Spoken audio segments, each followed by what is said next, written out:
Puck is down. 2 seconds. One. Back for Konechny. Lets it go. Missed at the horn. And Colorado claims victory in Philadelphia. Both games on the weekend are 3-2 finals. And Colorado flies to Nashville with 2 points in their pocket. 3 seconds left to go in Charlotte. There's the horn, and the Denver Nuggets have won a franchise record 1, 2, 3, 4, 5, 6, 7, 8, 9, 10 in a row now on the road. They get 34 points from Jamal Murray, 28 points from Nikola Jokic. Final tonight from Charlotte, 115-106. Nuggets win. And Carlson's kick is good with no time left. So count the 3. That makes it a 7-point difference. 24-17 the final. And Sean Payton and the Broncos win their 10th consecutive game. And now they go into the top spot in the AFC because they have the tiebreaker against the Patriots.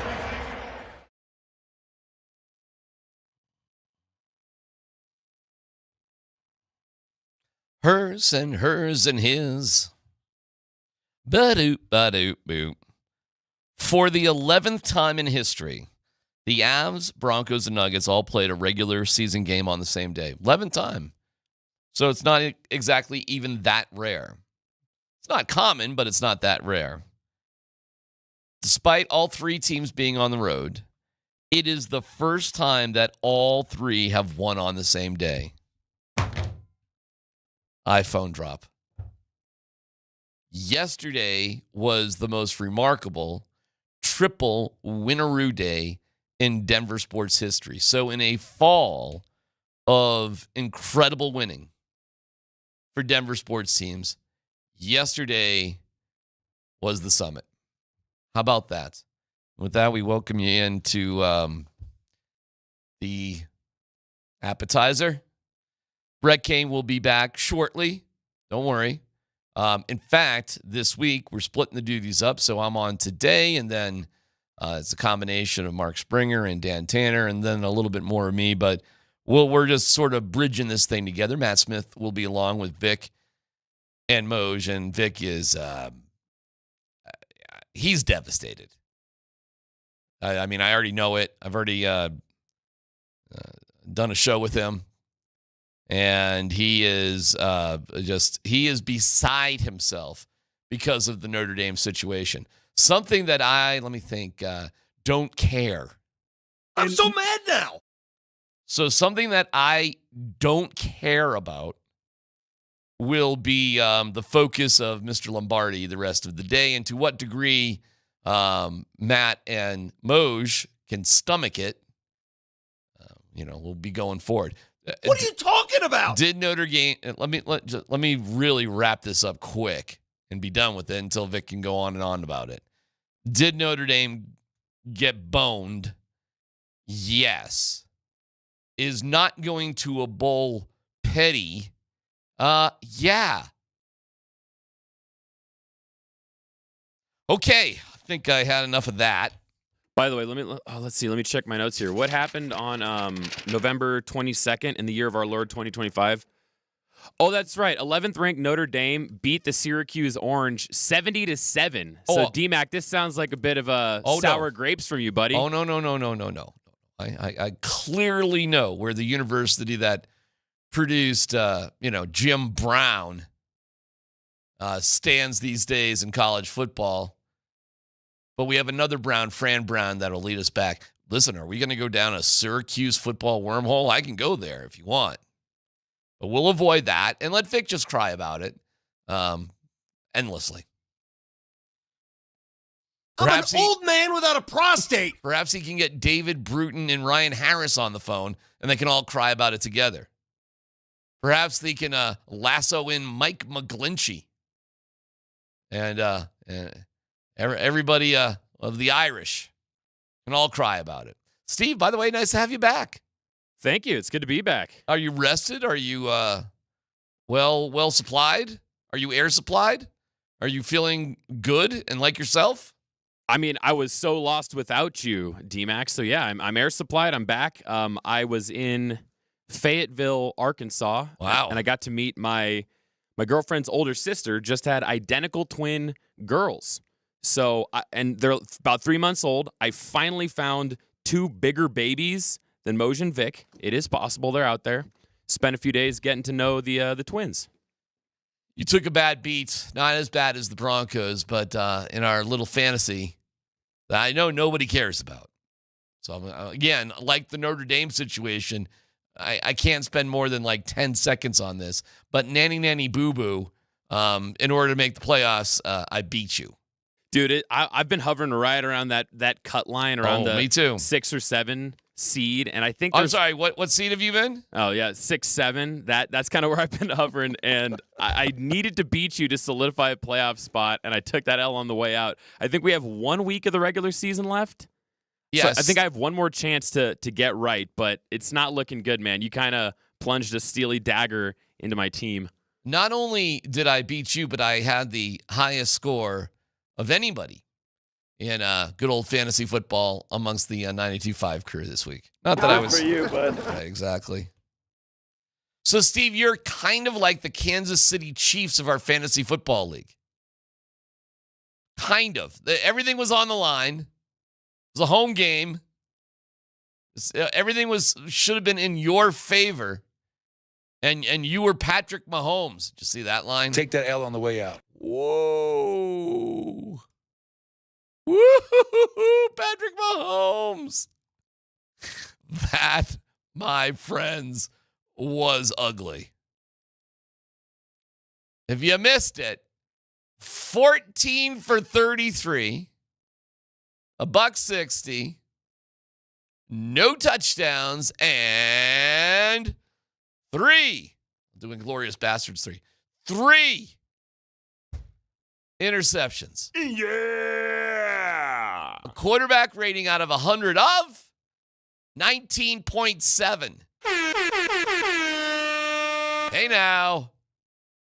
The fate of Ophelia. Who cares about that? What's the fate of the Chiefs, Elia? I'm sorry Tate had to witness that with her own precious eyes. She's thinking about that June 13th wedding date in Rhode Island. But yet, seeing her soon-to-be betrothed get slaughtered at home. I can't believe you all are still listening. Tay didn't even talk to Brittany in the second half. That's how upset she was. Well, they'll have more time on their hands come January, won't they? Wow, what do we do with all this time? They will have time to go to Bed Bath & Beyond. Does she have a time machine? Yeah. Could you go back to when Bed Bath & Beyond existed? Well, you know what I'm saying. If I can read the tea leaves here, DMac, is this just what just happened? We are 9 minutes into the program, and we have yet to say the words Denver or Broncos. Is this sidebar about fantasy football and about how Vic's mad about Notre Dame and all that stuff? Is that just representative of how boring the game was yesterday? Oh, no. We don't even want to talk about the game because it was a sleeper against the Raiders. Is that what we're doing here? Not at all, my fine feathered friend. Not at all. We are going to go deep, because there was context inside of the game that should I tell you my Adam Schefter story now? It might make more sense just to tell you it now. Well, all right, I'm gonna wait. I'm gonna wait because I got a great Adam Schefter story. He'll be on at 9 a.m. So I'll wait. You know what? This will be a long tease. I'll give you the Adam Schefter story at 6:45.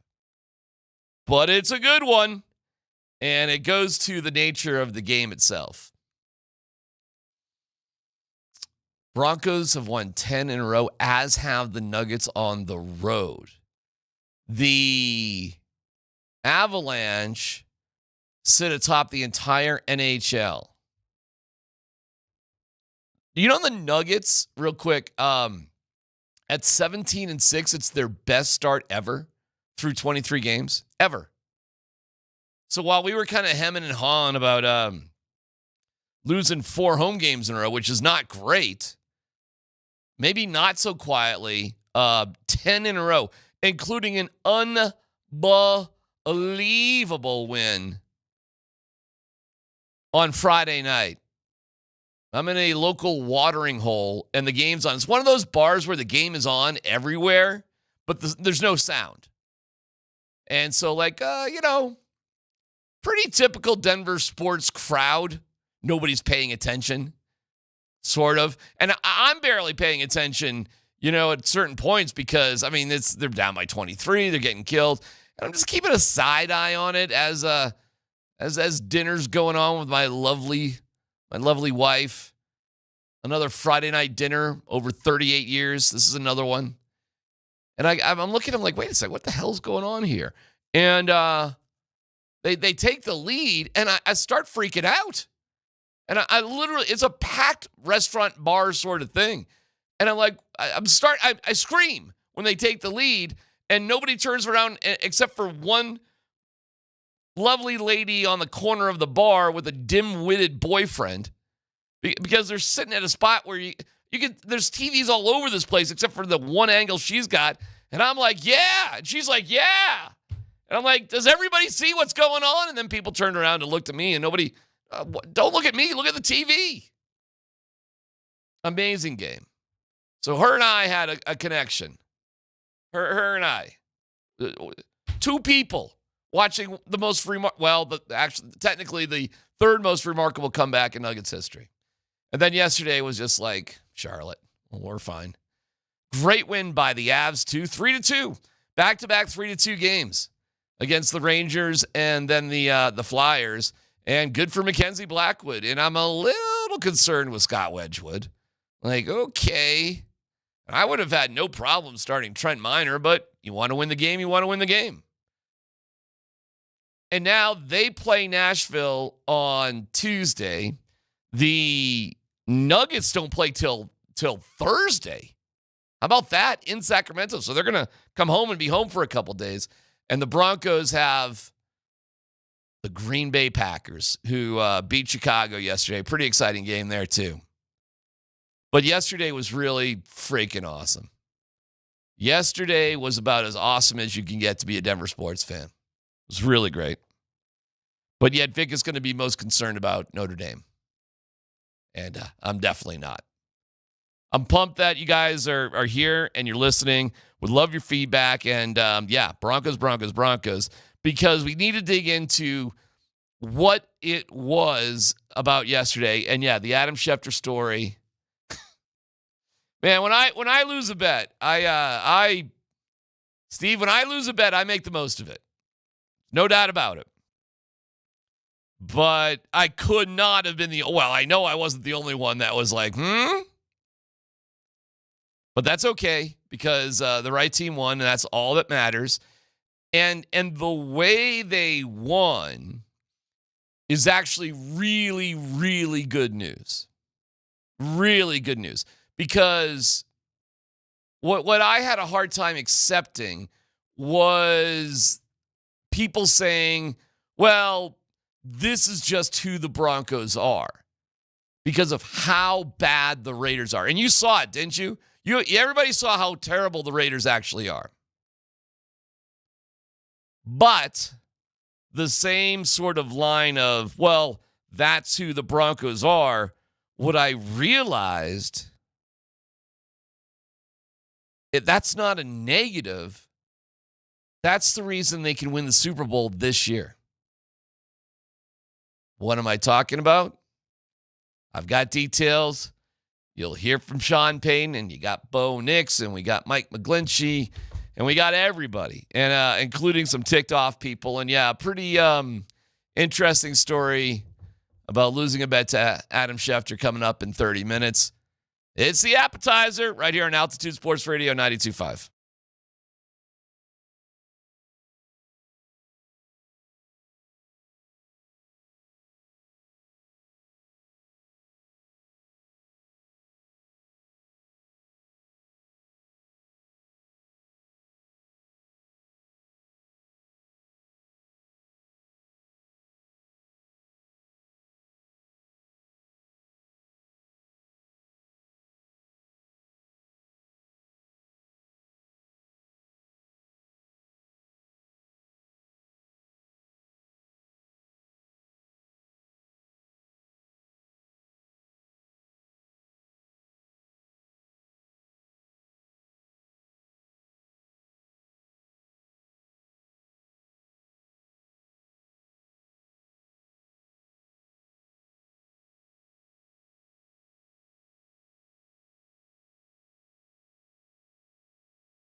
A.J. Cole punting to Mims. It's a short punt. Mims a running start at the 48 and able to break free. Marvin Mims calling out blockers inside the 20. Touchdown! How about it? Somehow Mims was able to stay up. A Houdini act, and the Broncos take the lead. What a play by Marvin Mims. Right then with the Marvin Mims play, I was like, "Oh, I'm gonna win because my little wager there with Scheft was for coffee was 20 points, and when the Broncos went up 14-7 with Mims on that his first, which doesn't that seem remarkable? He's a Pro Bowl level punt returner, and that was his first one for a touchdown.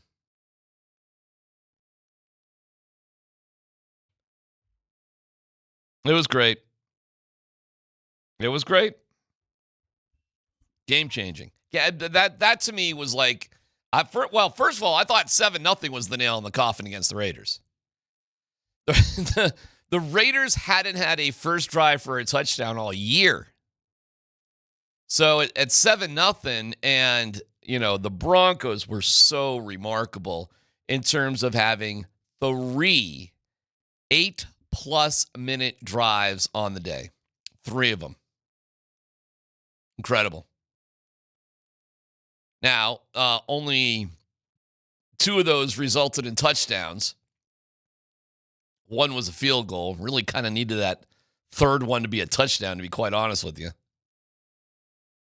But to be able to control the ball like they did, and, had I known what Sean Payton's game plan truly was going to be, I would have never made my friendly little wager with Adam in the first place. But this really was, this whole game was about the game plan sort of comparison between the last time they played and yesterday. Sean Payton. Thought we had a lot better plan offensively than the last time around. And it was a struggle, and it wasn't all just the players. Our game plan back in Denver was tough to watch. The film, the run game plan, marrying it with the boots and nakeds, and then having some at the line stuff where we hurried it up. So it was a combination of those things. It was the antithesis of the last plan. Our job's always to put our guys in the best position, and I don't know that we did a good enough. We didn't the last time around. Now, we had a lot of penalties. We made a lot of mistakes. We kind of went a different route this time around. Sean Payton hated what happened last time around. Sean? Well, it wasn't self-scout. You just put the film on. It's like, you ever had one of those articles? All right. But that's how the game plan felt. So, but that's the challenge with his defense, and he does a good job. We handled the pressure. We handled some of the movement stuff. It's good to have a drive to start the game, score a touchdown. Because look, when Pete comes on board, some of the defense changes, and so we felt a lot more, I don't want to say prepared, but a lot more in touch with what to expect, when to expect it, and I think that helped. The idea was to grind it out against the Raiders. You don't need to be a quick strike offense. Their defense is pretty good. It's a mid. It's kind of like 6-7. But it's their offense that is horrible and pathetic. And the Broncos aren't going to be thrilled about the late points they gave away. I mean, to allow the Raiders to score 10 points in the fourth quarter is not great. Brandon Jones, what are you doing? Then you get the most bizarre thing of all, like, what were the Raiders doing? What exactly was going on at the end of that game, everybody? Oh, my gosh. When the Raiders scored their second touchdown, which sucked, and you're not sacking Kenny Pickett, and you're not getting... There were no turnovers in this game. 0. There were a couple of stop fourth downs, so I guess there were turnovers on downs. I suppose that's it. And, the Raiders being down 14 points, they're in panic mode in the red zone because they know who they are. That's for sure. But Pete Carroll kicking a field goal as time clicks off the clock. The referees throwing a flag on Brandon Jones for what? Because he laid on Lockett and he tried to rip the ball away. I mean, there was no time left. You want to talk about an over-officious jerk. The game was over. But this referee, he's throwing a flag. Okay. All right, dude. And then Pete Carroll, when you're well within range to at least give the end zone a shot, you want to kick a field goal? Why? Well, why anything, frankly, on that final drive? What are we, in high school? We getting like rah-rah points here? That was crazy. You're at the Denver 28-yard line, and you're kicking a field goal instead of, I don't know. I mean, if we're practicing here, because I guess that's what this was practice. We're practicing here, and we need to practice a field goal? Oh, okay, cool. I mean, whatever. The game was over, and that's all that matters. This, my fine feathered friends, what we had yesterday with the Raiders and the Broncos was, by a mile, the biggest one-score blowout of all time. Time of possession. And you got to understand, man, this game was over when the Raiders scored 10 more points. The game is 24-7. It's done. I thought for sure, we were going to get some sort of, sack, fumble, turnover, yippity-dippity-doo. And instead, we got Kenny Pickett touchdown drive, Sean Payton and the gang screwing up a little bit so the clock doesn't completely run out, getting the ball back, and then a flag when the game is over, resulting in a field goal. You want to talk about one of and the point spread is 7.5.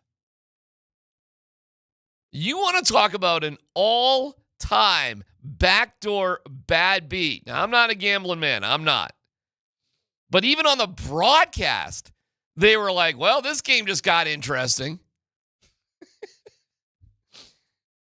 So the gambling part of it makes me laugh. Because unlike, apparently, like Dave Portnoy, who I think had his life savings bet on the Broncos with the spread, unlike him, which I'm laughing at him because I think he's calling for like the hanging of Pete Carroll. That's pretty extreme there, Dave.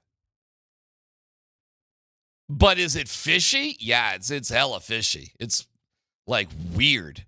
This game was over before the fourth quarter even started, okay? It was done. At 21-7 when they entered the fourth quarter, this one was Dunsky. But, the Broncos defense got a little soft. The calls were quirky beyond quirky, and then Pete Carroll decided to, that Pete Carroll was calling plays at all is the equivalent in a basketball game being down by 20 and, there's 40 seconds to go. The time that you usually, if in a basketball game where I'm going to dribble the clock, play, shot clock expires, you dribble, shot clock expires, we shake hands. Pete Carroll was like, no, bombs away. So this became, in the fourth quarter, a preseason game for Kenny Pickett. And it was funny. Afterwards, Pete Carroll was asked more or less questions along the lines as if it was a preseason game. The question to Pete Carroll was, are you going to be fired later tonight? Are you going to be? No, not at all. Nobody was asking him about it. Nobody was curious why elderly Pete Carroll who's probably late for the 4:30 Bluebird at the Rio. Why he was going for it on the final drive and kicking field goals? Good old Pete Carroll, rah. No, every question was the development of this guy. What do you see in Kenny Pickett, that guy? Ba-ba-doo-ba-doo. Oh, I mean, they were really nice to Pete Carroll. They even asked Pete Carroll, like, you bothered by the crowd? Yeah. Have you guys seen photos or video of what Allegiant Field looked like inside? It was all orange, as we predicted, as we thought it would be, and it was. I hope everybody had a great weekend. And if you're listening to us, that'd be you know what? We don't take a lot of calls here, but you know what would be a hoot? Just to see if this is possible, Steve. I wonder if anybody is listening to us right now, most likely on YouTube, could be on the app, at the airport in Vegas right now. That would be a hoot, Steve. 303-504-0925. If you're literally if you're a Denver fan and you're at the airport right now, because you're trying to figure out how to get to work on time after being at the game last night. It's a stretch, Steve. Granted, it's a stretch, but, that would be fun to hear from you. Like an action report of what it was like at the game. I think we have a pretty good feel. So that was the game plan. The game plan was to bleed the Raiders dry. Sean didn't like his approach the first time, which was probably just, almost trying too hard. Sean said after the game, we'll have a much tougher offense to deal with next week. Whoa. Okay. Wow. I mean, not to be too disrespectful to Pete Carroll, and he heaped tons of praise on Pete Carroll, too. But that is the truth. So at the end of the day, this was really about redemption for Sean Payton. He felt bad that, they barely survived the Raiders 10-7 on a short week. It was a windy night. It was a short week. I don't know. To me, I'm like, okay, kind of whatever. Crawshaw, who has been incredible, had a bad evening as a punter. It's just kind of whatever. Got a block kick that kind of helped everything. So the game plan was, all right, based off that horrible performance. And these two teams have been going in, I mean, I know it wasn't that long ago that they played, but they've been going in significantly different directions since then. And there was plenty of respect due to the Raiders, and I don't think anybody took it. The only time I think the Broncos took the Raiders lightly was the beginning of the fourth quarter, or at the beginning, when it became 24-7. I think at 24-7, yeah, we're kind of taking them lightly. So I thought for sure I had it there. 24-7, I'm like, and it sucked that it was a field goal, not a touchdown. I would have really liked 28-7. 28-7 would have been so good. But they let up a little bit, and so you get a one-score game. Now, here's the good news.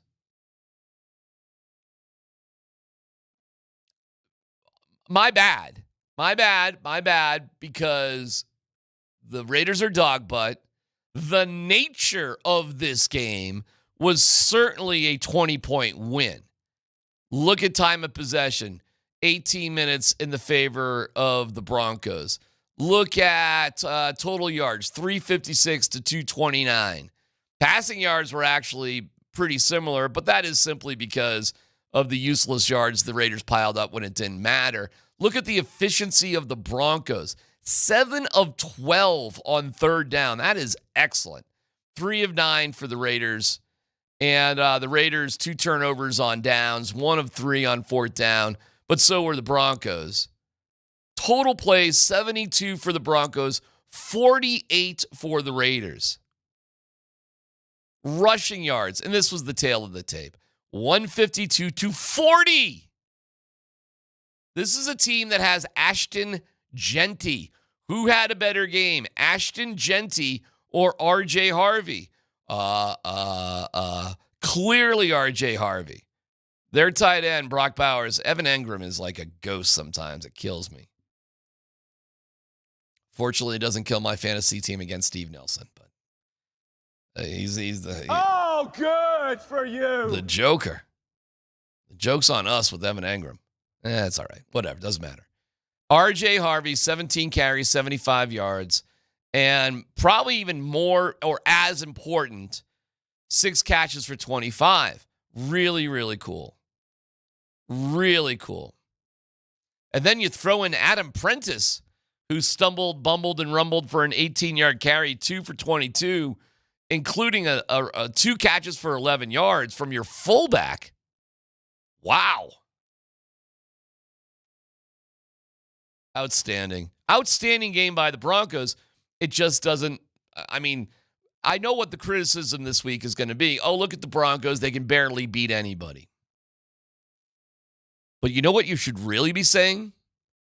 Look at the Broncos. They beat everybody.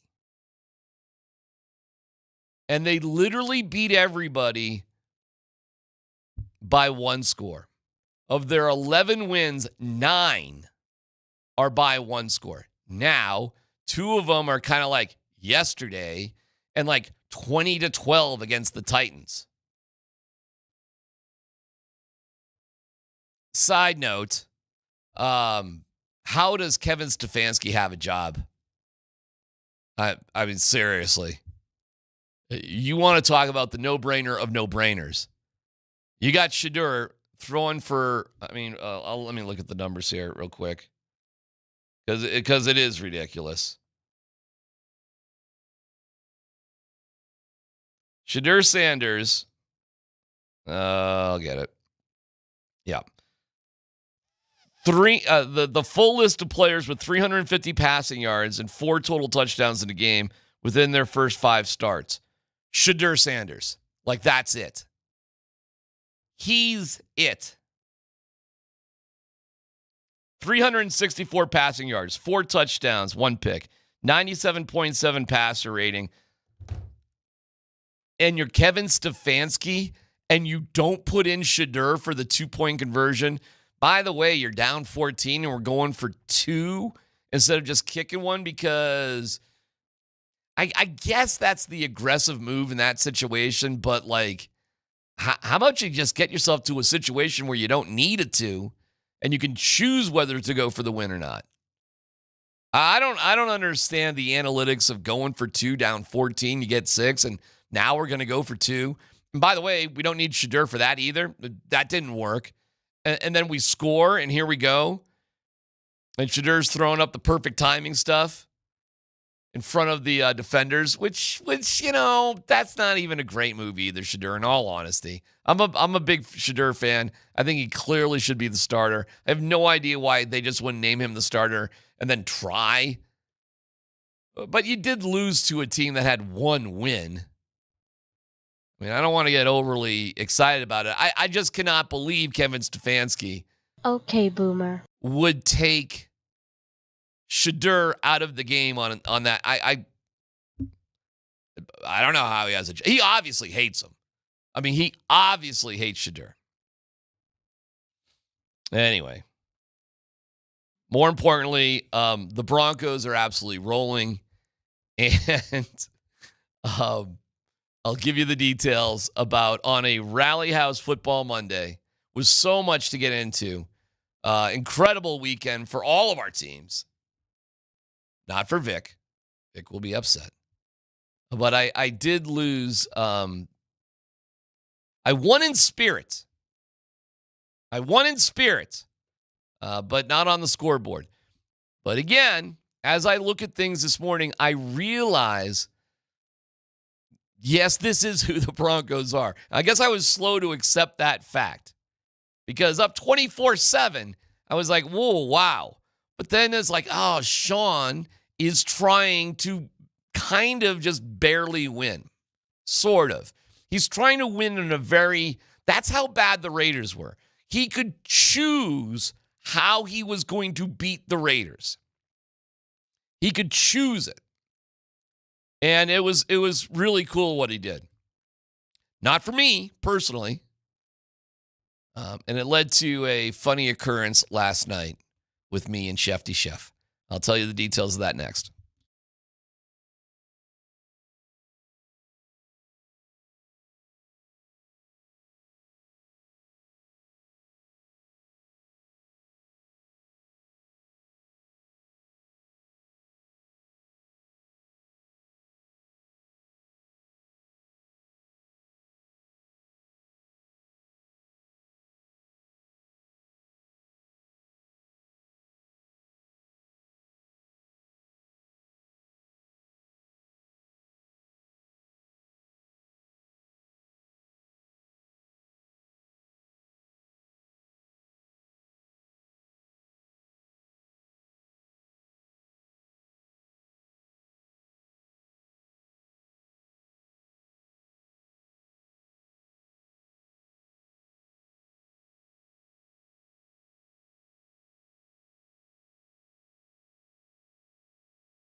That's the worst beat of all time. And you have to investigate the Raiders. Investigate the Raiders. What are they doing? What the f***? That's the worst beat of all time. That is cheating. What the f***? I got to rewind this. That's the worst beat of all time. This is the worst beat of all time. Pete Carroll should be in prison. Prison for Pete Carroll. The refs, everybody. This is prison. This is prison. And he goes on for Nelly, he goes on for another 2 minutes. Right to jail, right away. Pete Carroll to prison. It was shady. It was shady AF. Ain't no doubt about it. I'm there with you, but I'm laughing at it because What the? Well, that's on the game and Dave Portnoy and the line was 7.5. Everybody. Oh, by the way, the over under was 40.5. Huh? How about that one too? Yeah, the game finished 24-17.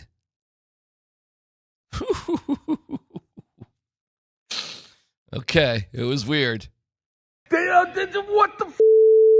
So I lost some. So I don't even remember what bet I lost Adam. I think it might have been about the Raiders the first time around, like how the Broncos were going to kill him. So I went on it's a coffee bet, but I mean he lives in Long Island, and I live here, the whole thing.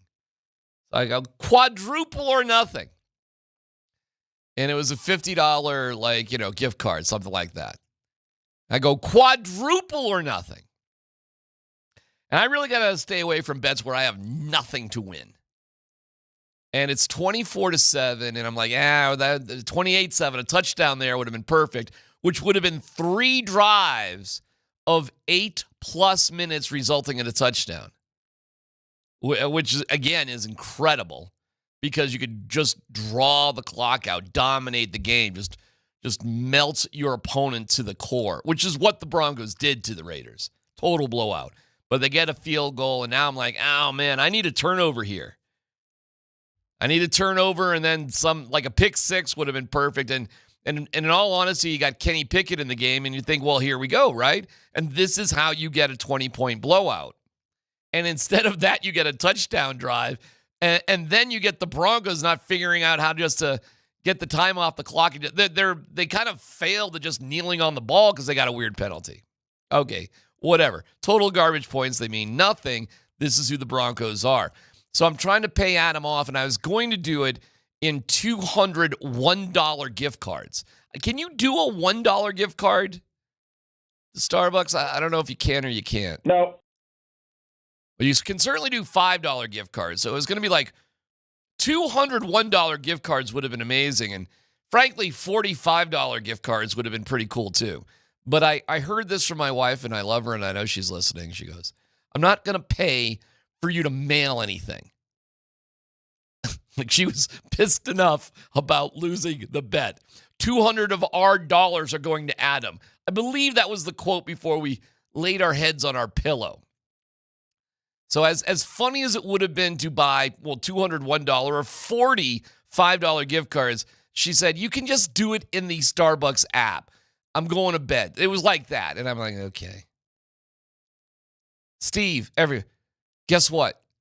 Starbucks doesn't allow you to transfer more than $100 at a time. Why? Because nobody gives anybody more than $100 in Starbucks gift cards, to the degree that I had to do it twice. And when I tried to do it the second time, my accounts were frozen by my bank for fraud. I did get one sharing of the Starbucks to Adam already, and I told him, and I provided proof. I'm trying to pay this bet off in the most gentlemanly ways, but literally this bet was so stupid and dumb that my bank alerted me fraud was going on, because what kind of moron is paying somebody that much in Starbucks? That's how stupid I am. The boys are coming up here in just a couple minutes. I do want to play this one thing from Bo in terms of what he feels they've been going through. You know, winning 10 football games is not easy. So I think I'm referring to that. Probably the limited times it's been done. So it's not easy doing what we do. It's not easy going to work each and every week. It's not easy pulling out, these tough wins, but we're resilient. We continue to do it. And, if that's what it takes, we're going to continue to go through it and find ways to stack wins. Bo did say at some point, maybe that's not the right cut, but he did say we've been dealing with a lot of crap. They have been dealing with a lot of crap. That is true. He is right about that. There are a lot of voices out there that are down talking, and they will continue to down talk this 10-game win. Wait and see. Wait and see. What you're going to find today by the national media is the Broncos really aren't that good. They barely beat the Raiders. They barely beat everybody. But you know what? They do beat everybody. That's what you're not going to hear. You're going to hear how they barely do anything as if that's a negative rather than the positive of, look, they beat everybody. So that's what yesterday really was about. So the 4 games left, the Packers, the Jags, the Chiefs, and the Chargers, theoretically 4 playoff teams, although the one team that might not be smelling the playoffs may be the Chiefs. And I hope everybody does realize what happened yesterday eliminated the Chiefs from winning the AFC West. How about that? Also, if there is a tiebreaker between the Broncos and the Patriots, it comes down to common opponent. They win that one too. Why? Because unbelievably, the Patriots lost to the Raiders in week 1. Amazing. Absolutely amazing. So right now, your team in first place is the old Denver Broncos with their destiny in their own hands. Now, it would be great if we could get some help from, say, the Bills next week, and the Bills are looking dangerous. Dangerous. But sitting atop of the NFL after week 13, not just the AFC, the entire NFL, in first place in the NFL on December 8th are the Denver Broncos. Slow hand clap. And 11 times, the Avs, Nuggets, and Broncos have played on the same day. And yesterday was the first time that all 3 teams won. The best team in the NFL is the Denver Broncos. NHL is the Colorado Avalanche. And at 17-6, it's the best 23-game start in Nuggets history. MLK is up next.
Puck is down.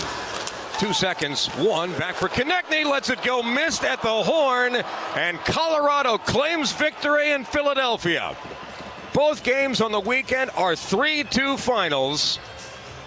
And Colorado flies to Nashville with 2 points in their pocket. 3 seconds left to go in Charlotte. There's the horn, and the Denver Nuggets have won a franchise record 1, 2, 3, 4, 5, 6, 7, 8, 9, 10 in a row now on the road. They get 34 points from Jamal Murray, 28 points from Nikola Jokic. Final tonight from Charlotte, 115-106. Nuggets win. And Carlson's kick is good with no time left. So count the 3. That makes it a 7-point difference. 24-17 the final. And Sean Payton and the Broncos win their 10th consecutive game. And now they go into the top spot in the AFC because they have the tiebreaker against the Patriots. Come and knock on our door. It is a Rally House Victory Monday on Altitude Sports Radio 92.5. Rally House, shop every team in town. Moser, Lombardi, and Kane with Matt Smith. Good morning, gentlemen. Hope everybody had a great weekend. Denver Sports sure did. And I'll tell you something else. It's nice to be sitting at the top of the league. Broncos 10 wins in a row. They take the Raiders down yesterday 24-17, and you heard that highlight. Daniel Carlson with a last-second field goal to actually cover the spread, gents. So the Broncos did not cover this weekend. I am thankful that, and I don't know why it is, everybody was talking about that, and I mean this with all sincerity. At no point did that ever cross my mind watching the football game. When that kind of stuff gets involved in how you watch the game, what are we doing? I didn't care about the spread. I cared about the Broncos winning the game. I didn't care what they won by. I didn't care about Daniel Carlson's kick. I didn't care that it was in Vegas. Are there that many people that really care? Or are the voices that care the ones that show up in the media and talk about it? There's definitely that many people who care because sports gambling is a bajillion-dollar industry. However, It is really irrelevant because the Broncos are now 11-2, the most wins in a single season since 2015. Moj, first of all, where are you? I'm in beautiful Nashville, Tennessee, Music City. It's actually rainy and overcast today.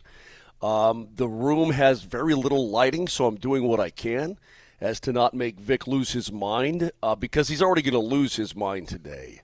Oh, I promise. Off with today. I'm going to behave. I'm going to focus for 3 hours. You know, I'm going to erupt at some point today about something. I know you are. And I think you probably should, but I don't want to add to that. The Broncos, Vic. I hate to tell you. I mean, a lot of people care about point spreads. That's why they're out there, and people I know. bet. But I hate it when I don't mind it, Moj, but I hate it when it takes center stage, and that's. I'm watching shows and they're talking about the spread. What about the game?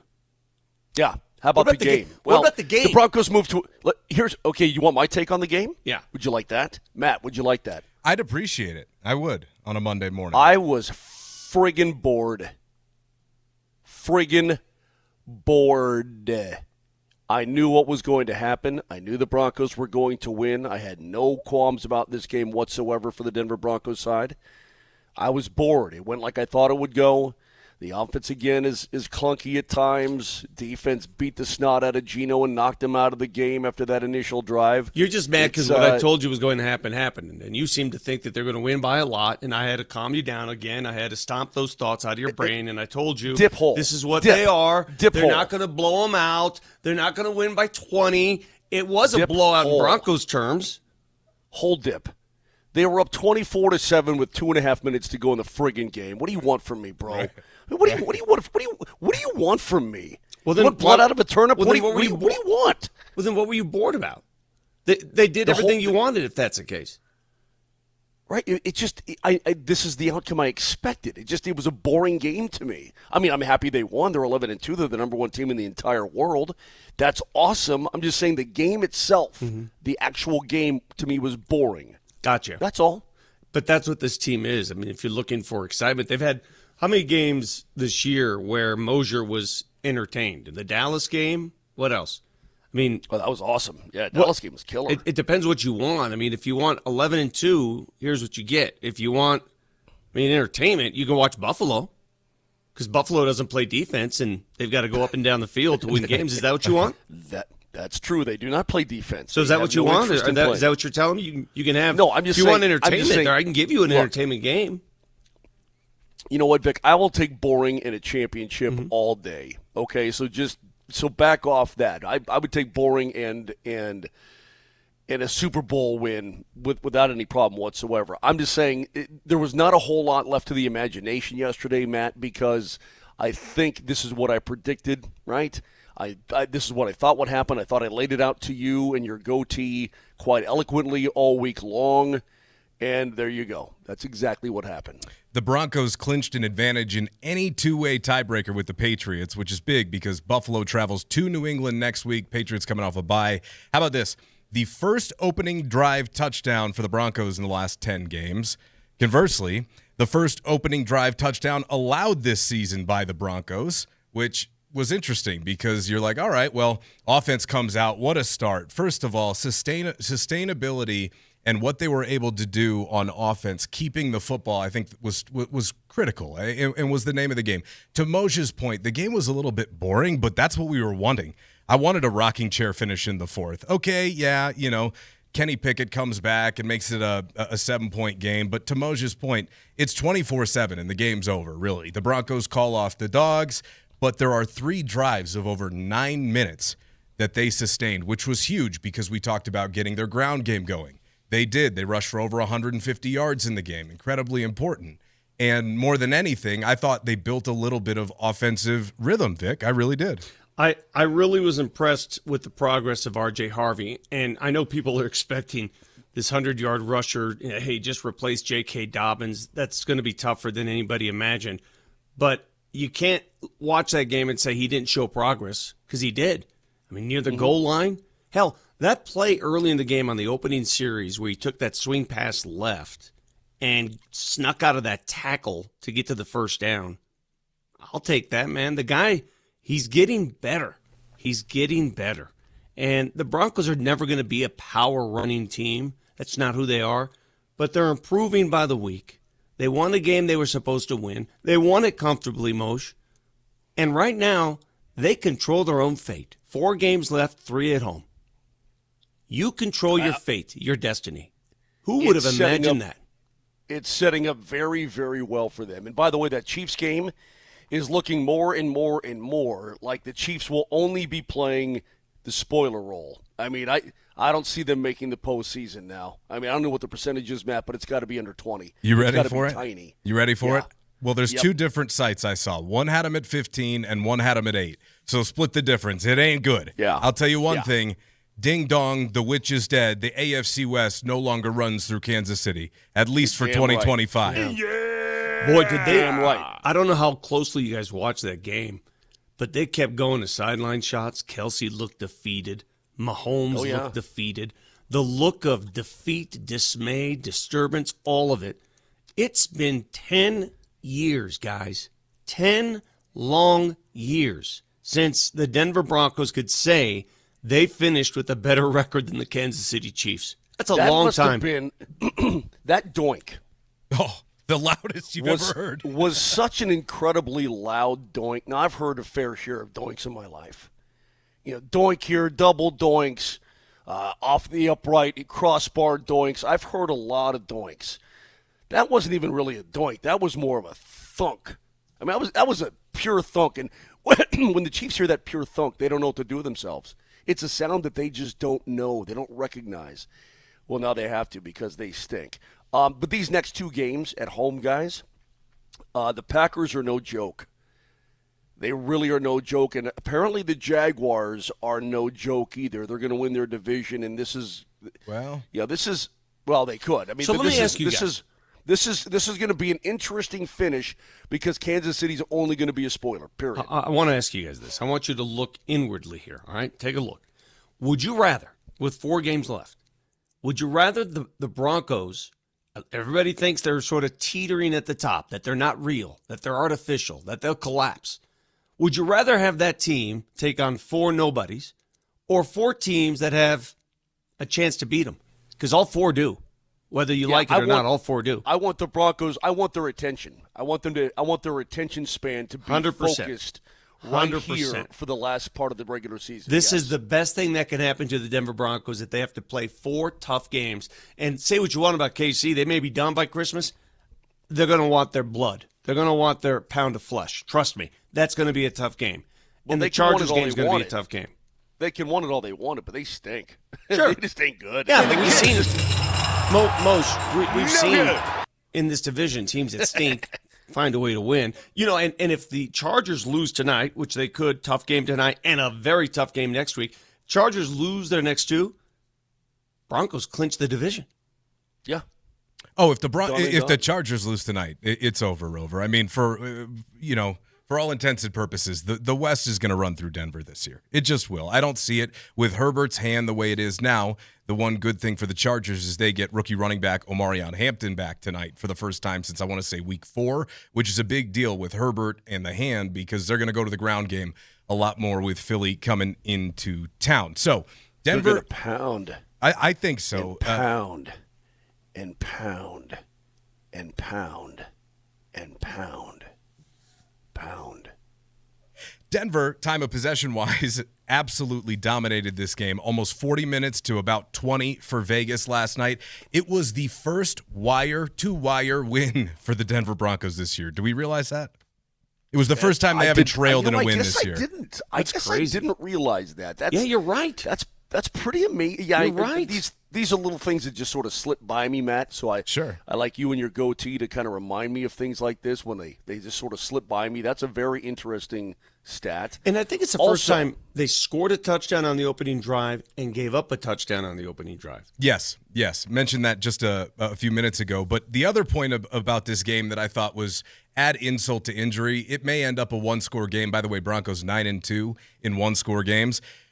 But Sean Payton fullbacked Pete Carroll to death yesterday, which in 2025 just does not happen at all. And I don't know if you heard him shove Kliss in a locker last night in the post-game presser talking about the fullback, but Kliss didn't want to give Adam Prentice his shine. He was focused on R.J. Harvey and Marvin Mims on the punt return touchdown. This was the exchange. Your biggest plays were tackle breakers. Harvey on that third, and I think it was 3rd and 2 pass where it looked like he was down. Yeah. That was significant. And then Mims on the punt return, he had a guy. So you're not giving Adam any credit for like the 38-yard belly play. That was a big play. You getting a hot dog on during that play? He was a little spicy after the game last night, but you earned the right to be when you've won 10 in a row, are sitting at 11-2, the number 1 seed in both the NFL and the AFC, guys. Also, I saw a tweet from a Raiders fan, and I guess we don't realize how significant it is because, I'm not going to games there. But, dude, it looked like a Broncos home game. Well, the Broncos fans travel well anyway. Vic, you recall the time that we went to L.A. to the Chargers game in the soccer stadium. You recall that? Yeah. What was the percentage of Broncos fans inside that stadium that day? Oh, 60, 70%? Yeah, it was incredible. Yeah. And, dude, there was so much orange in that black hole yesterday. Unbelievable. I'm not used to seeing that, guys. You have to understand something. Having been to many Raiders games at the old Coliseum, I know Bronco fans would show up, but they were very quiet when you went to the old Coliseum. You're there, but you don't know that you're a Bronco fan because it was ugly. I mean, Raider fans were really into it.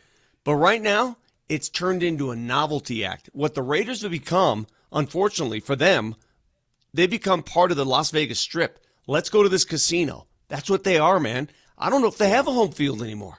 I think it's gone. It is. And that was one thing we brought up with Q last week, guys, is that every week it is a road crowd. And you heard some of the highlights from the fan videos in the game yesterday. It's tons of orange, huge cheers. It was that way for Shedeur and the Browns a couple of weeks ago when I was there. It's a sad state of affairs. And I texted Q this yesterday afternoon. But, I mean, for 2 years, I was telling them, if you want to build a fan base in Vegas, go draft Shedeur Sanders. I don't know how else you actually build a fan base in Vegas. Well, I texted him yesterday, you guys kicking yourself yet? Because Shedeur showed up and played in a big way, and we'll dive into all of that and more. So much to get into throughout the course of the morning. Avs back-to-back wins Saturday and Sunday. Nuggets sweep a 3-game road trip. Yes, Vic? Real quick, Matt. Yeah, sorry. Real quick. Yes, sir. There's so much to get to today. I mean, the Avalanche, they lose a game. Oh, my God. They just come back and win 2 in a row on the road. No big deal. Afternoon games, no big deal. The Nuggets have won 10 in a row. They don't lose on the road anymore, the Nuggets. For some reason, they like to go into people's buildings and steal their their nachos. It's amazing. And we got to get to, and I know Vic is just stewing. Yes, we'll get to the CFP because this system, it sucks. And you know what? The committee sucks. Yeah, we have a whole. Sorry to say it like that. We have a bunch of liars. We have a whole segment earmarked for Vic to let loose here coming up in just a little bit. And I also saw somebody on our Safeway Twitch stream. A Raider fan can operate a Twitter account? Go figure. I mean, you learn something new every day. Hey. On the other side, we'll take a listen to Sean Payton last night talking about how the game plan for the second matchup with the Raiders was significantly improved over their first meeting of the season. Chime in throughout the course of the morning on the Shop Mazda text line. One price, one person, 1 hour. 303-504-0925. Off and rolling, Moser, Lombardi, and Kane with Matt Smith.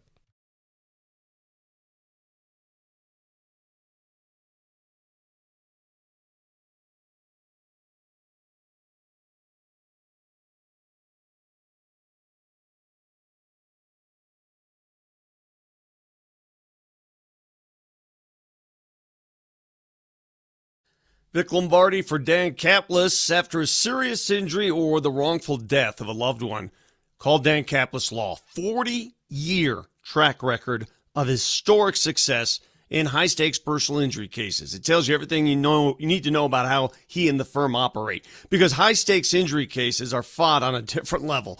And Dan Caplis Law has proven it will go toe-to-toe with the biggest and the baddest the insurance companies have to offer. And they'll win. And accepting righteous injury cases on a percentage fee basis right now. So call them, 303-770-5551, 303-770-5551, or hit them up online, Dan Caplis, C-A-P-L-I-S, law.com.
We are live. Hey, man.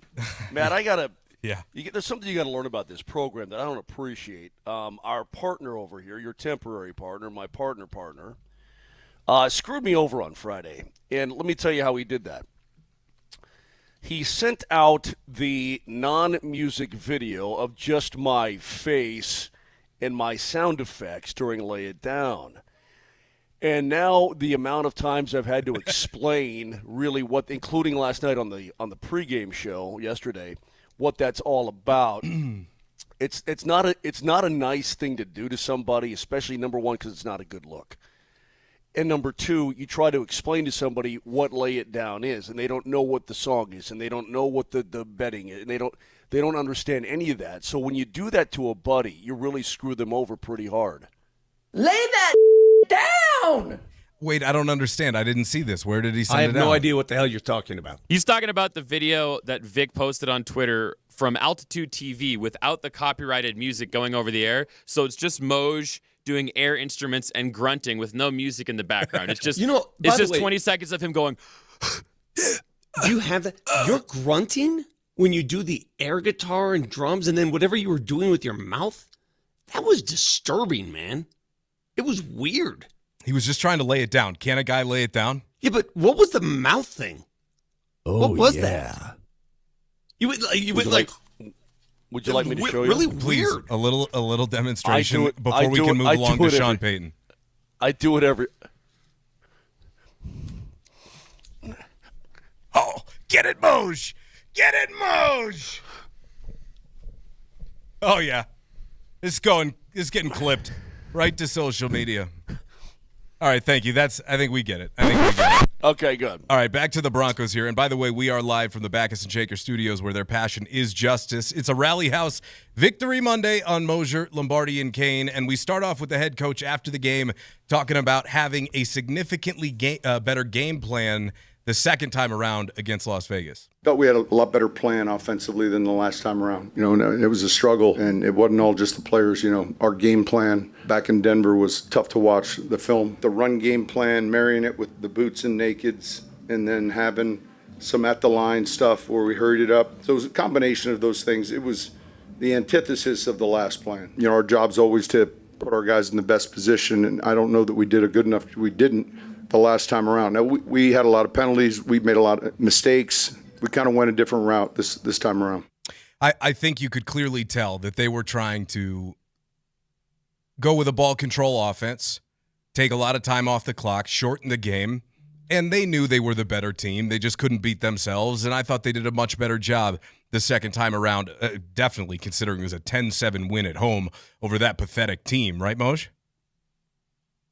Without a doubt. I mean, look, that opening drive, 14 plays, 81 yards, nearly 9 minutes off the clock. I mean, I think that if you're talking about trying to take away, the will to live, it's drives like that will do it. And it was good. I mean, it was good to see. They marched right down the field, and Bo scrambles in. It's what you want. Now, you gave up a touchdown right away. That's not what you want, but you wanted to be able to build on that, work that into a double-digit lead and so on. But look, man, it was pretty damn good. The Raiders stink, but you did to them what you should do to them, and that's beat them in their own building. You've got yourself a 17-point lead late in the game. It was never in question whatsoever, and that's the way they should operate against dog-butt teams like Las Vegas.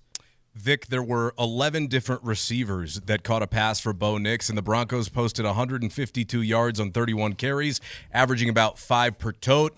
Look, I know we talked about this last week, but I saw a little bit of growth in Denver's offense, albeit against one of the worst teams in the NFL. What say you?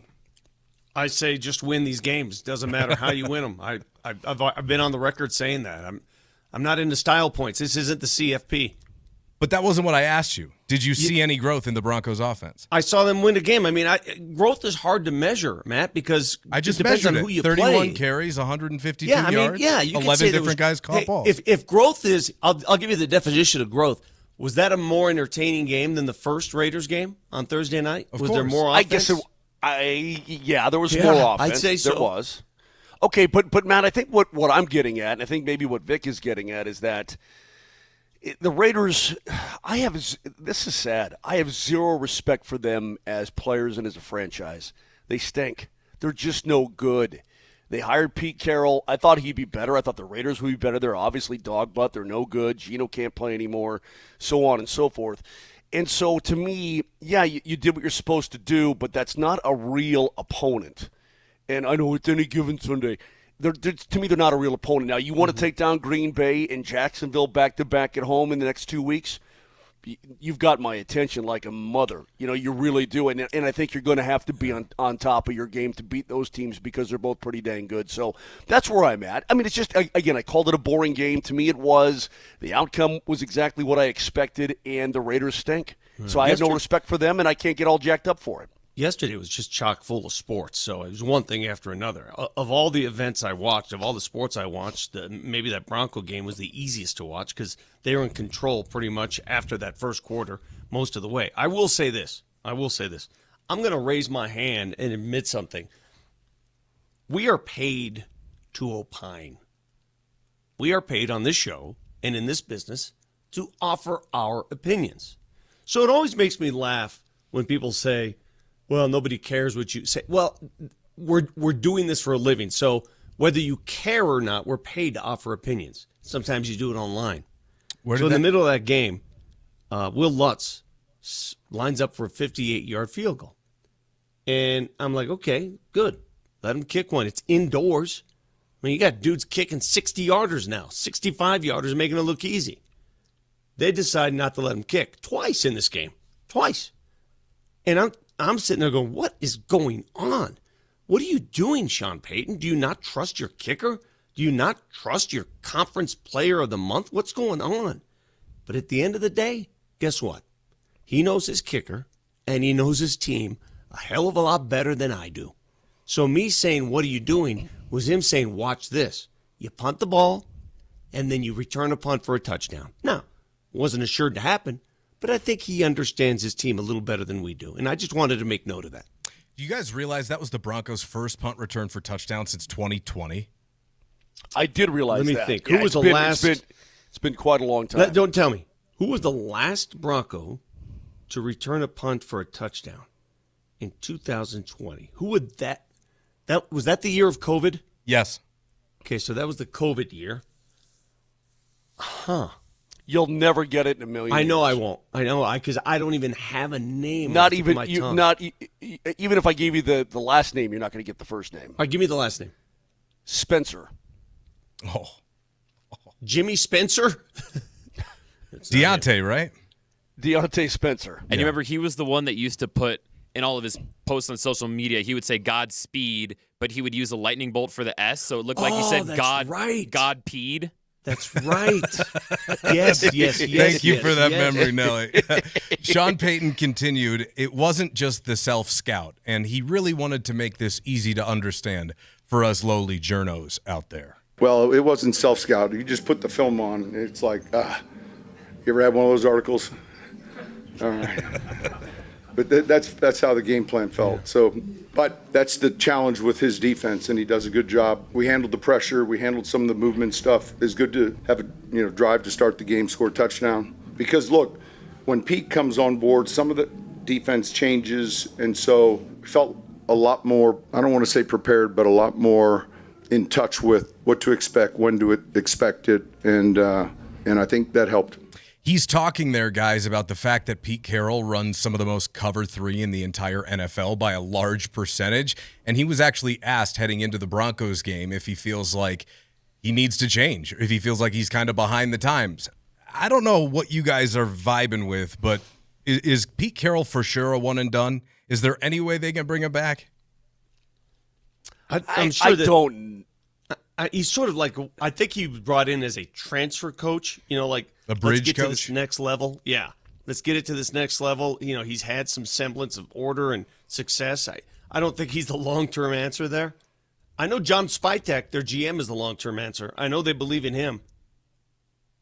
Well, whoever picked Geno and picked this course of action, allegedly Diana Rossini had a piece on The Athletic over the weekend talking about how everybody around there is starting to raise an eyebrow at Tom Brady. We talked to Q on Friday about that, and he was saying, look, they think Geno was Brady's guy and that Chip was Brady's hire. So, look, I mean, what a shame that things aren't going all that well with Tom Brady. Here's Sean Payton on sustaining drives. I think the time of possession was significant. I think it was 40-something to 20. We converted some third downs. Bo made some plays with his feet. I think when you rush, I don't know what the numbers were, but you're able to control the game. And if you can't, then you end up in those longer yardages. Bo only carried the ball, 3 times for 15 yards, but picked up a big first down and obviously scampered in for a touchdown score himself. I think that's when he's at his best, guys, when he is a threat to run. Yeah, for sure. I mean, he can do it. He runs. I don't even know how to describe it. To me, he looks speedy.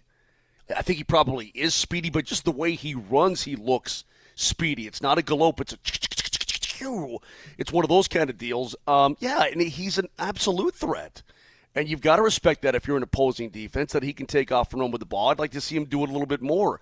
I'm sure it's been broken, down in his head a billion times by Sean Payton. Hey, stay in the pocket, go through your progression, blah, blah, blah.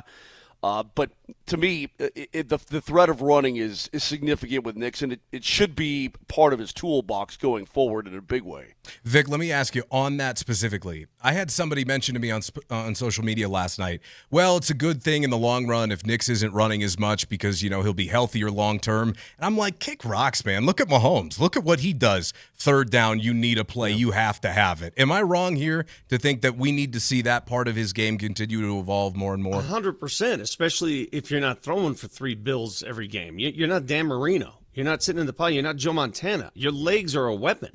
Your legs are a big reason you were drafted where you were. It's a big skill that you possess that others don't.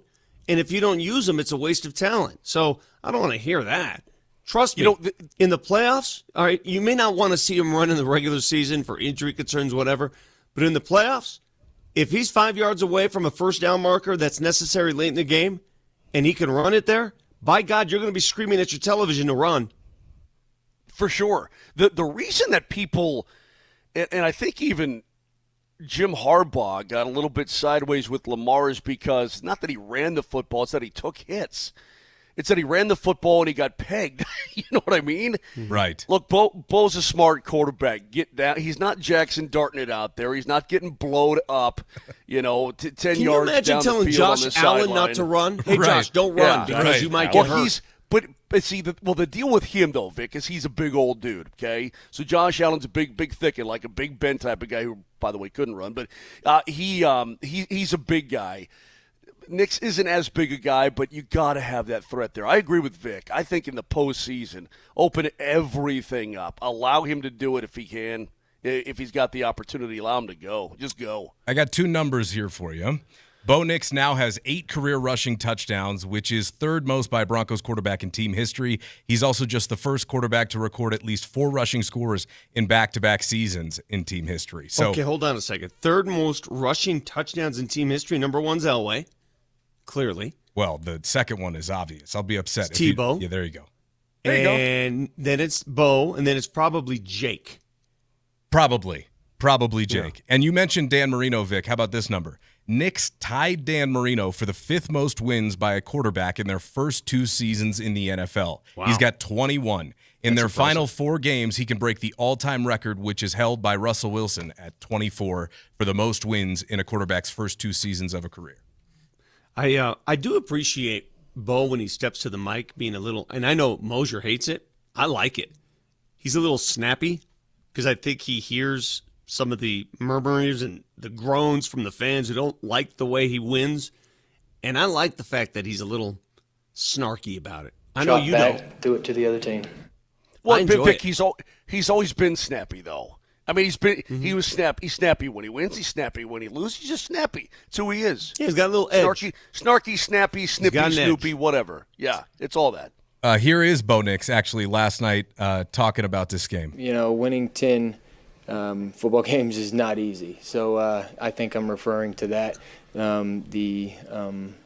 Probably the limited times it's been done. So it's not easy doing what we do. It's not easy going to work each and every week. It's not easy pulling out, these tough wins, but we're resilient. We continue to do it. And, if that's what it takes, we're going to continue to go through it and find ways to stack wins. I mean, that's really, as Vic's been saying now since I've been sitting in with you guys now for the better part of 2 weeks, just win, baby. And the Broncos at 11, they're not satisfied being done. And Sean Payton talked about each win is a little bit different. Yeah, each one's different, and I always say this, pretty soon you can't even remember, when we start evaluating the wins, our team's done a good job of really focusing and playing for each other the next week, putting good work in, and they're well aware of what they're playing for. Vic, can you actually walk into a trap game if every game's close? Is that possible? Well, that's why I really do appreciate the ability to win tight games and to come from behind, because when you do it week after week, and they've done it so many times this year, I mean, you mentioned it. Yesterday was the first game they led from the get-go. That becomes ingrained. That's taught now. You're not going to freak out when you're trailing a game. Not many times there are a lot of teams that are wired differently. I mean, if they don't have the lead early, they don't know how to react. This team is used to it. Actually, great point, because Moj, I was listening to McKinnon the other night, and he was saying that, look, we're not always going to score first in every game. We just got to rally up and get going. It's that experience that Vic's talking about, being in those moments, understanding how to get the job done. Yeah, zero panic, zero freaky deaky, zero anything like that. I mean, the look you saw on Travis Kelce's face yesterday, the Broncos don't have that look on their face at all, and they shouldn't. I mean, look, they've won tight games, they've won come-from-behind games, they've won now the wire-to-wire, which is, when you said that, it kind of struck me as, wow, I guess that really is the case, their first wire-to-wire. Look, they just feel good about themselves internally, and you cannot put a price tag on that. And I don't even think it's measurable, but when you have that internal belief and you go to the stadium every weekend with that internal belief that we're going to win, I mean, you're so far ahead of the game. Some teams hope that they can. They try to hang on for dear life or whatever, but you're going in there going, you know what, we got a stack D, let's play some O, let's put it together, and they feel very good about themselves. They should. They're a damn fine football team. Spoke about McKinnon. Well, he had a big moment, a couple of them this weekend, as did the Nuggets, who at 17-6 are off to their best start over 23 games in franchise history. Avs and Nuggets, we'll dive into it next.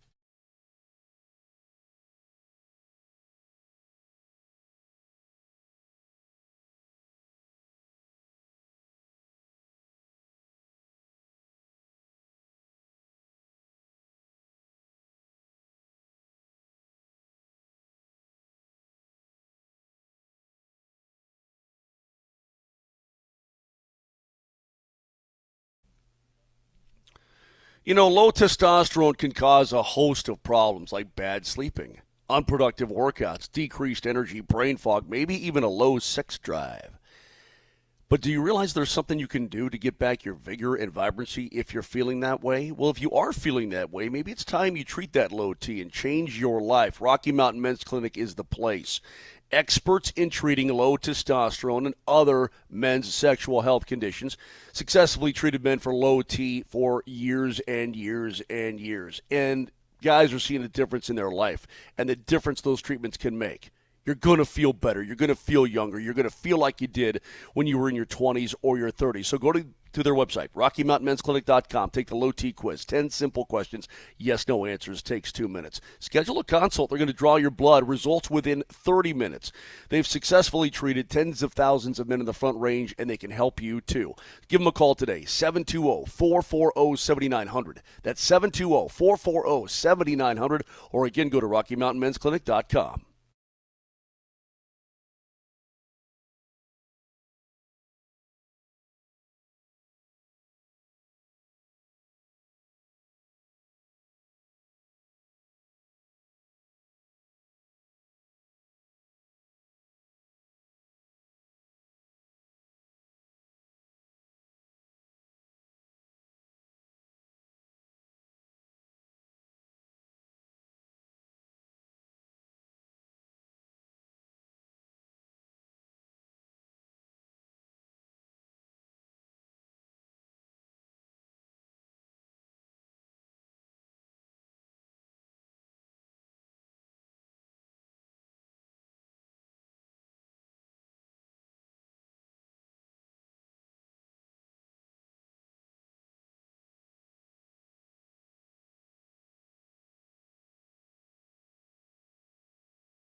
Remember, whether you're at home or on the go, we're always available streaming live on the Altitude Sports Radio app, powered by the Will Hite Law Firm Injury Lawyers. Go to willhitewins.com. That's willhitewins.com. Moser, Lombardi, and Kane with Matt Smith. Thanks for being here on a Rally House Victory Monday. And not just a Victory Monday for the Broncos. The Avs and Nuggets had themselves quite the weekend. In fact, East Coast roadies for both teams, spanning from Friday to, I guess, still going. Moj is currently in Nashville. Let's start off with the Nuggets, Vic. 17-6 over their first 23 games. Best start over 23 games in franchise history. I cannot figure this team out. Just when I think I can, I can't. And that's a good thing, because I know that when they want to play, when they want to lay down the hammer, they can. This is what Nikola Jokic said after the first half the other night. Who did they beat before Charlotte? I'm already forgetting. Atlanta. He said in the first half of the Atlanta game, he said, yeah, this is him speaking it now. He said, yeah, I was lazy. I really wasn't, posting up. I was sitting on the outside. So I decided to, in the second half, to play. Yeah. Did he ever? And so did the rest of the team. So they go from 23 down in Atlanta. And you guys watched that game. Everybody did. You're watching that game, you're saying, what is this? What is going on? And then suddenly, a 20-0 run. They're right back in the game. Hell, they go up by 11 late and then hang on for dear life. But they hang on and they win. A game that looked for sure they were going to lose. Last night in Charlotte, back and forth. When they want to play, they play. So I take solace in that, in knowing that this team is capable of turning it on against anyone. They're also capable of turning it off. And lately that's been at home. But the fact that these Denver Nuggets have won 10 straight on the road and that's never happened in my lifetime, I've never seen it. Maybe the old Nuggets before the NBA, the ABA Nuggets, sure. But the NBA Nuggets, this has never happened before. Hop on. It's a wild ride, and it's fun. Denver's won 10 of their last 14 games. None of those wins at home. It's crazy. Isn't that insane? It's crazy. I mean, I would have never guessed that. I can't figure it out. Against Charlotte, they're not a good basketball team. What I saw yesterday out of the Nuggets, Matt, is I think exactly what should happen. We talk about predictability. That's the predictability. You hold them to a $106. You do your thing. Joker almost has a triple-double again, but he's very efficient from the floor. Jamal's launching, even though he's not very efficient himself, but he takes enough to make it worth his while. And you walk out with another dub. That's what should be happening. When this team gets home, man, I don't know what I need to see out of the next game, because where are they going? Sacramento next, Vic, is that correct? Yes. Yeah, Thursday. Yeah. Okay, so they go to Sacramento. This is the makeup for the NBA Cup crap, whatever. But that home game on the following Monday, because they don't play, I think, till Thursday now, if I'm not mistaken. Correct. But that following Monday, when Houston gets to town, I'm going to need to see me some stuff. Okay, I know we gave away tickets to that, Matt, which is great. Whoever won those tickets is going to have a great time. But I'm going to need to see some stuff on the home floor on that game, period. Here was David Adelman last night talking about what he felt like was a great win over Charlotte, 115-106. The most enjoyable win in a while, because it was a little bit grimy, and we've been scoring the ball so easy. We did early, and then I think, the way they played, they made some tough shots. They were playing super hard defensively. They made the game a grind. So it was good. It was good for us, to win a game like that. And the opponent doesn't matter when you're just thinking about yourselves and you're trying to get through the season. And only 115 for us is extremely low, as of late. So the 106 number, I thought the way we switched all their small stuff led to a really solid win. Vic, Jamal Murray. Is it Jamal Star this year? In Atlanta, 23 points, 5 rebounds, 12 assists. In Charlotte, 34 points, 2 rebounds, 5 assists. I've been thinking a lot about that. And when the NBA decided to alter its format and go with an international team versus American teams, there are going to be 3 squads at the All-Star game this year. 3 teams. 3 teams of 8. And they're going to play some round-robin stuff. One of those teams is going to be strictly an international team. I think it makes it harder. I think it might be harder for him because they are positionless. The NBA's decided to go position. They're not doing like we got 2 guards, a center. No, they're going the 8 best. They don't care about positions. And unfortunately for Jamal, who is off to his best start ever of his career, he is putting up all-star numbers. I just think the process got tougher inadvertently when it was supposed to be easier for an international player. I just come up with a list of international guys, man, and he's right on that bubble because of other dudes at an international level who are already all-stars. We'll see what happens. One of those guys, I imagine, is Giannis Antetokounmpo, and it was reported that he'll be out at least 4 weeks. We'll get back to the Nuggets here coming up in a little bit, but Moj is in Nashville. The Avs swept a back-to-back, and on Saturday in Madison Square Garden, might as well have been the Louvre because Nathan McKinnon, what an artist. Peels away from Borgen. Rangers standing around. McKinnon a drive move. Score!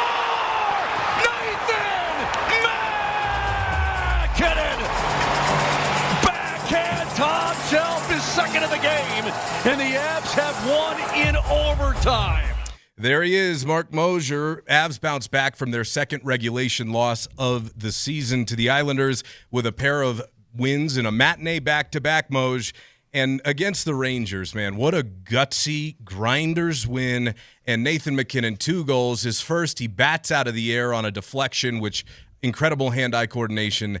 And the second in overtime, his 17th career overtime goal, his 72nd game-winning goal, one of his best, Moj. Pure guts! There's no doubt.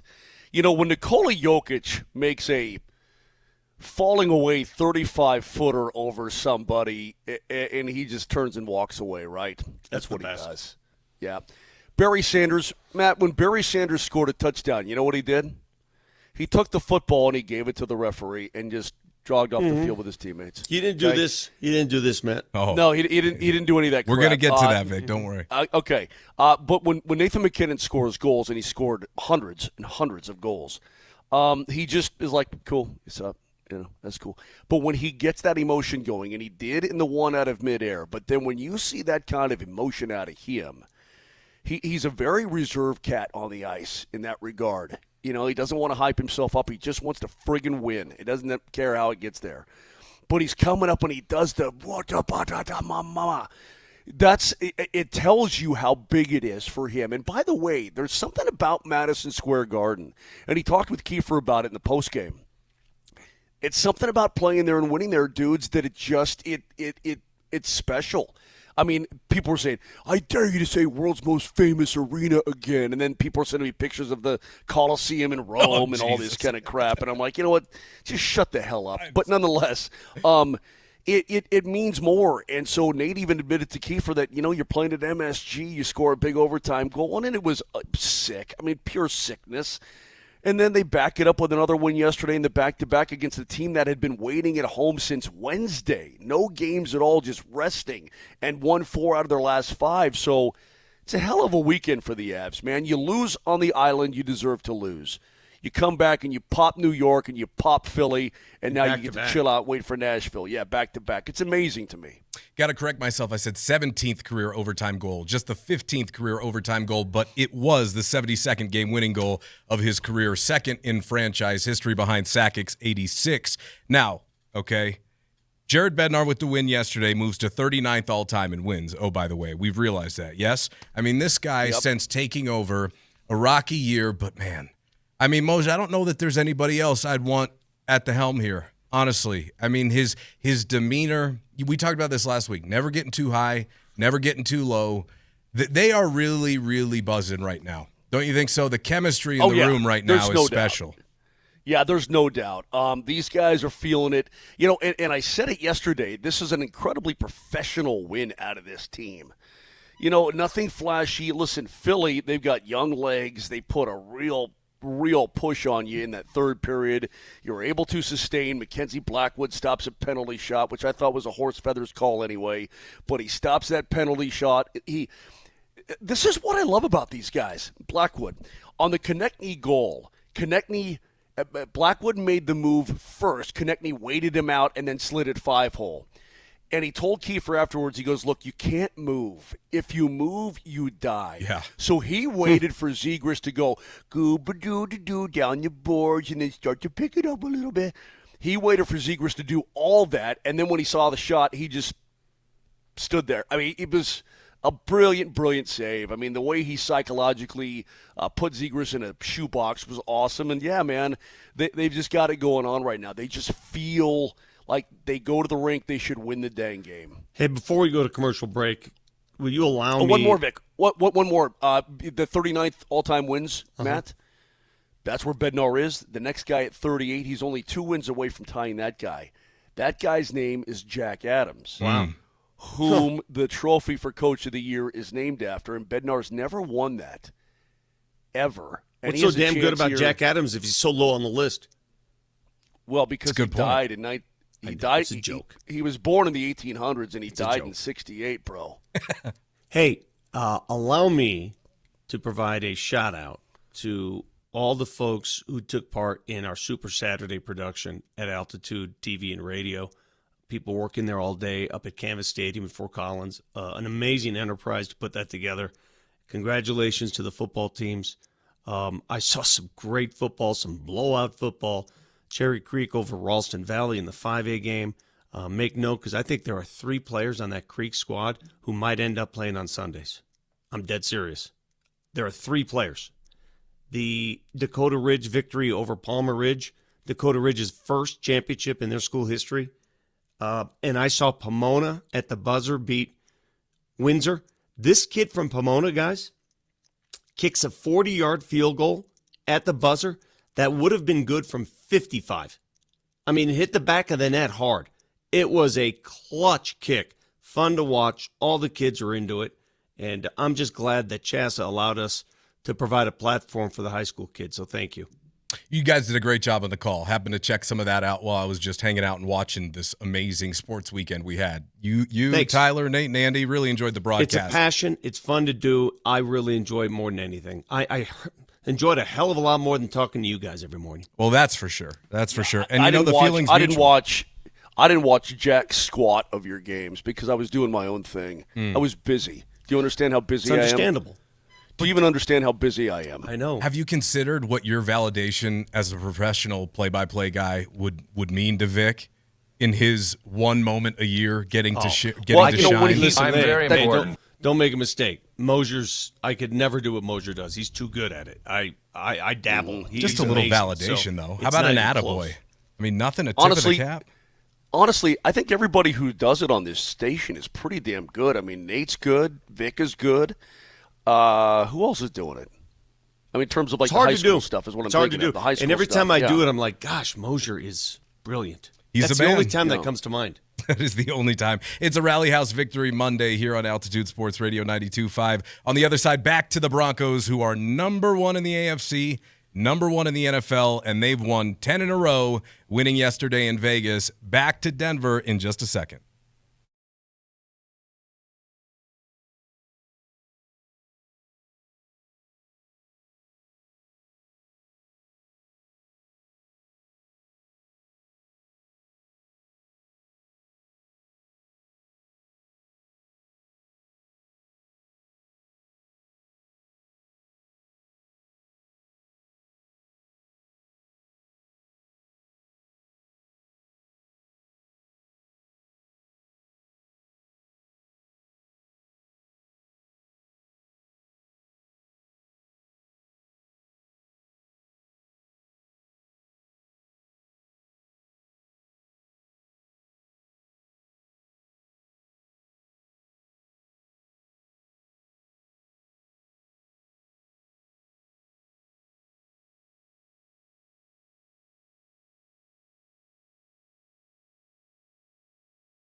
Moser, Lombardi, and Kane with Matt Smith on a Rally House Victory Monday. It's Altitude Sports Radio 92.5. Rally House, shop every team in town. Vic, when it comes to the Broncos' 24-14 win over the Raiders yesterday that clinched an advantage in any two-way tiebreaker with the Patriots, what stuck out to you as the most impressive? Just winning the game and getting it done and grabbing the lead and holding a lead and making sure that at the end of the game there was never much of a threat. Moser's right on this accord. It was never a threatening game. I mean, I never felt the threat. I don't know if you guys did. Sure, the Raiders scored on their opening drive, but after that, the Broncos pretty much buckled in and did what they do. So I think taking care of business.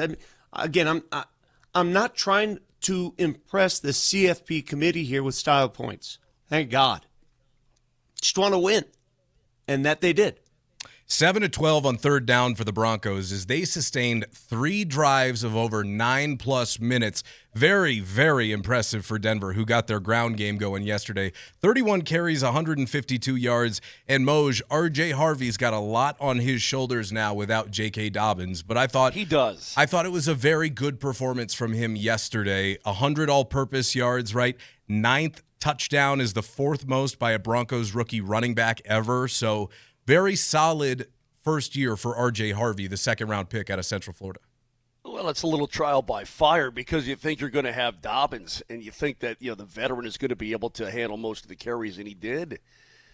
But this is why you draft an R.J. Harvey. Hey, kid, are you up to speed? No? We'll get there because we need you is essentially how it goes. And, look, every team in the league goes through that at one point. We just saw, what's-his-face, who's the guy for the third stringer for the Chargers now? Again, he got tons of playing time. He's the third guy. Vidal. Because they lost Najee Harris. Yeah, and then they lost Hampton. Yeah, Gore.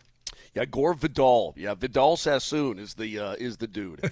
No, but no, the deal is that you have no choice, essentially. What I do like, though, is you talk about the all-purpose yards. I didn't think he was explosive running the football, but I think he's got that in him. And, again, the Raiders are not a very good football team. But I like him catching the ball out of the backfield, too. I like the fact that they use him as a receiving target. And he had, yesterday on the day, he had 6 targets and he made 6 catches. I thought that's a great way to utilize the young man. And if you want to call it trial by fire, that's fine. But it's a necessity at this point. So you hope that he gets it done, and I think he looked better in the running game overall, looked a lot better yesterday. Not to mention the Broncos got their first punt return for touchdown since 2020. What a play by Marvin Mims, kind of going right into the revolving door. Who was it that said, was it Kaner who said you don't know what you got till it's gone with Mims, or Vic, was that you? I don't know, but I've always appreciated Marvin Mims, and everybody keeps trying to make him an offensive weapon. Maybe he's not. Maybe that's not who he is. Way back in the day, and the old heads may remember Rick Upchurch, and everybody tried to turn Rick Upchurch into this great offensive weapon. His main attraction was the return game. That's what he did. That's what he was. Now, he could play receiver. He could fill in and do great things, but you did not leave your seat when Rick Upchurch returned a kick. And that's where Marvin Mims is. There's nothing wrong with that.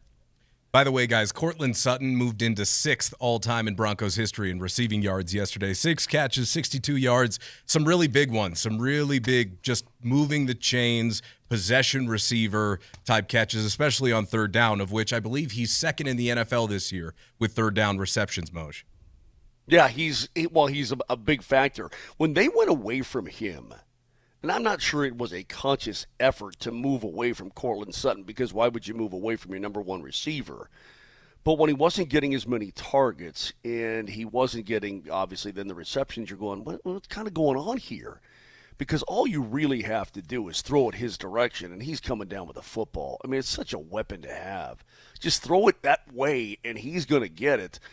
It's great to see him. Again, everything's all well and good, but I want to see them tested these final 4 weeks, and I want to see more of this, Matt. I want to see different guys getting the ball, but get your big guns.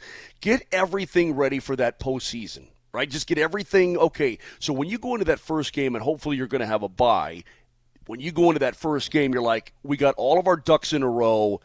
Cortland's catching the ball. Harvey's up to speed running the ball and catching the ball and so on. Ingram is a factor and a guy that they can use all over the field.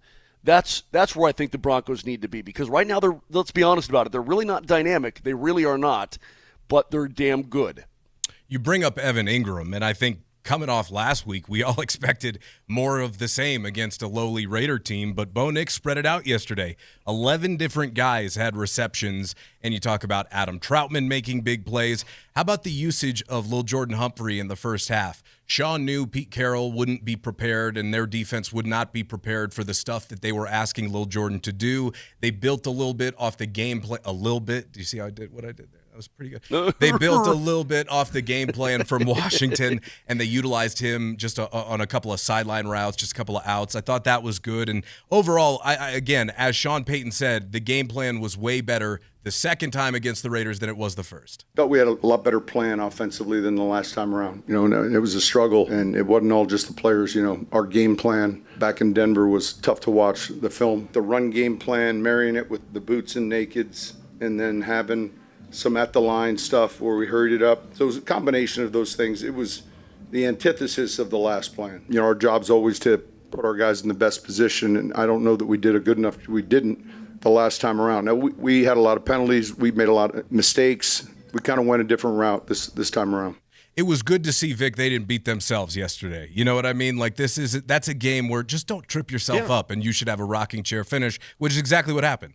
Now, you're going to have different expectations the next couple of weeks because those are better teams, right? So you're not going to be able to just take punches. It's like a prize fighter yesterday, just taking punches, accepting it, standing on the ropes, and understanding when to counter. That's fine. That's exactly what it is. Vic. The next couple of weeks, though, you got to be more on the offensive, and I can't wait to find out what they can do in these games. 4 games that matter.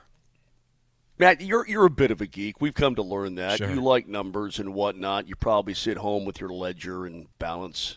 I look at my calculator first thing in the morning, not my phone. That's good. Do yourself a favor, though, and look at the Green Bay Packers. I don't know if Broncos fans know who the Green Bay Packers are.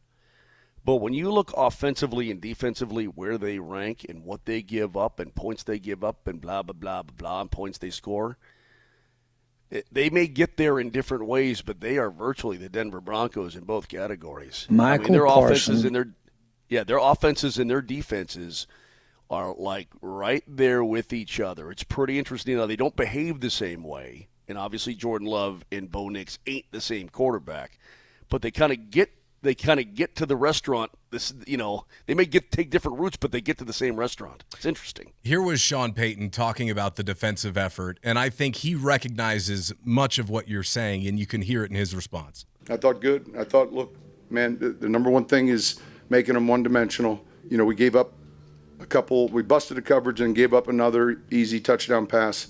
Those will be things we want to clean up. We're going to play a much better offense here in a week. How about Mike McGlinchey? Mike, how thrilled are you for the chance to play some really good teams in the next few weeks, 2 of them at home? Super excited. You want to be in a position where December football matters in a big way, and it does now. And excited to go and test our stuff against really, really good football teams here down the stretch. Starting with Green Bay next week, and can't wait to see what Mile High brings next week because it's been on fire this year, and excited to get back home and play in front of our fans. So, Vic, to your point, okay, nice win over the Raiders, did what we needed to do, proud of the boys, got another win, stretched the winning streak to 10. We're now back on top of the NFL, but hey, we got 2 teams that are now leading the NFC North and the AFC South coming in here the next couple of weeks, and the price of poker goes up. Let's go. This is when the season starts. This is it. This is the stretch run. When everybody looked at this stretch run months ago, they said, gosh, this is going to be tough for the Broncos to make the playoffs unless they're in a good position. Well, they're in a great position. They're in the best position. Now do something with it. When I look back on the Commanders game, and I know it was tight, but I expect them to win this Raiders game. Thank goodness they beat the Chiefs, but the previous Raiders game, I felt good about those games. I personally want to see how they stack up against what I think is a pretty damn good Packers squad. I think they're pretty dang good. So I really want a litmus test on a couple of winning teams coming into your joint. This is like a playoff preview here. You've got, good winning teams coming into your building. How do you perform? How do you look? How do you behave? Can you do what you've been doing against a really good team? That's what I want to see. And somebody just texted in, so I had to look it up for myself because I couldn't believe it. I can't believe what I'm seeing. Do you realize, as we live and breathe right now, the Packers are a favorite at Mile High? Are they really? Are they? Yeah, that doesn't. What is it? 2 points. They're a 1.5 favorite over the Broncos in their own joint, a place where the Broncos haven't lost all year long. They what do we are make of that? 6-0. What do we make of Vegas expecting something and it doesn't happen? Well, it's easy to see. Vegas is on crack. That's all there is to it. Vegas is addicted to crack, and they're on it right now. They're smoking meth, and that's the most simple explanation I can give you. I will say this. I'm eager to see how the Broncos defense holds up against Josh Jacobs. And the Packers watched some of that Washington tape. They've seen some other teams that decided we're going to run the ball right at them and see how they do. Because you want to put a dent in the Broncos offense, start with the run game. And I want to see if the Packers can do that and how the Broncos respond. And Matt, I have you don't know this about me, and maybe I'm glad that you're in because now you can learn about your fellow co-hosts here. I've got a bit of a crush on Jordan Love, and it was born out last year, I think, in the joint practice when I just sat on top of the hill. I said, I'm just going to watch this kid. I'm going to, Mamma mia, that arm, dude. Dude, he throws a beautiful football, and he can throw it 4. And so this guy's a damn good quarterback. You get a damn good quarterback in here, and let's see what that defense can do against that running game and that quarterback. I want you guys to prepare for something. How many home victories in a row have the Broncos produced now? What is it? What's the streak at? We got a couple streaks going. Oh, God. There's 6 this year, going back to last year. Is it 10 in a row at home? I think it's 10 or 11. 10. I think it's 10 straight at home. 10. Okay. All right. Understand something. This Sunday, a home game, you're going to see a lot of Packer fans because they travel and they're in it.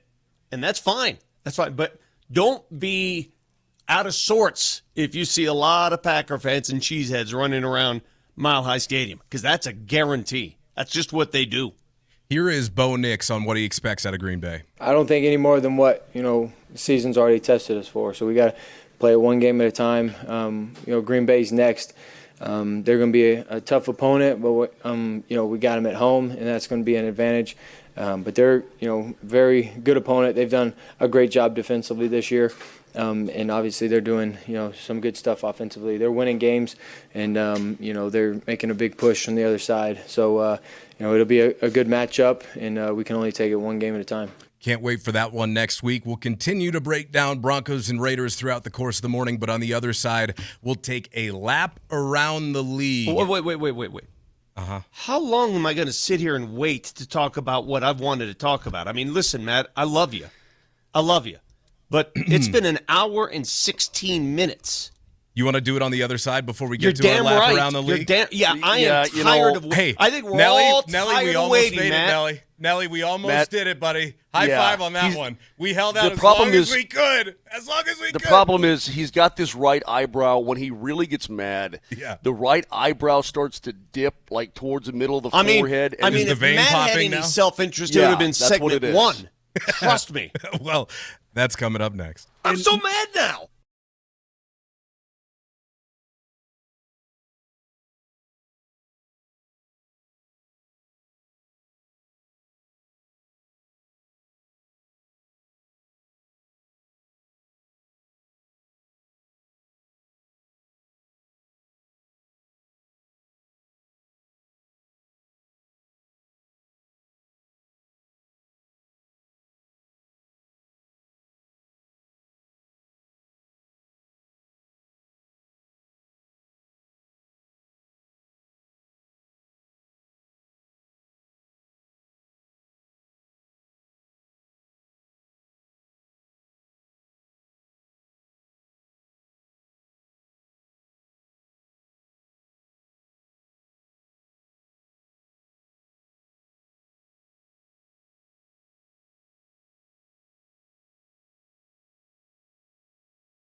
It is a Rally House Victory Monday here on Altitude 92.5. Moser, Lombardi, and Kane with Matt Smith.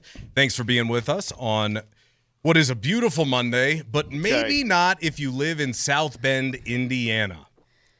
The college football playoff rankings were officially released over the weekend. Moj, North Texas did not beat Tulane, by the way. I don't know if you happened to catch that one. That didn't happen. I did catch that one. And I'm sorry, I apologize because I'm on a bit of a delay here. I know I think I'm going in at the right spot, and I'm not. I'm on a preemptive strike, everybody in the listening audience and viewing audience right now, to say this. I know it's fun for some of you to hate on the Irish. I get that. But I'm going to preemptive strike you by saying they got completely hosed. I'm going to let Vic go off, but they got hosed like they ain't never been hosed. Okay, so if you want to have your little fun and, talk about quitters and all this stuff, that's fine. But just realize you're coming from a position where they got hosed and you need to act like it. Okay, I turn it over. Matt, do you think they got hosed? Yes, I do. However, it's an imperfect process, and I can see the arguments for every scenario. However, if it were me on the committee, Notre Dame would have been in. Yeah. Nelly, do you think they got hosed? Let's get Dave Parker on the phone. Hosed. Well, let me be the first to say, Notre Dame's not alone in getting hosed. This happens almost every other year, if not every year. And I predicted something a couple years back that has come true. In fact, we had this conversation on this show, Brett Kane and Mark Moser, when you guys said, well, they got to expand the playoff. It's not big enough. They got to expand it. And I said, well, when you expand it, do you think the debate's going to go away? It doesn't go away. They can continue to expand it. They can expand it to 16. They can expand it to 20. They can expand it to 28. There will always be debate. And as much as I'm upset about what happened yesterday, I embrace that debate. I think it's healthy for college football. I think it's what makes college football so unique and makes it so different than the professional level of football. In the pros, pure meritocracy takes place. You win, you're in. There's no votes. None of that crap. You start doing that in college ball, then what is it? It's just another professional league. I enjoy the fact that we're sitting here on a Monday debating who should be in and who shouldn't. Even though my team, my school, my alumni, my team got the shaft. I get it. I'm fine with that.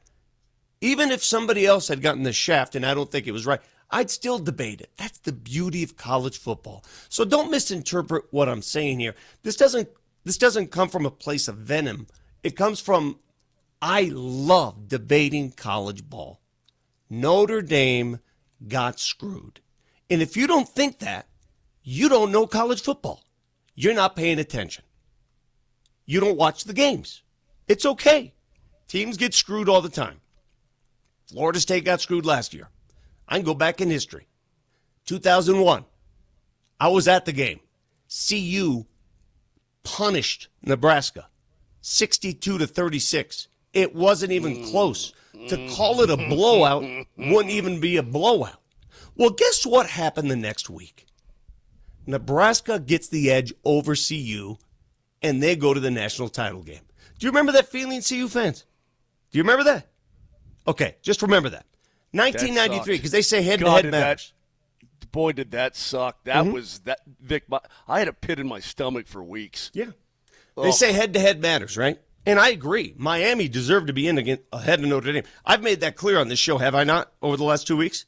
I've made it clear that Notre Dame has no argument against Miami. None. But you can't pick and choose when head-to-head matters. Because I remember 1993. Notre Dame beat Florida State. Notre Dame and Florida State ended up with the same exact record.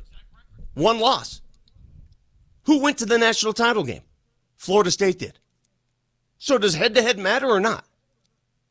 Can you pick and choose when it matters or not? The third item, conference championship games. Oh, we're not going to punish a team if they lose in a conference championship game. Oh, really? Did Ohio State drop in the rankings after losing? They did. Did BYU completely lose any chance at the CFP after losing? 100%. Alabama lost for the third time.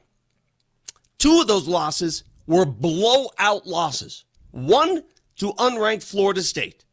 The last one to Georgia. Blowouts. Nothing. Not only did they not suffer anything, not only did they move down, they moved up. 9 weeks ago, Notre Dame, when the first CFP poll came out, was ahead of Miami by 9 spots. What happened in those 9 weeks? Nothing changed. Neither team played a conference championship game. But it all came changing yesterday, didn't it? It all came to a head yesterday. And it did because the committee serves the SEC and the ACC. They weren't going to let either of those conferences go. They were ready to let Notre Dame go because at the heart of this, they don't like the fact Notre Dame's an independent. That's the fact. That's it. That's the reason Notre Dame didn't get in. Because the people in that room all represent other schools, and they looked at Notre Dame and said, screw them. They're not in the conference. We're going to let them sit. And that's what happened. And they protected the SEC. They protected the SEC because the SEC and ESPN are in bed together. ESPN owns ACC. And for all of you to get bent out of shape because Notre Dame decided not to go to a bowl game, I'm sorry. I didn't realize that the Pop-Tarts Bowl was high on your program list. I don't know, man. I love Pop-Tarts. Boomer. I might go just for the free Pop-Tarts. That's me, though. I'm kind of a Pop-Tart aficionado, but let me tell you, it's funny that you say that. I cannot for the life of me. And Vic is right. 2 of those losses were blowout losses.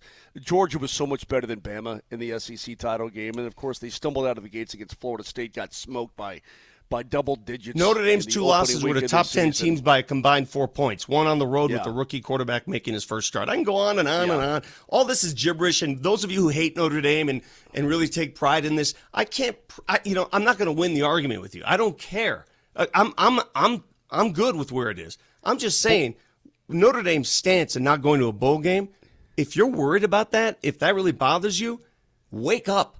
Bowl season is done. Notre Dame did you a favor. They looked straight into the face of this ridiculous proposition at the committee. The committee killed bowl season. As soon as you started the CFP playoff system, those are the only games that matter. Nobody gives a crap about your Pop-Tart Bowl. I like Pop-Tarts, though, okay? So that's just me. Now, if you're talking about the mayonnaise one or the Weed Eater, okay, maybe we can have a discussion about that. But I can't, Matt, here's my problem. I personally cannot, for the life of me, see a 3-loss team in the playoff. I don't know how a 3-loss team... It's ridiculous. ...gets in. I know they were in the SEC title game, but they got blown out, man. Georgia played with them. It wasn't even... it was a total joke. And look, Alabama is a blue blood, and I understand the interest and so on, but 3 losses is 3 losses. And when that's on that loss column is a 3, I can't put you in. I simply cannot do it. Otherwise, what about their strength of schedule? So you mean to tell me then if Alabama next year plays the strongest strength of schedule and they lose 7 games, they're still in because they played a strong strength of schedule? When does losing matter? When does it matter? You have more losses. Let me answer some of the questions on the text line because obviously I'm getting hit up hard, and I'm fine with that. Does that send the right message to players skipping the bowl game? Hey, genius. It's the players who wanted to skip it. They ain't dumb.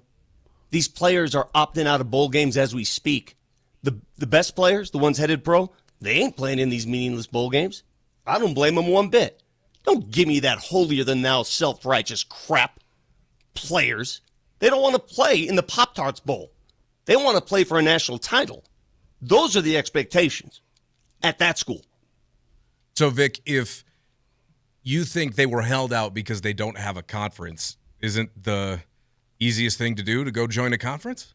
Well, do you know the history about why Notre Dame's not in the conference? I do, but you should explain it to our listeners. What's the you history? should explain it to our listeners because you have a much more in-depth history of it. Let's not do this back. Quiz thing here. Way back about why Notre Dame is not in the conference. And you can, Google it. Google why the Big Ten wouldn't allow Notre Dame in its conference back in the day. No, Nelly. No, Nelly, we're not doing that. Leave it, baby. Go ahead, Vic. Spin us that yarn. Nelly, turn that off. That was good, Nelly. That was funny. Go ahead, Vic. No, I'm good. You guys, you can Google it. What? We were waiting. I was No, actually interested. It's good. It's I'm fine. sitting. I'm I wasn't sitting here. I wasn't chiding you. I wanted to know. I'm being patient here. Smoke it. This is we Vic, gave you I'm the being floor. very patient. I'm just Don't get listening. upset. Way back in the day, the Big Ten wouldn't allow Notre Dame in its conference. And a lot of it was because of anti-Catholic prejudice. So Notre Dame forged its own road, did its own thing. They did it for a century. Did its own thing. Said, this is what we're going to do. And if any school in the country would change roles with them, switch spots, they do it in a heartbeat. Going independent and doing what they've done is hard, man. You know, you get the ups and the downs. Yesterday was a down. But that's what it is.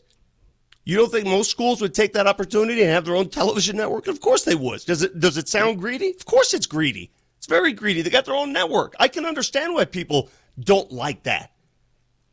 But they earned it. They did it on their own. They didn't get any help. Oh my God, he's still going. He's still going. Look, Vic, I'm with you.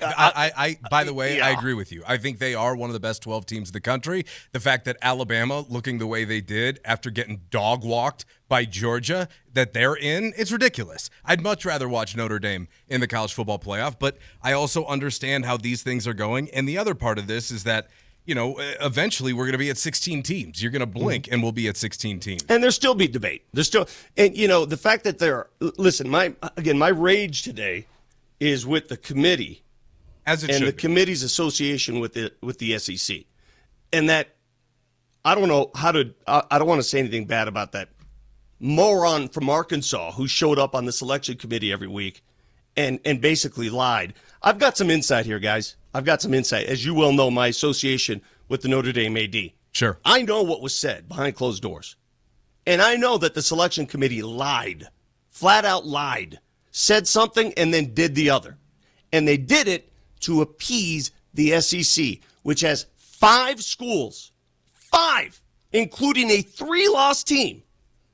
That's ridiculous. It's an overrated conference.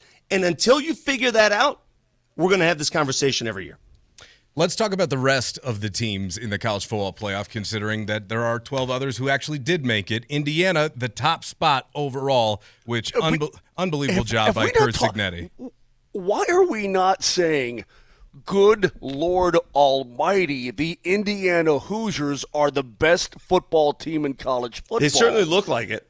Dude, how about Mendoza, right? Pretty Mendoza. We're not supposed to be in this position. Fernando. My man Fernando. By the way, I didn't realize his little brother was the backup. I know. I didn't realize there was a whole team of Mendozas. There's a boatload of Mendozas out there that can throw the pig. But here's the story, man. Mendoza gets blown up on the first play of the game, and he's laying on the field. I thought he was dead. I thought they just hook a winch up to his face mask and drag him off. He goes off. His little brother comes in. Then he comes right back fresh as a daisy. And the Indiana Hoosiers win not only the Big Ten championship, but they go to number 1. What freaking universe am I living in? Well, I mean, I in my lifetime, I could never have envisioned this because Indiana has stunk my entire life. Here's the other thing that gets me mad is people are like, why are you so PO? This is my alma mater. It's my school. It means something to me. Nelly, you went to CU. If CU got hosed, would it mean something to you? Do you have any pride in your school? Yeah, don't hose my Buffaloes. All right, Let's go. Would you be upset? Absolutely. What are you talking about? You're in the stands playing with your flute anyway. What do you care?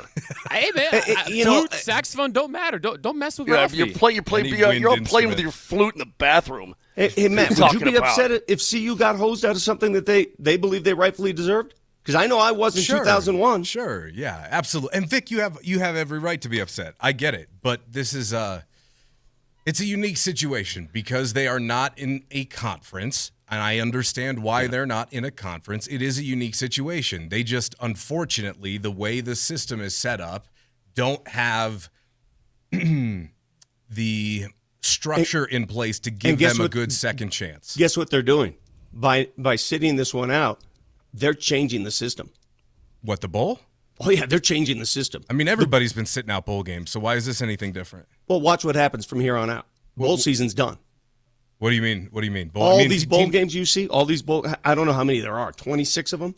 Yeah, but this has been happening for a couple of years. Why would this be any different? I understand. But the top of the top are not going to take these crap bowl games anymore. Yeah, it's going to start happening more and more. It's not even just them. Like Iowa State bailed out of a bowl game. I think overall that entire postseason schedule probably needs to be amended.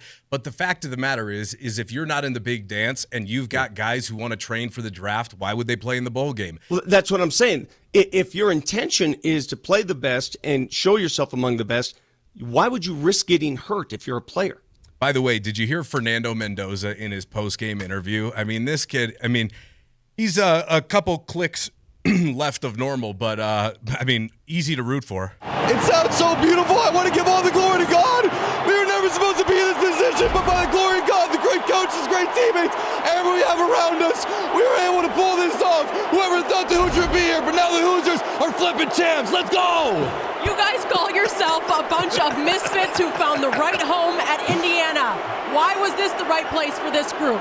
It's the right place for process-oriented. We're going day by day. Whether it's the offensive line, the defense, the coaches, special teams, we're all process-oriented to one goal. That's our thing, is we're brothers. We can drag teams into the deep end because we know that we're going to stick together and we're the strongest glue ever. This guy has been indoctrinated I love in that college kid, football. man. I love that kid. Hard and not he to played like at him. Cal. Cal stinks. Signetti gets him to go to Bloomington. I like that kid, man. Signetti's and you know a what? machine, man. Dude, Signetti knows what he's doing. Whatever he's feeding those boys, he knows what he's doing. It's pretty simple. I win. Google me. No, he didn't that's win when last he got. year at South That's when he. Bend. That's yeah. No, he did not. But that's when he. Isn't that the first time they'd played like in 70 years or something like Yeah, that? but Something crazy? conveniently enough, for everybody who says they never play anybody, they did get to the Natty last year by beating IU, by beating Georgia, by beating Penn State. So you're right. There is no recent history of them beating quality teams. Give all the glory to God. Okay, either way, we're on to Freddie. When I started watching them earlier on this season, Matt, but they got my interest right away. I thought to myself, that's a damn good football team. Now, I never would have envisioned they'd win the Big Ten title, ever. But that's a damn fine team. And Signetti, his words, man, coming back now from the I win Google me when he got hired at Indiana, man, he made everybody eat their words, didn't he? That's pretty damn impressive. Really impressive. Tons more to get through throughout the course of the morning. Adam Schefter going to join us at the top of the hour. And on the other side, some big days in the NFL yesterday. We'll break it all down. Broncos and Raiders. Broncos #1 seed in the NFL, #1 seed in the AFC. Oh, how sweet it is. All that and more to come. 92.5.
Moser, Lombardi, and Kane with Matt Smith. Thanks for being here. Follow along on the Safeway Twitch stream. Order online. Safeway does the rest. Get easy delivery or free pickup with the same great deals. Get started now at Safeway.com or on the Safeway app. Safeway, fresh foods, local flavors. Guys, we were talking about this last week. By the way, Moser, Lombardi, and Kane with Matt Smith. If you haven't heard, Brett at home getting baby number 2 settled. He'll be back in a couple of weeks. That's what we presume. So appreciate everybody for sticking with us and hanging out with us this morning on a Monday. Guys, we talked about this last week a little bit, but on the New York Giants bye week, they sent both Russell Wilson and Jameis Winston into studio, presumably to prepare both those guys for what life is going to look like after football. Did either of you happen to catch either one of those guys? I saw Jameis, and I thought he was funny and brilliant as expected. He did not surprise me one bit. To be honest, I didn't get a chance to watch much of Russell, so I have no idea. Well, we've got clips here from both of them. Moj, here's Jameis Winston on Fox's pregame show. We all should be happy and grateful for today. Now is the best present that we can get. Right. Okay? Present. Right now, we have Hall of Fame football players. Mm-hmm. Right now, we have world-class men and women that serve Fox to make this show go. This opportunity doesn't come around often, okay? But guess what? We have to make it last forever. Here we go. Fox NFL kickoff on 3. Woo! 1, 2, 3. Fox NFL kickoff! Woo! My only question is, why don't you guys come into the show with that kind of energy every morning? Okay, just time out for 1 second. Number one. Matt, maybe you haven't been keeping up on current events, but I had my own friggin' game yesterday, okay? I had my own. I'll keep this together. This is the greatest day ever. We're in Philly, man. Gonna kick some Flyers' butt. I had my own game. I couldn't watch any of the pregame stuff. You're laying around in your underwear and you're eating Cheetos or whatever the hell it is you do. It was hard to keep track of all. Dude, there was so much stuff on television yesterday. It was insanity. I had to work. That being said, that was a little over the top for me, and I love Jameis Winston. I love him. I can't get enough Jameis in my life. That was a little spastic, if you ask me. I think that was just a bit they were trying to do. He did a pregame speech with the morning show. This was what he sounded like on the panel. Ever since Liam Cohen has been getting recommendations on how to pronounce Duval the right way. He went Duval. How would you pronounce it, James? Duval. What's your Broadway one? Duval. Yes, they all work. The New York got to me, Guys, but I got the Jags. I think he's got a future in it. I really do. Yeah, I like him. I like him a lot, man. I think I'll watch him. I think he's going to be great when he's done with football. He's going to be fantastic. I think he was that was just an audition for him, and he wanted to hit a home run on his audition. I really believe that's what he was intending to do.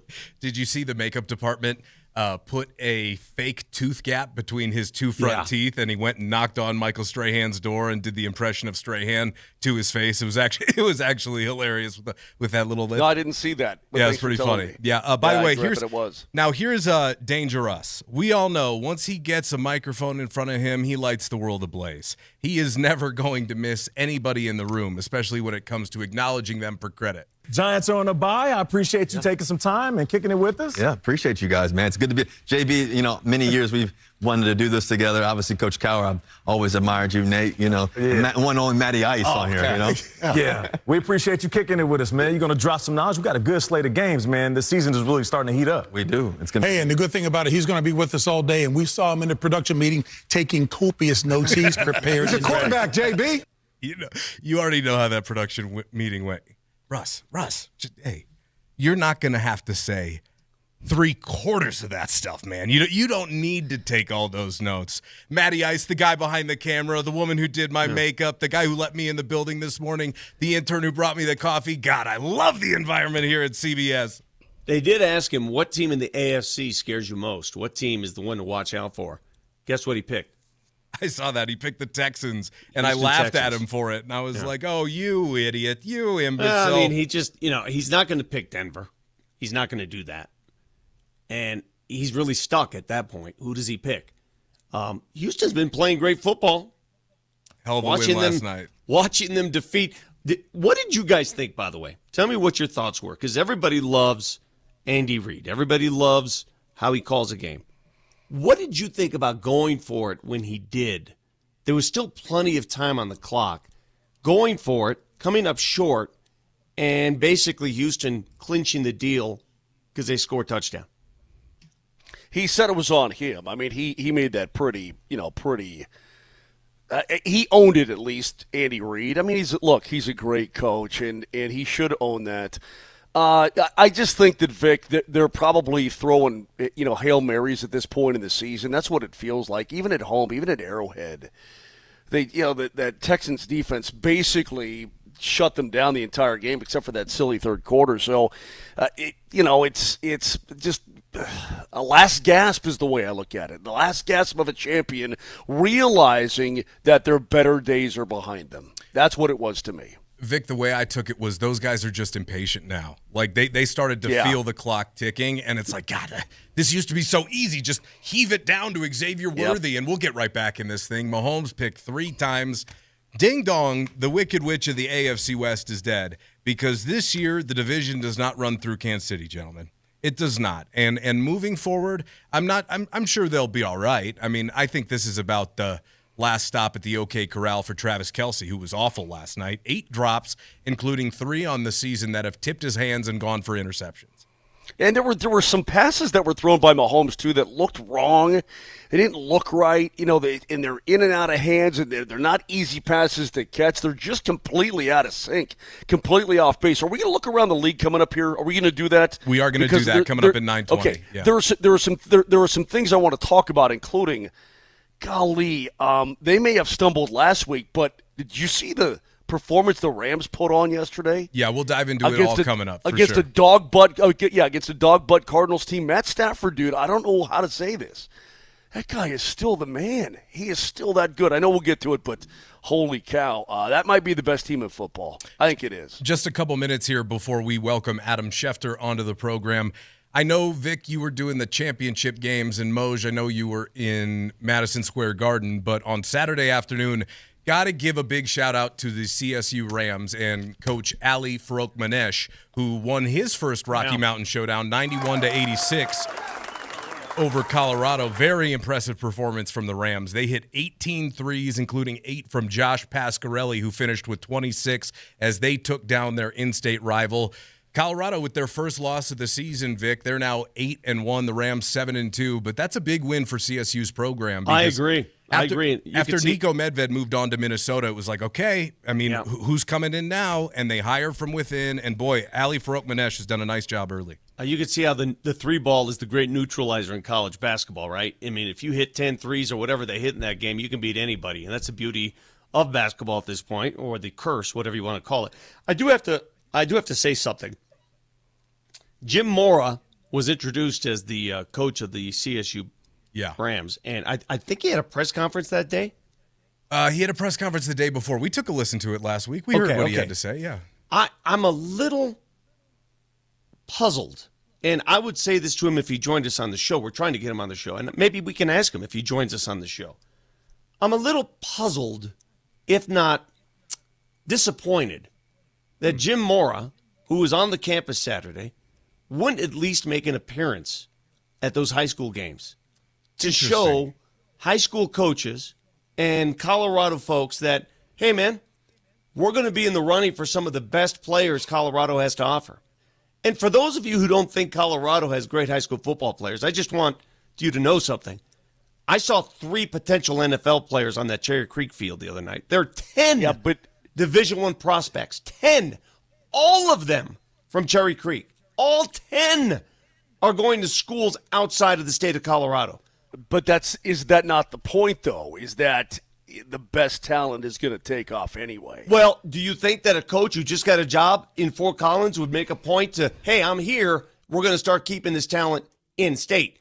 Do you think Jaden Fox, who flipped from UNLV to UCLA the day before, do you think maybe you could have talked to him? Yeah, but at the same time, Mora just dropped his offer to the kid from Ralston Valley. Exactly right. It just, in my humble opinion, and CSU fans aren't going to like it, I don't think it was a good look. Someone on the Shop Mazda text line said he went to Connecticut to move Wednesday to Friday. But, I mean, he was still back. The games were Saturday. Yeah, that's what I was going to say. He was still introduced at Moby Arena on Saturday, which, by the way, to a huge round of applause. Clearly tons of excitement up there for Coach Mora and the new era of Rams football. On the other side, Adam Schefter going to be joining us as we get back to breaking down Broncos and Raiders. It is a Rally House Victory Monday on Moser, Lombardi, and Kane with Matt Smith.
That's right.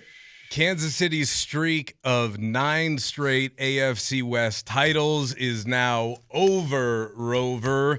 The AFC West will have a different division winner for the first time since 2015. Our guest now, Adam Schefter, is brought to you by Colorado Credit Union. Love where you live, love where you bank at Colorado Credit Union. Join today at ccu.org. Good morning, Adam. How you doing? What's going on, guys? How are we doing today? We're doing well. I mean, none of us are doing as well as you because you're $200 in Starbucks gift cards more wealthy this morning, my friend. It was $100 that came in. I think it was a $100 bet that we had. That's enough of DMac's money. He sent me a $100 gift card overnight. I loaded it up into my app this morning. I thanked DMac sincerely. I think it's $100. I mean, I remember too, Adam. I remember too. Yeah. You might be getting squelched here. Well, that wouldn't be surprising with DMac, but he was a man of his word last night. I woke up and there was a gift card that was texted to me, so he did pay off his bet overnight, at least to some degree.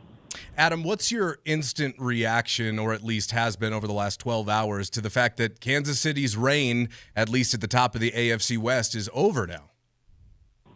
Well, I think it's a pretty remarkable streak. I mean, you go 10 straight years or 9 straight years of winning the division.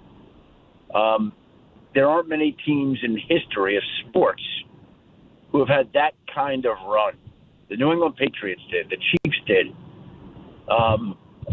I don't know how many teams outside of that have won their division 9 straight years, ever. Maybe the Lakers, Celtics at some point in time. I don't know. Canadians.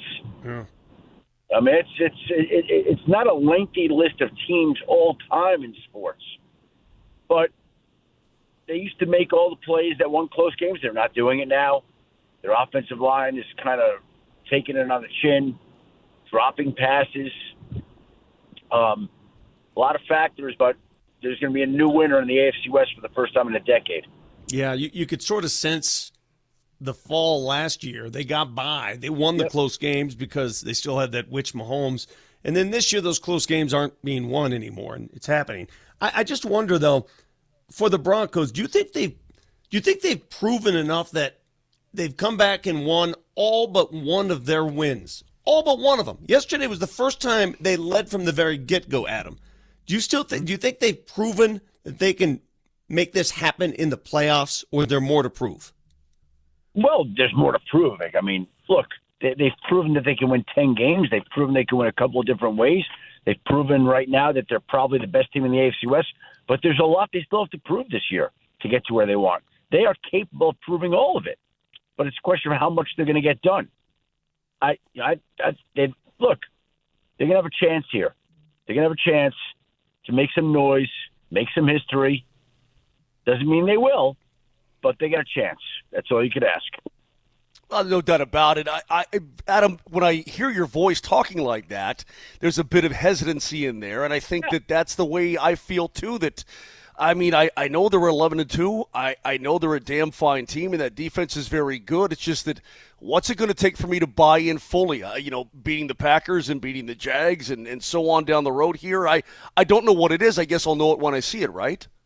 It's not even hesitancy from me. It's not anything that I wouldn't say about another team. It's just prove it. Go win out. Like it's there.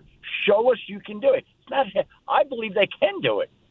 I'm not hesitant about whether or not they can do it. I'm hesitant about whether or not they'll get it done. Like, go get it done. That's it. It's not critical.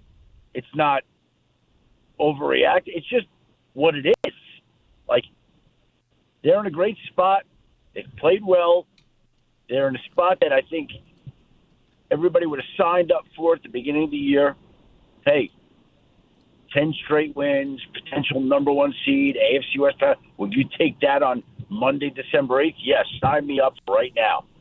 Now, when we hesitate, I don't even view it as hesitate, are they going to be good enough in the playoffs to beat the Jaguars or the Texans or the Patriots? I think they are. I think they are. But will they? I don't know. We'll see. Adam Schefter joins us on the Ramos Law Hotline. Car accident? You need Ramos Law. Medical doctor and attorney, ramoslaw.com. Adam, something happened last week that I've spoken to you before about, at least previously in interviews, that you've been very passionate about. But the Hall of Fame class, or at least the potential nominees, were released last week. And yet again, Mike Shanahan was snubbed. I don't know what to say anymore. Like, it's ridiculous. It's gone on long enough.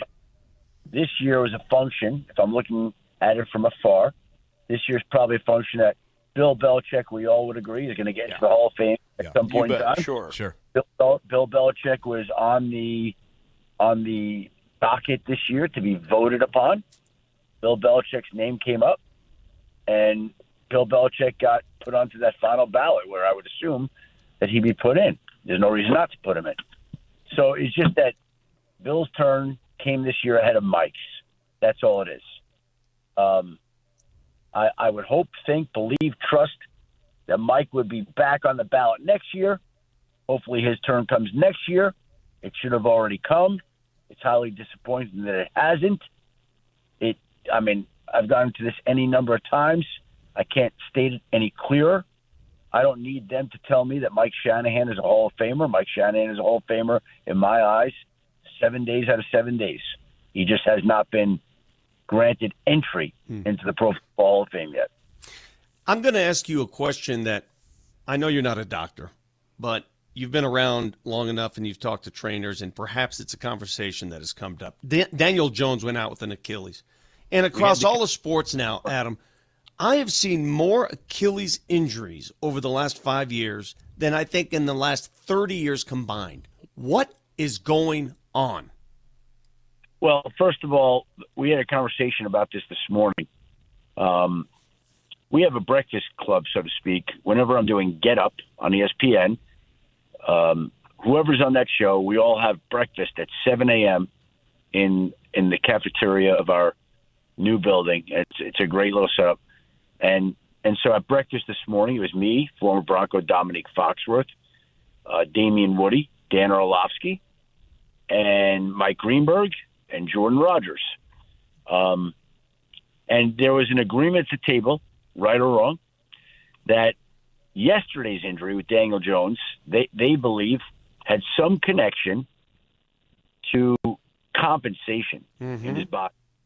He had the left fibula injury that he's been dealing with, the hairline fracture there, and yesterday he tore his right Achilles.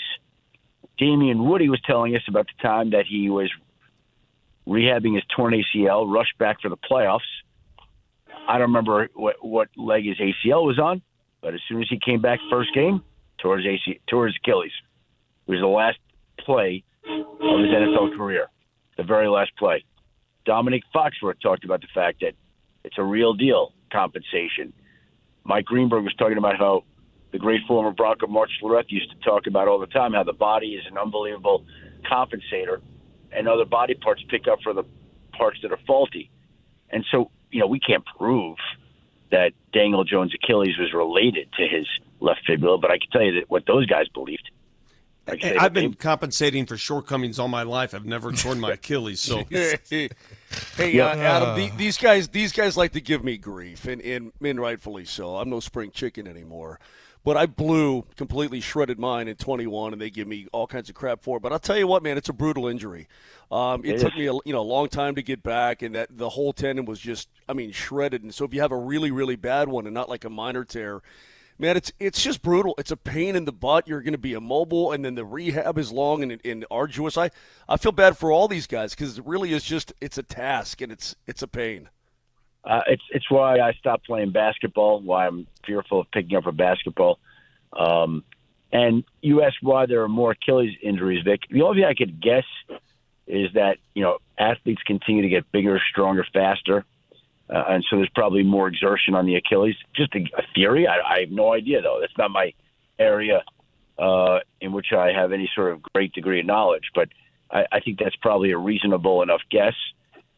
In some of these cases, like I said with Daniel Jones, there's the compensation factor that some people also believe and subscribe to. But it's just a very disappointing injury. It changes the trajectory of his career, their season, everything, a franchise really, because they traded 2 first-round draft picks for Sauce Gardner, thinking and believing they had their quarterback of the future, and they might. But now, an Achilles is 9-10 months. So is Daniel Jones going to be ready for the start of next year? We'll see. He's a free agent. What do you pay him? How long a deal do you give him? How much money did he lose yesterday by going down with the Achilles? So there's obviously all sorts of fallout from him rupturing his Achilles. None of it is good. Adam Schefter is our guest. Adam, this one is maybe a little bit of an inside baseball question, but I see over the weekend, a lot of the national guys, including yourself, posting some of the fines that players have been receiving on Saturdays, disciplinary, behavioral, et cetera, et cetera. Adam, some of these are completely innocuous, man. It feels like the NFL is robbing from their players. Am I wrong there? Well, I try not to post on fines unless I think it's particularly noteworthy or interesting. And the one that you're referring to that I posted about was Baker Mayfield and Bucky Irving wiping their noses after a touchdown in celebration. And I guess it's got some sort of meaning in some sort of world that I don't know about, some reference to drugs or something. I don't know. And so, look, it seems over the top. It seems ridiculous, but these are the rules. Yeah. And by the way, I don't care how much money you make. If you get hit with a fine for $14,000 or whatever it was, like Baker Mayfield, I don't care if you make $30 million. $14,000 is that's a lot of bread. Yeah, okay? I don't care. Like nobody wants to write a check for $14,000. I don't care how much money you got. Adam, you mentioned that you were visiting with your ESPN buddies this morning, and they're all football guys. Everyone you mentioned. Any word on the criminal malfeasance that took place with the college football selection committee and what came down yesterday? Yeah, there's lots. Yeah, my condolences to you, Vic. I'm sure that you're obviously very bothered by that. Bothered's not the word. Been a rough morning, Adam. Yeah, bothered's not the word. I don't think that's the word that we would choose at Notre Dame. That's whatever it is. It's unfortunate. It's not ideal, but it's a reality. And so, what did your cohorts think, though? What did they agree with it? Because I know that that Dan's gone. Orlovsky says they got hosed. I'm wondering what the others think. Paul Feinbaum ripped Notre Dame, of course. He went. Of course, he's an SEC honk. What do you expect? I mean, seriously, what do you expect Paul Feinbaum to say? Do you think he's going to defend Notre Dame or the SEC in this situation? Paul Feinbaum was like, Notre Dame got what it deserved. Yeah. I should have taken that approach this morning just to see the reaction. Hey, last one, Adam, real quick. Can we stop being done wringing our hands about Shedeur holding the ball and, drifting in the pocket and all this? I mean, this guy is who he was in college, Adam, and for some reason the NFL took a while to see it. But to me, I know it was a loss, and sure, he's got some things to clean up. But, buddy, if that's not an NFL quarterback, I don't know what is. Well, he looked good yesterday, and look, he's earned the right to see more time here down the stretch. It's great for him, great for Cleveland. Let's see what they got, and if he can pan out and develop, then they can save some of their first-round picks. They got 2 first-round picks in April, so we'll see how that goes. But, yeah, he played well. Great to see that. Unfortunately, win, but he'll have more opportunities here down the stretch. Appreciate it so much, Adam. Thanks for your time this morning, man. Guys, have a great Monday. Vic, my condolences on Notre Dame. Shut up, Adam. Thank you, bud. Enjoy all that caffeine, courtesy of DMac. Adam Schefter is brought to you by Johnson Auto Plaza, where you get selection, service, and incredible savings on Ram, Jeep, Chevy, Buick, and GMC, all at one location. Experience the power of the plaza at Johnson Auto Plaza. It is a Rally House victory Monday on Altitude Sports Radio 92.5. Rally House, shop every team in town. We had to delay it so Vic could get out his Notre Dame thoughts. And, Vic, do you feel expressed, at least for the time being? Oh, yeah. I mean, I probably could go for days, but you know what? I appreciate the platform. I really do. I would not have gotten into it if it weren't a national story, but it is. Of course. I understand why we did it, and I'm glad we made time for it. But on the other side, it is time to pay off what we didn't hit before. It's our lap around the league. Moser, Lombardi, and Kane with Matt Smith.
Hope you all had a great weekend. Moser, Lombardi, and Kane with Matt Smith. By the way, Eagles at Chargers on deck tonight for Monday Night Football. You can hear it all right here on Altitude Sports Radio 92.5, your home for Westwood One's coverage of the NFL. Great win for the Broncos yesterday, 24-14 over the Raiders. They moved to 11-2, 10 in a row. Most wins in a single season since 2015. Huge year for Denver, but that wasn't all that happened in the league yesterday. Gentlemen, are you ready for a quick lap here? Sure. All right. That was enthusiastic enough. Let's start in the NFC North. Minnesota blanked the Commanders 31-0. J.J. McCarthy threw a career-high 3 touchdown passes in his first ever turnover-free game. Minnesota in the victory, still slated to pick 11th in the upcoming draft. However, for Washington, 2024 AP Offensive Rookie of the Year, Jaden Daniels was injured again, re-aggravated that dislocated elbow, forced an exit. Mariota came in to relieve him. The Commanders slated to pick 6th overall in the draft. Yeah, they're without Jaden Daniels, a healthy Jaden Daniels, they're just not that good. I mean, that's it. The fact that they gave the Broncos as much as they wanted last week. Well, yeah, the fact that they gave the Broncos as much as they wanted last week is that was a big surprise to me, because I don't think the Commanders are very good, and Minnesota at home just pasted them. Moving on, staying in the NFC North. Oh, boy. I knew it was too good to be true. On the fake. Williams looking, throwing, it is intercepted! Keyshawn Nixon and the Packers will win it! We knew it was coming. Had to go into Lambeau in December. It's too good to be true. Packers take over. Oh, it did, didn't it? Packers take over the top spot in the North. Bears go from the 1 seed all the way down to the 7 seed. Chicago just 1 game up on the Lions. How about that 40-40 tie back in the first quarter of the season in Dallas, ending up saving the Packers' bacon here? Isn't that amazing? Pretty crazy. And by the way, the Bears and the Lions play in the final game of the regular season. And that time is still TBD, so I'm guessing it's probably going to be for everything. You know, the Lions already got them once this year, so the Bears need to win that game. Otherwise, they could be entirely out. The NFC's stacked at the top. I mean, you're going to have a good team that doesn't get in with a good record. Maybe 11 wins doesn't get in. It's going to be crazy.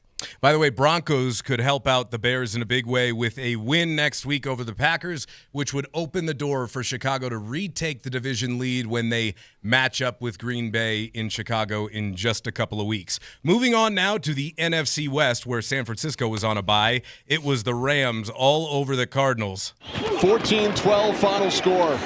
Rams and Cardinals. Oh! And this pass is picked off. We mentioned earlier how well Nate Landman has been playing this season, and he comes up with his second career interception, both in Arizona. 45-17 Rams over the Cardinals. How about former Buff Nate Landman with his second career interception? Stafford's leading the offense. Landman's leading the defense, Vic. What a great story. A guy who was often injured in college, right? Remember his college career? How many times did he tear up his knees in college? How many times did we see him limp off the field? It was twice. I think it was twice. And then the dude's like, well, he's washed. He's not going to make it in the NFL. And he bounces around and, you hear from him a little bit. And now he gets a new contract with the Rams and he's making plays. I love the story, man. Anybody who watched Nate Landman up in Boulder, they knew he's a player. He's a bulldog. And he finally gets the opportunity to play healthy. Hey, man, when you got that neck roll, when you got that, that neck pad thing, that means you're a football player in my book. Hey, by the way, the Rams, Stafford, his quarterback rating yesterday, Matt, was 131.2. That's pretty damn good. And Puka Nacua is Nacuaing all over the place again. But watch out, Blake Corum, the former Michigan Wolverine. He had 120. See, this is we talk about like R.J. Harvey, and I think he had a good day yesterday. But Corum, 12 carries for 128, averaging 10.7 per and 2 touches. That's a rushing attack. Overall, the Rams as a team ran for about 250. That is a running game. That is what it looks like. Matt Stafford added 3 more passing touchdowns, gives him 35 on the year, 9 more than second-place Dak Prescott. Impressive season for Matthew Stafford. By the way, for the Cardinals, they're slated right now to pick 8th in the upcoming draft. They've lost 5 in a row, and reports this week that they could be moving on from Kyler Murray this offseason. Yep. I think we all expected that sooner or later. Moving on, but staying in the West. And here's Rashid Shaheed, big special teams play. Breaking free, and Shaheed all the way to the house, no flags. How about a game that was tied 6-6 at half? The Seahawks rout the Falcons 37-9, outscore them 31-3 in the second half. Mike Macdonald in Seattle is the first head coach in franchise history to start a career with back-to-back 10-win seasons, Moj. Yeah, lay it down on Seattle, which is what I did on Friday. Lay it down with 2-2 this week. Man. That's a good but Seattle's a good team. Everybody's all over Darnold's bacon for throwing those picks against the Rams, and rightfully so. Dude, they're going to be a tough out. They are. That's a good football team, man. NFC's going to be a pain in the Batuski. I'm looking at some of their games. All right, so everybody criticizes the Broncos for never being able to blow anybody out. They blew out the Cowboys, and the Raiders was easy. Look at what the Seahawks have done this year. I mean, it really is 31-17, 44-13, 20-12, 27-19, 38-14, 44-22, 26-0, 37-9. They're obliterating people. Impressive numbers. They're 6-1 on the road, 10-3 on the season. In their last two games, they've allowed just 9 points and have caused 8 turnovers. That defense is swarming up in the Pacific Northwest. Moving on now to the NFC South, where Carolina was on a bye. Again, the new right tackle is Sherman. Chuck. Oh, here they come up the middle. He got away from one. He got away from Vea. Here he goes. No way. Touchdown! His second touchdown run today. Chuck from 13. Hope you didn't write him off, because he didn't write back. 24-20, the Saints over the Buccaneers. Tyler Shuck, 2 second-half rushing touchdowns, and he does Carolina a huge favor by delivering Tampa Bay their 6th loss of the year. It drops them to a tie with Carolina at 7-6 at the top of the NFC South. Does anybody want to win that friggin' division? Does anybody want to win it, or you just want to lollygag your way all through this season at 7-6? The hell are we doing in the NFC South? Anybody pretty much decide the division. By the way, Tampa Bay's played the toughest schedule in the NFL. Guys are getting healthy again. Watch out, dude. The Saints came in with 2 wins on the season, and they beat you in your joint when you had to win. It's stupid, just dumb. Moving along to the AFC East, where the Patriots were on a bye. Miami took care of the Jets 34-10. By the way, how about this for the Dolphins? Started 1-5, have won 5 out of their last 6. At 6-7 now, has Mike McDaniel saved his job, Moj? I think he has. I mean, here's the thing, Matt. To me, your job should be cost. It should cost you your job when the team quits on you. They don't want to play for you anymore. Yeah. Their problem has been that Tua is horrible. Their problem has been that Tua is not Tua anymore. Okay, and that's a pretty dang big problem when you're trying to find a new quarterback. Tua played okay yesterday, but he's just not himself. That's why they're not winning. But they have not quit on Mike McDaniel. Incidentally, when we were going from where were we going? From New York to Philly, we saw the Dolphins coming in on a big 747. Again, Vic, tell Matt Smith what it's like to move a professional football team. Excuse me? Like, what do you mean move? It's a big operation. I can imagine. 7 buses. I leaving. see what you're saying. We had to wait to get to our plane. 7 buses were coming in. It was especially insane. in the preseason. 7. Yeah. I mean, especially with all the coaches, and they got like 100 players hanging out. It's crazy. Mm-hmm. By the way, the Jets are one of 5 teams at 3-10. They're slated to pick 7th in the upcoming draft. Vic, same question more or less to you. How about Aaron Glenn in New York? Is he a one and done? I don't think so. I mean, that is such a mess up there. I mean, there's a mess from the get-go, from the very top. If you go through another coach, if you eat one of your own again, I don't know where you go. Unless they have a coach in mind that's a home run. You got to give him a little more time, don't you think? I think so, I think but so. I also wouldn't be surprised because it's incredibly dysfunctional. Moving along, but staying in the AFC East. Oh, what a snow game this was. From the 33. Oh, my goodness! Look out here! Christian Benford, gift wrapped the other way! Touchdown! What just happened? 67 yards. Incredible finish in East Rutherford, where Buffalo 39-35 over the Bengals. 5th seed in the AFC now. Wait, that wasn't East Rutherford. I didn't mean East Rutherford. What are you I'm talking sorry. about? Upstate New York. I'm sorry. Orchard Park. Orchard Park. You had me confused. Excuse me, Orchard Park. In Orchard Park, the Bills. Me out. Relax. The Bills Don't take mess the with 5th geography, seed. dude. I know, I screwed up. Bills take the 5th seed. They've won. That's it, because he almost is able to outscore all of your problems defensively. Almost. He had 4 touchdown passes yesterday. And you know what? This is what I like about Joe Burrow. Why are you playing now? You know, your team's not going to make the playoffs. He says, look, I'm paid to play football. I want to play football with my boys. This is my job. Okay? We get paid a lot of money to play a kid's game. I'm playing. He didn't have to play. 4 touchdown passes and 300 yards through the air, and they lose. That game was drunk. 21 fourth-quarter points for the Bills. Those interceptions were just, oh, my God, what are you doing? Backbreakers, absolute backbreakers. Moving to the AFC North. Dump it off. Got it. Got the first down with Warren. Warren going to go untouched. Touchdown, Pittsburgh. A play so simple that was not defended. 38 yards and a touchdown. 27-22 Steelers over the Ravens. Except for Packers and Bears, this was probably the most impactful game of yesterday's slate. The Steelers take over the lead in the AFC North. They're now the 4th seed in the AFC, but they do face Baltimore again in Week 18 for the rematch. By the way, how about this for a little note? The Steelers have won 3 games since World War II where they were outrushed by over 170 yards. They were outrushed by 183 yesterday.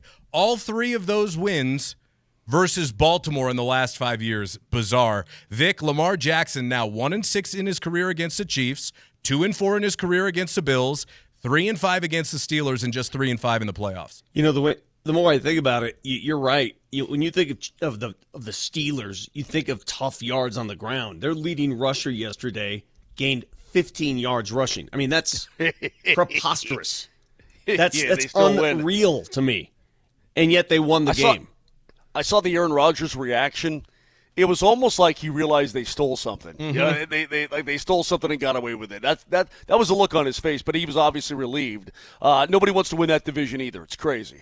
Something's wrong with Lamar, too. He doesn't look like himself. Definitely. I know he's been banged up, but something's going on. But that fumble, I mean, that killed it killed their. Well, it didn't kill their season because they're a game back. I mean, they're 6-7 against 7-6, but that was a big loss for Baltimore because they could have taken the division lead. Moving along here, but staying in the AFC North. For Sanders. Well protected. And there's Jerry Jeudy.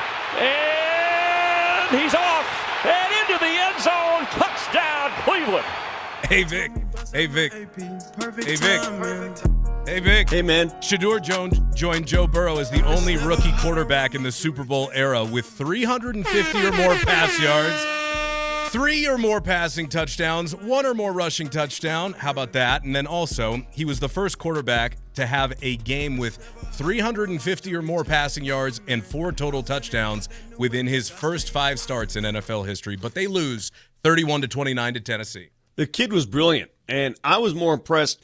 That pass he made to Harold Fannin at the end, first of all, he rallies his team, right?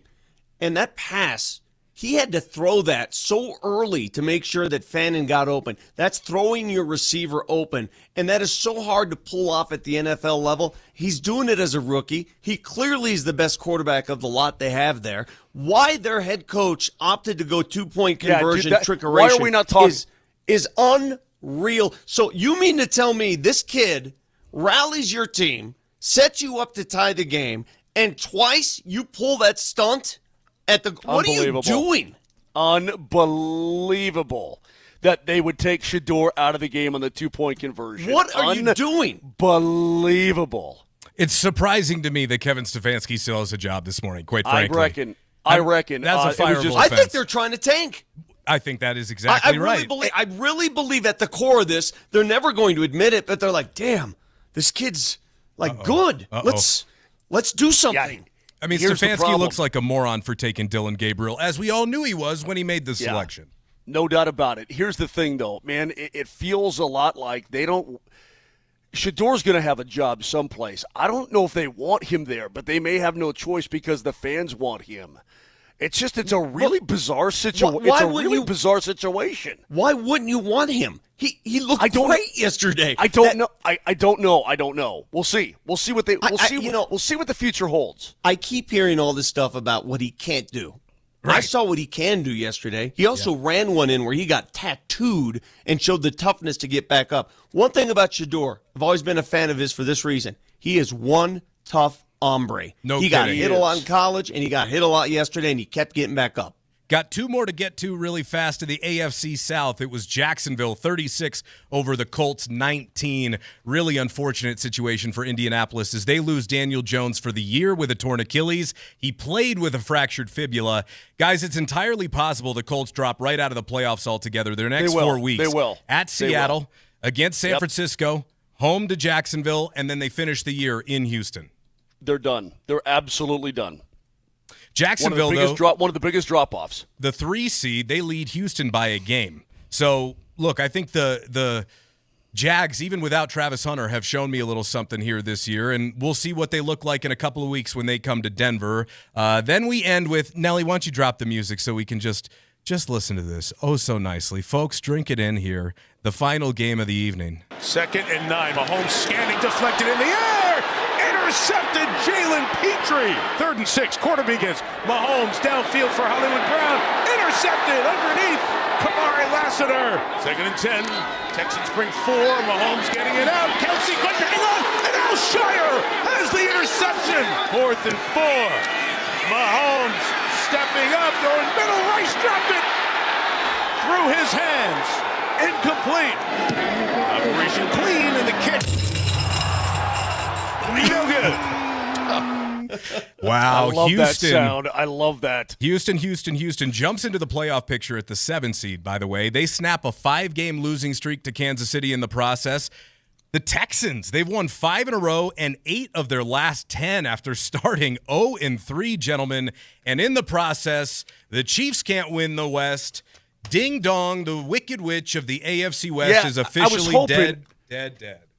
I was hoping we'd get just at least a little Wizard of Oz, man. Nelly, you didn't have any foresight, Nelly? I mean, you got to get any Wizard of Oz in this thing? Maybe on the way back from break. For the first time in 10 years, the Denver Broncos are assured a better record than the Kansas City Chiefs. It's been that long, 10 years. You know what the Chiefs are? Watching them just struggle late. I mean, Mahomes makes a play, and Rashee Rice can't catch it. Mahomes looking for Kelsey, and Kelsey falls down like an elderly person. They're playing football like I play basketball these days. You want to make a move, and you can't. Your body's just broken down. You're just helpless. You're just sitting there watching the younger players move around you. That's what the Chiefs looked like last night. Don't miss another Avs Ticket Tuesday tomorrow on Altitude Sports Radio. Keywords on the 20s all day for your chance to see the Avs as they host the back-to-back defending champ Florida Panthers. Avs Ticket Tuesdays are powered by Matthews Fine Watches and Jewelry in the Highlands Ranch Town Center and at MatthewsFineWatches.com. Live from the Backus and Shanker Studio, serious lawyers for the seriously injured. It is a Rally House Victory Monday on Moser, Lombardi, and Kane with Matt Smith. On the other side, back to the Broncos. Who's in the groove? Vic and Moj will tell us next. No good.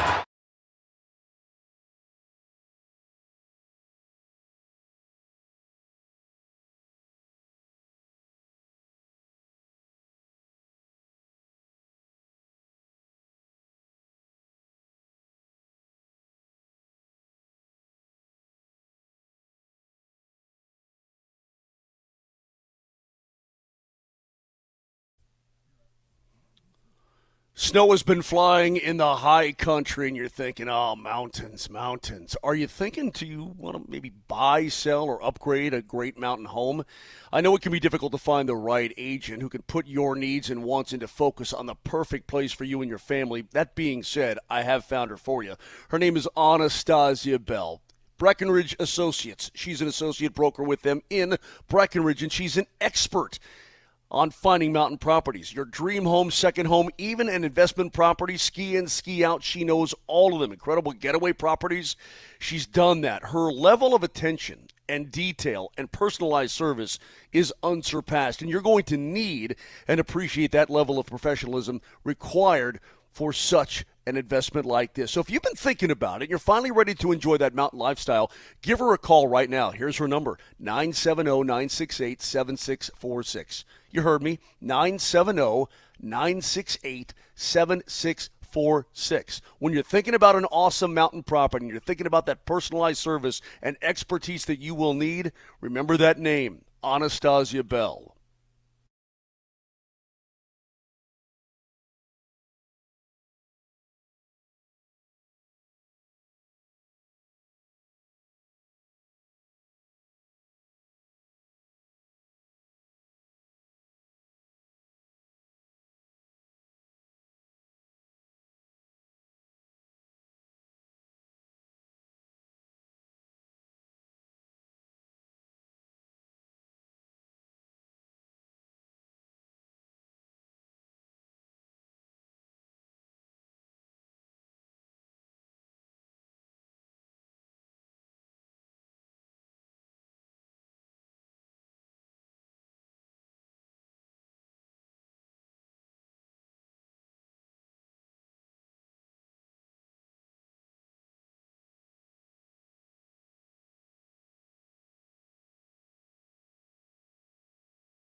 That's right, folks. The Wicked Witch of the AFC West is dead as That's disco. what I'm talking about. Moser, Lombardi, and Kane with Matt Smith wrapping up here on a Rally House Victory Monday. Doesn't it feel good? I mean, like, was there a weight lifted off your shoulders at all, Mose, or is this still like, hey, job finished? No. The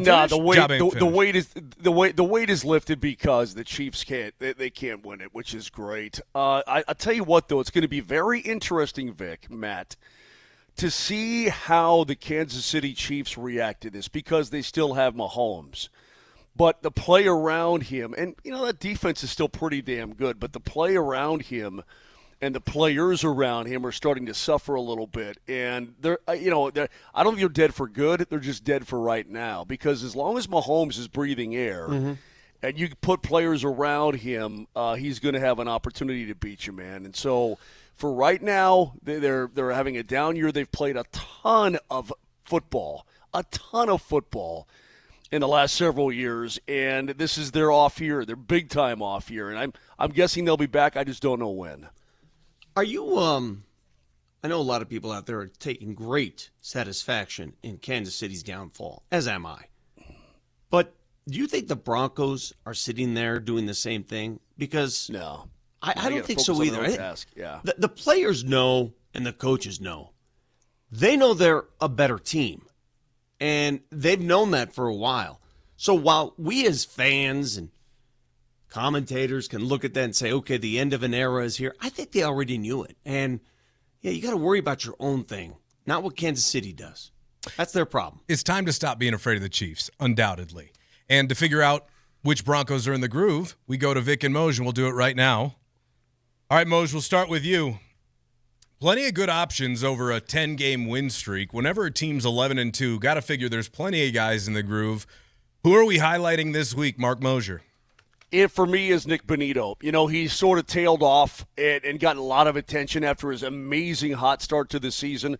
But he had a couple of sacks of Geno yesterday. He's up to 12.5 now, and so he's back on target. He's back on track. And I just thought that, again, when he draws so much attention every damn week, other guys are getting fat, and he's not unhappy about that. He's got his new deal, and it seems like everybody is happy. But to see Bonito, again, get back to that groove, that getting to the quarterback and knocking him down, he's my guy. Well, you know, we take Cortland Sutton for granted a lot. He had 6 catches yesterday. But my guy is a dude who makes a play every so often, and you're like, wow, glad we have him on our Marvin Mims changed the game. That changed the game. One play changed the game. It was a tie game, and he was engulfed in traffic, and it looked like he was going to go down. And then all of a sudden, he emerges on the sideline, and the Broncos took the lead for good. Marvin Mims is a weapon. I know a lot of people would like to see him utilized more, but I'll take him as a return man any day. I like those two. I'm going to go with an unsung hero. I am.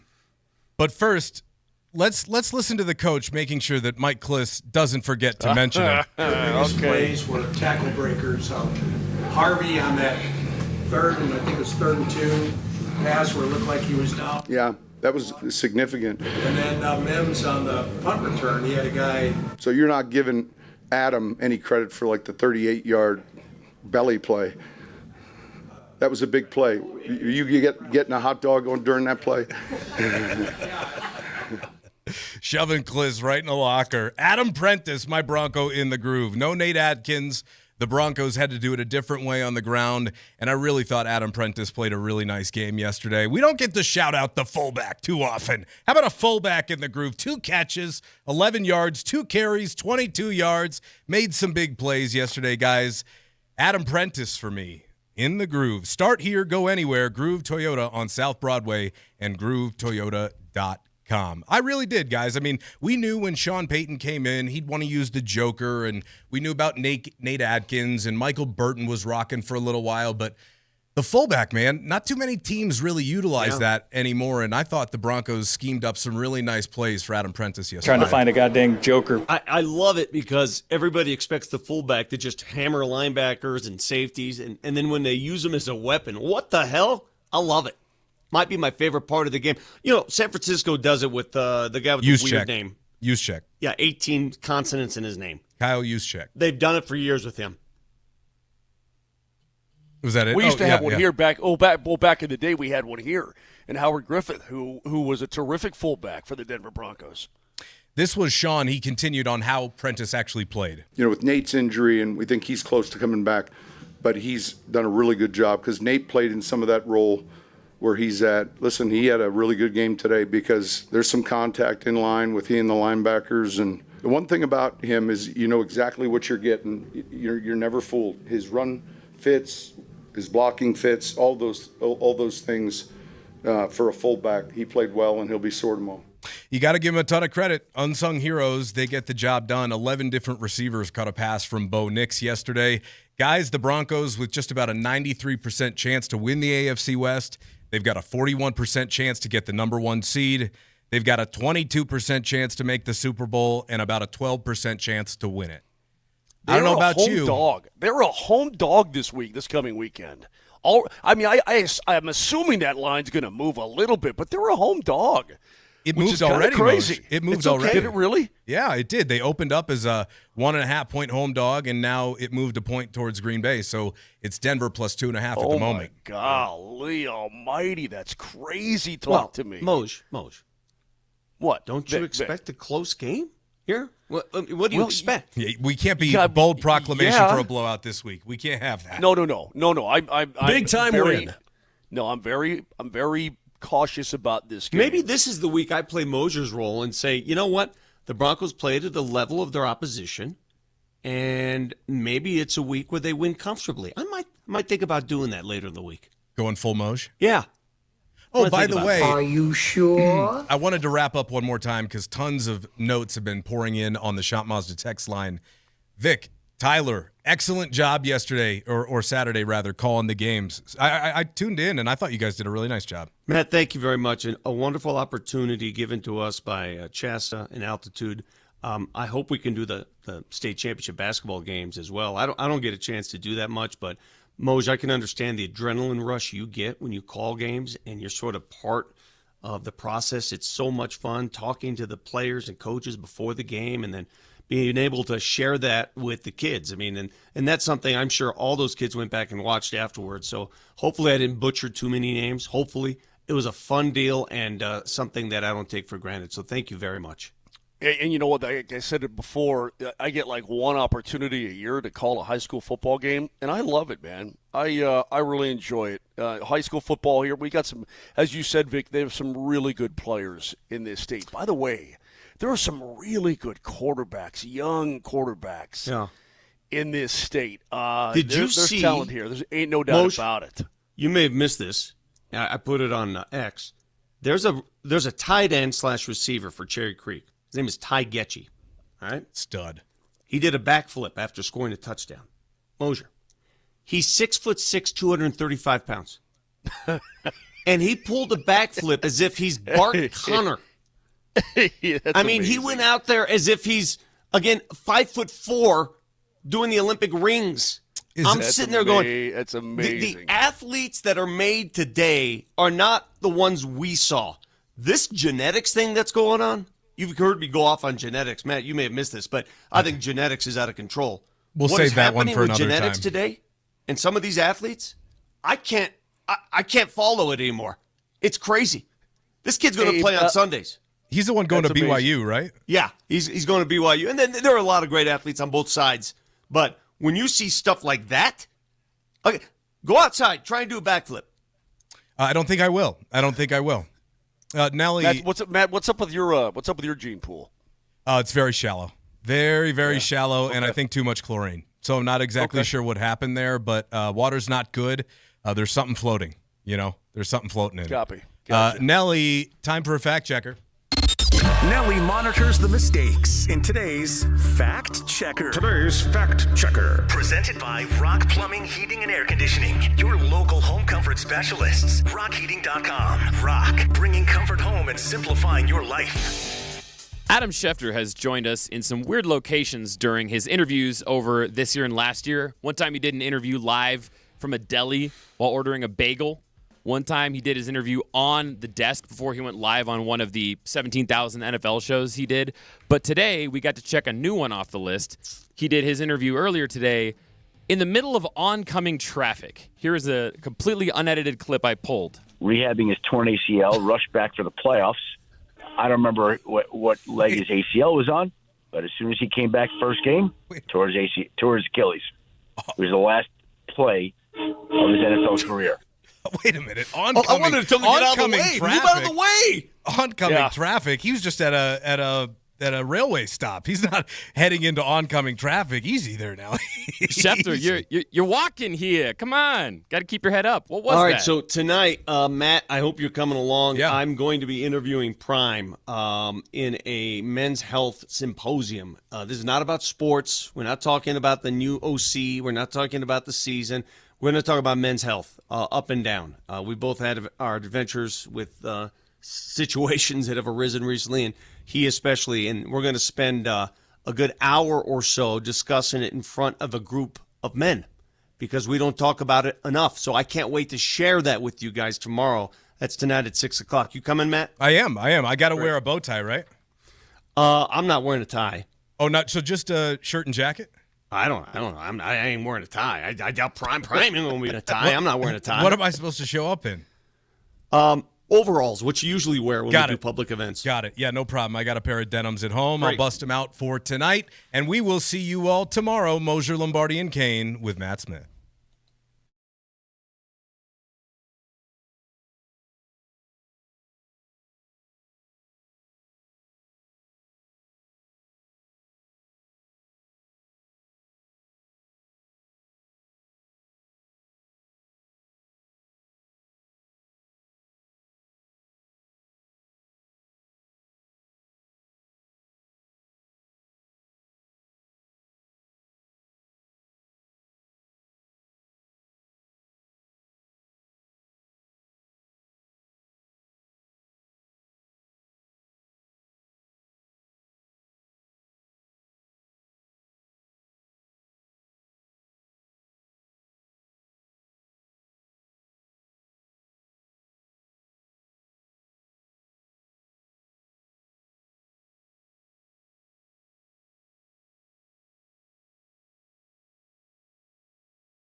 On a Rally House Football Monday, a victory Football Monday, the Denver Broncos with just, a 7-point victory, not a 7.5-point victory over the Vegas Raiders, get their 10th straight win, 11 on the season. They are number one, not only in the AFC West, but in the AFC and in the National Football League. They currently hold, if both teams win out, every tiebreaker for the number one overall seed and that all-important first-round bye against the New England Patriots, who are idle on the bye this week, but they handle the dog-butt Las Vegas Raiders. We have so much to get into today. We will break down that entire game, the 7-point victory over Las Vegas. We've got a little bit of Avs and Nuggets dominance to get to. We have to talk about the chaos in the college football playoff, but nothing more than a generational hate watch last night. KJ, hit it.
Oh, what a feeling that Texans win was last night. Get out of town, coach. I told you for weeks teams would do your dirty work, and there was nothing better than watching Travis Kelce shut his eyes and pout to himself on the sideline. Patrick Mahomes gets sacked time after time after time. The Chiefs throw interception after interception after interception, despite having their defense hold Houston to -2 yards in the third quarter. And what happens after you get an oh-so-sweet Broncos win to take over first place in the NFL? The Kansas City Chiefs are burning and destructing right in front of our eyes. Yep, it's over. It is over. The 9-year reign of terror in the AFC West is officially over. And it's a great thing for everybody involved. Sean Payton in his post-game press conference after beating the Raiders did mention that he doesn't believe in rivalry games. There is no such thing as a rivalry in division, but yet all we all have been doing in the AFC West, other than the Chiefs, are chasing the Kansas City Chiefs. And chasing, you are no more. The Denver Broncos are destined to win the AFC West. Got to take care of some business. Love to watch a little bit more. I like some more hate watching tonight. I think we're all big Philadelphia Eagles fans tonight, are we not? You certainly are.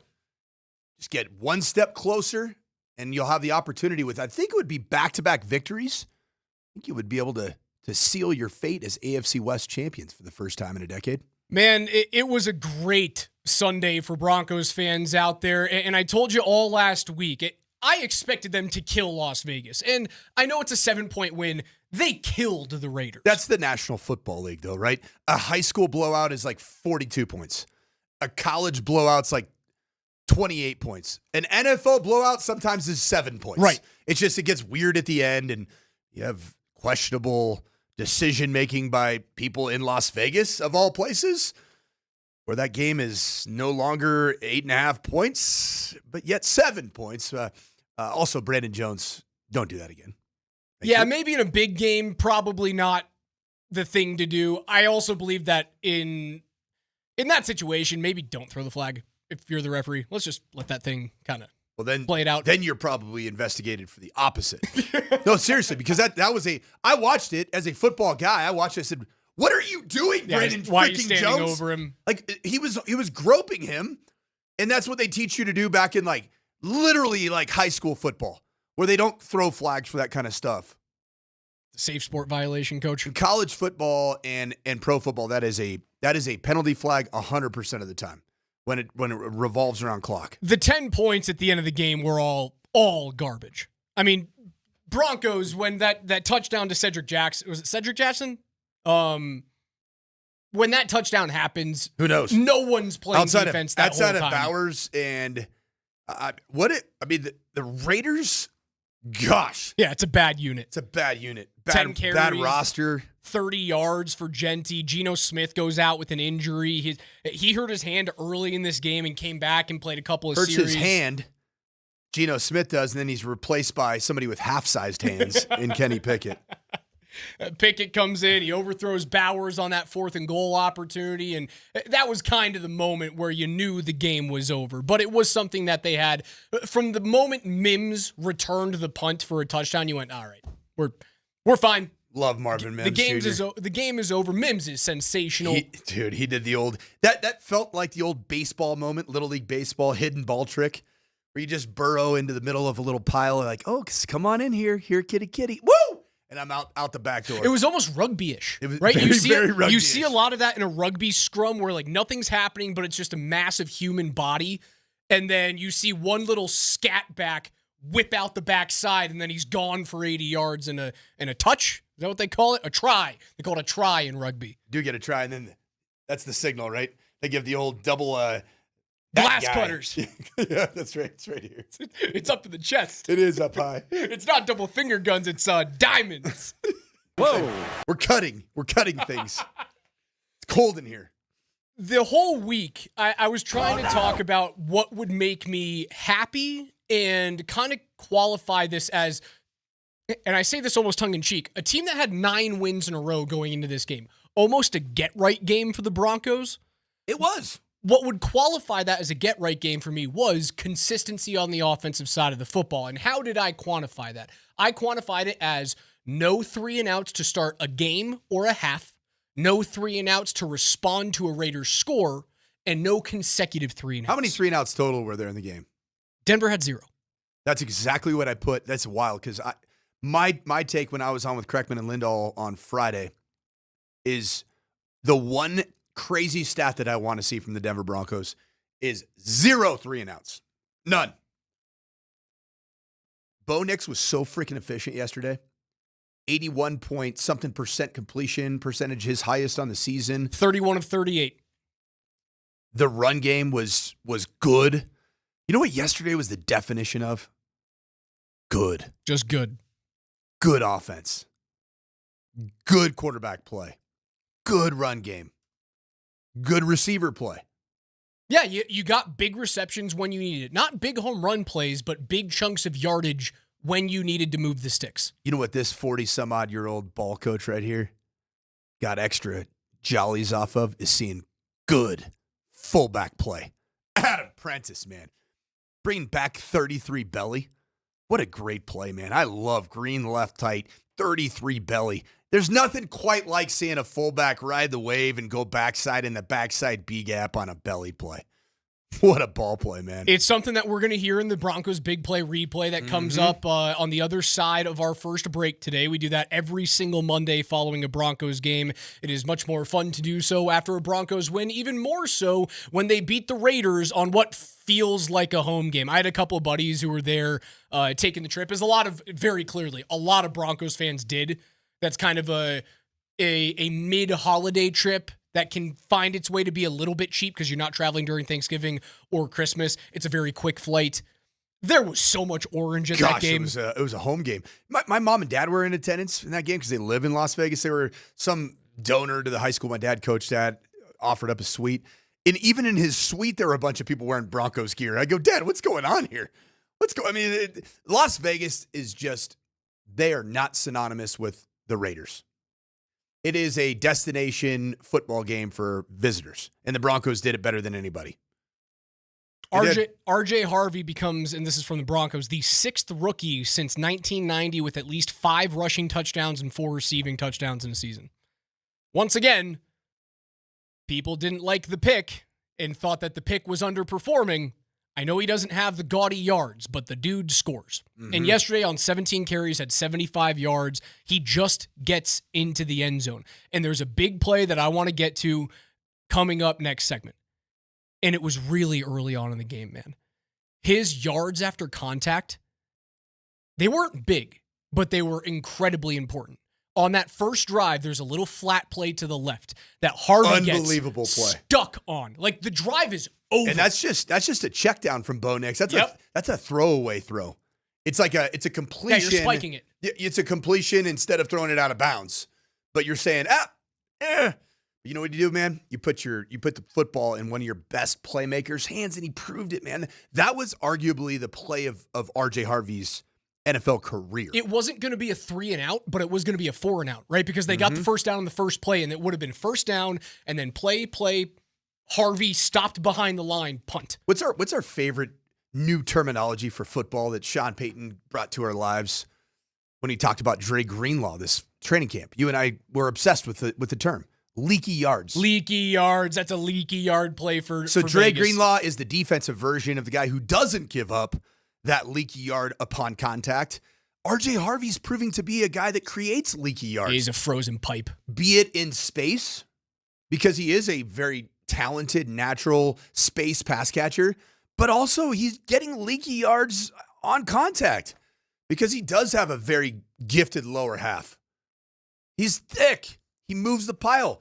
That's what we thought we were missing with J.K. Dobbins. I get it's the Raiders, but these are National Football League players, and I love the confidence that R.J. Harvey now has coming out of that game to go be able to move the sticks like he did. That was a great yeoman's-like day right there for our guy, R.J. Harvey. It's a Rally House Football Monday today on the Morning Sprint. That's the coach, Mike Sanford. KJ Granderson is behind the glass. You guys, 303-504-0925 on the Shop Mazda text line. We want your reactions to this Broncos win, 11-2. They've won 10 straight games. On the other side, we do it every single Monday. It's our favorite part of the week. It's the Broncos Big Play Replay.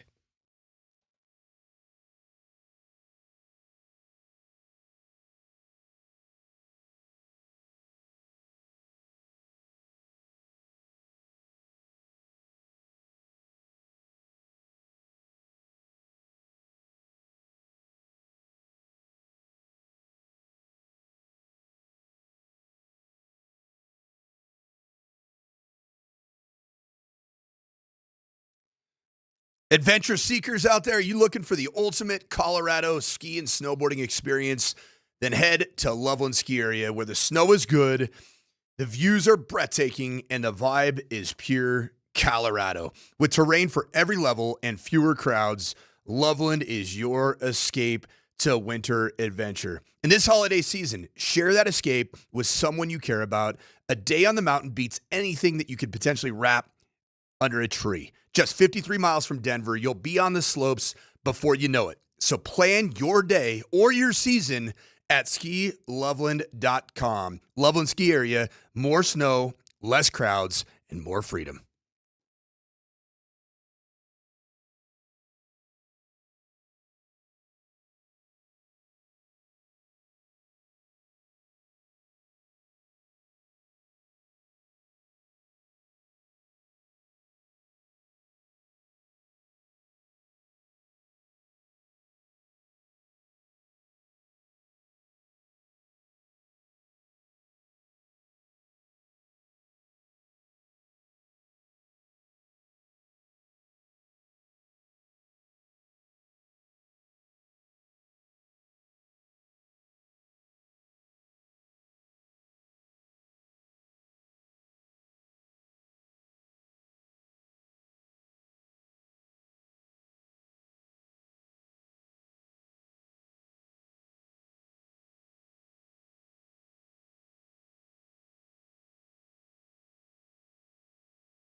It's a Rally House Football Monday on Altitude Sports Radio 92.5. Rally House, shop every team in town. That's the coach, Mike Sanford. I'm your host, Alex Ryan. Every single Monday here on the Morning Sprint, we go through the Broncos' big play replay. And for the 10th consecutive week, it's a big play replay victory edition. The Broncos with their first opening drive touchdown in 10 games. Yes, they've won all 10 of those games without scoring 7 on their opening drive of the game. And it starts off early. RJ Harvey, the right flat 11 yards, gets that first down. He checks my box. No 3 and out there to start the game. But what does he do 2 plays after that? Denver, on a check down on 3rd down and short, he finds a way to create leaky yards. 3rd down and 2. Nix gets it out quickly. Harvey's leveled. Stays on his feet and picks up the first down. Jamal Adams could not get him to the ground, and what a second effort by the rookie R.J. Harvey. Jamal Adams, one of the original beneficiaries, if you will, of NIL. His recruitment was insane. He looked awful yesterday, and R.J. Harvey had a lot to do with it by starting the game out that way. And then, of course, later on in the game, Jamal had several penalties, missed tackles.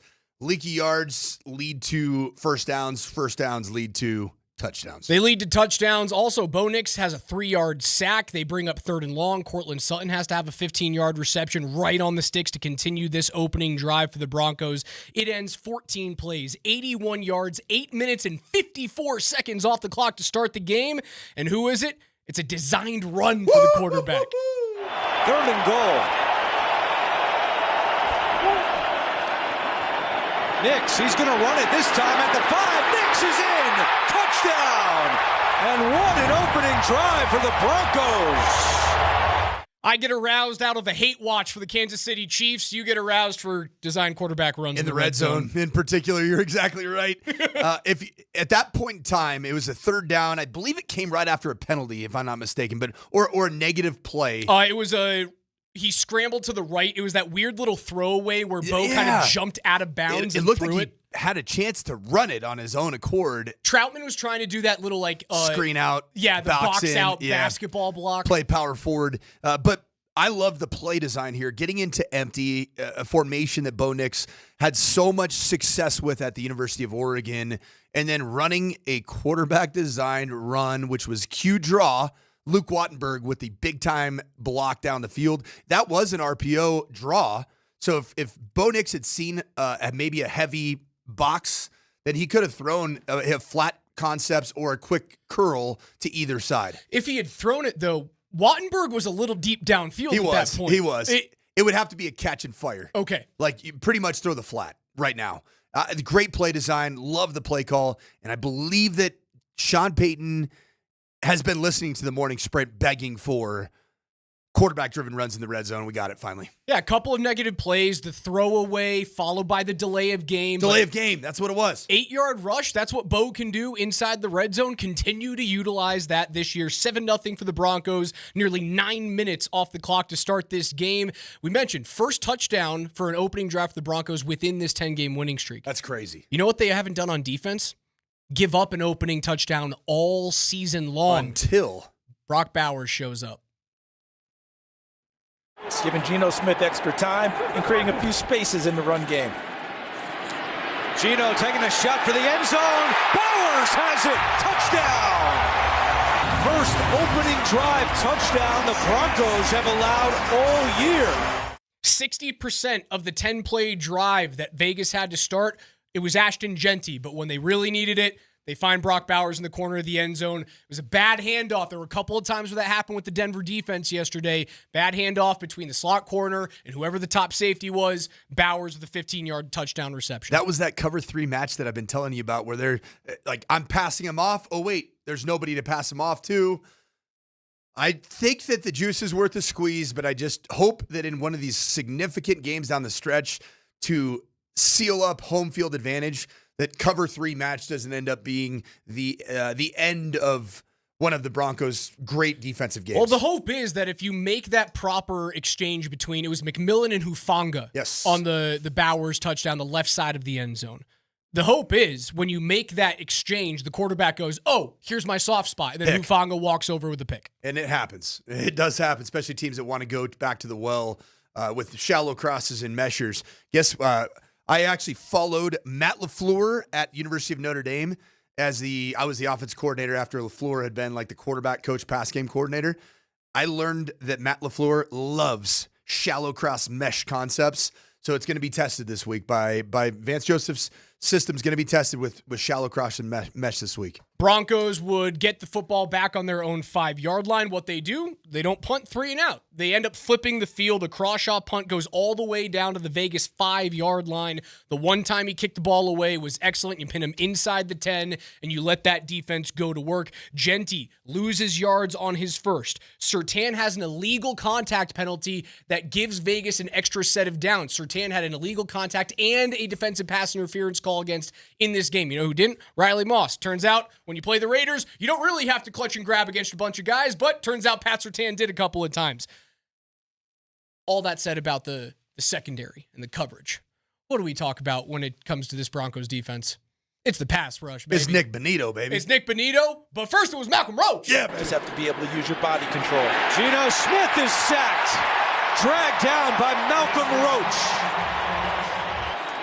Geno hanging in there. Geno is sacked again. John Franklin Myers brings him down. Malcolm Roach and Jonathan Franklin Myers combined for 16 yards of sacks in 2 plays. They overcome another defensive penalty, this time Bonito offside, trying to get the jump on 3rd down and pin Vegas deep in their own zone for a punt. They get off the field, they force a punt, and Marvin Mims, the All-Pro, goes to work. A.J. Cole punting to Mims. It's a short punt. Mims a running start at the 48 and able to break free. Marvin Mims calling out blockers inside the 20. Touchdown! How about it? Somehow Mims was able to stay up.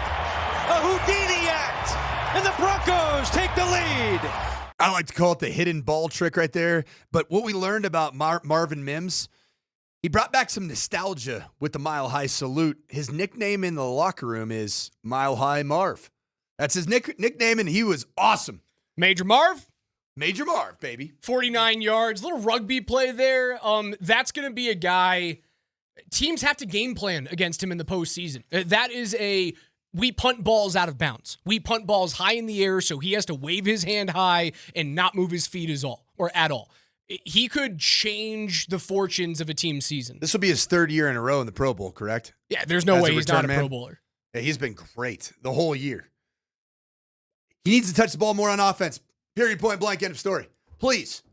If he can do that and create the great Houdini act on special teams, then guess what? He probably can help you offensively to create more explosive plays. Mims, just 1 target, just 2 total touches in the game on offense. He had 1 rush for 2 yards. It was a designed run to the right side. Didn't really have anything going. He had 1 catch for 5 yards. But outside of that, man, when he touches the ball on special teams, special things happen.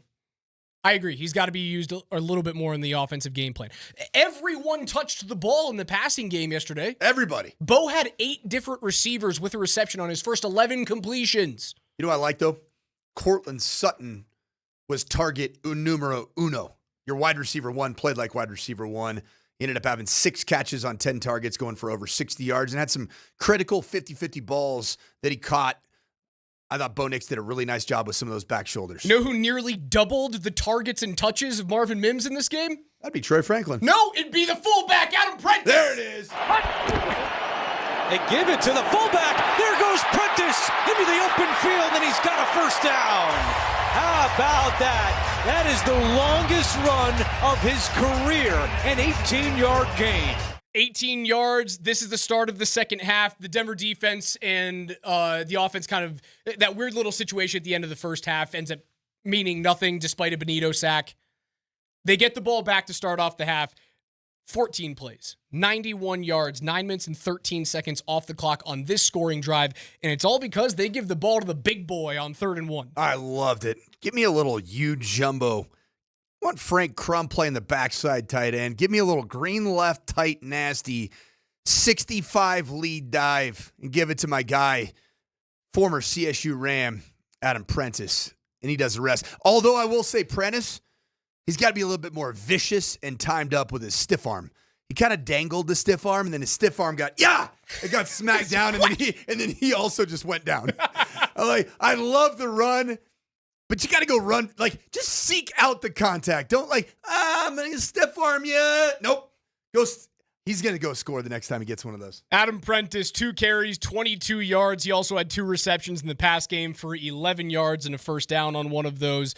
That was fantastic. It gets Denver into the red zone on the Vegas 14-yard line. You get a quick pass to Bryant for 2 yards, a little bubble screen to Troy Franklin at 5 yards. I loved that play design to Franklin. Doesn't quite break open for the touchdown, but makes it third and manageable. I also wish that Troy Franklin would catch it the first time. What do you mean? All the time. He double catches a lot of passes. In the screen game, obviously the one that ended up being short of line to gain because he double caught the football. Catch it the first time. Use your hands violently to go attack the football and confidently catch the football. And to me, you're starting to get into these games where the margins are going to really, really matter against the Packers, against the Jaguars, against the Chargers and Chiefs to end out the season in the playoffs. Troy Franklin's got to be more sure-handed. 3rd and 3, Harvey gets that little right dump, but Adam Troutman, probably the block of the game. I can't really remember a block that was bigger than Troutman opening up that route for Harvey to gain 6 yards, get a 1st and goal opportunity, and then he gets the ball right back in his gut for a touchdown. Harvey up the middle. Harvey takes it in. Touchdown. His 5th rushing touchdown of the season, and the Broncos add to their lead. R.J. Harvey, 3-yard rush touchdown, wasn't even touched. And the leader of all rookie skill players in the National Football League with touchdowns scored. R.J. Harvey's been really good, man. I'm going to call this a breakout game for R.J. Harvey. I think it was a breakout game of just, in addition to scoring a touchdown, I just liked how physically he played.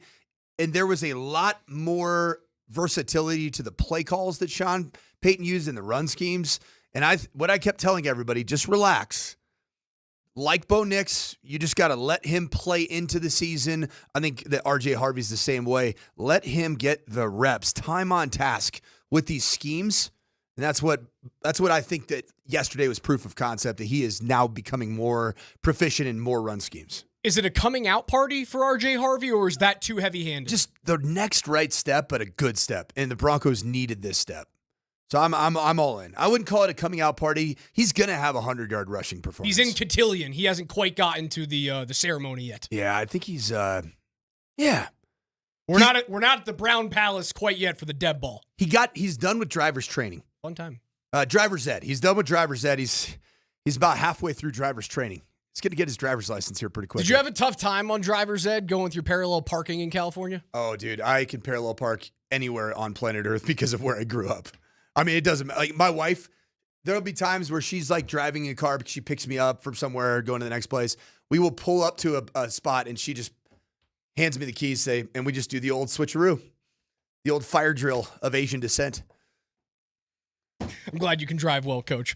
All right, 21-7 is the score at that point after Harvey's 3-yard rushing touchdown, his 9th total touchdown in the season. Coach told you out of any position player in the 2025 draft, he has the most. Quinshon Judkins is in second with 7 rushing touchdowns and just 7 rushing touchdowns to his name. Ashton Genty has 4 and 4 for a total of 8. Vegas gets the ball back. They kind of matriculate down the field pretty well. Now, it is helped by the one special teams blunder that Denver had today was Will Lutz on the kickoff. You can't do that in the postseason, Coach. Don't love it. Although Darren Rizzi's unit, it's been really good, man. I was all over Darren Rizzi's special teams unit, especially for the loss against the Colts and some big returns that got out again in that middle of the season time period. I like where Darren Rizzi's special teams unit is, and although I will say there were some questionable decisions made by Sean Payton not to kick field goals, and I don't know if is there something going on with Will Lutz? Was it maybe the surface at Allegiant just is a weird grass that, sits outside and they pull it in. It's slippery I just found it weird for a guy that I think is more than capable of hitting 58-yard field goals. Why Sean Payton just didn't let him rip. I thought it was very gray area a couple of times in the game, especially at the end, right? For some reason, go 4 and 4 on 4th and 3. Don't you always want the points, though? Yeah, but if you get the first down, the game's over at the end. Oh, sorry. I'm thinking of right before half. The nearly 60-yarder? It was 58. You can't really guarantee. 58 inside a dome, though. And I will say this about Las Vegas. Las Vegas is the second or third highest altitude, and that does matter. Even in a dome, the ball does. It it's travels. not a vacuum. It travels. I was surprised. It's almost like Sean Payton loves this dude, Will Lutz, that he doesn't want him to take statistical L's. It's like, you know what? We're going to be just fine without this field goal. We'll give you a 3-year extension, but 58-yarders, nope. Nah, don't want you to get that, your percentage to drop at all. Vegas takes the ball over on the Denver 40, or rather Bowers gets the ball up to the Denver 46 after that the Lutz penalty, rather. I apologize there for stepping over myself. Geno throws a ball away on 1st and 10 after the Hufanga pressure. Bowers has that crazy one-handed catch, but then Geno Smith with a hand injury leaves the game, and Kenny Pickett has to come in for 4th down? 4th and goal. Pickett on the move, throwing end zone too high and incomplete. He was looking for Bowers, and the Denver defense once again gets the job done in the red zone. Once again is right. Pat Surtain on the blanket coverage, and that basically did it. 4th and goal. They don't get any points. It's 21-7. I know there were some garbage time points at the end to make it 24-17. That was it. We won't talk about those. The defensive coverage play of the game right there, Pat Surtain. It sure was, and it also doesn't help that Kenny Pickett's hands are smaller than 8 inches. So that's your Broncos big play replay on a Rally House Football Monday. 303-504-0925 is where you can reach us on the Champ Mazda text line. Take us anywhere you go on the Altitude Sports Radio mobile app that is powered by the Wilhite Law Firm. We'll go over a little bit more of what happened in the college football playoff. The committee, did they get it right? Did they get it wrong? Was it better when the BCS was around 15 years ago? That and the Avs and Nuggets continue to roll. Don't go anywhere. It's Altitude 92.5.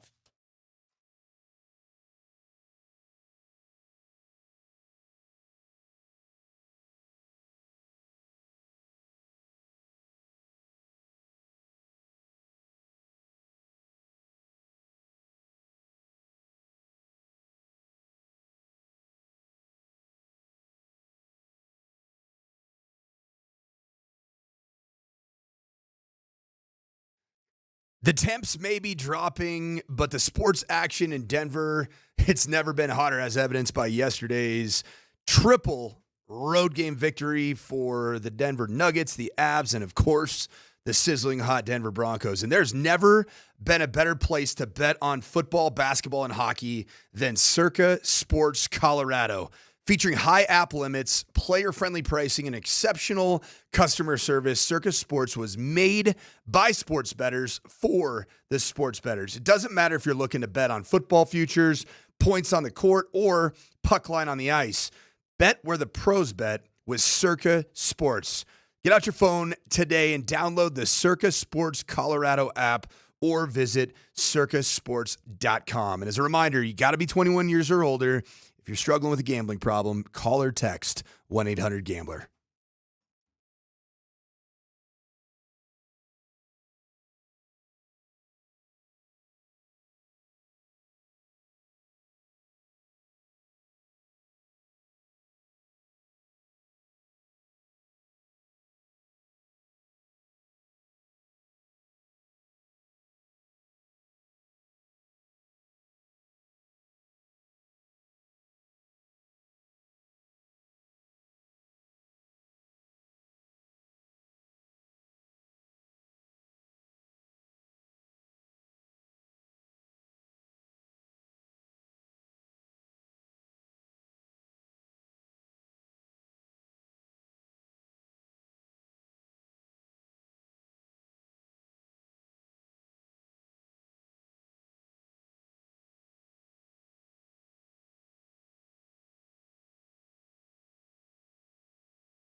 Don't miss another Avs Ticket Tuesday tomorrow on Altitude Sports Radio. You'll have keywords on the 20s all day long for your chance to see the Avs as they host the reigning champion Florida Panthers, who are nearly last in the Eastern Conference right now.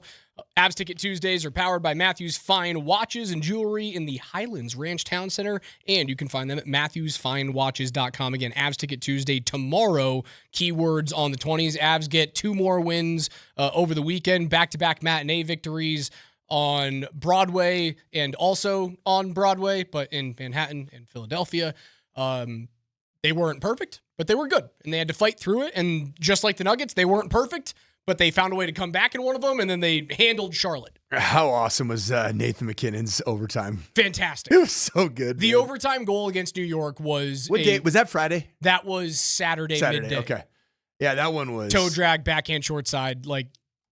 That is a career highlight goal. And Nathan McKinnon, for a guy that typically is fairly demure, if you will, after scoring goals, lost his mind. Yeah, he knew how big that was. Yeah.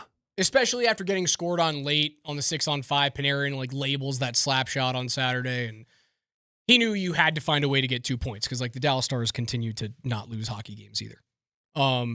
Nuggets find a way to come back in their first of their 2 games over the weekend. They handle Charlotte in the second. They are off to the hottest start in franchise history at 16-7. All is well crazy to at think. Ball Arena, right? Because you look at the Nuggets and you go, you almost feel as though they've kind of been up and down to start the year. It's the best start ever in 25 and also, games. Of the 3 Denver sports teams that are just on fire right now, they're kind of they're the ugly duckling right now, relatively speaking, compared to the Broncos who have won 10 straight. And then the Avs who are top of the heap in the entire NHL. Yeah, ugly duckling, but it's still it's still a prize pig at this point. And even with that, you're doing all this minus 2 of the most significant role players. I don't want to call Aaron Gordon and Christian Brown role players, but they play incredibly important part in what makes the Nuggets the Nuggets. They occupy big time roles and they know not to play outside of it. Right. Although Aaron Gordon's role has shifted in the last 2 years because he became a 3-point shooter. He's now become a 3-point sharpshooter. Yeah. And he certainly was not that when he came over from Orlando. And then of course just Christian Brown's overall athleticism. You lost two D players and a D and a 3 too. That's really Aaron Gordon. Aaron Gordon's just a really good. You realize how much you miss Aaron Gordon when he doesn't play. And I think the same could be said for Christian Brown, but somehow, some way, the Denver Nuggets continue to find ways to win basketball games after what was a weird moment. How about the road win streak for the Nuggets? Crazy. 10 straight. 10 straight, first time in franchise history. Yep. Well, they continue to extend the Nuggets record on the road. Now, 10 straight is the first time, I believe, dating back to even the ABA days that they've gotten to double digits. So, yeah, both teams at Ball Arena, the Avs and the Nuggets, have done something historic to start off the year. Obviously, the Avs lost a couple of games ago, so that one regulation loss in your first however many games, I think it was 27, is now over, but both playing great.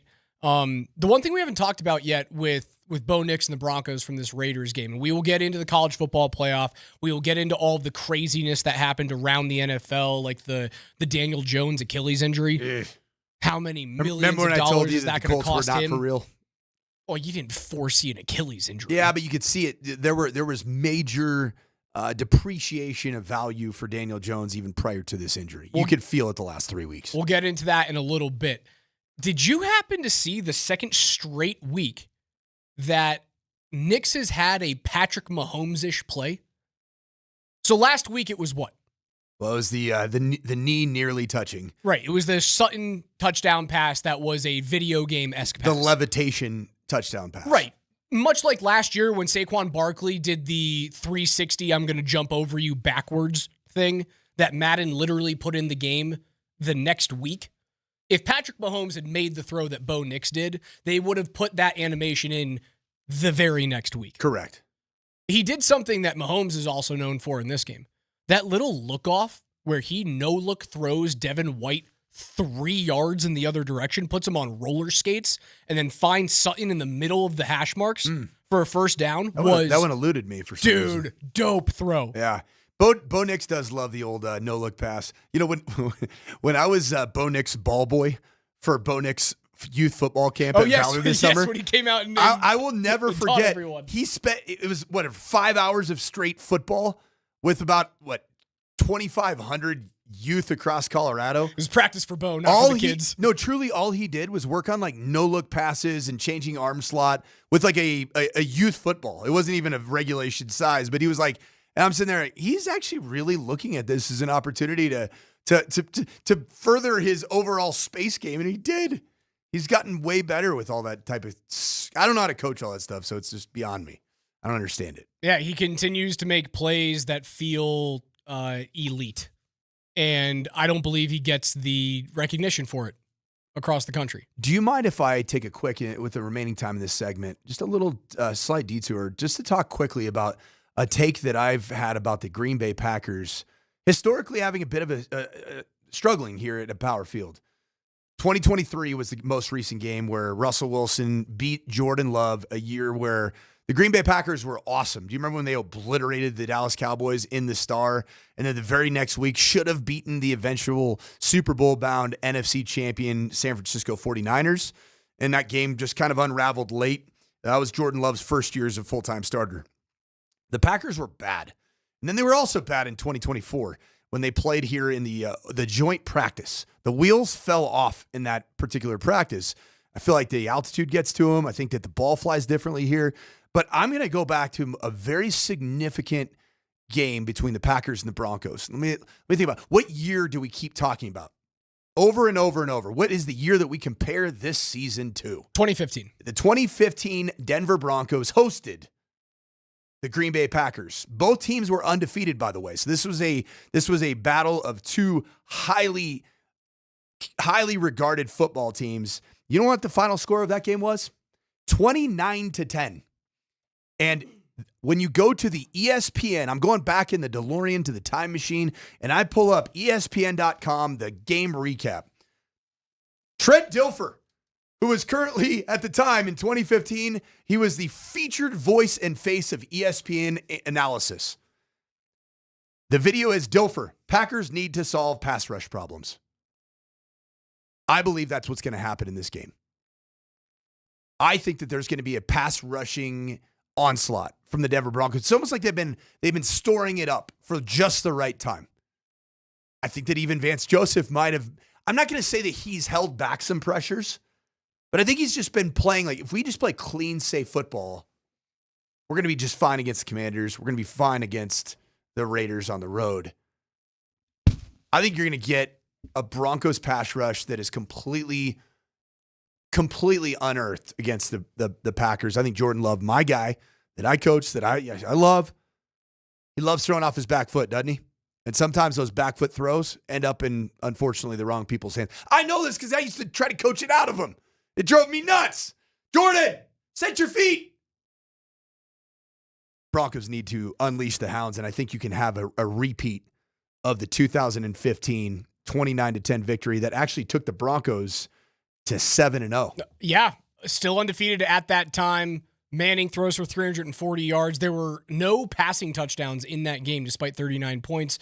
3 sacks for the Denver defense. DeMarcus Ware, Von Miller, I think Aqib Talib had one in that game as well. Eddie Lacy had the lone touchdown on the game on the ground for Green Bay. There were 3 touchdowns on the ground combined between C.J. Anderson and Ronnie Hillman, who combined for 161 yards that day. That was a very good Packers team. The discrepancy in yards in that game, to my point about Green Bay looking at Empower Field as a bit of a house of horrors. Total yardage, Denver Broncos 500. The Green Bay Packers, with Aaron Rodgers in his prime, 140. 140. Not sure Denver's going to have 500 yards of offense against the Packers. That's like Birdo asking for double nickels every week. They're not putting up 500 yards of offense, Coach. That ain't this team. They only scored 24 points. That ain't or 29, this team. excuse me. They're not putting up 500 yards of offense. But like, do you think the 2015 team was a wagon offensively for the Broncos? They petered off at the end of the year when Peyton's injury started to really rear its ugly head. It certainly wasn't the 2013 team. Right. But this offense ain't putting up 500, and they don't need to. I'm not sitting here asking for that. I am going to throw it out in the universe that this is going to be the best football game that the Denver Broncos play in all 3 phases this entire season to this point. In a year where you are 11-2. Of course, you've had some really good performances. Of course, the game at Kansas City or against Kansas City, the game at Philadelphia, very impressive. This is going to be the huge featured game in the NFL this weekend. Featured game tonight, Monday Night Football, Eagles and Chargers. You can hear it all right here on Altitude Sports Radio 92.5. It's Denver's exclusive home for Westwood One's coverage of the NFL. That starts tonight on 92.5. Everyone here in Denver, big Philadelphia Eagles fans, will roll into hour 2 next. That's the coach. I'm Raj. It's the Morning Sprint.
It's a Rally House Football Monday, the morning sprint. Coach and Raj hanging out with you guys until noon. PhD taking over from noon to 3. Nate and Andy 3 to 6 tonight before you guys can listen to Monday Night Football as the Eagles take on the Chargers. Big Eagles fans here in the Mile High City.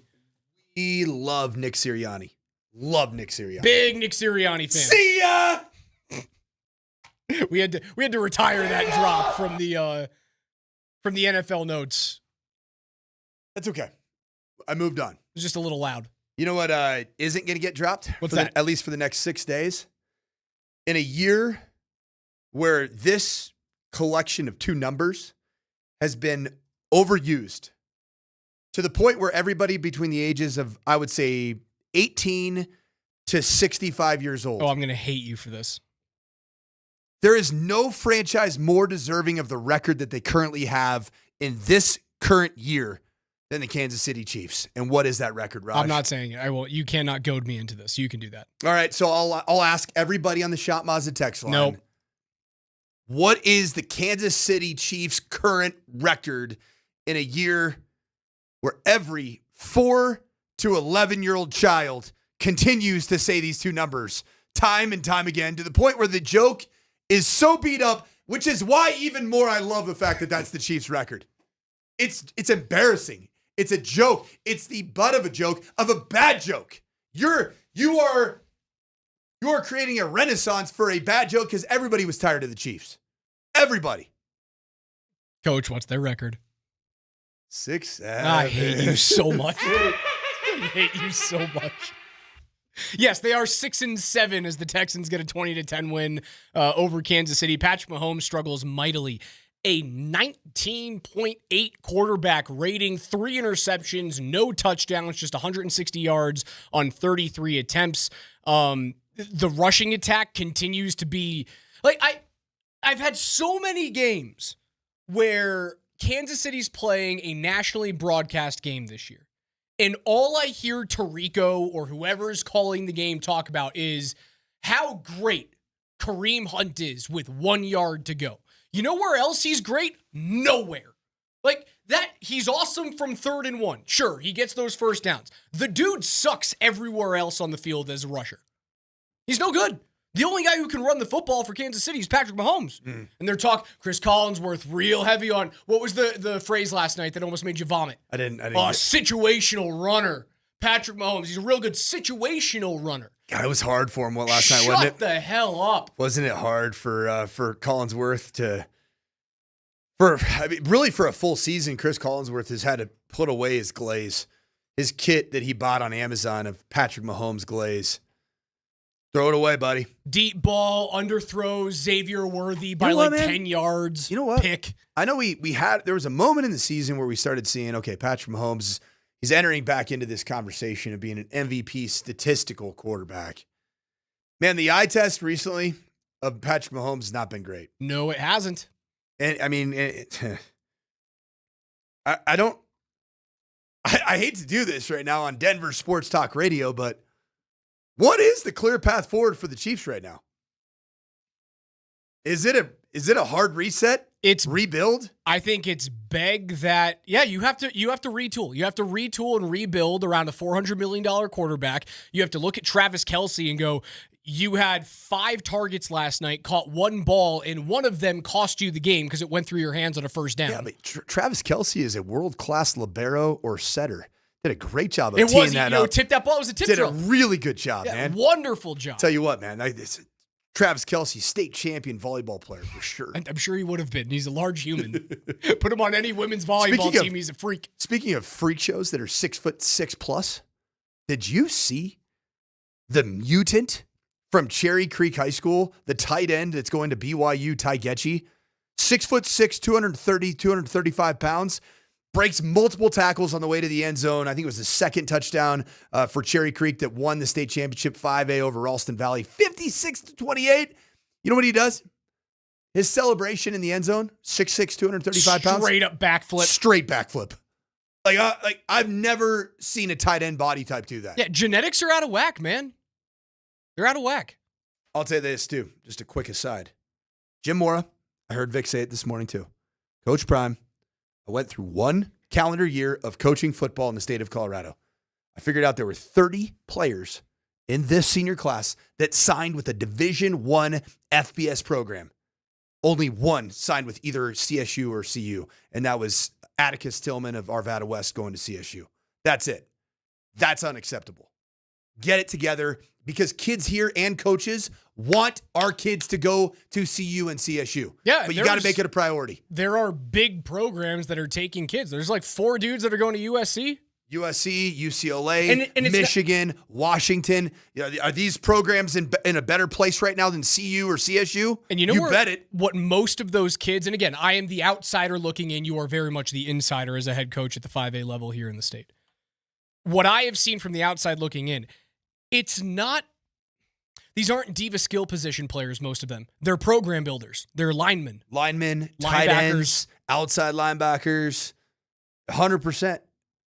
Yeah, there's running backs. Jaden Fox going to UCLA. Oh, but he's not big enough. Okay. Well, he's going to go play in the Big Ten for Bob Chesney, freaking superstar head coach out of James Madison, who has his team in the college football playoffs. You want to talk to me about the college football playoff, Coach? Yeah, BCS, I miss you. It's so funny because I'm about to bring up a season that you should hate. As a Boise State guy. Uh-huh. Well, we lost to Nevada because we were wide right. I think so. I'm going to bring 2004. Oh, no, that's my senior year. Your senior year, you guys were undefeated in the WAC. Yeah, the problem you were was one of 5 undefeated teams, and you didn't get in. You know who got in over us? My dad's team in the Mountain West Conference. My dad was the offensive coordinator at the University of Utah. And Utah, undefeated in the Mountain West, gets into a BCS Bowl, right? Fiesta Bowl, and beat Pitt. So Larry Fitzgerald. The 3 other teams that were undefeated that year were USC, who was a wagon. That was such a Reggie different Bush, era. Lendell White, Matt Leinart, like such unbeatable. a different era. Such a different version of Pete Carroll. Correct. A lot younger. That was 21 years ago, and I think Pete even then was like in his late 50s. I think they put up double nickels on Oklahoma in the championship game that year. Like, they were untouchable that season. Oklahoma was another undefeated team, and then Auburn out of the SEC was undefeated that year. So there were 5 undefeated football teams. Gene Chizik? Or no, it was Tuberville. I think it was Tuberville before Chizik. Yeah. 5 undefeated teams that year. So that was the big argument against, like, the BCS didn't work. There were 5 teams that were deserving. And I have to go, and I'm looking at you going, Coach, were the undefeated Boise State Broncos out of the WAC the same team as USC that year? No. Did you deserve to play against USC in a title game because you hadn't lost a football game? No. Did they get it right? Maybe Auburn back in 2004 had a gripe against it. Okay, real quick. Maybe. Strange 2004 Auburn trivia. They had a running back that was the focal point of, remember when Miami Dolphins went straight Wildcat? They ranked Ronnie Brown? I thought he was a and Miami Cadillac Williams. They were both on that team? I know Cadillac Williams was, for sure. Where did Ronnie Brown go to school? Ronnie Brown was fun to watch in those turquoise uniforms. Dude, that Wildcat was awesome to watch for Miami. Auburn. Okay, both of those dudes in the same backfield. Okay, Auburn had a legit gripe. So there were those seasons where you had 3 teams that should have gotten in. Based off of strength of schedule and what the S&P Plus would have been that year, USC and Oklahoma were without a doubt the most deserving undefeated teams to play for a championship. You just had one team that was better than everyone else. Now, we're arguing over 3 lost teams now. I understand the playoff is fun, but we're kicking out a Notre Dame team that had 2 losses to start the year, and I know it's fun and it is in vogue to hate Notre Dame. Yeah, but to not call them one of the best 10 teams in the country is a joke. The 2 losses were against 2 teams that are where? In the college football playoffs, in Texas A&M and Miami. And Miami felt like a little bit of a different team earlier in the year as well. I don't know. They're in. They made it in. The ACC ruined it for Miami because of how the ACC is structured. Also, like, don't lose conference games. I get that. So, just generally speaking, what teams that are in the college football playoff bracket have a 0% chance of winning the title? Tulane. Yep. James Madison. Yep. A&M. Okay, that's fine. 1 loss in the SEC. You can make that argument for me. I think Alabama has no chance. Alabama. After watching Alabama in the SEC championship game, letting a 10-3 Bama team in over not only Miami but Notre Dame. Does Oklahoma have even a snowball in hell's chance of winning the the national championship. And I know Miami's in, but like they're ranked higher. What which is what nuts. has Oklahoma done of any type of like what have they done significantly this year? What has OU done to get in there? Who do they beat? Oklahoma's biggest wins on the season are as follows: number 15 Michigan, they stink.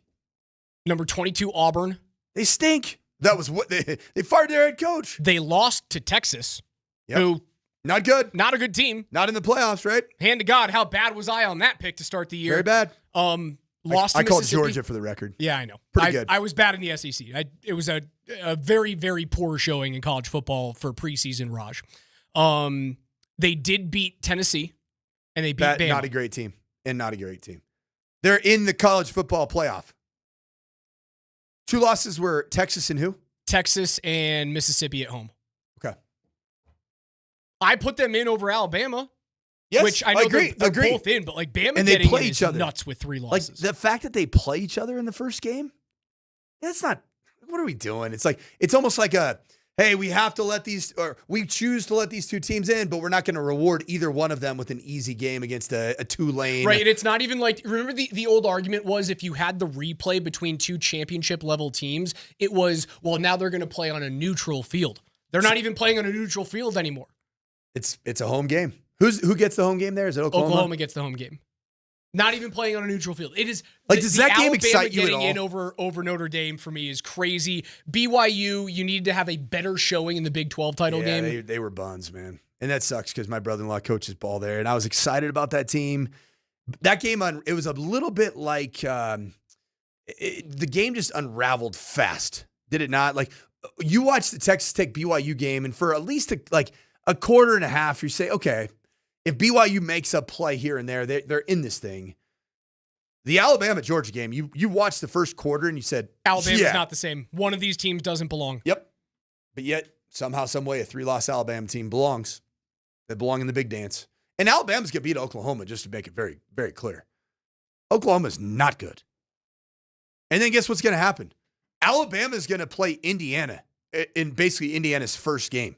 Yeah, that's how the bracket ends up. So the bracket looks like I'm going to this. sound like an idiot. I think Alabama's going to beat freaking Indiana. Like, just because that's how these things go. And then, of course, the college football playoff committee look at Vic Lombardi and say, yeah. Join a conference. Mm-hmm. And I understand that people would go, join a conference, cowards. You also have to look at like the fact that Notre Dame prints money. Most of these college programs do, but Notre Dame prints money more so than anyone else because they have, well, an exclusive deal with NBC. They're not going to join a conference anytime soon. But why would you join a conference when you looked at this weekend and being in a conference championship game does not BYU? It cost BYU a chance to play in the playoff. Didn't cost Alabama. So it's not because the it's same. the Southeast Conference. Everything's good there, KJ. It just means more, Coach. It does. It just means more. Big Ten, Ohio State, obviously they were going to be in no matter what. So like if Notre Dame what's the easiest conference Notre Dame could jump into?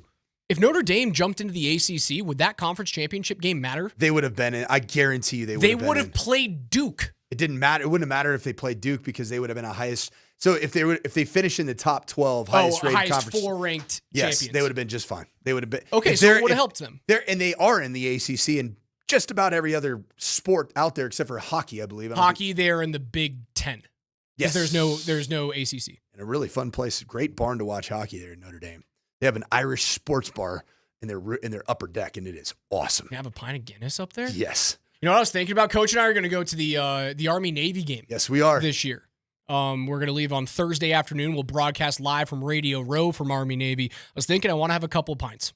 Couple of pints of Guinness. So we got to go find ourselves an Irish. If you guys know the area.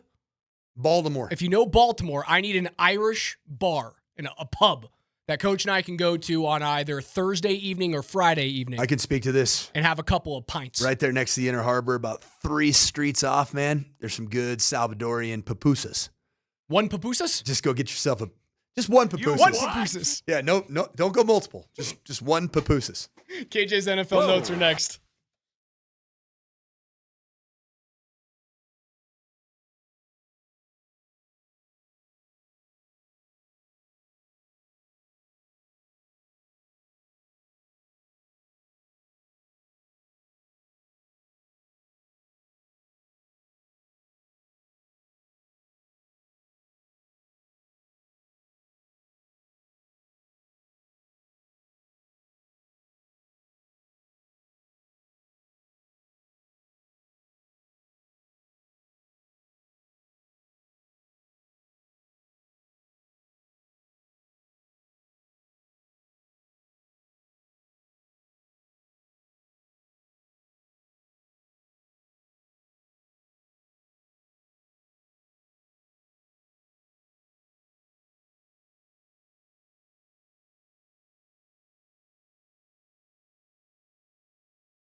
Every day here on the Morning Sprint, we go through the biggest stories on the gridiron with KJ's NFL Notes. Been talking so much today about the Broncos' 7-point win over the Raiders, the generational hate watch that was the Texans over the Chiefs. 6-7 Kansas City Chiefs. And we also got into some. We also celebrated with just one pupusas, Salvadorian treat. If you've never had it, get yourself some pupusa. A little bit about the chaos of the CFP. We'll continue talking about that as the week goes along. Coach and I will be live from Army-Navy Radio Row on Friday. We'll leave Thursday evening after we do our show here from the Mile High City. We'll go to the game on Saturday, and we'll have some more college football talk as the week goes on. And there is good news for all of you that are concerned about me and Raj in Baltimore, Maryland, by ourselves when left to our own devices. The good news is I'm bringing my wife with me. Oh, so we have a chaperone? We will have a chaperone, and we will have one pupusas and one beers. That's it. That's it. Chaperone. I'm actually excited she's coming. KJ, what's next? The Denver Broncos hold the keys to the first seed in the AFC, and it's a talk of the NFL today. The Broncos are obviously aware of it, but they're making sure they take it, quote-unquote, one game at a time. And Sean made sure to set that tone last night as he didn't really mess around with trying to talk about number one seed. We're focused on the next game, really. So we're not – I mean, everyone goes home and pays attention to who wins and loses, but our focus as a team is Green Bay, the next game. It is a big game. Green Bay's a big test. Did you see what the opening line is? It started out as, was it a 0.5 or was it 1.5? Right now, the Broncos are 1.5-point dogs at home. Mm-hmm. I don't understand that. There's a lot more respect placed on the Packers' path recently. I don't buy it. I think the Bears are more fraudulent. Way more fraudulent than the Patriots or the Broncos. Yes. And you beat them. It was close, good football game. I also think that the Lions, deep down, the Lions aren't the Lions of last year. So the Packers are a very talented team that is hot right now. And one thing I will tell you about Jordan Love, man, when it's good, it's really good. When it's not good, it goes pretty bad. And right now he is in one of those kind of upswings of when it's good, it's good. Coming off of 10 straight wins, you've got 4 games left against teams that are either playoff teams or playoff adjacent / the team that's had the thorn in your side for the decade, and that's Kansas City. Green Bay, playoff team. Jacksonville right now leading their division, playoff team. They're going to win their division. I mean, the Colts are done. Colts are toast. They're probably going to win it. Like, who's going to play quarterback for the Indianapolis Colts? Because it's not Anthony Richardson. He's still on injured reserve from his pregame concussion, right? The orbital bone fracture. By getting murked by, who was it that ran that route and just ran right into him? Can't remember. That was wild. Is Mo Alley Cox still a Colt? Was sure. It him? We'll go with Mo Alley Cox. I guess I'll pin the blame on Mo. Poor Mo. After what you saw from Houston ain't going to catch him. Texans are only 1 game back of Jacksonville right now. Houston looks good, man. You would rather Houston win that division. You want Houston to win that division, Jacksonville to get pushed down into... Well, it doesn't really matter because Houston now has the tiebreaker over Kansas City. Both of those teams would then push Kansas City out of the playoff picture entirely. But I would rather see Jacksonville as a wild card team come to Denver than have to go against that Houston defense is terrifying. You know what's pretty crazy? These next 2 games very easily could be precursors to postseason matchups. Well, Green Bay. Super Bowl. Okay, sure. Green Bay, Denver. Throw a dart at the NFC board and let me know who's coming out of it. Sure, Green Bay could be it. Jacksonville, certainly. Kansas City, maybe, hopefully not. LA, also a chance as a wild card team. Yeah, all 4 of them. You have an opportunity to play those teams in the postseason. Probably the one that's not likely to be playing the Broncos in the postseason. Just those Kansas City Chiefs. I feel bad for them, man. So it's just it's tough to be, at the kind of in the outside looking in. Is it not? Isn't that tough, Kansas City? Do you feel bad for them at all? I don't feel bad for Kansas City whatsoever. Nor do I. Although I did really enjoy watching Travis Kelce with his moment of Woosa. He was rubbing his ears. I have to go marry a billionaire. Win. KJ, what's next? Duval! Uh-oh, what's this? Huh? Whose version of Duval was that? James Winston. Oh, my God. Uh-huh. You remember that, Coach? Oh, Jameis. He was on one Jameis. yesterday. He was on one yesterday, man. Bo Nix had one of, if not the most efficient game of his career yesterday. But with him not throwing for 300 to 400 yards versus a bad defense, critics are trying to put him in the box of a game manager.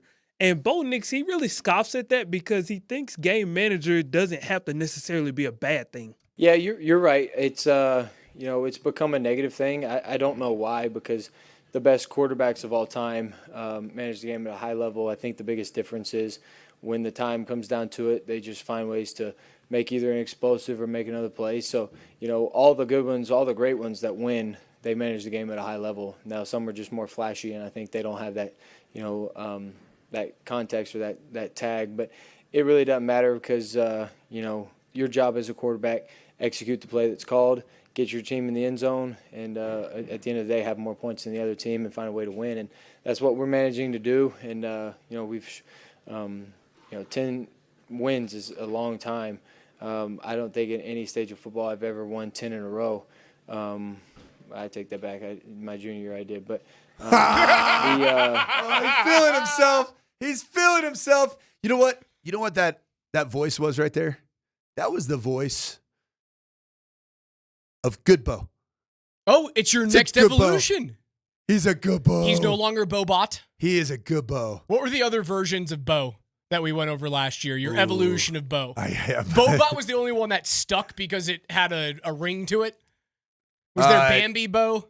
Yeah, there was. I think it was like early on when he was getting his legs. Yeah, a deer on ice. He was he looked, especially against the Seahawks. Remember at Seattle his first start? He was just a baby deer out there.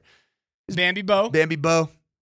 I don't remember him all. I don't remember the second one, but Bo-Bot was the third. Now we have, that's a good Bo. A good Bo. That's a really good Bo. Bo. We don't need great Bo. We just need good Bo. No, I'm fine with you being a game manager. You know when you need to be a guy who goes out and wins you games like Matt Stafford when he was a Detroit Lion.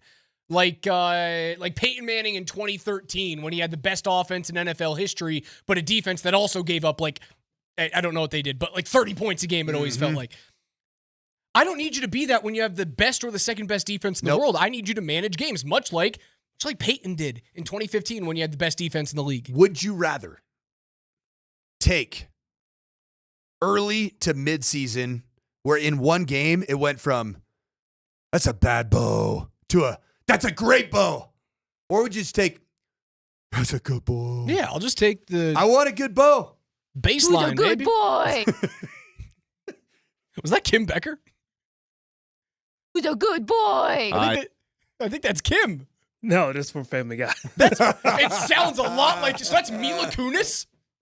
Oh, I also had bow-legged. Who's a good boy? Yeah, bow-legged, Bambi Bo. That's kind of who he was. I like bow-legged. I like bow-legged yesterday. Red zone bow-legged. Yeah, I need you to manage games right now. Talk to me in 4 years when you get Let's not even put the word manage out there. Let's just call him a good Bo. Okay. That's all we need. Be good, Bo, and then 4 years from now, when you sign your $65 million contract a year, then I need you to be superstar Bo. Every time my daughter, she'll ask me hey, can you take me to go get, a little little treat? And I say, all right, fine. She goes, good boy. And Peyton, who's a good boy? You don't ever do that again. You understand me? KJ, what's next? This is getting wild. This is getting completely unhinged. Jameis is going to the next level of unhinged. On behalf of the morning sprint, though, we do want to say congratulations to Shedeur Sanders, who at the top of the hour was just named the starting quarterback for the Cleveland Browns for the rest of the season. So congratulations, Shedeur. We are ultimately proud of you all the way back here in Colorado. He had almost 400 yards between passing and running yesterday with 4 total touchdowns. But the moment that has absolutely caught the country by storm is on the 2-point conversion that they could have tied and sent it into overtime. They pull him and they decide to run a wildcat formation with Quinshon Judkins, the running back, and he forgot the play. So in a situation like that, I wanted to kind of get you guys' reaction. Like, what was the realistic chance of that play being successful without Shedeur running it? You tell me, offensive coordinator. I don't see any world that exists in a quarterback that's already thrown for 300 yards and is proven to have fourth quarter comeback chops where he's not on the field. Like that is making the final play of the game about you as a coach.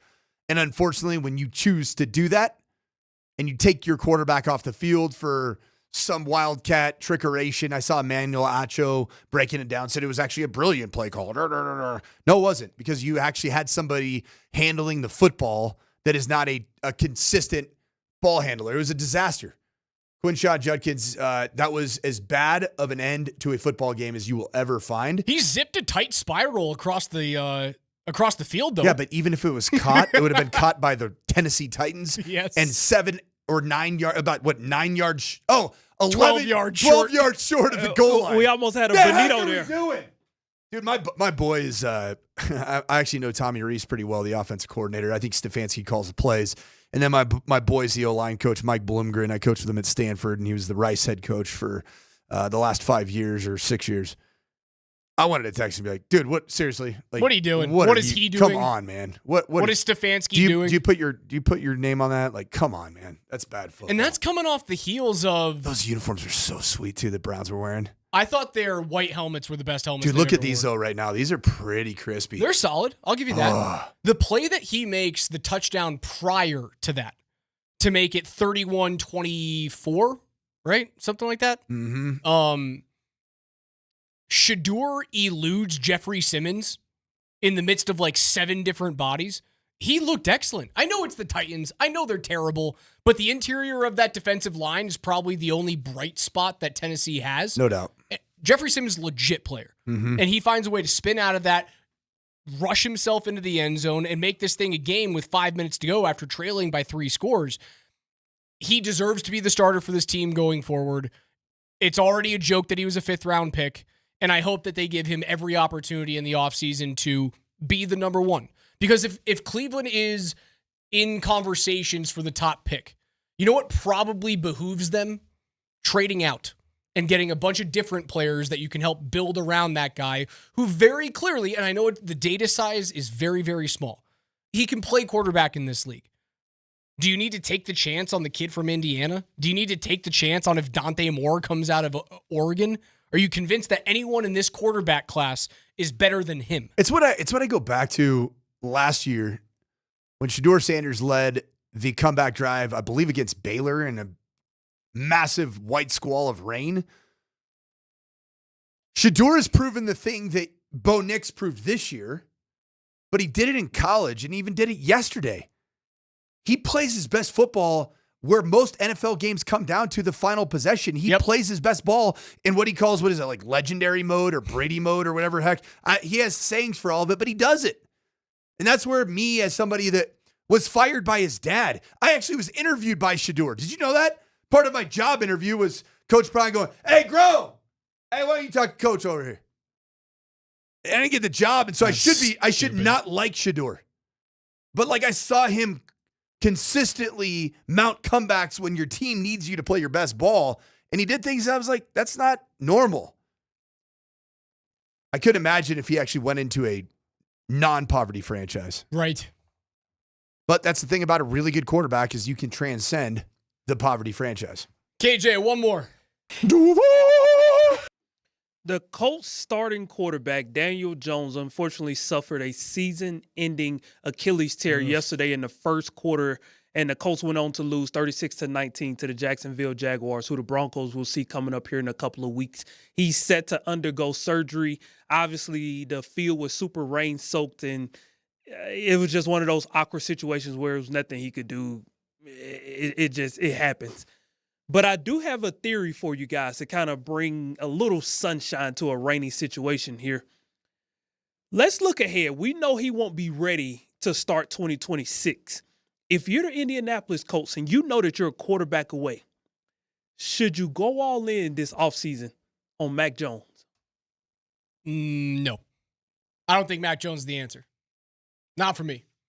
To at least hold the spot until Daniel Jones gets back? There's a 4-game tryout for Riley Leonard right now. No. If Riley Leonard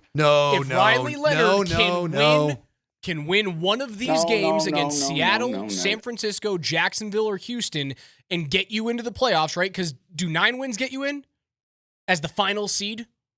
Can he win 1 or 2 of those games? Maybe he can be the quarterback for the first 7 weeks of next year. Raj, there's only one answer right now. And you know what the answer is. Who's that? You trade massive pieces to get in the postseason, and his name is Joe Flacco. Oh, my God. Backup quarterback now for the Cincinnati Bengals. You know who they should go after? The dude who's screaming Duval in our ears. Jameis Winston should be the starting quarterback for Indianapolis next year. For the first 10 weeks of the year, that dude. How about Matt Ryan having to interview Russell Wilson about the red-hot Denver Broncos and how well Bo Nix plays in crunch time? I saw this termed as, this is a humiliation ritual. If you haven't heard it, stick around. We'll play it on the other side. That's KJ's NFL Notes.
Wrapping things up here on a Broncos victory.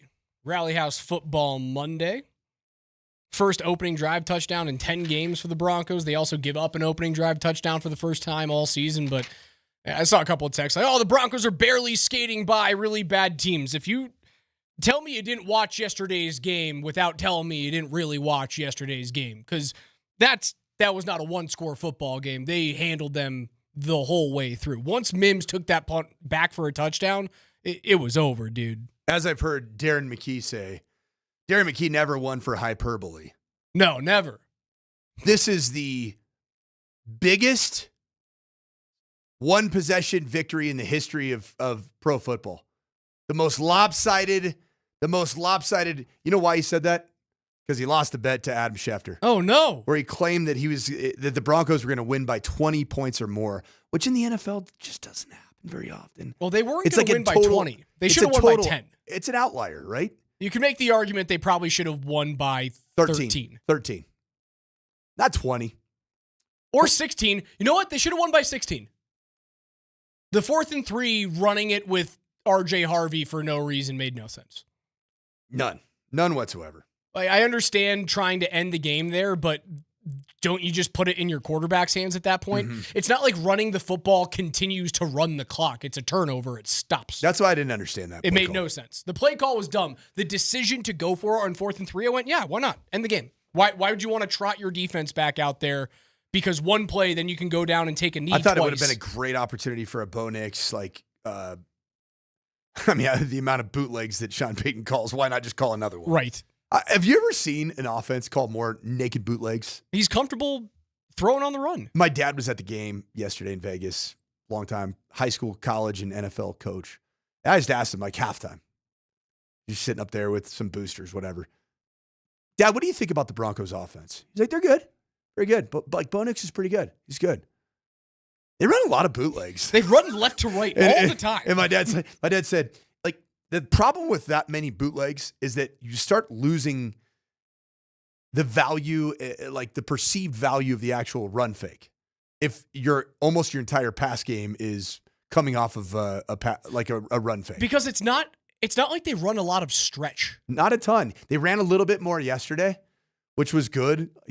I think they're trying to get RJ Harvey on the tackles. Yes. Not on the guards. Correct. And when you do that, it does open up the bootleg bonanza that Sean Payton loves to call. Because you're shifting 1,000-pound, 1,500 pounds of man meat 6 yards left. Correct. When you run to the tackles, rather than we are blocking forward for things that are either guts or guard runs. Yep, and that's the duo runs that you see. And I thought there was a pretty good mixture of everything. And it's interesting because Sean Payton does do some of the bootlegs are off of the duo look, where it's more of a pure reverse out, hard, look back. I call it the guitar fake. It's like you'll see Bo looking back and it looks like he's playing an air guitar as he's staring back at the running back, and then he ultimately ends up booting out. Yeah, I mean, whatever it is, it's working. You're 11-2. You're playing really, really good complementary football. Sean Payton admitted that he had a bad game plan the first time the Broncos and Raiders played. Patrick Graham owned him that day. So did the gusty wind. Bo Nix wasn't particularly good. But we all said that. We said, man, you remember that back-to-back stretch of at Houston and then the Raiders on short week? The offense looked broken. And Sean admitted that. It takes a lot to do that. But I've been there, man. I've had games, plenty of games, where I've said, that wasn't my best. Sean made sure that he had a much better, more comprehensive plan that answered for all the different things that Patrick Graham, defensive coordinator for the Raiders, could potentially bring. Let's hear from Sean Payton's former quarterback on what's making Bo Nix and his former team, the Broncos, so hot on a 10-game win streak. See the numbers right here. 4 game-winning field goals, first in the NFL. Fourth quarter comebacks, first in the NFL. 1-score wins, first in the NFL.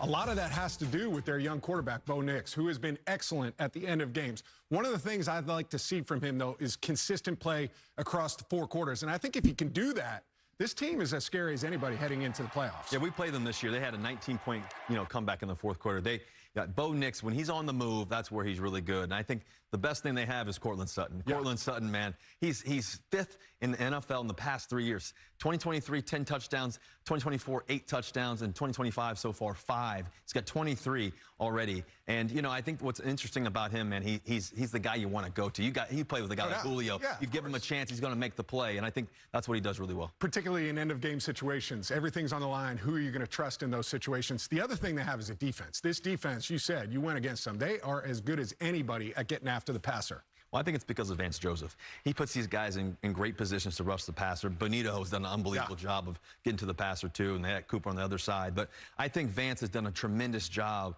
of really making it difficult on the quarterback and really dropping guys out, too, sometimes and making big plays.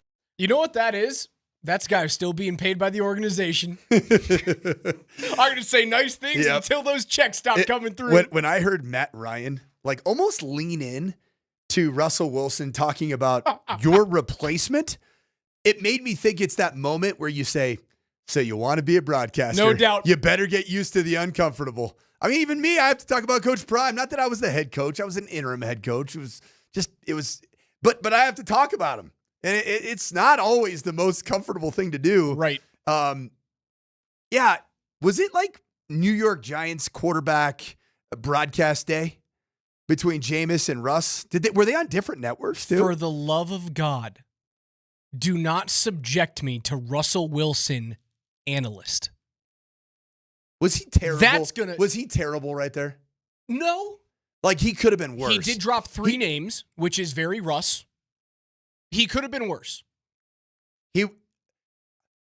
When he does a post-game press conference, or even, he's a lot worse because he gets stuck.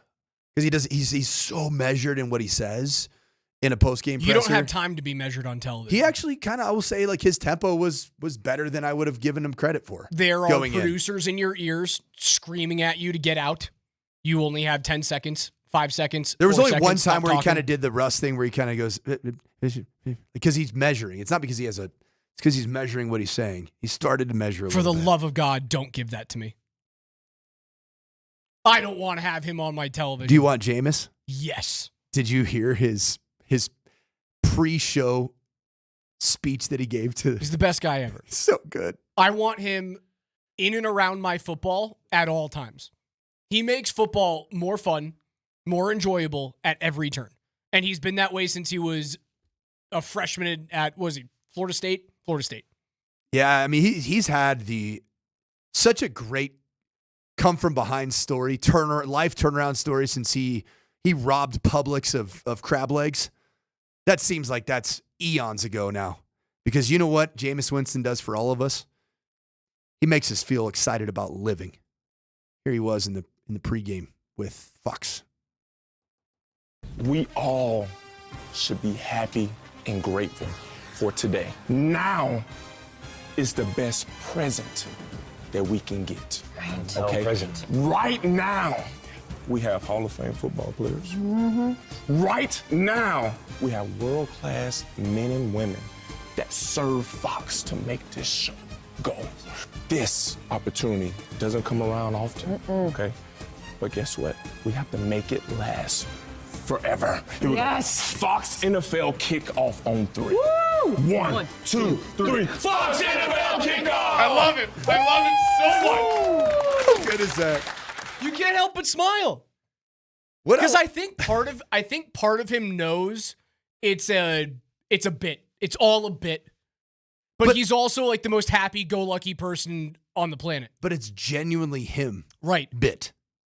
Which makes it better. And he doesn't have the, like for me, I've got one thing that's good about me. I got 1 beers. That's it. I mean, after a while, people are done with 1 beers. Jameis Winston's got a lot. I think he's got a lot. He's got way more in there. I mean, I got Gruden and Harbaugh too, every once in a while. What do you have, Raj? Wagon? I got nothing. No, you brought the term wagon from hockey to this station. And apparently our boss hates it. Because people use it too much. You can't use phrases too much. So I got a little. They lose their efficacy, much like you and all the children that you coach doing those 2 stupid numbers. Oh, you're talking about the Chiefs record? You know what I had to? You're talking about the Kansas City Chiefs record? You know what I had to slap out of my kids when I was coaching them? Not physically. Bruh. They were on a bruh counter. Oh, yeah. Bruh. You got 6 bruhs per day that I was with you. And if you went over 6, it was 100 push-ups per bra that I heard. So for like the line of demarcation for bras in your world was 6'7". Oh my God. So 6, you were a good dude. 7, you were awful. Just like the Kansas City Chiefs. Just like them. I'll tell you what though, man. It's a great time to be a Bronco fan. It's a great time to be a Denver sports fan. Just keep the good vibes going, man. It's Packers week. It's time for the best the NFC has to offer against the best the AFC has to offer. And any of you negative Nellies out there, yeah, I'm talking to you, Steve Nelson, negative Nellies that say, I haven't beat anybody. They've beaten 11 NFL teams in 13 tries. Quit telling me they haven't beaten anybody. That'll do it for us today. For the coach, Mike Sanford, KJ Granderson on the 1s and 2s. Fantastic job with the show open today. If you didn't hear it, just listen back to the podcast. Wherever you get your podcast, search Morning Sprint. You can find it there. Fantastic use of the 1812 Overture for all of you V for Vendetta or, orchestral fans. Broncos win. Avs win. Nuggets win. PhD's coming up next. We'll talk to you tomorrow morning at 10 a.m. You can win tickets to the Avs and the Panthers all day tomorrow on 92.5. Keywords on the 20s. Don't go anywhere. More Broncos reaction on a Rally House Football Monday coming up with PhD. That's next.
Well, it felt like a 20-point win. Dum-dum. It was close. Should have been a 20-point win. 11 times the Nuggets, Avs, and Broncos have played on the same day. Yesterday was the first day they all won on that day. How about that? First time ever? First time ever. Wow. It's only happened 11 times, believe it or not. Yeah, and it's the first time we got 3 W's. So, Avs 3-2 for the second time against the Flyers. They won 3-2 in overtime against the Rangers.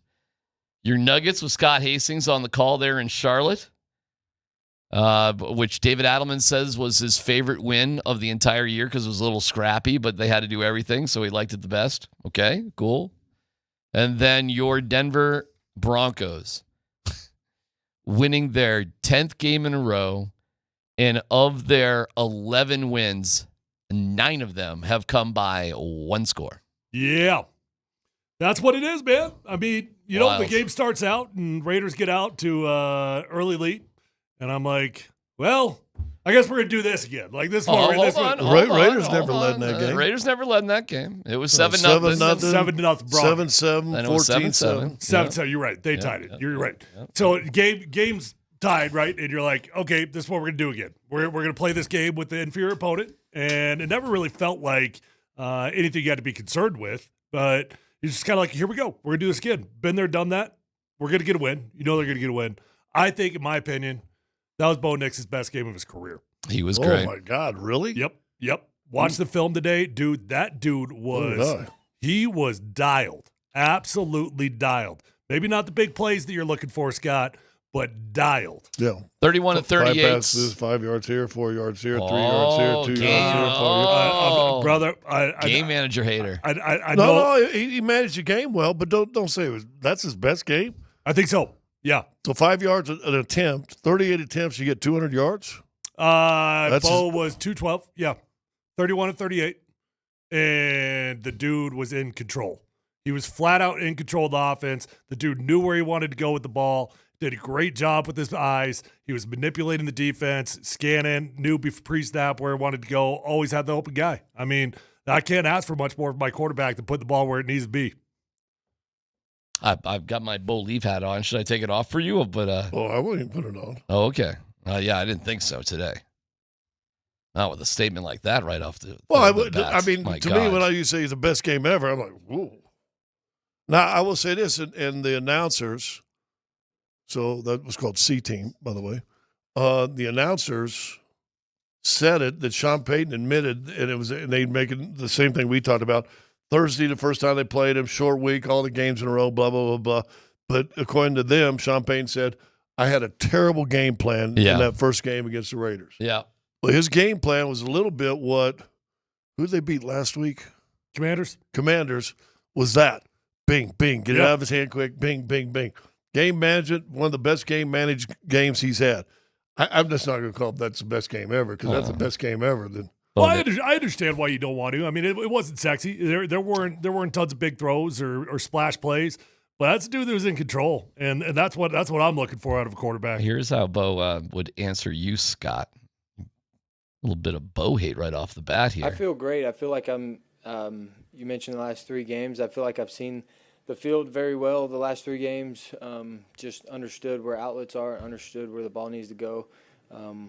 Obviously, you can always say you missed this one and missed this one, but if you're moving forward, if you're finding completions, against a team like that, I don't know if they've given up over 300 yards passing this year just with their defensive style, and they're going to stay deep, make you throw underneath, and it's all about patience and continuing to do that and find short completions of 5, 10, 15 yards and those sustained drives and move the chains, and that's what we've been willing to do the past several weeks. And the explosives, they'll come, and we got to continue to find ways to push the ball down the field. But defense is trying to keep you from doing that too. So it's a happy balance. There you go, dude. It was crisp. It was clean. You know what? Watching it in real time, I was kind of like, ugh. It feels like again, you're barely beating the Raiders, whatever.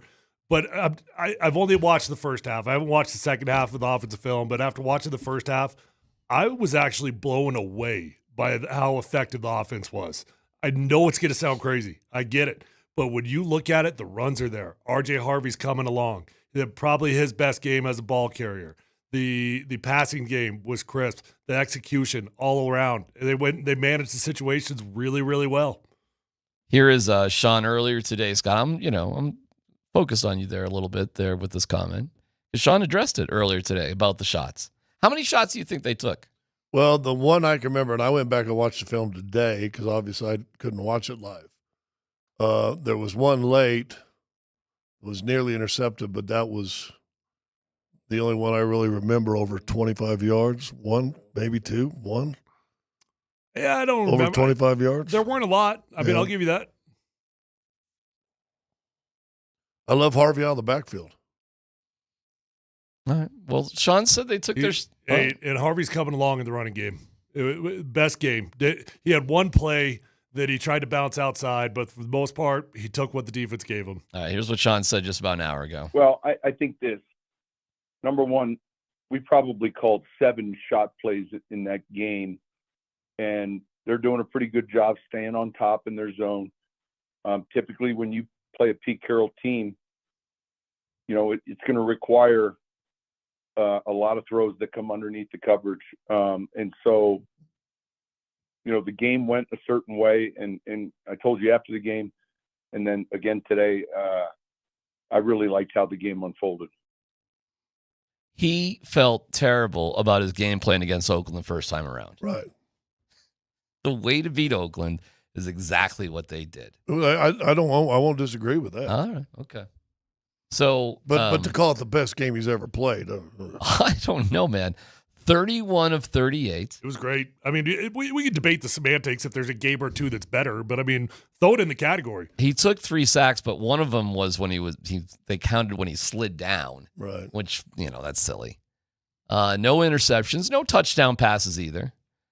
But what Sean wanted to do was grind up the Raiders, and that's exactly what they did. Listen, that game, I'll tell you this. Here's what I got my sense of watching it. That game was exactly like the Nuggets game in Charlotte last night. Ah, okay. It was so? Get it done, grind this thing out, get out of town. Just win the game. You're right. By the way, I will say this. If you're an Oakland Raider fan, you should be absolutely embarrassed. Not only because the team's not really good, but that looked like a home game for Denver. Oh yeah. 2 weeks in a row, by the way. It was like that out in D.C. I was shocked that they were even having to go to silent count. They're still doing the guard with the arm, but and I'm like, why?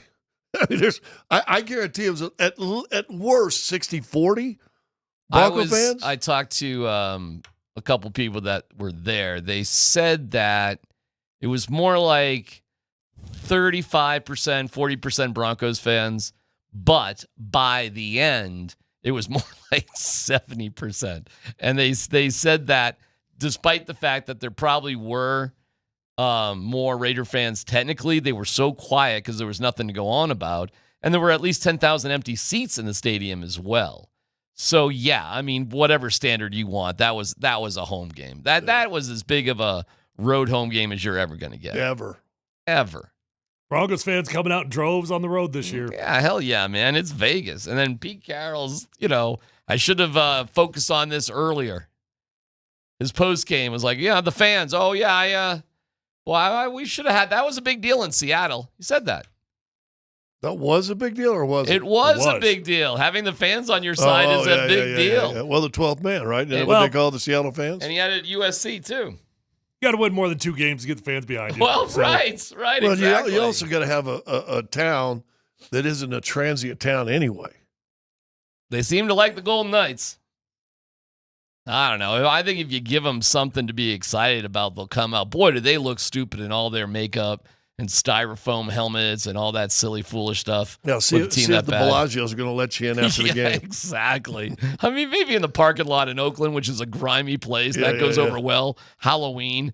But exactly. Try to get in the Cosmopolitan wearing all your styrofoam Raider gear. Although I did see the coolest mask. Somebody had a black and silver Deadpool mask. Oh, okay. That was cool. That was cool looking.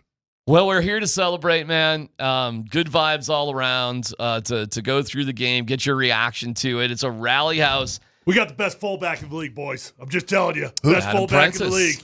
Way to go, buddy. Who wasn't on the roster at training camp, right? That dude. How about that? Adam Prentice making noise. Adam Prentice, I think, got scared. He was so open running, and he could have just stiff armed that guy and gone in the end zone. He whiffed on a stiff arm. He kind of threw himself down, but I mean, he must have been terrified to be running that far with the football. Sean said it was 38 yards. It was actually technically 18 yards, but that fullback to a fullback that feels like 38 yeah. yards. It's a Rally House Football Monday here on Altitude. Rally House, shop every team in town. We're going to talk about who got into the groove, get your reaction to an amazing Sunday, and what's next for the Broncos here on PHD on 92.5.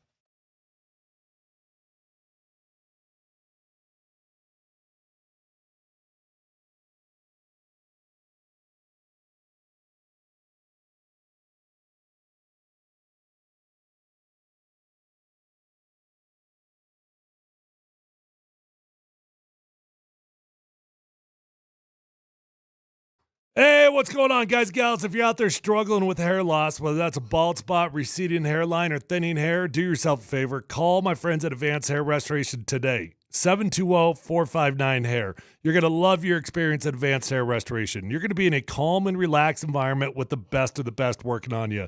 Dr. Tanya Pauls is fantastic. Matter of fact, she's legendary. The entire staff at Advanced Hair Restoration, just the best of the industry of what they do.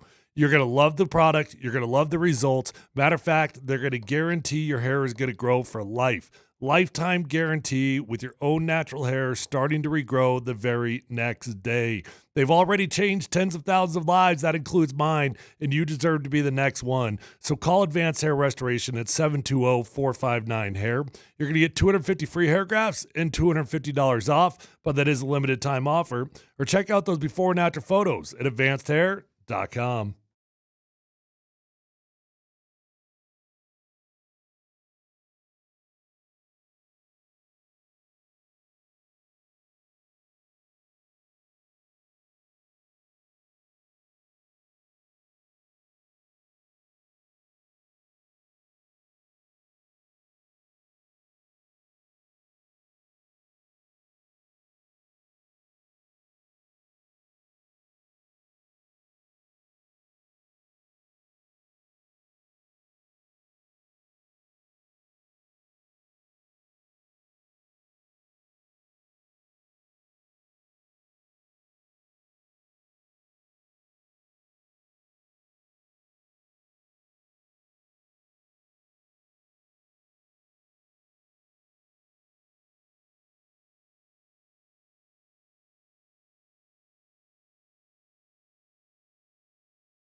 All right, it's time to get in the groove. Start here, go anywhere. Groove Toyota on South Broadway and GrooveToyota.com. Who was in the groove yesterday, Tyler?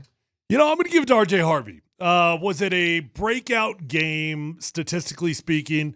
Probably not. I mean, a breakout game as a running back is 100-plus yards, right? R.J. Harvey had 75 yards, but I'm going to give him in the groove because you could see the guy's progression. It's happening. It's happening in real time before our eyes. He's been a fantastic receiver, and now this game against the Raiders, my opinion, was in a landslide his best game as a true running back. Plus 25 receiving yards, too. Yep. So, and some grimy yards when they needed it, including on that first drive to wiggle out of what I thought was going to be a loss to keep that drive going, in which they scored. It was a pass. Sorry, what's that? It was a swing pass on the very first drive, first third down, and R.J. Harvey picks that up on his own. He sure did. That's a 4-yard loss, and he picked that up on his own, which I said last week. I love this guy out as a receiver. You get him one-on-one, he doesn't go down easy one-on-one. You want to hear his numbers compared to Ashton Genty? Starting to see the vision as a running back, too. Running R.J. Harvey, 17 for 75, 4.4 with the tutty along with 15. Ashton Genty, remember him? The guy? 10 carries, 30 yards, 3 per, no touchdowns, along of 6. Let's talk receiving yards because they both caught the ball, correct?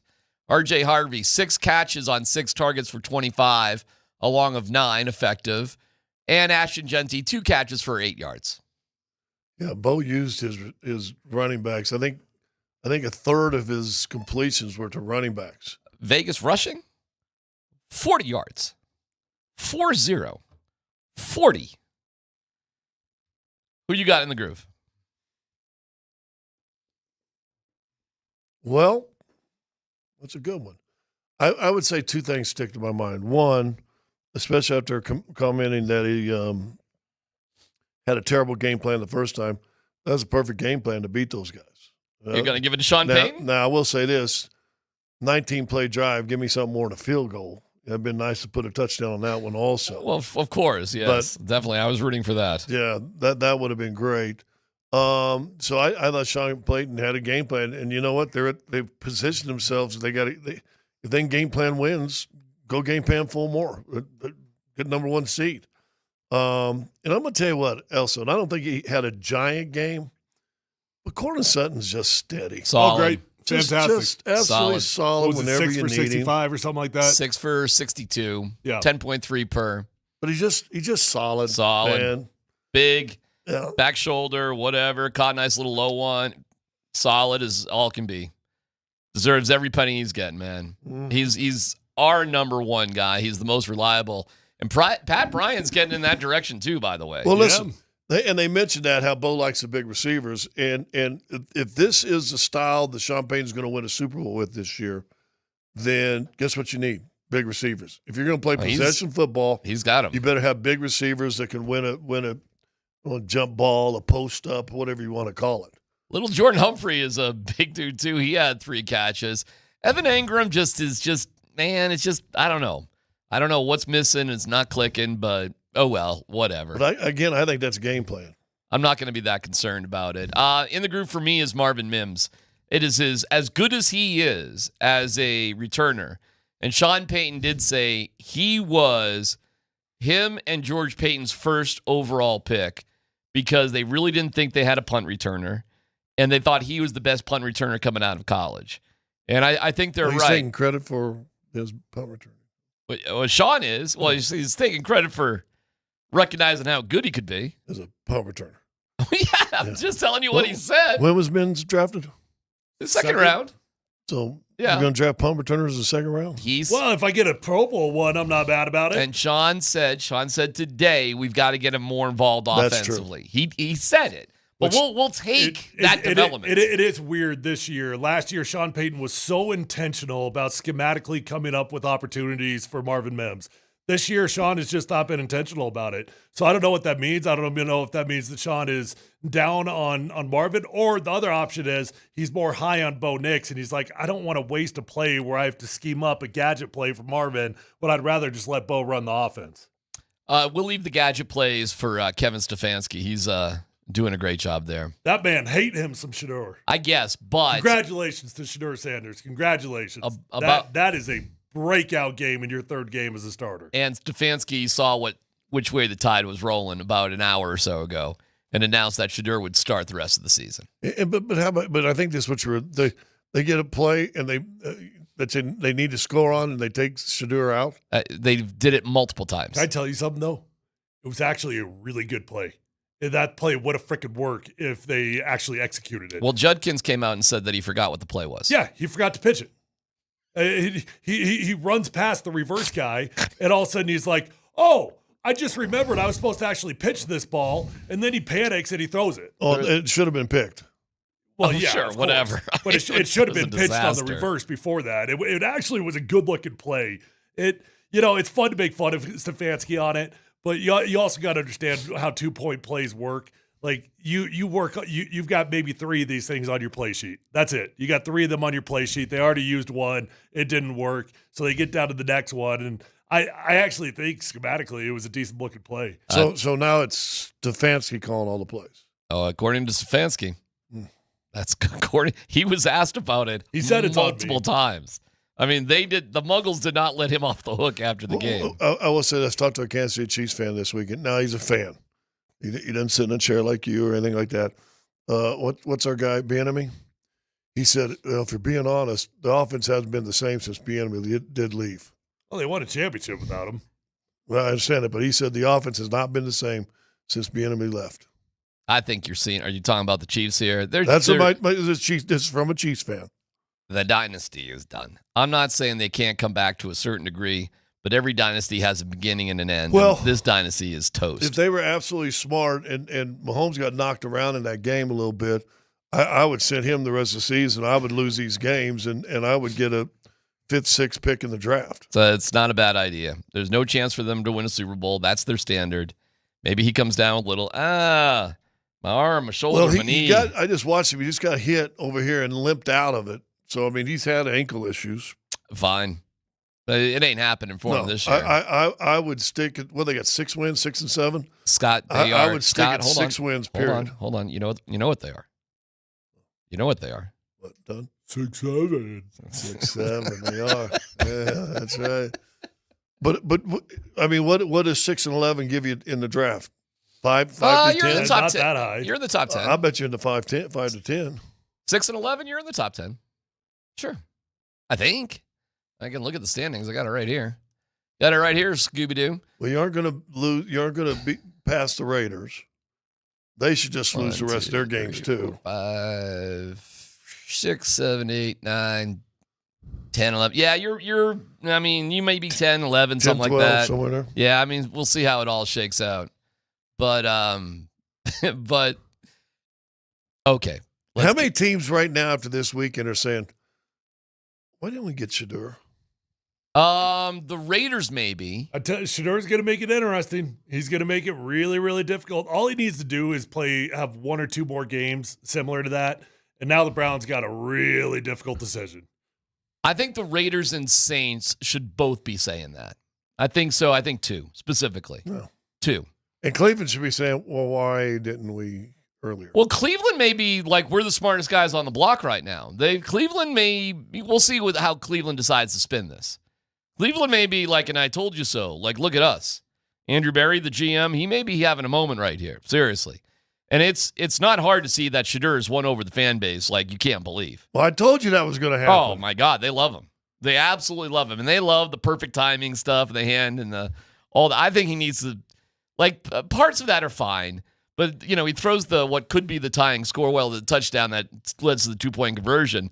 Instead of just going to celebrate with the teammate, he's spending time. He's looking 5 seconds doing that. Yeah, he's doing it to the defense of the Titans. Yeah, but I mean, are we still doing this with Shedeur? Like we're surprised by it? Yeah. Like that's what you get, pal. That's what you get. Yeah, you're right. That touchdown throw to Jerry Jeudy was a laser. Yeah, that wasn't even the best throw. That was a laser. The throw to Njoku, that was the best throw. The dude is a legit NFL quarterback, and if he's given the time and the ability to grow, he'll be all right. We'll see where it goes from there. And Cleveland would be idiots to not sort of foster that. And if Stefanski even wants his job, he better get on board because he ain't now. And, well, I mean, maybe he is. He probably saw the writing on the wall. You didn't have to look too hard. So to announce today that it is Shedeur the rest of the year. How many husbands have got home and there's a brand new puppy in the kitchen?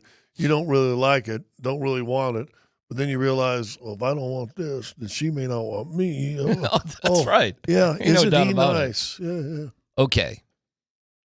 I thought it was so cute today when Vic Lombardi was like, I don't understand point spreads. I don't get the gambling because I don't do it. And I'm like, Vic, come on, brother.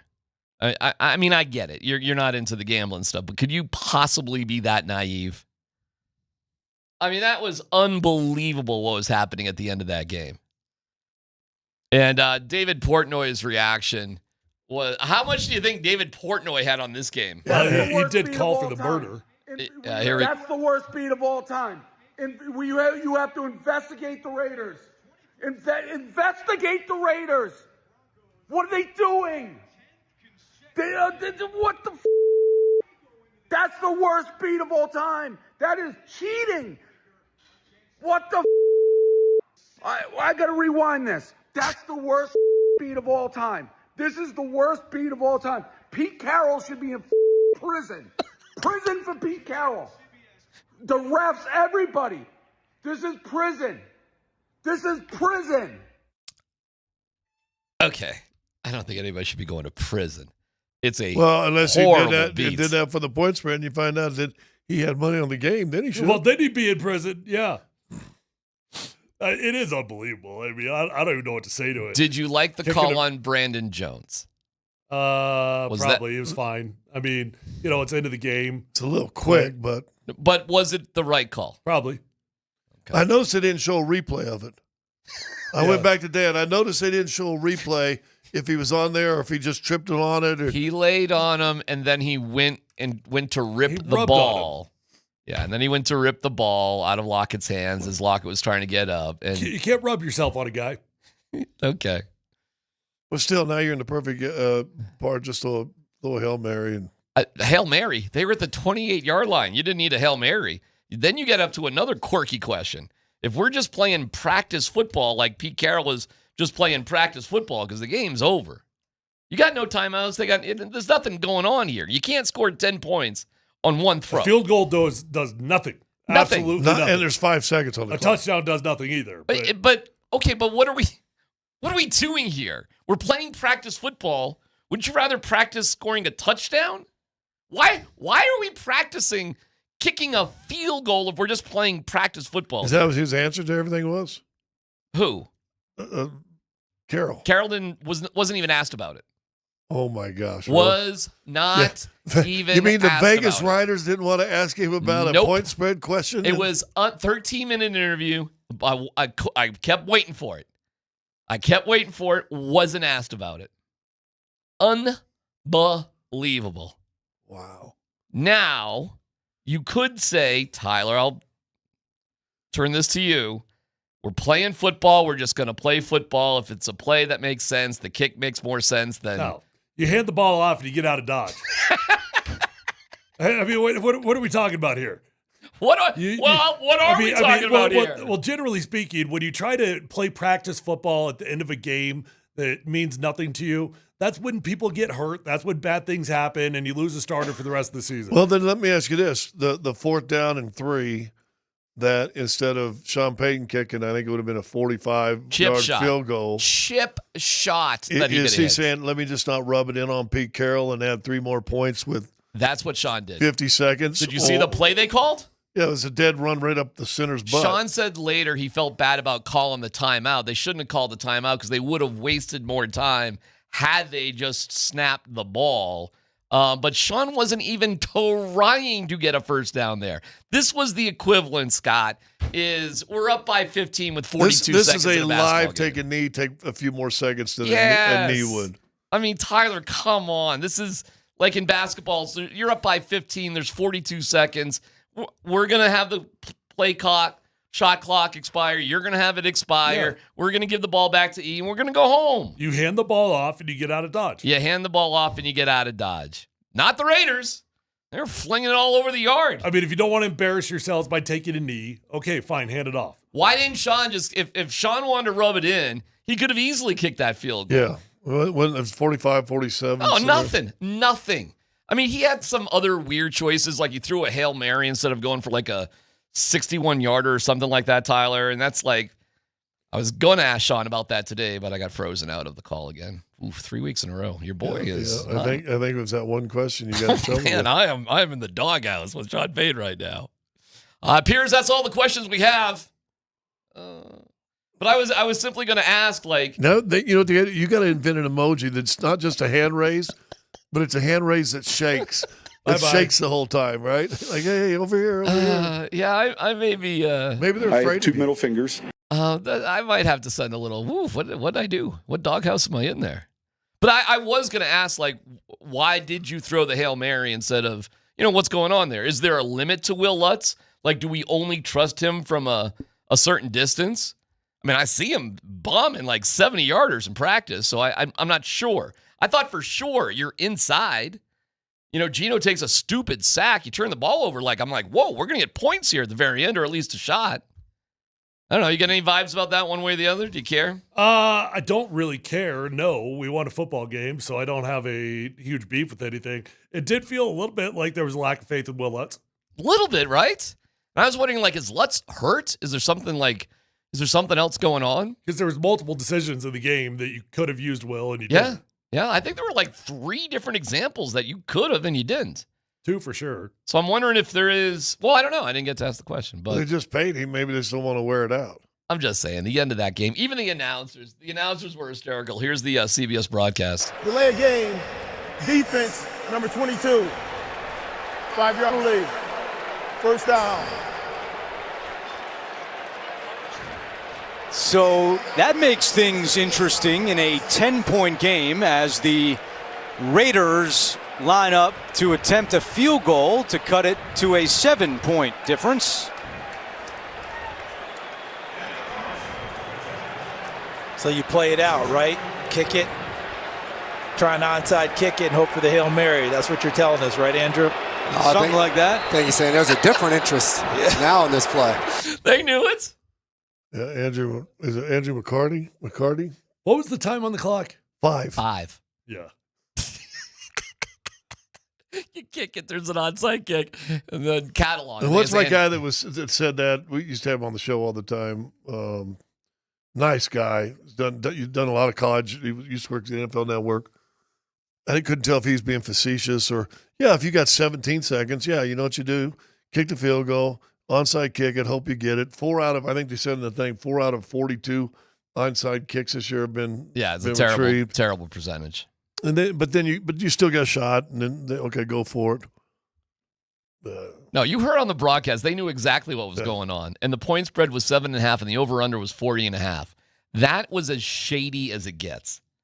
That last drive with the Raiders was as shady as it gets. So that field goal made it 41 and 7. Yes. So bad beats on both of them. Both of them.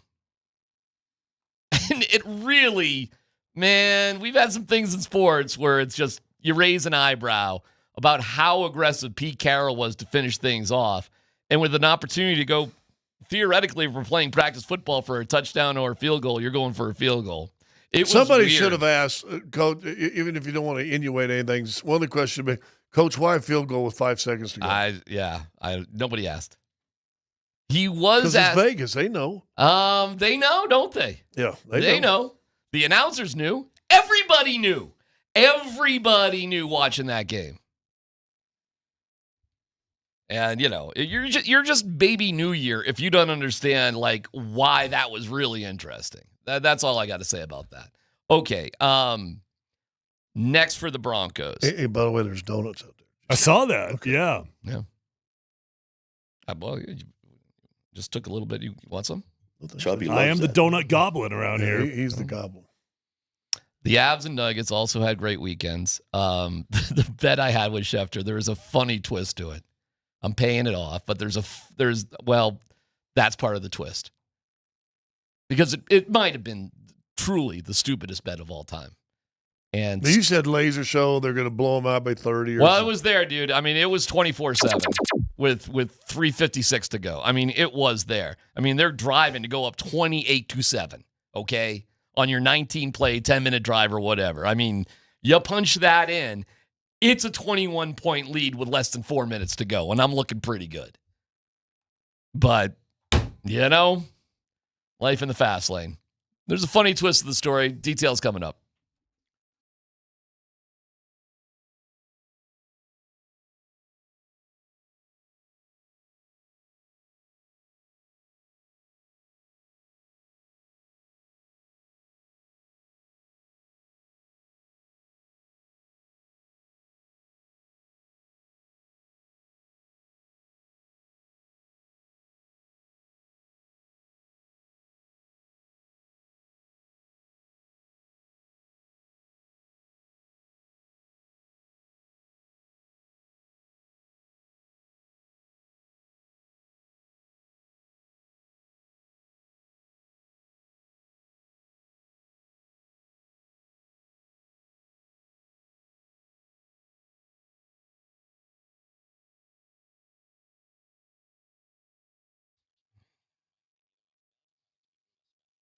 Hey, it's DMac for the Rocky Mountain Men's Clinic. The holidays, they're meant to be joyful.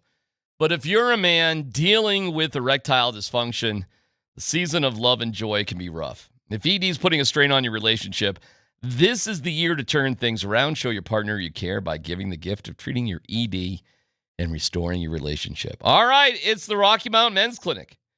Call the Rocky Mountain Men's Clinic and give your partner the best gift this season, a renewed and restored relationship. With success rates well over 90%, they can have you on your way to romance and fun in the new year. So schedule a consult. It's $99. You get that consult with a Colorado licensed medical provider, a T and a PSA test. If medically advised, a test dose. If it doesn't work in the office, your visit is free. They've got an expert staff like a lot of men. You could be having sex the day after your appointment. 5 locations to serve you. Great location in Castle Rock. Beauty. Give them a holler, 720-440-7900, or visit RockyMountainMen'sClinic.com. That's RockyMountainMen'sClinic.com.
It's a Rally House Football Monday on Altitude Sports Radio 92.5.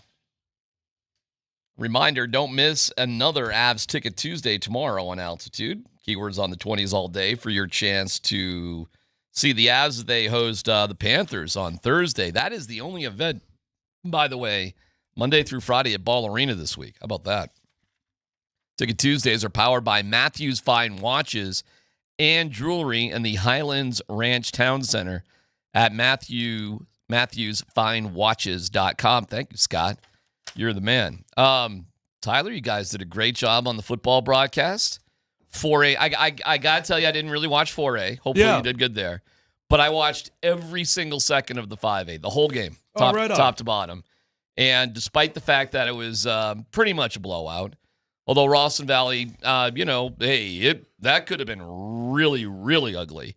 And they came back a little bit, enough to make it somewhat interesting. Well, I appreciate it. It was a lot of fun. Vic was great. The entire production crew, absolutely just first class. I mean, they made it so easy on us. But, those are long days, called back-to-back games, but it's fun. Both games were more or less blowouts. Dakota Ridge blew out Palmer Ridge and Cherry Creek. Ralston, they really did their best to claw their way back into that game. They did. They got smoked in the first 10 minutes. And if it weren't for the first 10 minutes, you had a pretty competitive football game the remainder of the way. But Cherry Creek's so dominant. That team was destined to win this Now, thing. I understand the running back there from Creek, and I'm sorry I'm a little bad on the names. You want to know what's insane about the kid? So it's Jaden Fox. Jaden Fox going to UCLA. So going from one Bruin to another Bruin. That guy, if you had a guy like that on your team and you're a high school coach, do you know how easy it would be to go Jaden Fox left, Jaden Fox right, and hand him the ball for 30 times, 30 times per game? I think he had 9 touches on the entire game because there's so much talent out there. Dave can do absolutely anything. Yeah, maybe one of those reasons is they got a tight end on Creek who will be playing on Sundays. He the guy that did the backflip? Oh, my God. Yeah. What's that cat's name? Ty Gecki. Oh, my God. He's going to see you? Going to BYU. Oh. Yeah. Zero of the I know where you're going, running Scott. back's going to see you? I understand where you're going, Scott. Well, they got an offensive lineman? Well, there's 8 more. You've done 2. There's 8 more. You want to keep asking? Is there an offensive lineman? There sure is. That's going D1? Yeah. Not going to see you. Is he going to see you? No. So back-to-back state champions. There's a receiver going to Oregon. There's Oregon, but not CU. Yeah, no. Shout out to Todd Davis, whose son Zaire caught a touchdown. Saw that. That's awesome. Is he going anywhere? Well, he's young. Okay. I think he's going to go his junior year or something like that. He's a bit younger. But that tight end kid is, how big is he? 6'6", 220, but he'll be 245 in a split second once he starts lifting weights. BYU, but not CU. No. I heard he's going to transfer back, though. Yeah, yeah, we'll see. NIL? Well, probably, but I don't know. That's how it works. I ain't going to give you any names, but I had my very first reach out about a transfer portal. What do you mean? Just had my very first reach out. What does that mean? I don't know. Hey, do you know? Blah blah blah. Could you get a message about how much money we'll pay him? No, he didn't ask NIL. He just said he's looking to leave. Do you know this guy? Your story is confusing. What the hell are you trying to say? Did a kid reach out to you or a coach? No. Yeah. A booster, a coach. Yes. A coach reached out to you about a kid. No. All right, Scott. A dad. A dad? Yeah. The dad of the kid? My son's not happy at CU, for example. Okay. And Gotcha. I know you know people. At Arkansas. Gotcha. Could you make any calls? A dad is trying to make money for his kid. No, it has nothing to do with NIL. The kid's making $2 million. What? Yeah. So and he's not happy? No, he just said it has nothing to do with NIL. Okay. All right. Wow. Well, that's interesting. Kids already making. Hey, you don't think there's kids leaving for $1.5 million over here? If I'm making $1.5 million and my value is $1.5 million over there, but they're winning over there. Go okay, winning, aren't you? That's amazing. That's wow. What a world. Is NILs in high school yet? They can. Yeah, kids in high school are allowed to make money. Oh, yep. I was talking to an agent over the weekend that represents college kids. And I'm like, dude, you gotta take me behind the scenes here a little bit. Like first off, do you enjoy doing it? He's like, not really. Like it's not fun. It's just so chaotic. It's insane. He's like, I'm getting calls from Georgia. I'm getting calls from all these schools that My kids haven't even thought about getting in the portal yet, and they're calling and saying, "Well, this is how much money we can offer." There's another school that I won't mention in the SEC. They called about one of his guys that said, "All right, what's anybody offering?" Well, just know that we got more. We got more. What was the best part of the Nuggets win yesterday? That it's just matter of fact. What's the best thing about this 10 game? This was pretty funny when Katie was in the locker room and she goes to Peyton Watson. Well, it's a club record, best start ever in club history through 23 games. And he's like, what? I thought we were kind of mid. And he was like, Joker, you hear that? This is the best start we've ever had. Do you know the Nuggets are in second place in the Western Conference right now? Because we're all kind of hung up on this 4-game home losing streak. We're ignoring the other end over here. No, we're forgetting about the four come back from the road trip losses that they've had and forgetting about all the other kind of good stuff they've done. I'm in a bar close by to here. It's one of these sports bars where the TVs are all on, but the volume's down. It's just music, whatever that is. Yeah. That's 23 points. Okay. All right. A bunch of craft beers being drank. It's all that sort of thing. Actually, yes. Yeah. As a matter of fact. Yeah. Just up the road. And the comeback's happening. So I'm like, oh, my God. And I'm telling my wife, like, oh, my God. And so you're talking about the Atlanta game. Yes. And the Nuggets take the lead. I yell. I'm like, whoa! I yelled out loud in a bar. And somebody else threw their hands up in the air and went, yeah! There was one woman whose boyfriend gave her the worst seat in the world to watch any of these games. Like, they're on the edge of the bar. She looks over at me and she goes, yeah! And I go, yeah! And we're like, does anybody know what just happened? And we're like the only two people. It's packed. The place is packed. Denver sports fans sometimes, seriously. What is wrong with you? But I am so freaking out. Were you the oldest person, you and your wife, in the bar, maybe? Oh, God, no. No. It wasn't, no. It's just people are morons when they're out on a Friday night, Saturday night. They just, whatever. Friday night. But that was such an amazing game, and Adelman thought the game yesterday was better. And now you continue your road trip. Thank God. You should never play at home again. Or play more than be in town more than 30 hours. I don't know, but it's working out on the road. Yeah. So way to go, Nuggies. And the Avs are in first place. Like, the Avs are, Mackenzie Blackwood's playing back-to-back games. Wedgwood, though, is activated and should be going on Tuesday against Nashville. You can hear that here on 92.5. The Schefter bet.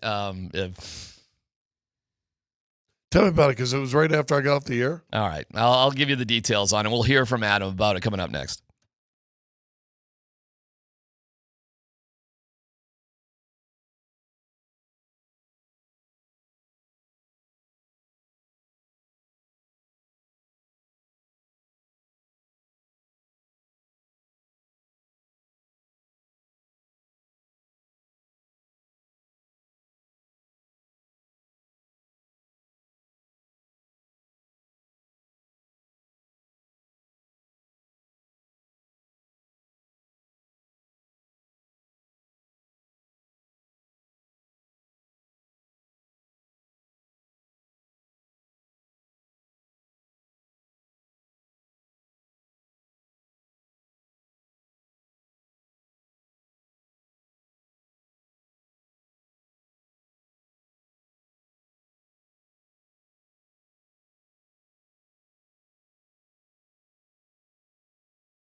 Nix, he's going to run it this time at the 5. Nix is in. Touchdown. And what an opening drive for the Broncos.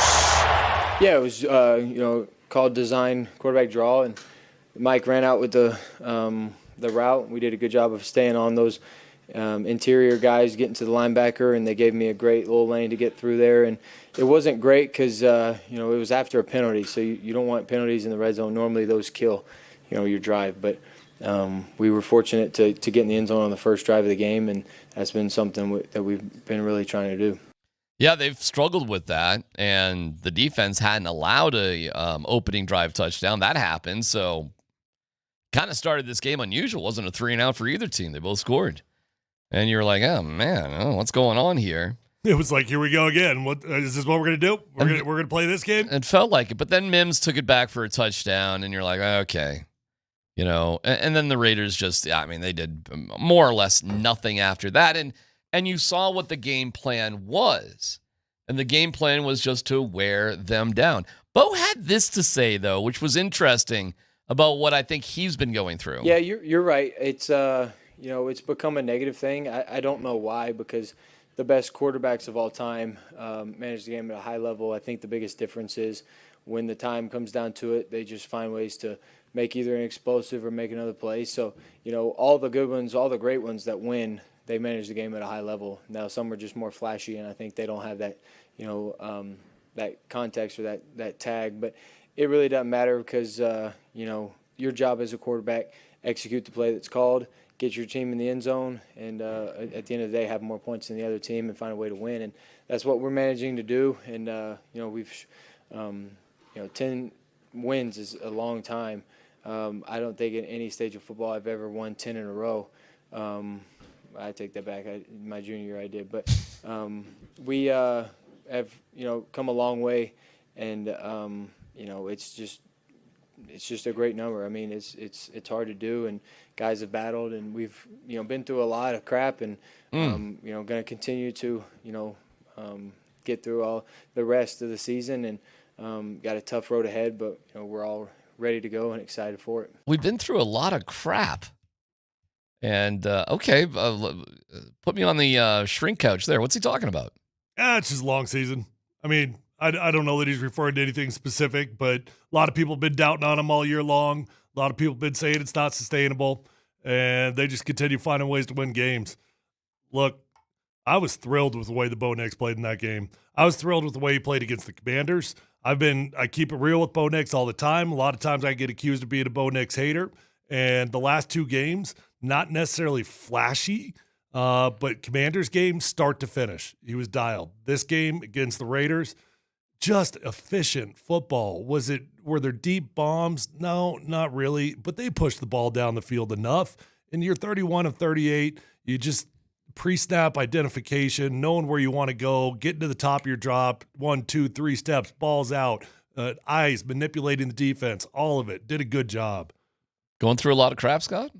2 things come to mind. One, when players tell you they don't read social media and pay attention to ESPN and all the other things that are out there in the ozone, that's a lie. They do. I think that's part of that because he getting hammered. They got booed at home 2 games ago, I think. Mm-hmm. So I think that probably had something to do with it also. And listen, I really do, and we'll never know, or maybe we'll know 20 years from now and there's a book. But I think him and Sean Payton's relationship was contentious for the first half of the season, 9 games of the season. I think there was something contentious going on between those 2, and maybe that's settled a little bit. I think that's in my opinion, I think that's it. A lot of crap is people calling out issues between him and Sean. Now, here's what I'm guessing.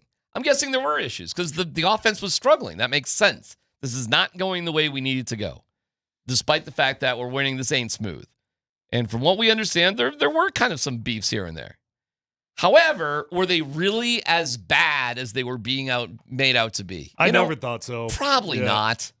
Probably not. They probably have a relationship very similar to how Sean Payton has with a lot of players that play for Sean Payton. they don't love playing for Sean Payton in terms of it's so much fun. They don't walk into the building and have a Pete Carroll YouTube funny video playing and music blasting and shooting free throws in the team meeting. Like, that's not what it is. So I'm sure that can feel like a grind at times, but there's lots of respect there. So, you guys always seem to have some sort of information, which is fine. I don't doubt it at all. I'm just saying I didn't have that information about Bo and Sean, and what I saw with my eyeballs, whatever interactions they had, it felt pretty dang normal to me. Well, I think I'll give you an example of information we all had is when Colin Cowherd is talking about like the Broncos potentially drafting a quarterback next year. I mean, we all heard that, and we all know what the relationship is with Sean Payton and Colin Cowherd. That to me is a bigger load of crap that we have to deal with. Stuff That's a like late night bourbon conversation. Yeah, man. Yeah, if he doesn't get any better, we're going to have to get another quarterback. Yes. That might have been off the cuff, a little sippy who knows? going on. Who knows? It probably wasn't all that serious, and it probably was a conversation amongst friends or whatever. But that wasn't hidden. Colin Cowherd said it. Which is probably good for the best. Now, I will say this. They end up scoring, I think it was on Bo's run. So was that the first drive? Was Bo's run the first drive? Yes. They get down inside the 5 on the 3-yard line, if you remember, and they take a delay of game penalty. Yes. Was it delay of game? Yeah, okay. And puts it to the 8, 3rd and 8 now. Okay. And again, and you can even see this time they do a shot of the huddle. If you go back and watch it, they do a shot of the huddle. Bo's doing the thing, in the ear. Let me hear it again. Cortland Sutton's over right behind him doing, get the play in. Let's go. Let's get it in. Let's go. Mm-hmm. And I'm like, there you go. And then it was, I don't know if it was a design quarterback draw or not, but he saw the hole, took it, and went in and scored. What I think is cool, and Bo explained that the plays are coming to him, Tyler, everything's faster. He understands it. Which is what we said here, that the one thing they could improve on for their offense, right? And when it came to game planning for the Raiders, like he mentioned, we know what our best plays are and what comes off of those plays. Well, the only way you really get that comfortable with it is to rep it time and time and time and time again. And he has those reps, which is pretty cool because you realize everything from now on will either be the same or probably get better for Bo Nix. Well, it doesn't get any easier the rest of the way. Oh, hell no. You got a tough stretch here, man. Yeah. Oh, that is for sure. Really tough stretch that I think you can and probably should win all of them. Do I think they will win all of them? I don't know. That's a tough ask. Jacksonville's a good team. Chiefs are obviously still the Chiefs. They're still fighting for their life, whatever life they might have. Green Bay's a good team. Chargers, you got 3 of the 4 games are at home, though, so that's good, right? That is good. You got Green Bay, Jacksonville coming up. What's the one road? Kansas City for Kansas Christmas. City. That's right. Which will be a tough game. I don't care where Kansas City's at. Doesn't matter. Because it's Christmas Day. Short week. And short week. Gonna suck. And yeah. It's going to suck. That's going to suck. And then your last game of the year, Chargers at home. May amount to something, may not. Maybe not. Sort of depends. The Patriots have the Bills and Ravens up first. And it'd be nice if the Ravens could get their act together. And the Bills. Patriots had the Bills twice in the last 4 or 5 games. Well, they've already played the Bills. They already beat the Bills. Patriots did. And now they're playing them again here coming up on Sunday. Oh, okay. But the Bills. Well, I'm thinking Green Bay, Chicago. You are thinking that. And we get to do that again in 2 weeks. Yeah. Which is kind of fun. Fun game. We could really use some help from the Bills right now. That'd be nice. These 4 games, Tyler, I'll defer to you. You're in the playoffs. You know you're going to make the playoffs. What are the final 4 games of the season like? Does it feel there's like a lot on the line? I don't think there's any letdown, man. I mean, sometimes you could feel like there's a light at the end of the tunnel, but right now there's no light. It's exciting. I truly believe every game from here on out has significant playoff implications. So they're all playoff games, man. I mean, you're trying to get that number 1 seed. Do you feel burned out, or do you feel like, okay, let's go? Like excited about what's to come in the next month? Oh, I mean, I've been in both situations for sure. But if I'm in the Broncos situation right now, there's no burnout. Hell no. We're excited. Like, this is go time. We're finally getting there. The announcer said that Sean said that he told the team, he said, listen, keep this going. He said, get the number 1 seed, rest the first week, catch up with everything. He said, all you got to do now is win 2 home games. You're playing for the Super Bowl. They control their destiny. So if they win. Remember how much fun we had making fun of Sean Payton for calling this a Super Bowl worthy team? Sean's getting the last laugh. Yes, he is. If they win 7 more games in a row, they win the Super Bowl. 7 more. Can you win 7 in a row? Yep. You go 6-1. If that one in the last, you win the Super Bowl. Maybe. There may be a way to not have to go 7-0. I mean, there's all sorts of ways, but we want to play the games at home. You want to buy. You want to play 2 games at home. I mean, that's the easiest way to get to Santa Clara. You'd like to get Drake May in the or Aaron Rodgers or whomever it might be in Denver for the AFC Championship game. You want whoever that is. You want to hear. The Steelers? I don't know. Maybe they could. Who knows with the stupid Steelers? This whole league. Listen, I will say maybe. this, and I think you guys agree with this.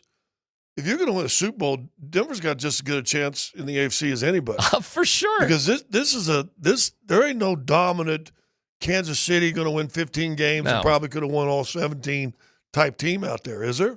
I mean, Bills we thought should have been the creme de la creme this year. This was this year. They'll play good, play like crap. Play good, play like crap. The Bills, Baltimore's done. The Bills have a scary offense. But you're so right. They also have a very inconsistent defense and an inconsistent team. But you want to play them here and not in Buffalo. The hell yeah, you do. You saw Buffalo yesterday. By the way, snow? Who cares? Look at the score of that game. And it was snowing the entire game. That is wild, Tyler. Like, we're not slowing the offenses down at all. With snow, we're going to pile up 74 points or whatever. We saw that last year, too. Was it the San Francisco Bills game? It's crazy. I think it was 49ers Bills, if I remember right. They had like some enormous scoreboard. Why does snow not seem to matter, but rain almost always slows you down? Well, wind matters, right? Wind matters. Yeah. Gotcha. Okay. Yeah. All right. I mean, snow, they all matter. Don't get me wrong, but if there's one element that matters the most, it's wind. All right. Logan always told me, as a receiver, I don't know about quarterback because they got to grip the football, which would be rain or snow. The ball is going to be a little not as tactful, right, as it would be dry. He said, but as a receiver, you didn't mind rain at all because I knew where I needed to get to. The guy guarding me doesn't know where I need to get to. Yeah. And so you're more sure-footed as a receiver in inclement weather compared to a DB. It's supposed to be nice weather this weekend here in Denver, by the way. It's supposed to be a nice week. Mid-50s all day, all week, right? Yeah, so I doubt that's going to be anything. And we'll see Jordan Love and the Packers, who won a huge game against the Bears. You know what's interesting? With them having the Bears 2 out of 3 weeks, could they Denver's a trap game? I mean, a little bit. By the way, they're a 1.5 favorite. How about that? The Broncos are underdogs at home this week. Interesting. How about that one? That'll be up on the chalkboard. So what's the power rankings right now? Usually they come out on Tuesday, depending on where you look. ESPN's come out on Tuesday. But I mean, it's power rankings. You can look a million different places for them. But I mean, Broncos playing at home, 11-2. I gotcha. Underdog, 1.5. That was surprising to me. We'll see if the line changes as the game goes on. I mean, look, listen, the Packers are damn good. They're 9-3-1. That's a damn good football team. Yeah. I'll tell you how the Schefter thing settled out, and we'll have Adam on Thursday. Have you talked to him since then? I have. How many segments are you going to tease that for? I know. I'm keeping it going. This is the third. We'll settle up coming up next.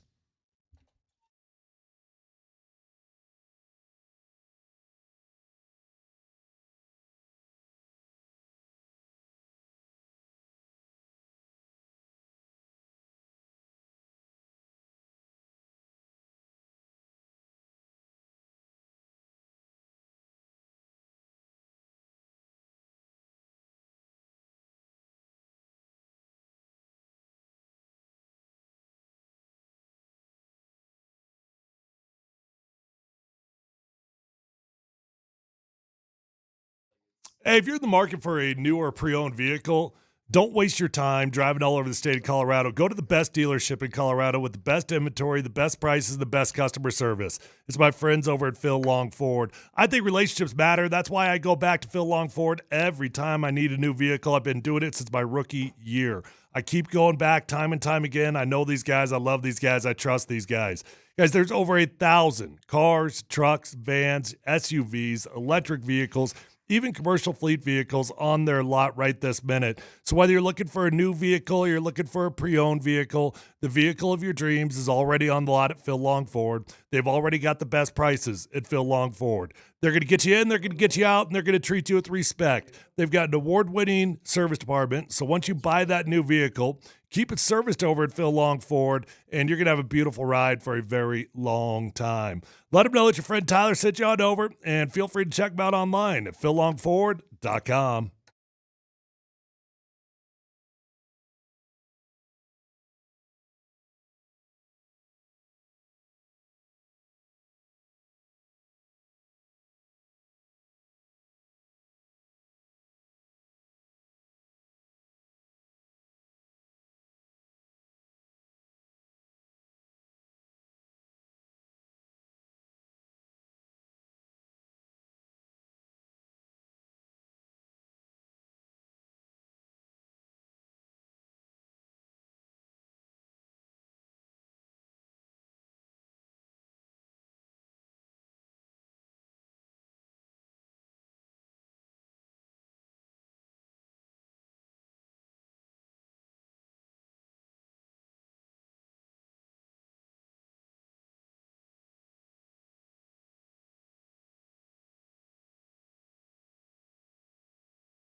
Quadruple or nothing. Yep. You ready for this? Yeah. Broncos win by 20 on Sunday. Again. I'd take that bet, Adam. The Raiders. 20? 20. Where's the game? Vegas. I'll take that bet right now. All right. We got to be specific about why do you do these dumb things? Because it makes it more fun. It makes it more fun. The Broncos just won 4 straight games by 3 points or less. Quadruple. And all of a sudden you think they're going to win by 20? What's the bet? What do you like? What do you like? What do you eat for breakfast? What do you like? What can I get you? How about this? You owe me right now. We'll call it right now. Right now, you owe me, we'll say, a $50 Starbucks gift card. All right. So if quadruple or nothing, if the Broncos open by 3, you owe a Starbucks gift card. Done. Hurt you. Oh my God. Hurt you. Where's my money? 200 buckaroos. So they're driving and it's 21-7. All I need is a touchdown. Yeah. We're right there. There's like 4 minutes to go. They were going to score twice more anyways. I was like, here we go. They're going to score the touchdown. And then we got Kenny Pickett playing quarterback. That's going to be a turnover or something. Yeah, but you forgot prevent defense. Oh, my God. I did forget that the Broncos were not going to try it all on defense. I forgot that Patrick Surtain was going to get pass interference. I forgot a lot of things. And when Kenny Pickett threw a touchdown pass, I was like, Good throw. Great. You made a dumb bet. But I was right there. I mean, you made a dumb bet. All right, here was Adam this morning and he'll be on with us Thursday, but here's him this morning. You're $200 in Starbucks gift cards more wealthy this morning, my friend. It was 100 that came in. I think it was a $100 bet that we had. That's enough of DMac's money. He sent me a $100 gift card overnight. I loaded it up into my app this morning. I thanked DMac sincerely. I think it's 100. I mean, I remember two, Adam. I remember two. You might be getting squelched here.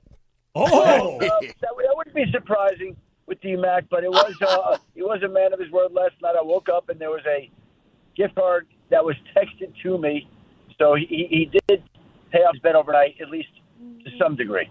Okay. Wait. Did you have more on the way, or did you just short him? Oh, no. So I was going to do $45 gift cards, or even better, $201 gift cards. But my wife goes, forget that. Just pay them. We're not going to pay for mailing too from our money. Oh, you can do it just over email. Yes, that's what she said. So I was going to have fun with it in terms of the physical cards and ordering the cards at the store and the whole, looking at him with this big stack of cards to get whatever. Not easily loaded into his app. But my wife had enough of my shenanigans, and for the betterment of our marriage, I said, fine. I go to put $200. I figure out how to do it.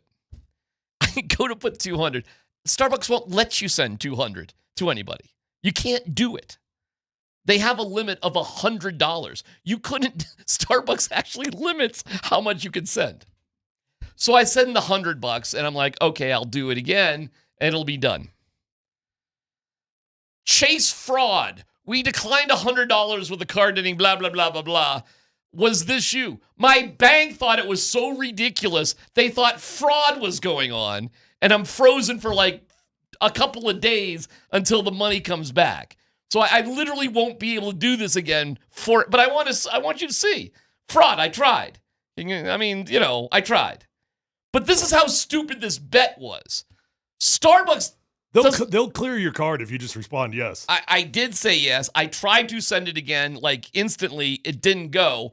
I'm happy to try it again today if it does go. You'll have to call them because they did that to me one time. Well, I hope I don't have to call. And thank you for confirming your transaction. They said that too because I was like, yes, that's me. I'm the moron. It's Christmas time. Do they not have a lot of people? I'm laughing at the fact that I made a bet that nobody, not even Starbucks, would consider you sending it, and my bank thinks it's so stupid that they think somebody stole my card. That's how dumb this bet was. Yeah. Sounds about right. Meanwhile, speaking of Starbucks gift cards, did you ever? Oh, you didn't hear? Were you not here that day? No. He paid me off by giving me a coffee with 5 minutes to go in the show. Well, I mean, it was petty. I respect it. It was petty. You are a petty deliverer of bet losses. I think that's the nature of bets when you lose, to see how petty you can be when it comes to paying off the bet. I think that intrinsically comes with a bet. In fact, I think that's the delightful nature of a bet, is the petty nature that the bet gets paid off. Why do you need class to pay off a bet? You lost. Be as petty as possible. If you didn't like it, we should have had more parameters. We can do it next time I make a moronic bet, which could happen really, literally at any moment. So that's the Adam. I'll figure it out. I'll try to do it. You know what? I'll try to do it in the next break. Where's my money? Adam has ever seen the movie. You ought to send him this next one, and then the message underneath it, just write, "Good day." Good day, sir. Good day. And see if he gets it. I will do that. I will do that. Is that the only card you got? Is that the only card I got? Yeah. Well, it wasn't a card. It was like it's a. No. The debit card. Oh God, my wife would kill. Oh my God, Lord, if I just put on the credit card, I mean, I guess I could. She would kill me. We're just gonna stick with the. Trust me. And I had to explain it. She woke up. How'd that go over? Not good. She was like, this morning, like, well, what's the deposit and the refund and the boom. And I'm like, they're going to return the money here in a couple days. And she goes, you already did it. There's 2 transactions. I want one of the transactions that goes, I want to jump in front of a bus. Good day. Hey. Good day, wife. That's what you get for making dumb bets. I got it. I just want to let everybody know I'm paying for it. I'm paying for it like, and it's like even worse. But let's be honest, also for radio, it's kind of great when the better or the bettee, which would he be? The loser? Lose. The moron? Has to go through pay rings. Yeah. Oh, do you want to tell for them? radio, it's good. Oh, that's nothing. The worst bet I ever lost in the world was to this guy over here.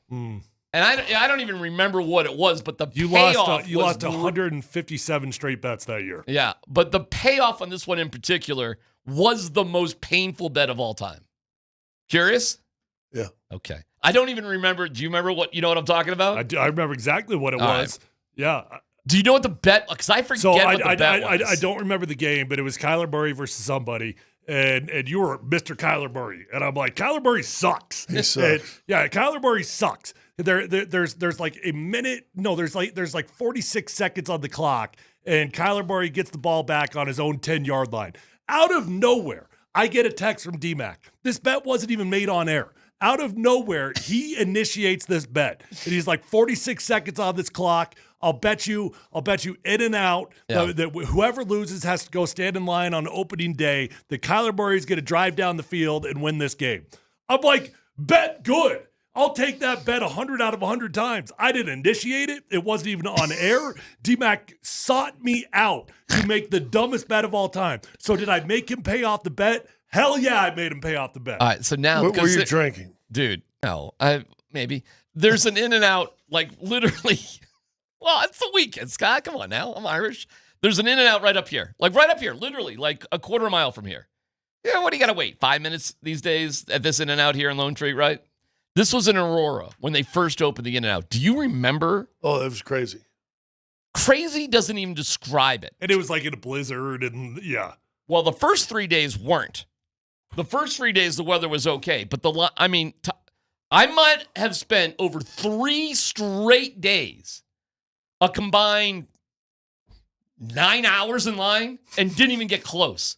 So the first day was like 4 hours. The next day was like 2.5, 3 hours. It was like that for 3 straight days, and I couldn't get there. So they open up incredibly, like, who's eating a hamburger at 8:30 in the morning? Got me. But it was an incredible snowstorm. It was like on a Saturday. Yeah. And so it was bad. It was really bad out. But I'm like, okay, here's my chance. And I went in a ridiculous snowstorm, and I wasn't even first in line that day, but it was reasonable. I think it was like 30 minutes, which wasn't a big deal. And I got it, and I brought the food to Tyler's house. You did. You did. To drop it off. And I'll give him credit for that, but I mean, technically speaking, the bet was supposed to be paid off opening day. I'm just saying. But it was opening day was when it was supposed to be paid off. I didn't get it till 3 days later. Well, okay. I mean, I did what it was unbelievable. It was the worst bet I've ever made in my life. It would have been funny if you'd have just done it opening day and stayed online with the headset and done your entire show. That would have been good. On air, in line, at In-N-Out. Yeah, I mean, we were talking about all sorts of like scenarios like that, but it wouldn't. I don't think it would have happened. I don't think I would have got there even throughout the whole show. I mean, it was a rigmarole because I was in a queue, this ridiculous queue for 4 hours just to get out because it was like quadruple packed and back and forth lines. He ended up paying it off on a weekend. He paid it off on a weekend, and that's why he drove it to my house. Yeah, because I had tried for 3. It was unbelievable. It was unbelievable. Kind of like when Krispy Kreme's first opened up. I don't know if there's anything like that, though. Oh, you couldn't get in there. That was unreal. So anyways, that's the Adam story. I will try during the break to see if I can't do it.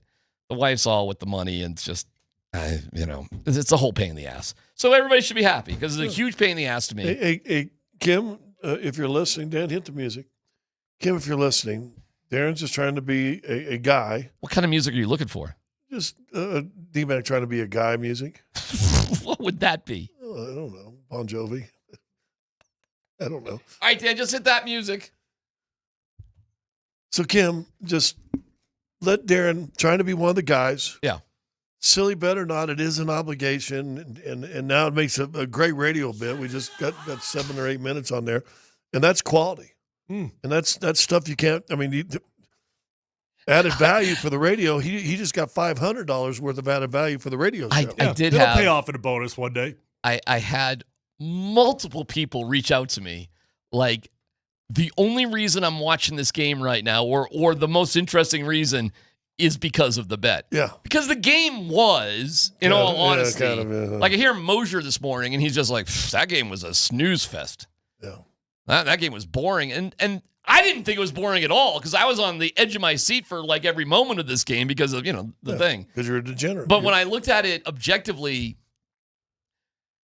the Broncos had the ball for 39 minutes. I mean, and it was boring. It was Broncos football. It was Broncos football. How they're going to have to win.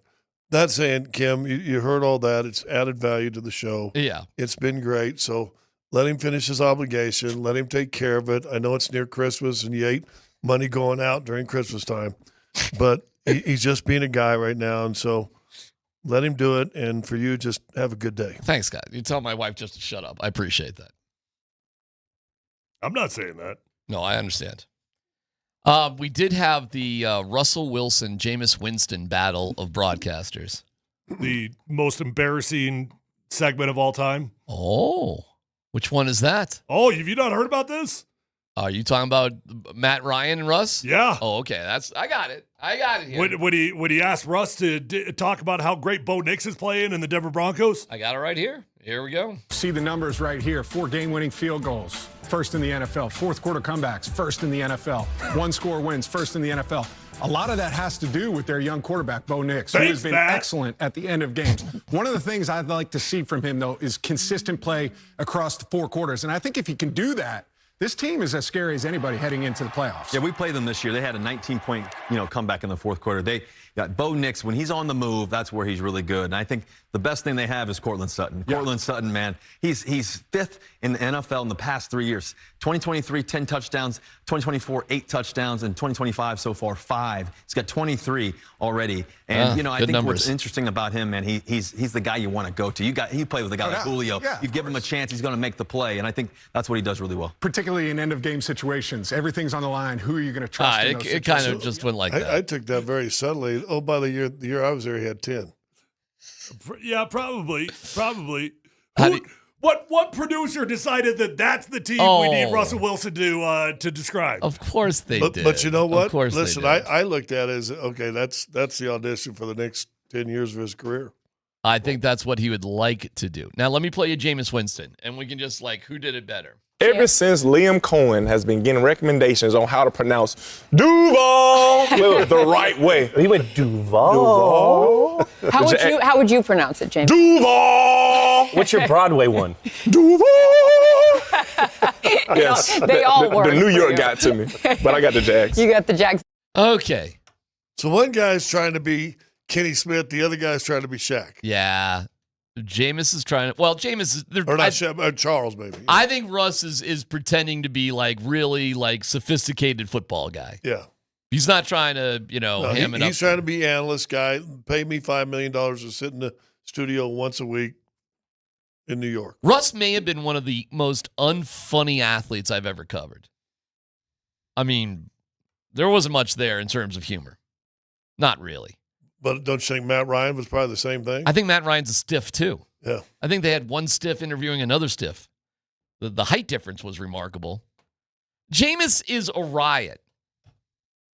Who do you think has a better future in TV? Jameis Winston or Russell Wilson? How funny is it, both backup Giants quarterbacks auditioning for their next job? I would say this. Jameis went to Fox And if there's going to be an opening quicker, it might be with Fox. He can maybe take that Terry Bradshaw gig because Bradshaw's close to 80 now, and he's kind of always the comic relief, bust on him kind of guy. He could probably play that one pretty good. Well, I mean, listen, there's a role for both those guys. There's a role for both scenarios, serious football guy and funny guy. Yeah. Both those guys are needed within broadcast, so they'll both have jobs. Yeah, I'm not a big pregame, postgame sort of guy on these networks anyways. It's all kind of, cringy and not all that funny on these shows. Russ is made for pregame, postgame. That's what he's made for. He's what they are now. Jameis Winston, his little debut feels like he watched a lot of Inside the NBA on TNT. And that's his strength. And what's the best pre-post game show in probably all sports? Oh, it's no doubt it's that show. It's that one right there. It's no doubt it's that show. You guys are more TV guys than me, but I'd rather just watch Jameis Winston, period. Watching Russ is I'm not trying to necessarily dog on Russ. Oh, yeah, sure.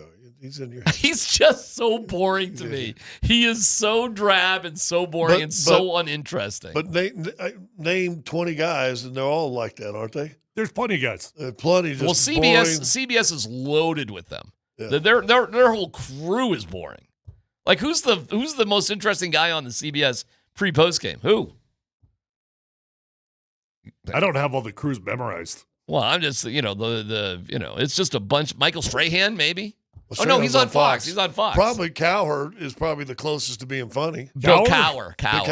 Cowher's probably the closest to being funny. Yeah, and I don't think he's that good. No, he's not that interesting. I think he's interesting. I like him, but I like him when he gets PO'd is it Gronk and goes on that off. one? Grunk's on Fox too. Oh, okay. All the good ones are on Fox. Fox is fun. Fox wants to have fun. CBS is just I don't know. Oh my God, it's so boring. Well, there you go. Russ goes to CBS. James goes to Fox. Perfect fit. No dumb questions coming up next.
Polumbus, Hastings, and DMac present No Dumb Questions. This is your safe space. Safe place. I'm leaning into the segment. You're a smart guy. Send us your not dumb question now. Tweet it, text it, or Twitch it. It's No Dumb Questions on Altitude Sports Radio 92.5. We start No Dumb Questions with a congratulations. Just came in during the break.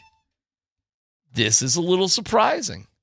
Jamal Murray has been named the Western Conference Player of the Week from December 1st to December 7th. It's the first time that he has won this award. How about that? So congrats to Jamal. I said that early in the broadcast last night. I said, he has another good game, and they win again. It's going to be hard not to have him as the Player of the Week. What do you have, 23 in the first quarter? He had 23 in the first quarter. He blows up. So Jamal during this week averaged 29.8 points, 4.5 rebounds, 7.5 assists, shooting 59.5 from the field, 62 from three. Really? Wow. He just might do it this Holy year. cow. He might actually become an all-star. Well, that was going to be my question. I understand the world and the bop-a-doo. They are going positionless. Positions do not matter. Oh, that hurts him. Well, okay. I don't know. I mean, if they go positionless, there's too many top-heavy big names. They're going positionless. They're just. I think he's got a great chance. Even if they're positionless? Yeah, but so you've turned a little bit. You've changed a little bit. Because you think about it, Giannis has missed and will miss a bunch of games. Wemby's missed a bunch of games. So you got two guys that are automatically going to be on there. You know, how much time do they get? Does Jamal keep this up? I said this on the broadcast. He's playing like an all-star. You know, that's funny. We didn't even discuss that. They only name 8 players. However, if they can't have players that play, they'll keep naming players. Right. So you may get 9 or 10 or 11 there you go. players to actually get named. And if that's the case, actually, we never even considered that. But you're still an all-star. So that's one way to do it. Like, you get it, you don't play, and somebody else, so you can have the Lifetime Achievement Awards or you got to see this guy in Wemby. But if they can't go, we keep going down the line. Probably. Well, if that's the case, how does he not get it? Well, and Marlo brought this up on the broadcast a couple games ago. George Carl told him one time he never voted for a guy to make an all-star team that was injured. Or no, that was on a losing team. If they were on a losing team, he wouldn't vote him on there. Right. Well, Josh Giddey's another one of them foreign-born players that's having a spectacular year. All of a sudden, Chicago's going to hit the skids. They're like 9-14. Mm-hmm. So does Jamal Murray at 17-6? Do you like his what he's doing this year for a 17-6 team, or what Giddey's doing for a 9-14 team? Jamal had the signature moment. He had the most efficient game in a 50-burger. And then he's got the consistency. I think if there's no bias in this thing, he absolutely is an all-star. Okay. Let's just think about it, though. I mean, for positionless basketball, right? So you're going to have Shea, you're going to have Jokic, you're going to have Giannis, you're going to have Wemby, you're going to have Luka, you're going to have Trae Young. Well, I think he's American. Oh, is he American? Yeah. Trae Young, yeah. Okay. Well, you got guys like Josh Giddey, you got Markkanen in Utah, both on losing teams. I think he's right there. Yeah, he's right there. Yeah, he's right there. I guess there's probably going to be 2 or 3 spots outside of the guarantees, right? Yeah. Okay, no dumb question. Is there any reason we should expect less than what we've seen for Jamal, at least through the All-Star game, if not for the rest of the year? Well, barring injury. 62% three. well, I got listen, he could have a bad week and guess what? Shoot 42. Yeah. Which is, in NBA standards, a really good week from 3-point. So, I don't know, man. Listen, he's having an all-star caliber year right now for sure. But you got to make an all-star team to be called an all-star. No dumb question. Are the Texans becoming the scariest potential Broncos playoff opponent? No, I don't think so, actually. Because I'm not worried about facing off against another. Is About to say I'm not worried about facing off against another defensive-oriented team, but now that I think about it, that might be a bad matchup. Yeah. But it's at home. I mean, if that's another defensive-oriented team that can shut down our offense and then our defense just has a random weird day, that might be a bad matchup. Right now, the playoff teams, Broncos, Patriots, Jags, Steelers, those would be your division winners. Your wild card teams in order would be the Bills, Chargers, and Texans. On the outside looking in, because of a tiebreaker, are the Colts, and then the Ravens are 6-7, as are the Chiefs and the Ravens and the Chiefs and the Dolphins. Wow, we forget about the Dolphins. Damn. They've had a couple wins in a row. Kind of forgot about them. Mike McDaniel, they didn't fire him, and all of a sudden they're back in contention. You know, that's the final game of the year against the Patriots. And I don't care what the Dolphins' record is. They're going to be, they'll be out for it. Dolphins kind of, if they go on a run, you never know. I'm not afraid of any of these teams. How about the Colts, man? Oh, How about the Colts? Do you feel bad for them? Well, yeah. I mean, they've lost 4 straight games, and now you lose Daniel Jones to an Achilles. Your season's over, right? It's toast. You're not going to make the playoffs. You're not going to make the playoffs. Like, we joke about my team, and what year was that with the McDaniels that we got out 6-0? What was the record for Indianapolis when they started this 4-game slide? Oh, that's a great question. They had 9 wins. 7-6? No, they had 9 wins, right? I could check. The Indianapolis Colts, 1, 2, 3, 4, 5. Wait, 1, 2, 3, 4, 5, 6, 7. They were 7-1. Yeah, 7-1. They were 7-1, though. I mean, that's damn close to your 6-0. Yeah, damn close. You're 7-1, and now you're not going to make the playoffs? Insane. That is crazy. I mean, technically, too, they were 8-2. If you want to just boil it down before they've lost 3 in a row, by the way. But they were 8-2, and now they've lost 3 in a row, and they lost their quarterback. They're done, I think. Well, is Richardson done? He's still out. He's still out? Yeah. I don't even know who the backup is. Who is the backup? Oh, God, it's a guy I've never heard of. Yeah, gosh, dang it. I mean, I'll find it for you here. As soon as you say it, I'm going to remember it. But I don't even know who he is. I know the name, but I don't even know who he is. The backup. Riley Leonard. Yeah, Riley Leonard. That's right. Riley Leonard. Whoever Who's the hell that. Riley Leonard. Let's all learn who Riley Leonard. Went to Notre Dame. They're having a heck of a week. Oh, is that who that is? Yeah, he's 23 out of Notre Dame. He was a 6th-round pick in this last draft. And guess who his backup now will be? Who, Riley Leonard's backup? Yeah. Who? Brett Rippon. Oh, that's right. That's right. Brett's still hanging around. Good for Brett. No dumb question. Did Notre Dame get a raw deal? And backup question to that is, how do you feel about we don't want to play in a bowl? Stupid not playing in a bowl. That part to me is like you're punishing the kids, and you're actually punishing the future of your program. Vic and Mike Sanford insisted to me that the kids don't care, and that's not true. And I made the same argument. I mean, I felt like it was a petty move. Paul Feinbaum eviscerated Notre Dame for being a bunch of smarmy pants. Taking my ball and go home, crybabies. Right, bunch of crybabies. And if you really care that much, just join the ACC where you play all your other sports and be done with it. Said they're the most arrogant program out there, and they're a bunch of crybabies. And I was like, hey, good argument to me. Which people have been saying about them forever and ever. I agree. I'm not sure kids care, but that's beside the point. You don't think kids care about going to a bowl game? Well, I think it's dumb for your program, because what it is you get a 23-day window that you can now start putting younger kids in positions that they haven't been in the entire year. Yeah. It's a month of practice, basically. Yeah. So we're saying we only care about our top 15 or kids that we pay. We don't care about everybody else. That's no dumb question. Does this expansion of the playoff system now make all these other bowls, which we worried might happen, insignificant at best? They already were. And will you have, because Notre Dame wasn't the only team that turned down a couple teams turned it down. Well, and I think one of the reasons they turned it down is that it costs teams going to bowl games. Right. Like, you can lose money going to a bowl game. So I think it's ridiculous. But you're Notre Dame.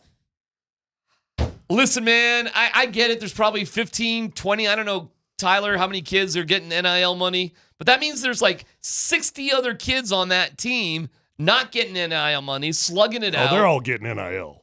They're all getting NIL? Everybody's getting NIL? To various degrees, yeah. All right. At a school like Notre Dame, probably. If I'm wrong, I'm wrong. But to me, wouldn't your college experience involve going to a bowl, one way or the other, getting some gear, having a week, bonding with your friends theoretically? I mean, I understand what Coach is saying in terms of from like the kids. Like nowadays, there's the playoffs. There's nothing else. If you're not in the playoffs, what's the point? Texas is going to play. They don't care.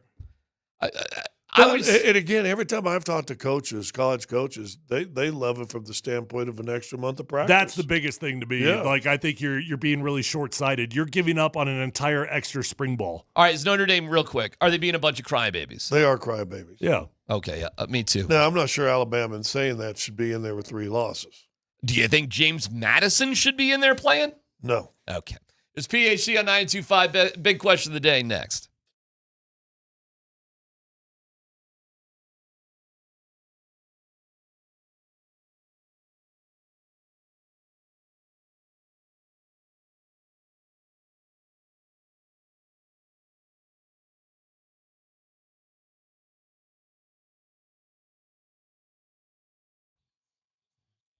Hey, it's DMac for the Rocky Mountain Men's Clinic. The holiday season is here, full of hustle and bustle, packed with activity, but when your energy is drained, you're not sleeping well. The sex drive is... And then maybe it's tough to just feel so much fa-la-la-la-la.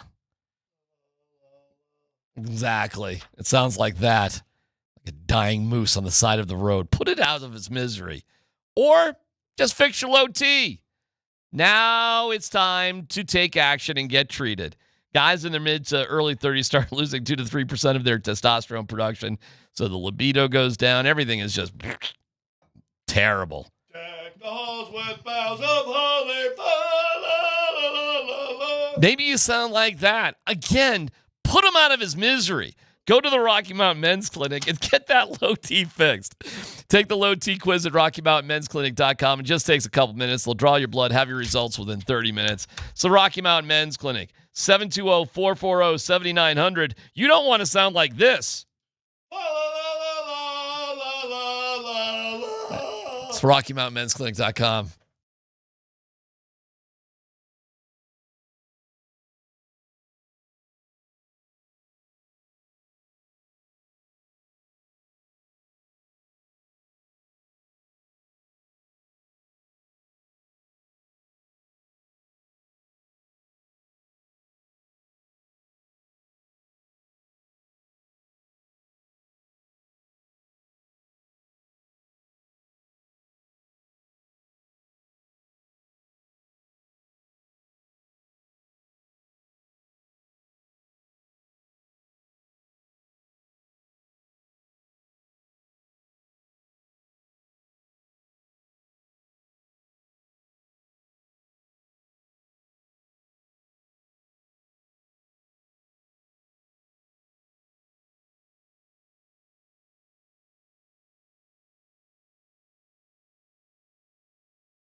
First place. And they stay there. Crazy. And they stay there. And the Chiefs cannot win And the Chiefs AFC West. Chiefs have been eliminated from the AFC West title. Still can sneak into the playoffs. Yeah, that goes to the big question of the day. You had a unbelievable come-from-behind win by the Nuggets on Friday in Atlanta. You had the Avs winning a game in overtime. How about that? Against the Rangers. The next day, they win 3-2 against the Flyers. Mackenzie Blackwood played in both games as Wedgwood is due to return. The Broncos win their 10th game in a row, beating up on the Raiders in the most lopsided one-score game ever. And then the Nuggets just take care of business against Charlotte like it's, blowing a booger into a tissue, like really it's no big deal. Guys, out of everything going on this weekend, what to you is the most remarkable thing? And keep in mind, 11 times the Nuggets, Avs, and Broncos have played on the same day. This was the first time that all three teams have won out of those 11 times. You know what's remarkable? That none of it was remarkable. What's remarkable is all three of those teams have earned the position they're in, and now they're just, these are professional wins. Mm-hmm. They're going about business. Like I said, boring game kind of. You thought Bo played as well as he's played all year. Bo played great. Did the game plan to precision. Mm-hmm. Great. Joker and Murray just kind of boom, did what they did. You guys want to make it close? Okay, whatever. Have fun. Make it 3. Oh, good. It's a 9-point win. Who cares? And then the Avs. Okay, we'll get to overtime. Well, we finally won an overtime game. I think just the second time they've won an overtime. What's remarkable is it's not remarkable. They're doing what it seems like they're supposed to be doing. That's a great take. I mean, Avs should win. Nuggets should win. Broncos should beat the Raiders. As simple as that. If you're looking from it, like literally what's most remarkable, a 10-game winning streak is insane. It's nutso land. Sean brought it up last week. I forget what he said, what the numbers were, but statistically, if you were going to reference that to basketball, what's the equivalent winning streak of 10 games in the NFL? 45 in baseball, he said. 45. I don't know. It was a baseball that he used? It was baseball. He said 45. Which 45-game winning streak? Yeah, which would be pretty remarkable. Okay, there you go. I mean, yeah, it's cool, dude. I'm telling you. I mean, obviously, I'm focusing in on the Broncos here a little bit, but you know what it's compared to? It's compared to playing 26 games and only having one regulation loss, which is what the Avs did to start the season. Okay, they have 2 now, but it's the Denver Nuggets winning 10 straight games on the road. 17-6, their best 23 game mark ever. It's they're doing it. You know, you mentioned 11 times they've all played the same game. Only once that all three of them have won. How many times have three teams set up there as high in the rankings as they are? That's a great question, too. Don't know. I mean, would you not say right now, if everything just stopped right today, would you not say every team that's playing currently right now for Denver is a contender to win the whole thing? Absolutely. When's that happen? We've had 2 out of 3. I couldn't tell you. Never had 3 out of 3. I mean, how were the Nuggets and Avs in 2015? I mean, does anybody even remember? I mean, it wasn't good. It wasn't the best time. Was that McKinnon's rookie year? Was that the 40? I don't even know. Point season, 42 point season? I'm asking a question I don't know the answer to. I'm not sure.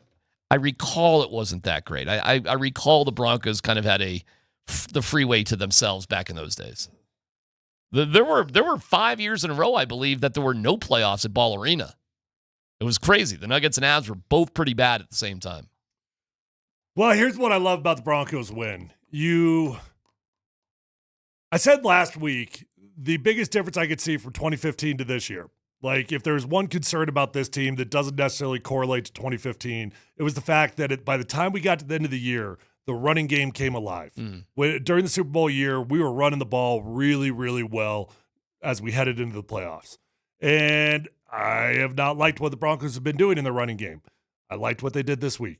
It was progress. Was it fantastic? No, it wasn't fantastic. It wasn't earth-shattering. RJ Harvey didn't have an earth-shattering performance, but it was a good performance. It was progress. It was 75 yards on the ground. I could see the evolution in his game. I could see his patience and not trying to bounce the ball outside quite so often. He did it once or twice, But for the most part, he ran within the concept of how the play was designed.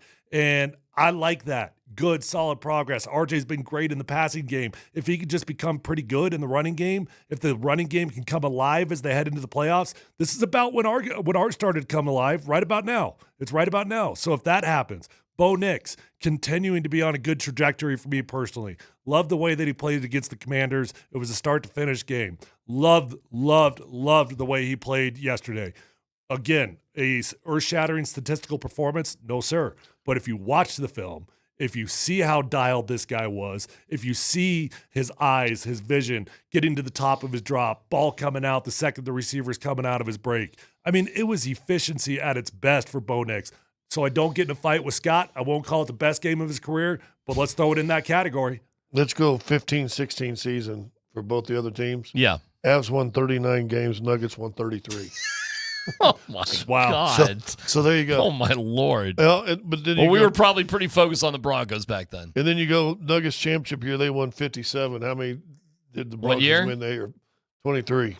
23 was... Or was it 22-23? So 22-23, they won 53 games, won the championship. So more like 22, the fall of 22, that would be Russell... Well, no, hold on. That was Hackett. Hackett, yeah. So 6 wins? 23, 24, yeah, because this is the third season. That was Hackett. Yeah, that was a great year. That was a blast.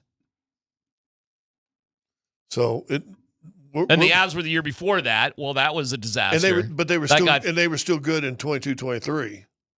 And Nuggets were good in the year before when the Avs won. Correct. In fact, the year the Avs won, they won 57 games. You know, it's a great question. Like, what year was the closest to this with all three teams? I don't actually know the answer. You win nothing, but that'd be a fun little research project. We understand how good it is right now. When was the last time that we were even anywhere close to this conversation? Well, 96-97 season and 97-98 season. You'd probably have a shot there. Nuggets won 21 games and 11 games. Okay, so so this might be it. This might be it. I mean, is this it? This might be it. Golly, man. So we have just gone through, or are going through, living in history, the greatest time in combined Nuggets, Avs, Broncos history. Fall sports history. I don't even think close. It's crazy. That's pretty awesome. That is pretty damn awesome. Good times, man.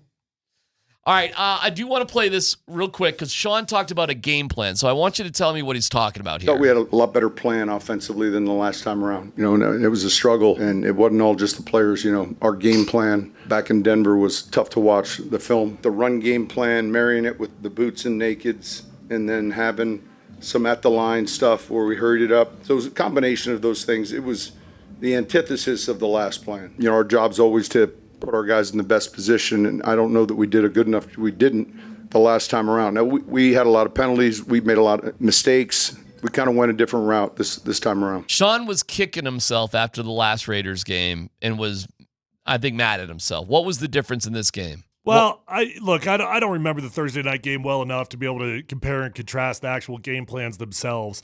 But I think it's cool to hear Sean have accountability there. I mean, I think that was authentic. That was real. Like you could just tell by the tone in his voice. He was ticked off at himself. I sucked. I was bad against the Raiders the first time we went around it. Was that the 10-9 game, right? 10-7, but yeah. 10-7 game. Yep. And wasn't that the game at halftime they got booed? Going to halftime? It was a rough game. Everything about that game was rough. It came down to a block kick that more or less saved it for him. J.L. Skinner, I believe. But it was windy. It was, a short week. It just sucked. Everything about that game just was terrible. It was the Crawshank game. I remember that. Yes, Crawshank. Remember that? There was wind and gusts, and then he kind of lost his mind. And was just, it was terrible. We had another good punt yesterday. But it was the game plan of just not taking what the Raiders were giving them last time. And he just said, forget it. We don't need to press the ball down the field against this team. Look how many yards they just give you for these long extended drives. We'll just take it. Yeah, I mean, you string together 12, 13, 14 play drives multiple times in a game. You got a good game plan. Things are working. You don't always have to take shots down the field. I mean, Sean said that they drew up 7 of them.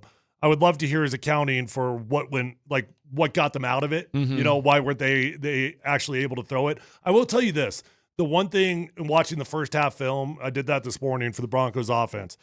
There were some bigger plays that were available for Bo Nix, specifically to Cortland Sutton on that 15 to 20-yard dig route. Cortland must have ran 5 of those things in the first half, and 3 of them, he was wide open. One of them, the defense back fell.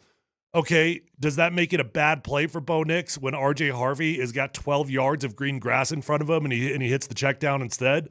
I don't know. I mean, I'm not going to say it's a bad play for Bo Nix when you got 12 yards of green grass for R.J. Harvey to go take off on an easy swing route. I mean, you threw 2 passes to Adam Prentice. I don't know what else was open, but those worked fine. Listen, it was a great game plan, and Sean Payton, for whatever fun we have with Sean for being Slim Shawnee. Hey, somebody check the math on this. Going back to the all 3 teams thing. Somebody text in, if this is true, we need to come up with some money between the 3 of us. But $100 parlay on all 3 teams to win the championship allegedly would pay out. Take a guess. Plus 26,000. They say $30,870. Wow, that's worth $100. Jeez, that's worth $100 right there. I'll tell Adam about it. We'll have Let's Football Go with Dan Buds, Quince Tanner as we look around the NFL. That's how Vegas gets you. That's how they don't do it, boys. I tell you what. It's PhD here on 92.5.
It's the losing the bet and then the consequences of it.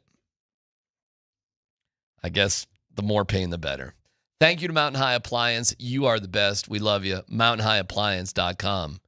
What a weekend for the Denver Broncos. Dan Bud Squints Tanner, let's football go. All right, let's hear from Sean Payton this morning. Guys, yesterday Marvin Mims had his first career punt return for a touchdown, but one of the bigger questions coming out of this game was why the underutilization of Marvin Mims in the offense. He had one catch yesterday for 5 yards on one target, and he had one rushing attempt. So he touched the ball twice on offense. Here's Sean Payton this morning on what kind of weapon they have in Marvin Mims and why he's not getting more touches on offense. I think he was our first draft pick, George and I. And I remember there were two things we felt. I mean, it's been embedded in me. The quickest way to improve a team is, the kicking game and get the offensive line squared away. And we didn't have a returner. And I remember when we were watching his film, we knew he was a captain at Oklahoma. We knew he was an accomplished receiver, but he was also, we felt, one of the better returners, if not the best returner in the draft. And so when you check those vision boxes the way we were able to with him, and then I would say he's exceeded our expectation as to what type of guy he is, how he works, what kind of teammate he is. And honestly, just coming out of a staff meeting, we got to continue to find more touches for him on the offensive side of the ball, and we'll do that. Why do you guys think that Sean Payton made a point last season to get him more touches on offense, and his opportunities have gone down this year where you think they should be going up? I got two theories for you. You guys can choose whichever one you believe. Theory number one. We are saving all our gadget plays with Marvin Mims for the playoffs. Oh. We like what we're doing. We're okay. We feel confident with our offense. Theory number two.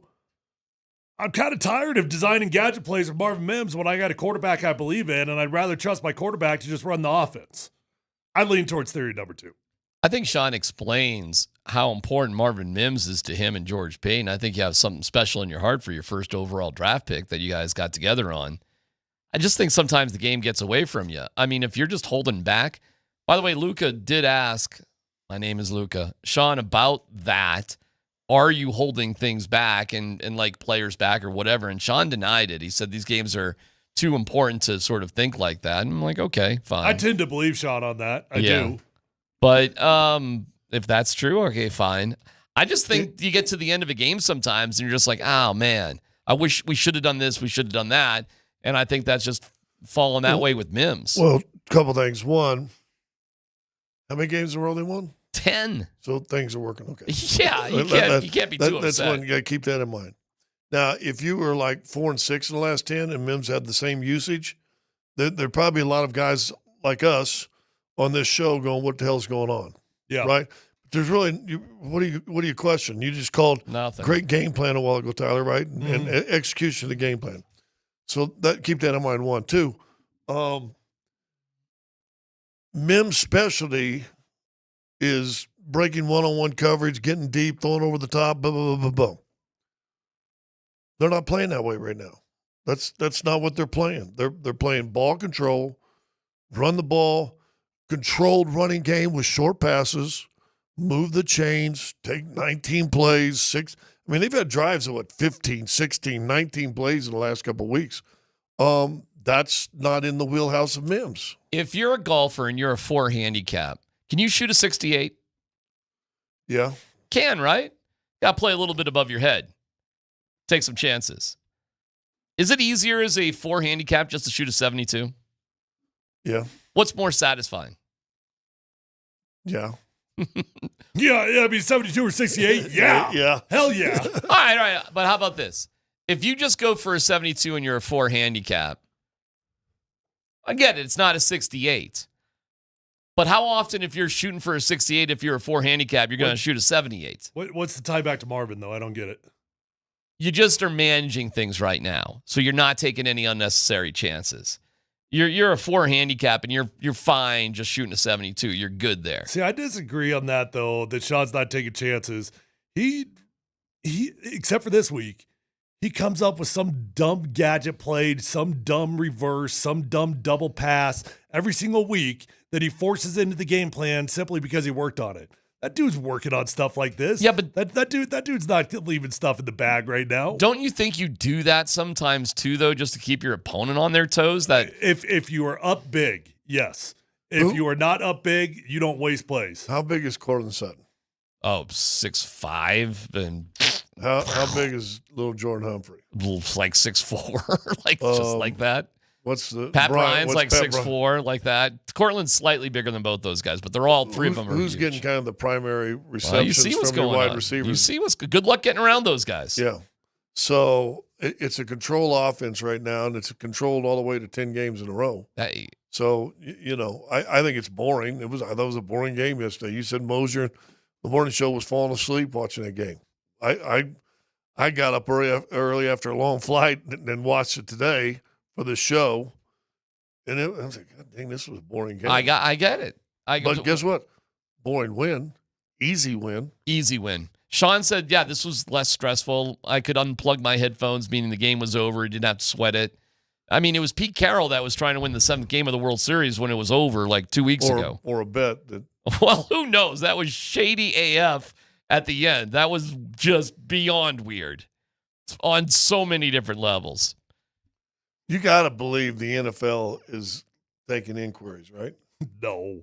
Well, I bet they are. No, I mean, it's wild. It's weird. I can't explain it, but if there was a conspiracy theory, that means that Pete Carroll bet on the Broncos to win the game because he actually no, the other way. It would be the other way around, right? Oh, he went to extraordinary circumstances. So if you bet on the Raiders, you would win. You got 7.5. You won. Yeah, you're right. And you're right. And a referee calling a flag on Brandon Jones. I get it. He probably earned it. It was a flag. There's no drama there. That was a flag. Whew. Look at it, dude. That was absolutely delayed. Fine. But I mean, I'm rolling my eyes at, calling a penalty at that point of the game. I mean, let's go home. Well, that's fine. I mean, you could make that argument, let's go home, but it was a penalty. Okay, but how about some context here? Listen, here's how much money did Portnoy have on this? That's the worst beat of all time. And you have to investigate the Raiders. Investigate the Raiders. What are they doing? What the f***? That's the worst beat of all time. That is. All right, Dan, next story. Yeah, that's a 10 grand bet at least. Gotta be. At least. Minimum. Dave Portnoy will bet like $1 million per game. Yeah, I mean, at least 10 grand on that one. At least. All right, guys, the Kansas City Chiefs lost to the Texans on Sunday Night Football last night in Arrowhead, by the way. They fall below 500. They're 6-7 on the year. They're the 10 seed currently in the AFC playoff picture. Here's my question for you guys. Do you think this is the beginning of the end of the Chiefs dynasty, or are we going to see a Patriots type of lull for a couple of years and they'll be back with a vengeance? What do you think happens with the Chiefs dynasty moving forward? Well, Kelsey, I would guess on June 13th is going to stroll down the aisle in Rhode Island with Tay-Tay, and that's going to be the end of his NFL career. Once you marry a billionaire and you already have championships under your belt, I'm not sure where the motivation to play football comes from. Plus, he could just slide into a TV podcasting career. He signed a 10-year, $100 million podcast deal. Right. Like this. So he's gone, I would think. Mahomes, of course, is going to keep playing, but how many more years does Andy Reid have to prove anything? Well, that's the thing. So the era, the dynasty, maybe it's an end of like this era of the dynasty, but the dynasty is not over until the combination of Andy Reid and Patrick Mahomes is broken up. Patrick Mahomes will play longer in all likelihood than Andy Reid will coach. So when Andy Reid retires, maybe then I'll say it's over. It might be the end of this era of it, but they're going to bounce back, and they're going to be right back on top. They're nothing to be scared of, though. It's not like the Wicked Witch like they once were. It ain't like that. They're there. You don't take them lightly. But this is the end of the dynasty. I'm not going to say they're not going to be competitive or whatever, but their days of domination are over. Dude, watch that Cincinnati game. They better than Cincinnati? Semantics of a dynasty here, though. No. With a healthy Joe Burrow? No, I'd say no. Semantics of a dynasty, though. I mean, to me, if there's a 2-year break in there and then they come back and they keep doing it, that's still one giant dynasty. Yeah, I don't see that happening, though. Well, they got You don't see Patrick Mahomes winning another? No. He could win another you guys kind are of. drunk. He could do another kind of like Elway did, or Manning. Yeah, You're God. drunk. You're drunk. Can you imagine Mahomes playing for another team though? I struggle with that. Plays with Dallas, finish his career I down home. I could see Mahomes getting on being a great game manager, and the team's just set up differently, and you just need somebody to figure things out. But I don't know. Dude's 30 years old, boys. He's going to win multiple more. No. Oh, I don't know. Multiple more? Yes. I'll get a coffee bet on that. All right, well, I'll see you in 15 years. Right, exactly. That's going to take forever. I want a pumpkin spice latte. Okay. Venti. All right, next story, Dan. Get it before you die.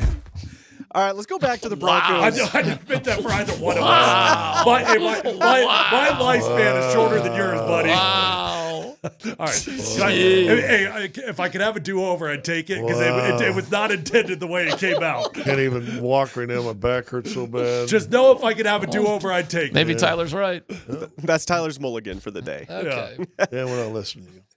All right, let's go to back to the Broncos-Raiders game. Boy, was there so much orange in the crowd at Allegiant Stadium. Yeah. That was insane. There's been multiple videos on YouTube. There's one where on Mims' punt return for a touchdown, it is all orange. I mean, that place erupts. Here's Pete Carroll after the game talking about how Broncos country overtook Vegas. I had these thoughts coming into this one, waiting to see what it looked like, and there's a lot of orange in the stadium for real. What I would, I wish I would have started it earlier because this connection between us and our fans is crucial to us being successful.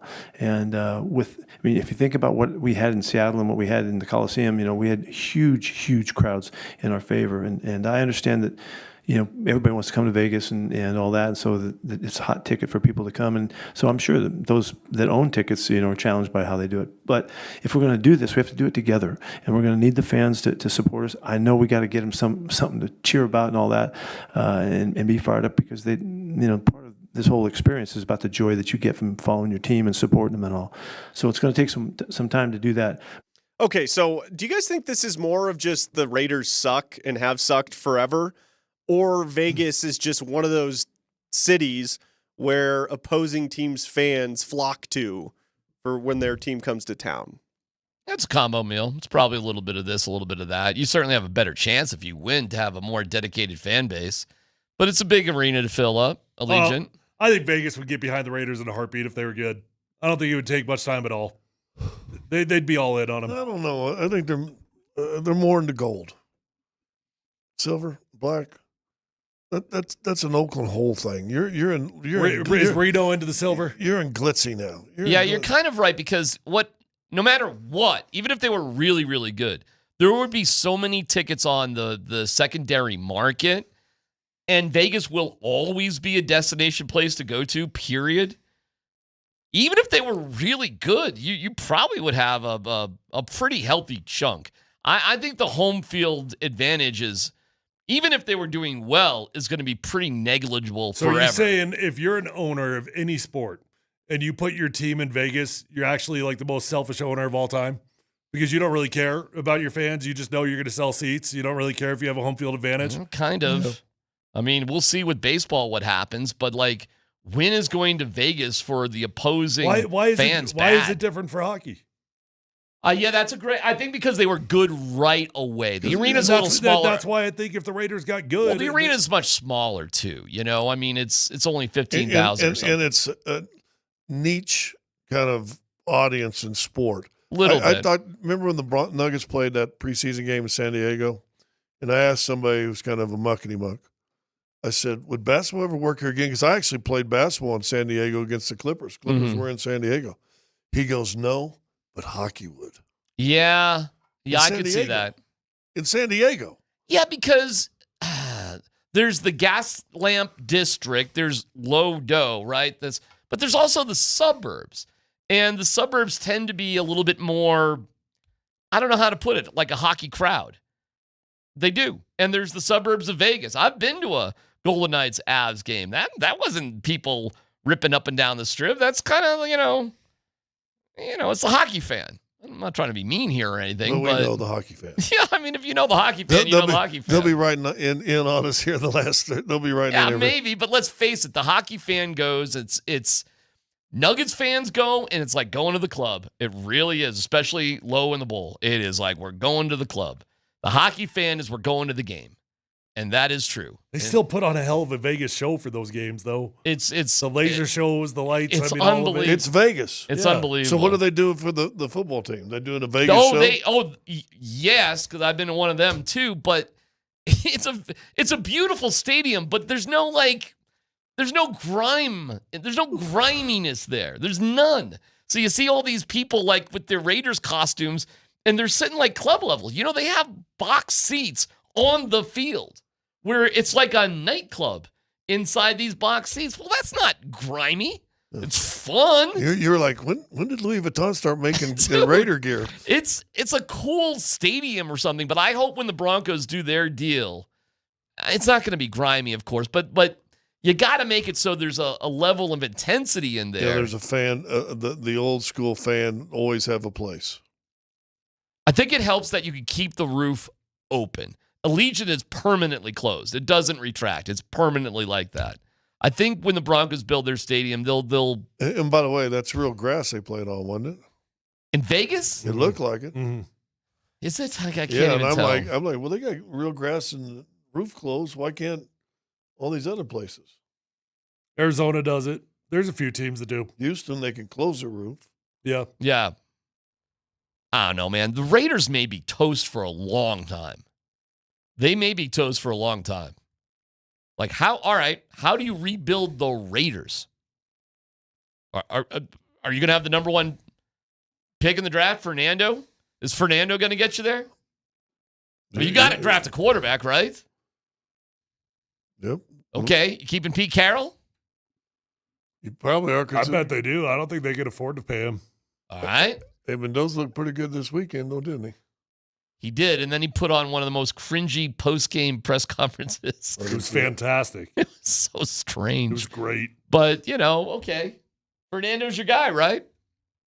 Watch. The Raiders will do something like they did a couple years ago. Remember when they had Bisaccia, and they, won a game where they could have just lost, and they would have had, a much better pick, and they ended up winning the game? Bisaccia. That was Who was it? Gruden. No, that was the linebacker that came in and they gave him the job. When we lost to him the final game of the season, that was Gruden. I forget what it was. I mean, there was a game that the Raiders lost. That was Gruden. The Raiders lost. Oh, you're right. It was the other way around. It was the other way around. And he walked off the field with this big shizzle-eating grin. He was happy. He was happy. Yep. I thought that was Pierce. I thought that was Pierce who was a coach. And it went from the first or second pick to seventh or eighth. Gruden. The one they lost to the Broncos was Gruden, and Gruden couldn't have been happier. But I think you're right about Pierce. Pierce did it They too. won a game that was Pierce's finger out the door. Who was Lovie Smith there with the Texans, right? Remember that when they were like, "Screw, we don't need that number one pick."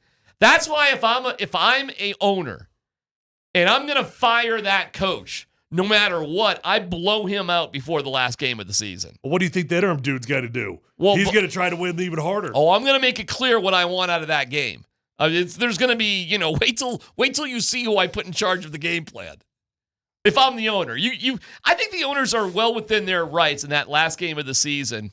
No dumb question. I believe they're right on the last game of the season, and only that one, to manage a loss if they think that's better for their organization. But if you're the Raiders, you don't want to win a game the rest of the year, so why not the last 5? It's just too hard to do it. You can't do it. I know what you're saying. It makes logical sense, but being around the NFL, you just can't do it. The players need to play. The coaches need jobs. You can't do it. You can do it the last game of the season. I am convinced about that. But the other games, watch, they'll win. They'll beat somebody. They'll screw it up somehow. I don't think so. That team bad. They are so bad. They are so bad. But Kenny Pickett led a touchdown drive against the Broncos defense. How did that happen? Well, prevent. Sure. It's a combination of the game was over and we're just playing practice football. Tyler, what's it like to play practice football in a real game?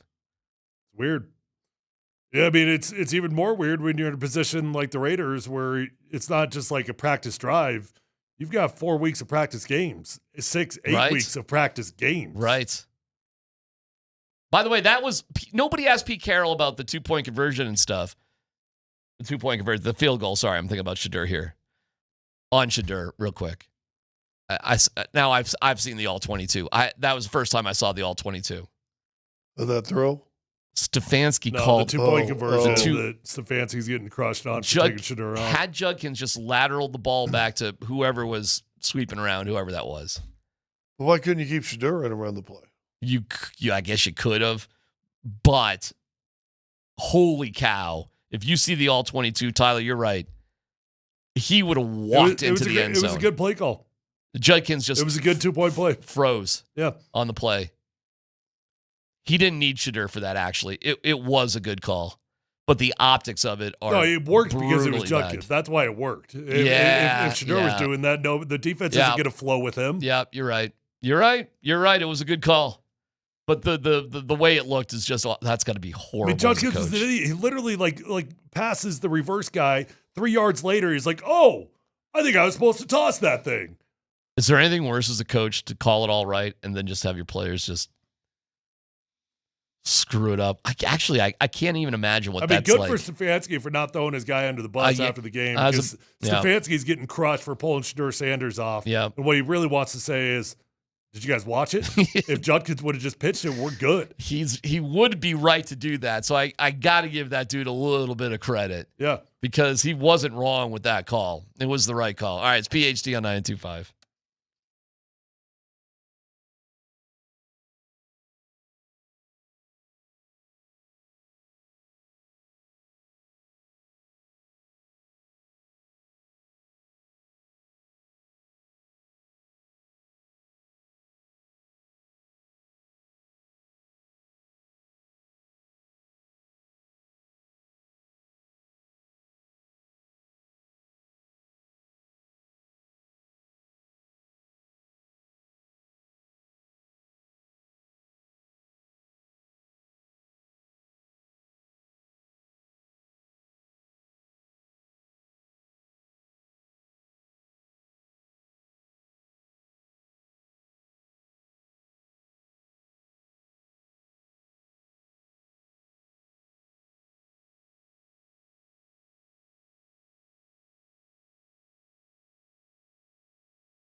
Tonight, it's the Eagles and the Chargers, Monday Night Football. Fly, birds, fly.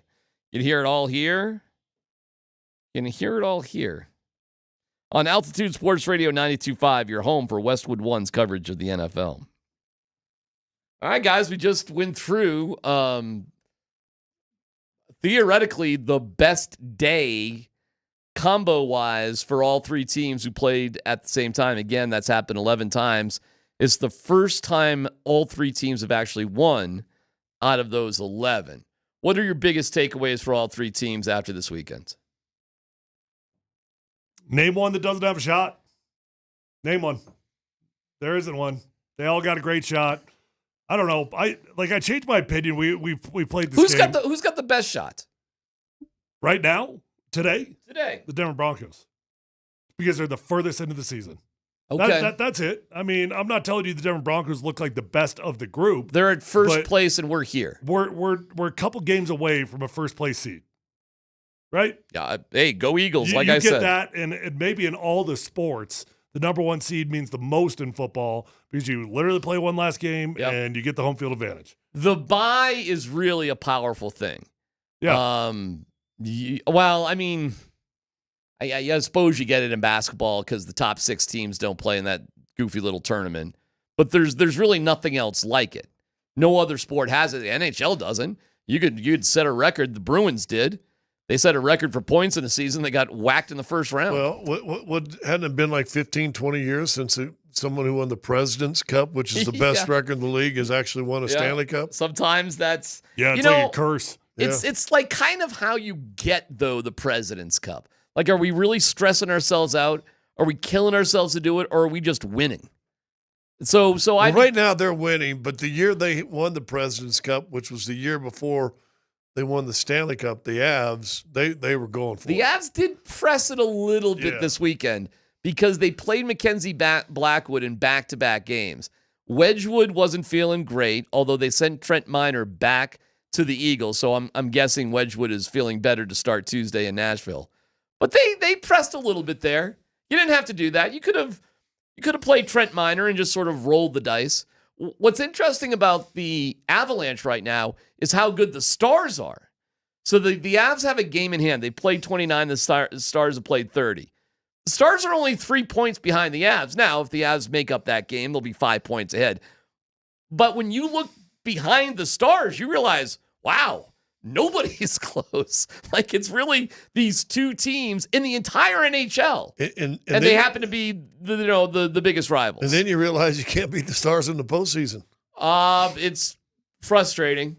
So the Stars are actually kind of, I would say, good. The Stars are going to help the Avs guys keep their edge a little bit. I think that's good.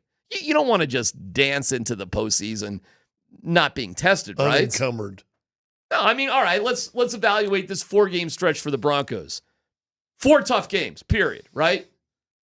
The end. Good or bad? Or how good or how bad, that sort of thing. Honestly, at this point, I'd prefer to not have them because I think you've proved what you need to prove. Like I'm not worried about – I don't think the Broncos need to do anything for their mindset going into the playoffs. So I would have rather had the 4 tough games earlier in the season just so I feel better about the fact that we could win out and get the number 1. So you'd rather be playing like the Jets and hell yes. Teams like that? 1,000%. At this point, I think there's certain teams that have something to prove to themselves. Broncos have nothing to prove anymore. They've done it. I'm this might be old school. I'm one of the guys that when you're rolling all year, I just soon you lose something late in the season to remind you what losing feels like. I think that's real. Before you get to the playoffs. Yeah, I think that's real, and that can be beneficial at times. Yeah.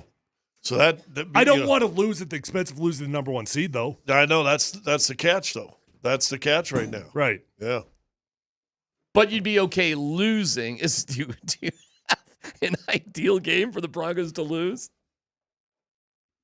I don't know. I am just nervous with teams that blow into 15-game winning streak in the NFL. Let's get to the postseason, get a week off. Then I just feel like that first game is pressure. Okay, so get beat, learn what it feels like. You're going back to the Broncos of 97 against win Jacksonville. These 2 home games against Green Bay and Jacksonville. You lose on Christmas. You don't care. Don't care. Who cares about that? And then you win your last game against the Chargers just because you want to, and then get in the playoffs, and here you go. You're 14-3, and good season. I mean, you do get the number 1 seed. You get a bye week no matter what. So to the point of like, how sharp do you have to be? I mean, at the end of the day, you want home field and you want rest, and then you take your chances there. And this is the conversation we can have. I got no dumb question now that Nate's sitting there. Well, that's the perfect person. Because I'm pretty dumb. What coach in any professional sport do you kind of find yourself really not liking? Wow. Coach, I don't like in any professional sport. There's so many to choose from. How do I winnow this down? I'm trying to see what Scott's watching on TV to come up with that question. Mark Dagnall appearing on my TV. You don't like Mark Dagnall? No, I think he's really. Something about him just rubs me wrong. What? Because he's young and handsome and is a world champion? The NBA coach that I can't stand is Doc Rivers. Doc Rivers? Yeah, Doc Rivers is really high on my list because here's my beef with Scott's Doc. buddy. This is not. Listen, I don't like Andy either, so we're even. He may be your friend. Doc Rivers teams whine too much. And this goes back to the Lob City Clippers. They were doing it, My God, this is, to me, that is the MO of a Doc Rivers team. He politicked when he was in Clippers. Seemed like they politicked on every call. Yeah. Yeah, I don't disagree with No, that. they absolutely drive He's actually me a good nuts. guy, and you'd probably like him in this setting. But Probably would. But yeah, he's like. I think Dagnall does the same thing for me. Okay. Watch him in the postseason. He's sit down. It's KKSE FM HD1, Broomfield, Denver, Boulder. Just throwing my 2 cents before I split. I would just go with Lane Kiffin because I want to. He's got a punchable face. Well, I mean, if you wanted to list it, I would tell you every Division I college football coach is on that list for me. I don't think I like any of them anymore.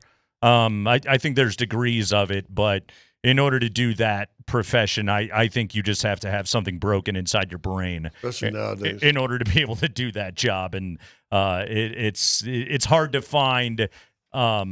It's hard to find decency inside that profession, which, to be fair to your point, that's kind of what that has turned into. Something you guys were just talking about, though, when I walked in. How many water jugs you got? You guys were listing off Andy's gaming it through this thing today. You guys were listing off the remaining games. He's making sure you get all those goodies right now. Don't be that close to anybody right now. Yeah. Green Bay, Jacksonville, the Chiefs, and the Chargers, the 4 games remaining on the schedule. Easiest game they got left is Christmas night at Arrowhead. That game's a layup. Wow. They had another offensive line injury this week. They lost Simmons last week. Wanye Morris got hurt last night, like in the first play of that game. You watched the way the Houston front absolutely dominated them in that game. In terms of matchup, what do the Broncos do better than anything else? They have the most dominant front seven in the NFL. And the Chiefs have no offensive line whatsoever. It's a bad matchup for Kansas City playing Denver. It's a wild take, but it might be a right take. I don't know. I'd probably pick Jacksonville still, but Jacksonville can be scary. Absolutely. I think the Jags are kind of tough. Yeah, no, I don't disagree. Trevor Lawrence played really, really well yesterday for them. I think Jacksonville is kind of starting to find something. Packers are tough, both sides of the ball. We know how good they are. Man, that was a slugfest yesterday against the Bears. That was a really, really fun football game. But Jacksonville is absolutely they are finding their stride right now. I think the Chargers are just always tough for the Broncos. Kansas City Thursday night at Arrowhead. Easiest game left on the schedule. Let me tell you something that DMac brought to our attention today that was kind of a surprise. You know, one of the bubble teams in the ASC that still has a chance for the playoffs? Miami. They do. Yeah, because they're making a run. They've been winning. I know. And you're like, but weren't we firing Mike McDaniel? McDaniel's done a hell of a job with that team this year. But we were firing him 4 weeks ago. Oh, and 4 weeks ago he should have been fired, but that guy rallied the troops. He was the laughingstock of the NFL at the beginning of the year. Yeah, no, and for good reason. But that guy, like that team, I'm plays happy hard. for Mike, man. I mean, obviously I'm biased. I know Mike, and I love him on a personal level, but I'm happy for him. They waxed the Bills. You know, they beat a New Orleans team that somehow just, went into Tampa and got a victory yesterday, destroyed the Jets. No, they're kind of finding something right now. That's a dangerous team right now. Yeah, that's an interesting thing. Let me give one more interesting point. How good is Joe Burrow? Dude. He's really good. How good is that guy? When he's not throwing pick sixes to you know. Okay, and how bad are those two defenses? Look, Buffalo's defense ain't much better. Okay? Yeah. That's the flaw with Buffalo. Yeah. You do not have a good defense. No. But the Cincinnati defense, awful. I think I watched better defense in the Arena Football League than what I watched yesterday. Josh Allen There was is one time phenomenal. Josh Allen, what did he go, 50 yards before Yeah. a Bengal got in a screen? Yeah. It was unbelievable. He just sat back there. He's like, all right, you're all going to run. Then whatever, the deep receiver's like, I'm not even going to turn around. Here, keep running with me, DB. All right, I got an extreme idea By before the way, we get you out of here. You know why he has no voice? You hear it, his first comments is like at an octave or a decibel level 8 times higher than anybody in the room's been all day. Am I crazy, or did your voice sound better for the game? I was on steroids. I'm out of them. Okay. My dealer has left town. Got it, yeah. What's Victor Conte? Oh, yeah, Victor my Conte's no Victor longer with Conte us. guy is gone. Yeah. I don't have the clear to take anymore. Here's my extreme idea on how you fix the Raiders, as I heard you guys talking. I don't even know if it would have fixed. But here's mistake number one. I got Vegas guys sitting right next to me. You guys asked, why does nobody go to the games? Why aren't they into it? And why do the Gold Knights do so? We both have friends that have told us the Gold Knights are a brand new team. Vegas embraced the Knights because it was their guys. Yeah, it was a whole group of new people. At minimum, the Raiders and the league never would have went for this. People will be screaming about it. But in minimum, I think you would have been better off to go Colorado. What the Nordiques did when they came here. We are no longer the Nordiques. This is the Colorado Avalanche. It's a new chapter. It's a new town. We are your team. We are not going to force our past on you. Yeah, that's definitely one way to quickly embrace yourself. But the Raiders had a pretty strong No, brand. I get that. But it's not working. Nobody there cares. It's a not their really history. good brand, and I think they thought that, like, okay, we'll re-tap the Southern California market of Raider fans, because it's like basically Las Vegas is a suburb of Los Angeles. That commute, a lot of people make it every single weekend. The traffic is always insane, but the issue that they have run into is they suck. And that is what is killing them right now is transplant town. The Raiders fans haven't followed them, but also, like, why would they? They've been awful for decades. I agree with all that, but think about this too. Your hardcore, old school Raider fans, the only time they went to Vegas were for cocaine and hookers. Yeah, they weren't going any place nice. They weren't going anywhere nice. And now you got a facility that's as nice as Bellagio. Yeah, it's a little, it's too glitzy. It's got a sheen on it. They have lost the Raider soul. The Raider fans are going to that casino and swingers that they end up at the end of the night after they lose all their money. Yeah. It also, it's just, the disappointment of it is like, and again, this is where the Raiders didn't think it all the way through. Mark Davis thought, I want to live in a nice place. I'll be able to attract players because players will want to live in Las Vegas. And there's probably some truth to that, but the other part of it is you become a destination for every single team, their fan base in the NFL. Broncos fans drowned out Raiders fans yesterday. You heard it every single time the Raiders had the football, but this is the way that it's always been in that town. That felt like an old Qualcomm. I have buddies that do sports talk in Vegas that are in our time slots, and they will tell me, like, Raider passion in that town is not high. It really doesn't exist. People don't get fired up about that team because everybody that lives in Vegas is from somewhere else and they already have a team. Now, maybe that was true of hockey as well. And if that's the case, well, then everybody jumped onto the Golden Knights bandwagon because, again, they were Vegas's team. They started, what did they start 3 weeks after the mass shooting? And then the NHL properly gave them a roadmap to here you can be good instantly. Right. The town embraced them, and to your point, Scotty, they were good right away. The Raiders, the biggest thing they can do to help themselves, and this is true of any team in sports, just be good. Yeah. If you're good, people will like you. Come. Yes. We used to have these marketing meetings. Oh, we got to do this. We got to win the much souls. And I go, you got to win. Win games. Yeah, win games. Yeah, that's Ball Arena right now. I've been to Nuggets games this year. I've Look been to Avalanche games this year. By the way. They started winning games. All of a sudden, the fan base is incredible. And they've got 200 sellouts in a row. It's freaking electric in there. Why? It's not because it's something brilliant. It's because they have two of the best teams in their respective sport. That's all it takes. Yeah. The noise right now inside Mile High is better than it has been in 10 years. Yep. Why? Because the Broncos are good. Because people are fired up about it. Because they're not watching Brandon Allen and Paxton Lynch and Drew Lock at quarterback right now. How do you feel about a little no Sean Marino, Kyle Orton, Ryan Clady, Tyler Polumbus somewhere on the bench in there? No, were you on the right guard at 74? No, that was Ryan Harris. Where were your numbers? 76. He was on the field goal team though. I was probably we got a replay on. He's in or there. something. Think so? Getting yelled at? Probably. Yeah. I guarantee they just kicked the next point. You were on there for that one. Oh, I was on there for that. I dominated that. I didn't see a block. When you guys did you guys break down when you were on PAT block? Yeah. Did that get broken down in meetings every week? Yes. Like every very, very quickly. Every rep? Well, very quickly. Yeah. A couple games, you only had a couple to break down, let's be honest. Special teams would have meetings every single day, and then PAT would have 2 meetings a week for about 5 minutes each. Is that wild, by the way, that was Mims' first punt return touchdown? For a Pro Bowler, yeah. He has 3 punt returns over 50 yards in his career. None of them went to the house. Yeah. Yesterday, it was from 48 yards. I actually, so I broke this down. I got to nerd out and open up StatHead on this. Since coming into the league, 2023, Mims is number 1 in the NFL in yards per punt return. Okay, let me ask you a question. Averaging 16 per. That was only his first touchdown. Okay. Been underwhelming as a wide receiver, right? Agreed? No. Oh, really? Okay. Oh, I think there's more there. They're just not using it. I think it's underwhelming. In the big picture, yes. There's nuance to the discussion, but if we're just giving a grade, yes, it's a Has C-. he had moments? Sure. Tyler, what's your take on why Marvin Mims Jr. has not even I've got a theory, but let me come back to that really quickly. My opinion, underwhelming as wide receiver.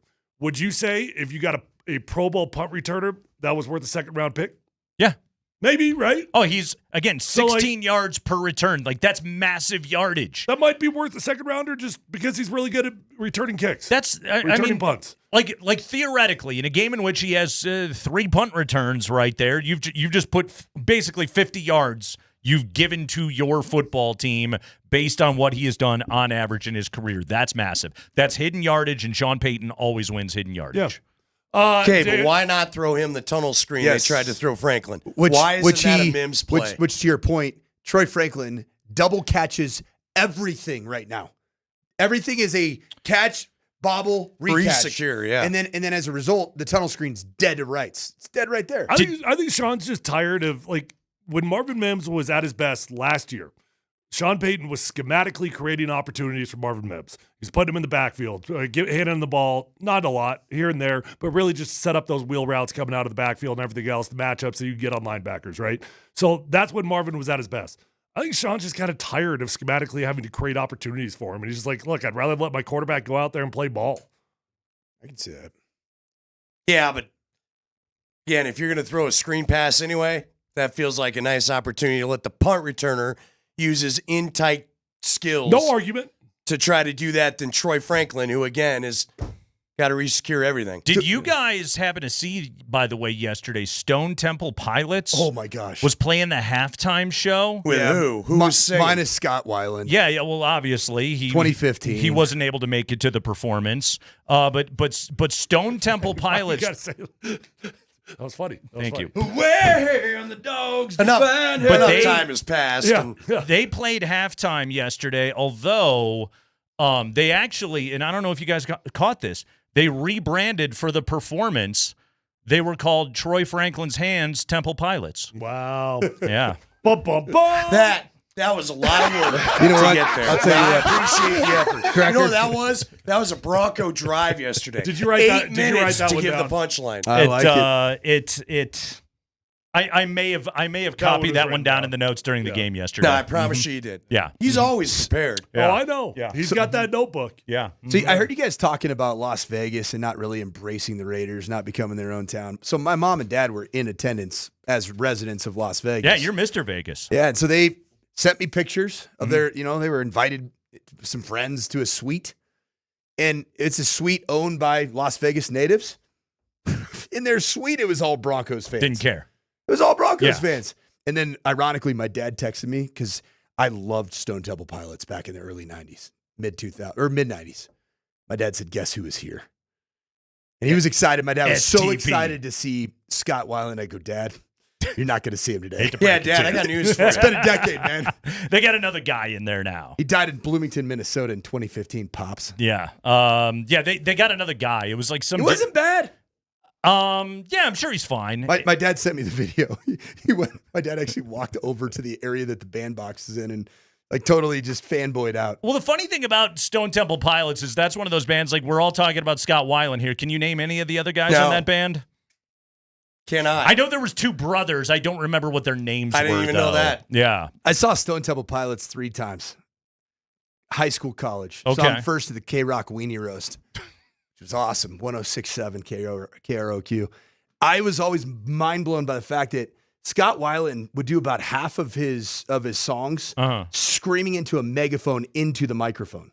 Yeah. And it kind of worked. Yeah, he had to do that to get that was a big Julian Casablancas move from the Strokes. He was always big on that move as well, the megaphone. And Weiland could contort his body like no other. Yeah, he was kind of like a Von Miller as a front man, real Gumby-ish kind of limbs out there. A bendy athlete, a great foot athlete, actually. Hey, before we get you out of here, did you have fun with that drone? Would you not like to see? Cool. Shout out to the technical crew. Who is it? Fly Route. Caffey. Colin Caffey. Drone operators that we use to give you great angles of that game.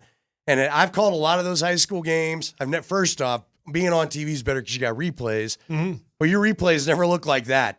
To get above the line, they got low angle shots for us to really actually see the lanes, see what happened. Shout out to them. I think the NFL is going to start using this a little bit more. Well, I personally a little bit biased to the Skycam since that's a KSC product personally. Correct.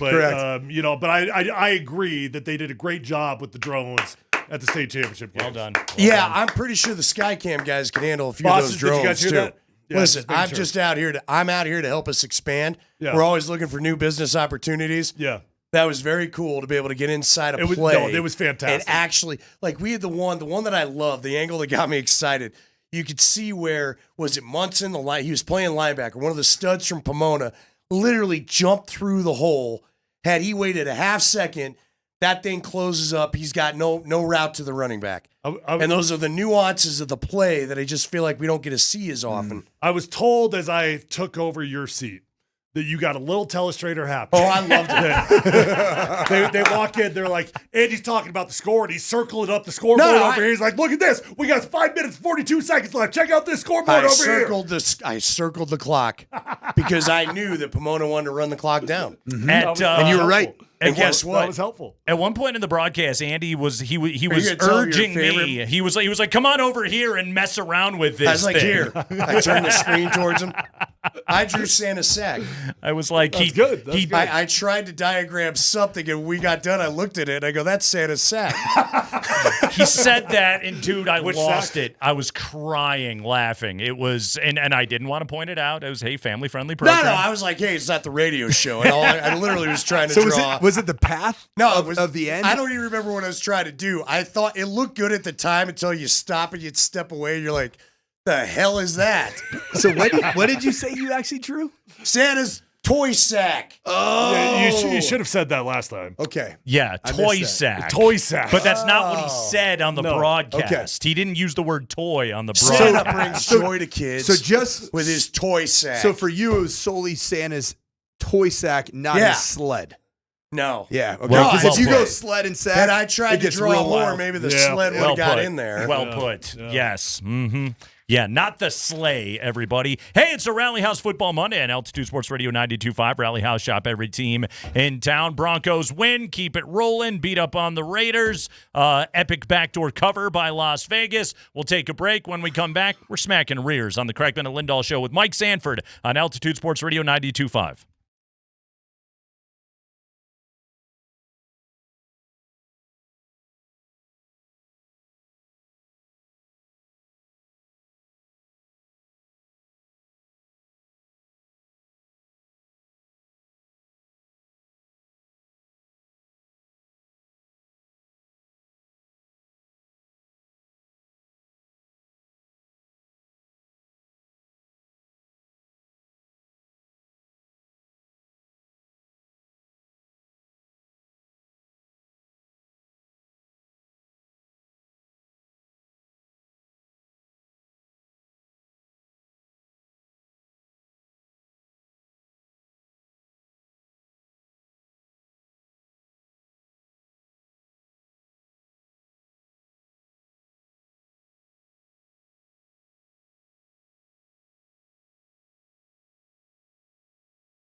Yeah, each one's different, and I always say this, pretty soon you can't even remember, when we start evaluating the wins, our team's done a good job of really focusing and playing for each other the next week, putting good work in, and they're well aware of, what they're playing for. Thanks, Sean. It's the Kreckman and Lindahl Show on Altitude Sports Radio 92.5 on a Rally House Football Monday, and yet another Broncos win Rally House Football Monday. This is just what they do every single week. Final score 24-17 yesterday, not as close as the final score would indicate. It was a convincing Denver victory with some garbage time shenanigans and a late field goal from Pete Carroll yesterday that gave an epic backdoor cover to those of you that bet Raiders catching 7.5 yesterday. For those of you that laid the points with Denver yesterday, RIP on that one. Ooh. Do you think he was aware of the spread? He had to be. Very much do. He had to figure, if I can't win this thing, I'm at least not going to let them cover, right? In that town, he's doing the locals a solid. You buy whatever goodwill you can. This is something coaches at UNLV have known this for years. Head coach of the Raiders now knows it. Like, are you accusing my father, former UNLV head football coach? Your dad knew the spread of every single game that he ever coached in his life. I assure you of that. I think you're right. Oh, man. Wasn't that really all they had, though? That's all they had. Well, it's so they had crazy. nothing left. What's so crazy is actually growing up in the newspaper generation, the sports newspaper. Latest lines. It was always front and center Yeah. right there in the Long Beach Press Telegram when I was growing up. Uh-huh. And so my mom would tell me, she's like, "Oh, man, can you believe that we're 7.5-point underdogs to Washington this week?" Like, what, honey? What, Mom? What are you talking about? Oh, I would dig through, man. Like I love a sports page. This is Andy's going to step aside here for a minute and let me just be old guy for a second here. I love a sports page, man. I love the latest lines. I love transactions. Such a good segment. Oh, I loved looking at the transactions, upcoming games, TV and radio schedule, all of that stuff. I loved Major League Baseball box scores.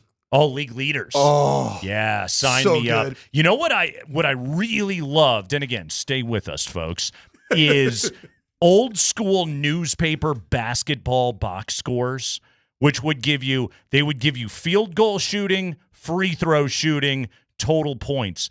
There's one place in the world left where I still see those. Buff Zone.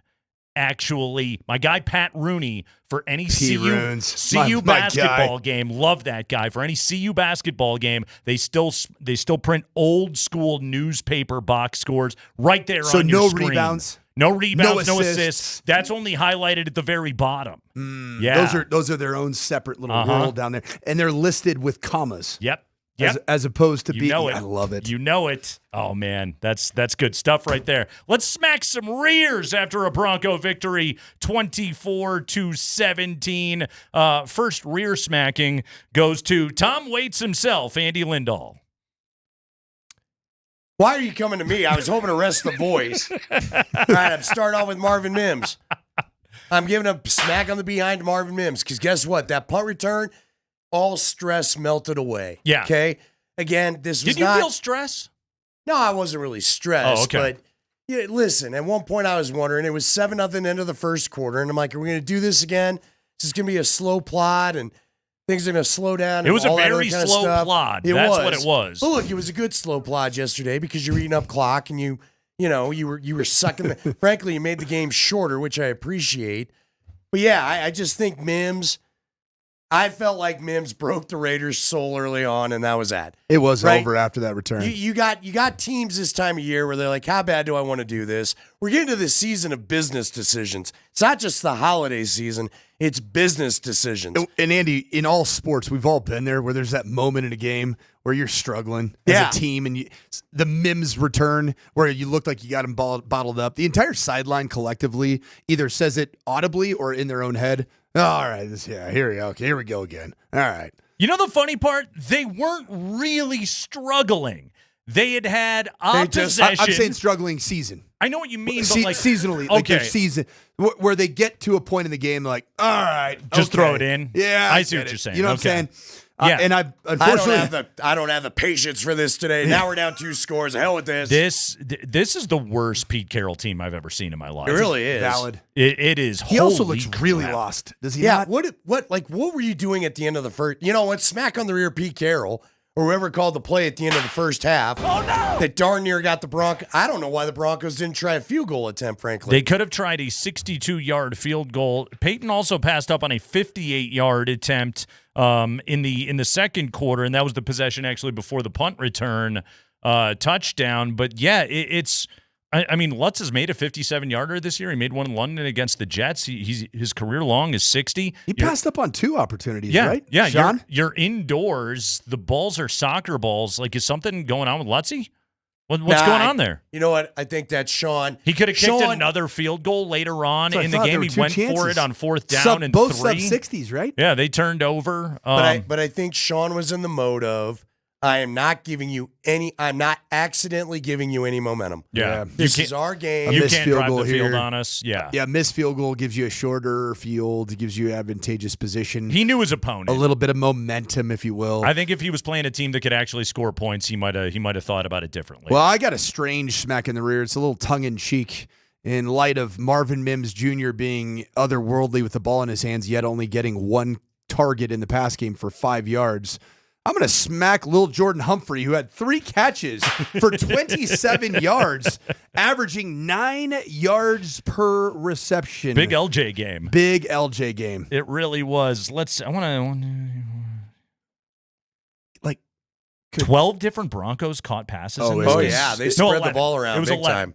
11 different Broncos caught passes in this game. Sutton, the leading receiver, with 6. But yeah, Lil Jordan Humphrey caught all 3 of his targets for 27 yards in that game yesterday. Very impressive showing. That's from an him. LJ. That's a legacy game. Big that time. is Lil Jordan legacy game. That's I will get a paycheck from Sean Payton for the rest of my life kind of game right there from Lil Jordan yesterday. Yeah, good outing for Lil Jordan Humphrey. He converted a first down. He was very good. The first down count was absurd in this game. The Broncos had 27 first downs. The first time they played the Raiders, they had 10.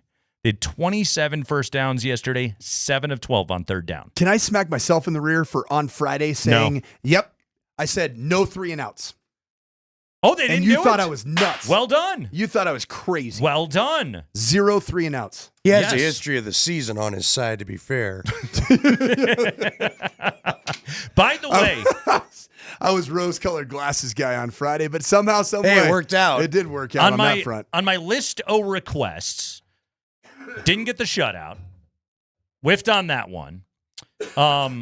Wait, did they even get 5 sacks? I wanted a defensive touchdown, which Zach Allen had a shot at one. It was right right for the there. taking. And it was all green grass in front of him. I don't know if Zach Allen's ever caught a football before. I also think Zach Allen's eyes got really big. Yeah. They were bigger than saucers. That thing was right there for the taking. We got a punt return touchdown. I had to settle for that. I wanted 10 sacks. They only had 4.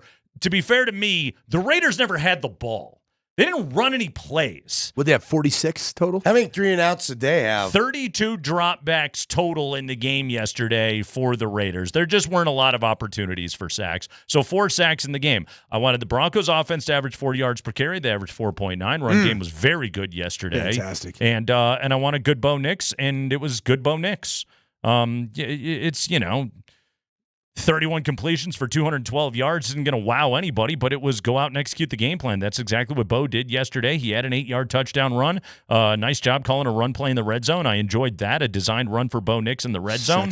But yeah, Bo Nix was very good yesterday in that game. He didn't have a lot of opportunities for mistakes. He basically made one downfield throw to Cortland Sutton on a 2nd down and 4, and it was dangerous, but that was pretty much it. Great game. Sean had talked about this morning. They did have a chance. They had some deeper shots called. He just chose not to take them because I think everybody was They didn't have to. Don't give him anything mode. Yeah, they did. They just didn't have to. It was real game managing out of Bo Nix yesterday, and he did the job really, really well. So So yeah, that was that of my requests. That's the way that it went down, in a workman-like, convincing, suffocate your opponent kind of victory. As long as we're on that, I'm going to give a smack on the rear to the supple backside of one Adam Prentice. Oh, yes. Adam Prentice, who had a career-high 18-yard carry on the old belly dive on a 3rd down and 1. See the ball security so by good. Adam Prentice. See how subpar the timing of his stiff arm was? Yeah, Like he's never been there put before. The hand out there as if the guy's going to run and he into got him. smacked down and he the other fell. dude was like, get that out of the way. He got tackled. 6 foot, 245 Lost all pounds. his balance. He He got got swatted down the stiff arm. Oh, that's when you know you're running. I call it being a head-heavy runner, where you are so. He was over his skis. Yes, he was. He was. He was over his skis. You know By what? the way, why do you think it's a supple backside? That thing's probably rocked up. You probably hit that thing, your hand breaks. 2 catches for 11 yards as well for Adam Prentice in the victory.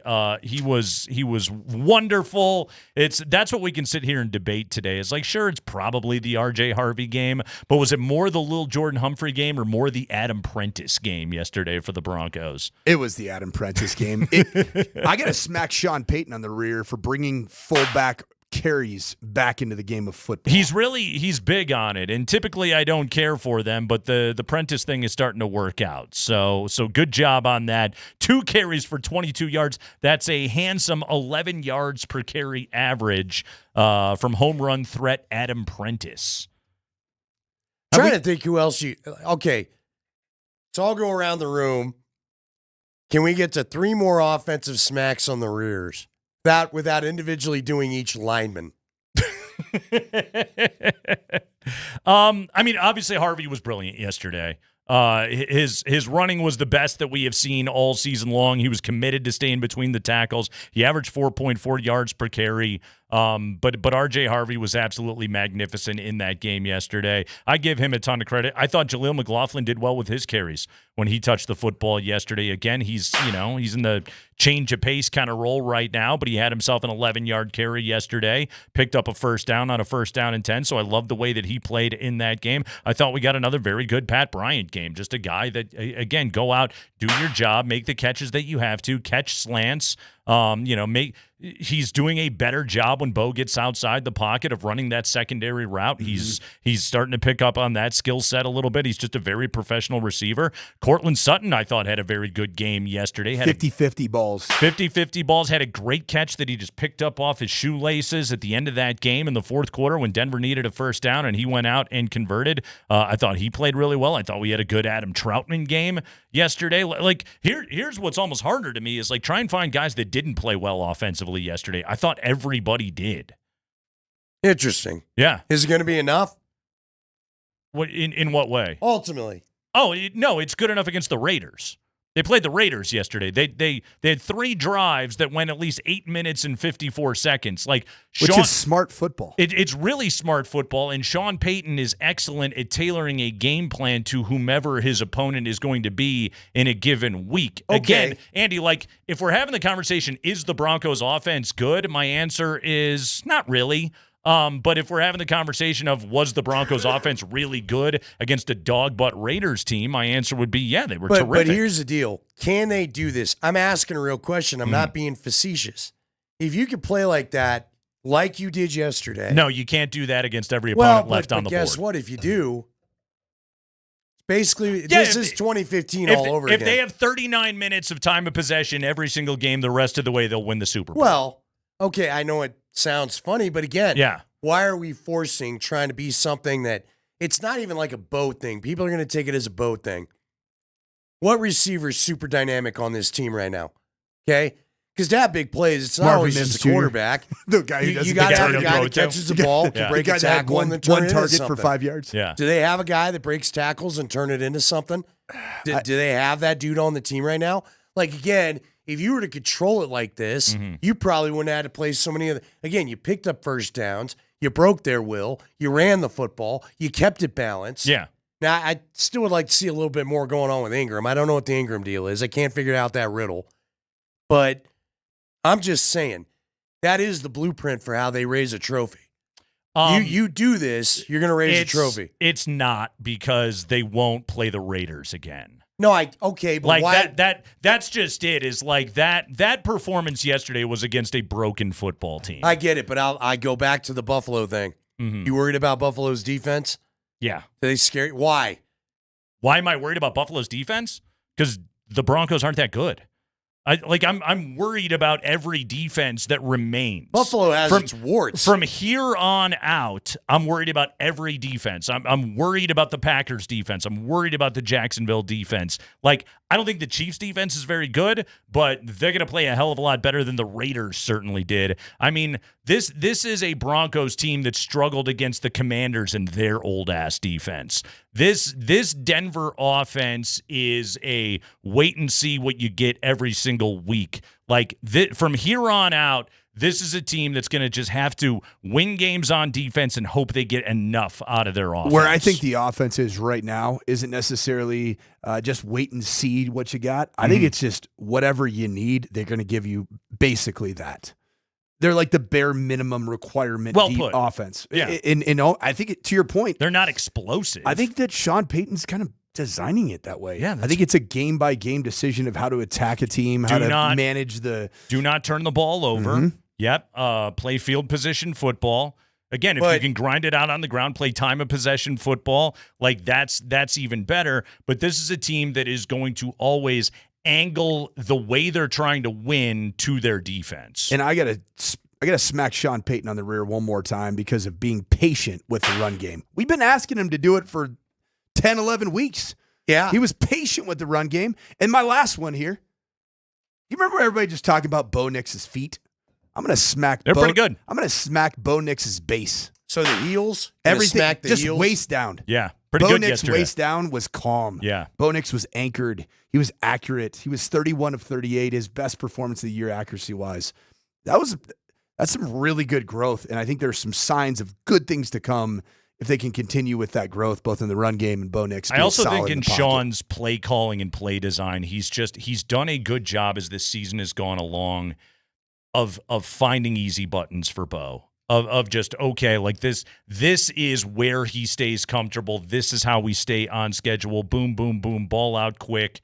Again, it's game managing football. That's not an insult. That's exactly what you have to be on a team like this. I guess I'll make this final point on the offense. Yesterday, to me, is more their peak identity than I think let's throw it, let's have 4 or 5 big plays. And again, that you at least played what you were. Yeah. Yep. And if you could force that on a few more teams, I'm telling you, special things will happen.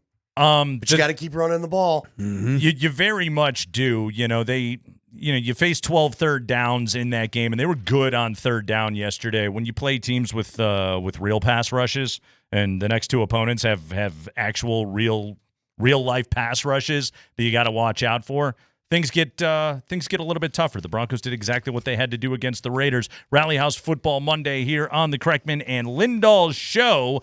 Plus, it's Eagles-Chargers tonight. Monday Night Football. You can hear it all right here on Altitude Sports Radio 92.5, your home for Westwood One's coverage of the NFL.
I thought good. I thought, look, man, the number one thing is making them one-dimensional.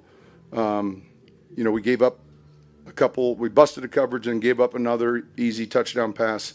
Those will be things we want to clean up. We're going to play a much better offense here in a week. Yeah, Jordan Love and the Packers come to town on Sunday. Jordan Love would he'd be getting more all-pro MVP love in a year where Matt Stafford just wasn't doing what Matt Stafford is currently doing. But Jordan Love, man, it was on display yesterday in that game against the Bears. Wildly entertaining football game. I kind of liked yesterday's schedule, the way that it worked. Broncos had the 2:05 kickoff, so they got done a little earlier. So could just spend the rest of the afternoon flipping back and forth between Bears, Packers, and Nuggets, Hornets. Like, it was real good sports viewing afternoon. Nice job by the Broncos. Ran the ball a lot. Fast football game. Workmanlike, efficient. It worked for me, the viewer. Agreed. It was all about a plan against the team that you wanted to give zero hope to, and the byproduct for all of us is that we ended up having a terrific game, a day of watching games. Yeah. Which culminated in a lot of fun last night on Sunday Night Football. Sure did. Wanye Morris goes down first quarter. So he was out. Did you see the update from Schefter? What is the update on Morris? Season ending. Yeah. And Josh Simmons is already done for the year. I mean, they had a bad offensive line to begin with, and now it's even more banged up. I'm telling you, like, this isn't a hot take. Thursday night at Arrowhead, Christmas night, is the easiest easiest game left on Denver's schedule. 100%. That team is not good right now. They're not awful. Don't get me wrong. Like, this is also a year for the Chiefs where kind of everything has gone wrong. They've been bad in the one-score games. I know they had some drops on fourth downs yesterday that was bad. But also, like, when you look at that Chiefs team, who did they put in place that could be the next great pass rusher as Chris Jones aged beyond? They didn't put that guy in place. Look at their offense. Who was the next great pass catcher as Travis Kelce aged beyond his prime? They don't have it. Rashee Rice is a good player, but he's not special. Like, Travis Kelce is probably still their best and most reliable pass catcher right now, and that's a problem for that team. If he was their third best pass catcher, it'd be pretty good. They'd be pretty good. But he's still the most reliable player on their team, and he's 35 and he can't move. He looks old. He does.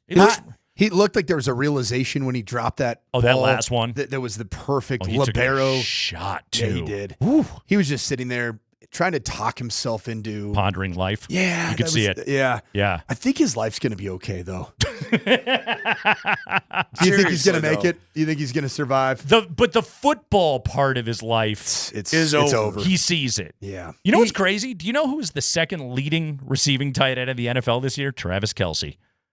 He's not bad. He's not a bad who's player. Number one this year? Is it Brock? It's not Brock Bowers. He's been injured. Yeah, no. It's not Laporta. He's been a little dinged up. Wasn't it Tucker Kraft, our dude up in Green Bay before he got hurt? Or Ferguson. Ferguson was kind of killing it from Dallas. He was really good for a while, too. And fell off or no? Mm-hmm. Hunter Hank is having a good season for New England. Harold Fannin is starting to put up some numbers there with Shedeur in Cleveland. There's obviously you saw Colston Loveland, score a late touchdown yesterday for the Bears. Our guy Warren in Indianapolis, although they're toast. How about that? Did you see the latest? Riley Leonard. So we know Daniel Jones is done. Torn Achilles out for the year. What's the latest, though? Riley Leonard has a knee injury as well coming out of that game. You know what it is? Anthony Richardson's not ready to come back. Colts don't know who the quarterback is going to be. Friend of the program. Rip City time, man. Brett Brett Rippin', baby. Warm it on up. Rip City, man, for the Boise State Broncos. He is a bro of the program. That is true. He is definitely a part of. He gave us the breakdown of the Lunchables. Yeah, the PB&Js. PB&Js. Was there a good mixture? I recruited him a long time ago. How'd that go? You signed him, and then about 2 days later, I was hired as the offense coordinator at Notre Dame. Had the old call, like, I'm sorry, man. He had a really good Boise career. Yeah, worked out all right for him. Yep. Yeah. How long were you at Notre Dame? 2 years. Yeah, I think it worked out better for him than for you. No, I got a head coaching job out of it at 33 years old, guy. Yeah, where at? Western Kentucky. I got fired from there, guy. What else you got for me, guy? I was fired 2 years later. You want to go through the resume? Hey, easy on the easy guy. Hold on. Has your longest stint as a head coach been longer than Brett Rippon's longest stint at a team? It's really close. I think he was. How long he was was he here a in Denver, Bronco? right? He was here in Denver longer. Yeah, but he wasn't playing. But Was it still, 3 he was here. years? Get I mean, the so residence. far, I have 3 stints, 2 full years at Western Kentucky, 7 games at CU, and I'm 13 games in here at Valor's. Nice job. I'm inching closer to the benchmark. What was your longest stop of any position? 3 years at Stanford, 2011, 12, and 13. I think Rippon did get at least 3 or 4 years here, didn't he? He was here like the whole Fangio run, Yeah, wasn't 3 he? or 4. Ripien? Yeah. Were you were at Utah State only 1 year, right? It was a one and done. And it was Jordan's best season, right? No. Or was it his? It was the year before. It was the year he was drafted. Oh, okay. Yeah, it was good. I mean, it's good enough to get. He was a first round draft pick, but Right. the year before in 2018, He was awesome. They were that offense was unbelievable. Yeah. They graduated. Is that a Matt Wells team? It was. It was Matt Wells' final year. Okay. And then I ended up going. I got that job. I see the stats. I see the numbers. I find out about the system. It's a guy named David Yost. He's got the long blonde hair. It goes down. He looks very Spicoli-like. I remember him, yeah. And he combined the Oregon Chip Kelly tempo system and the Mike Leach air raid offense into one system. And I said, well, hell, I'm going to learn this system and call it for the year. Why not? Jordan Love's pretty good in it. And we did, and probably helped us from being really bad. But yeah, I guess, Jordan Love is on a heater coming into this one right now. He's hot.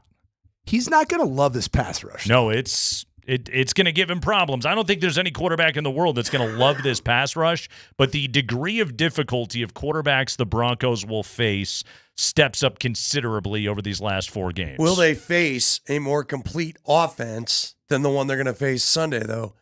3 really good receivers. Yep. Josh Jacobs at running back. He I had don't a know good that their game offensive yesterday. line's the caliber of the Broncos. Mm-hmm. They've had some injuries. I mean, Yeah. the Tucker Kraft injury was a major one. Their receiver position, Christian Watson's back, and he's been unbelievable the last 3 or 4 weeks. He was great yesterday. This is going to be a fun one this week. I'm very eager to watch this game. Packers have a ton to play for. They're in an absolute dogfight in the NFC. In the NFC North, they're trying to stay ahead of Chicago, ahead of Detroit. Every game is huge the rest of the way for the Packers, just like every game is huge the rest of the way for Denver. This They've Broncos, got to match the Patriots' record. You just cannot fall behind them. Yeah, you got the tiebreakers, but and guess what? That New England schedule it's generous down the stretch. Like the Broncos play 4 winning teams. Nope. The rest. I gotcha. Because what is the Kansas City Chiefs No, record don't today? say it. They could be by 2 weeks, but they won't be. Andy saved you right there. Yeah, to your point. Tried to walk you right into Although it. this is just it. Like, okay, so I'm looking at New England's schedule right now. All right. Hey, don't sleep on the Dolphins. They're That's what I'm playing saying. Really good football down the stretch. They're kind of finding it a little bit. They got a road game against the Jets. They got a road game against the Ravens. That team is a mess. How did that happen? How did it unravel offensively so quickly? When I watched him yesterday, and was that a catch? Is that? Yeah. Oh yeah, that was a catch. That's a catch. You need a football move in the end zone. I'm gonna juke the. What was the term? pylon or what? Like What are we doing? like a move natural to football or something like that. That they dropped on us yesterday. Whatever the hell that means. I don't know. He took 2 steps. He had his arms out. If he catches it on the sideline, he's in bounds and it's a catch. In the end zone, apparently it's not a catch. So New England What are we doing? has Buffalo. New England has they got the Bills this week. And where is that game? That game is in Foxborough. They go to Baltimore, they go to the Jets, and then they're home against Miami to close it out. A little tricky. It's a little trickier. It's tricky. It's easier than Denver's schedule, but it is tricky. Yeah, but what do we make of Baltimore?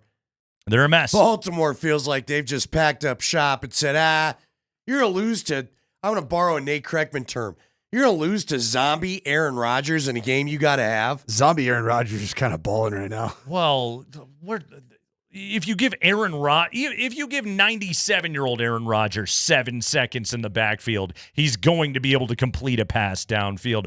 Where in God's name is the Ravens pass rush? It doesn't exist. Aaron Rodgers yesterday Nearly 70%. He hit 284 yards, a touchdown, no picks. He hit 4 throws of 20 air yards yesterday, which is like the first time he's done that in like 4 years. Yeah, it was that was his best game, which tells you what the Ravens defense is at the moment. Yeah, I could have used some of that DK Metcalf on my fantasy team most of the year. By the way, I think Mark Springer decided he didn't want to try anymore because guess who took an L? To Fat Guy Tutties. Fat Guy Tutties got another dub? Tutties is ruining How many seasons dubs left you got? and right. How many dubs you got there? What do you want? He doesn't Like even 4 or know. 5 now? He probably didn't even know that we played. You're rolling now. Yeah. Sure. Yeah. Whatever. You're a good spoiler. I you know what? I'm moving right up to right below the actual playoff seating. You're a Mendoza line guy? You guys know who my quarterback is? Daniel Jones. Oh yeah? Ooh. Guess who Andy's quarterback is? He's guided me to a quality season. Joe Burrow. But he's not coming in the That's fun. postseason. You got some fun. Yeah, for 2 weeks. I have Kyler Murray. Yeah. And not then so much. Then I went and picked up Jacoby Brissett, who's been unreal. He's been really good, He's been actually. really good. Yeah, solid fantasy quarterback. You almost want a really productive loser I think that's I going have to to- throw for a Oh, you got to gazillion have the guy yards. that's got to throw every game Yeah. to get him out of the problems. No doubt. I think that's I'm- what the Cardinals are right now. I think I'm going to start Tua this week. All right. What? I think that's where I'm at. I think I got to go start Tua, which he's not putting up a lot of fantasy points either. Achane scores all their touchdowns. Okay, so there you go, everybody. That is the Sanford Hour here on the Kreckman and Lindahl Show. Jeff Legwold coming up here at 20 minutes after 4 o'clock. Highlights at 5:20 of the Broncos' suffocating victory over the Raiders. It's all coming up. Kreckman and Lindahl, Altitude Sports Radio.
All right, hour number 2, Jeff Legwold coming up at 20 minutes after 4 o'clock. Kreckman and Lindahl, Altitude Sports Radio 92.5. Broncos win. Rally House Football Monday. Rally House, you can shop every team in town.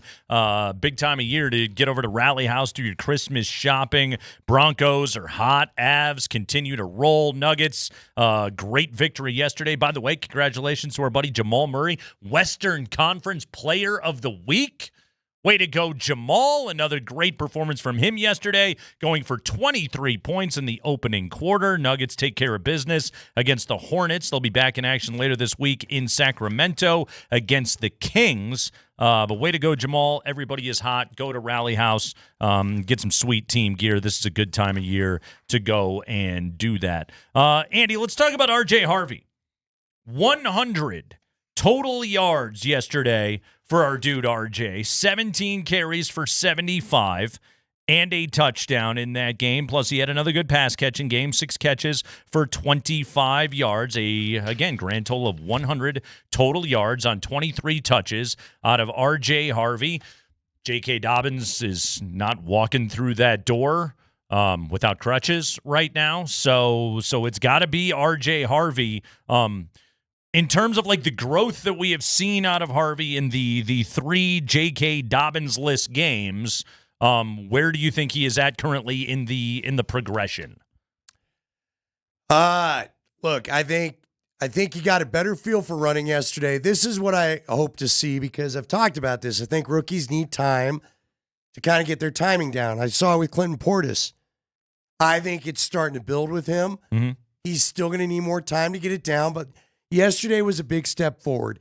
He's running. I feel like he was trying to be kind of the plug and play, poor man's version of J.K. Dobbins, his first couple starts there, right? How long have they been without Dobbins out? 2 weeks, 3 weeks? This is the 3rd full game without him.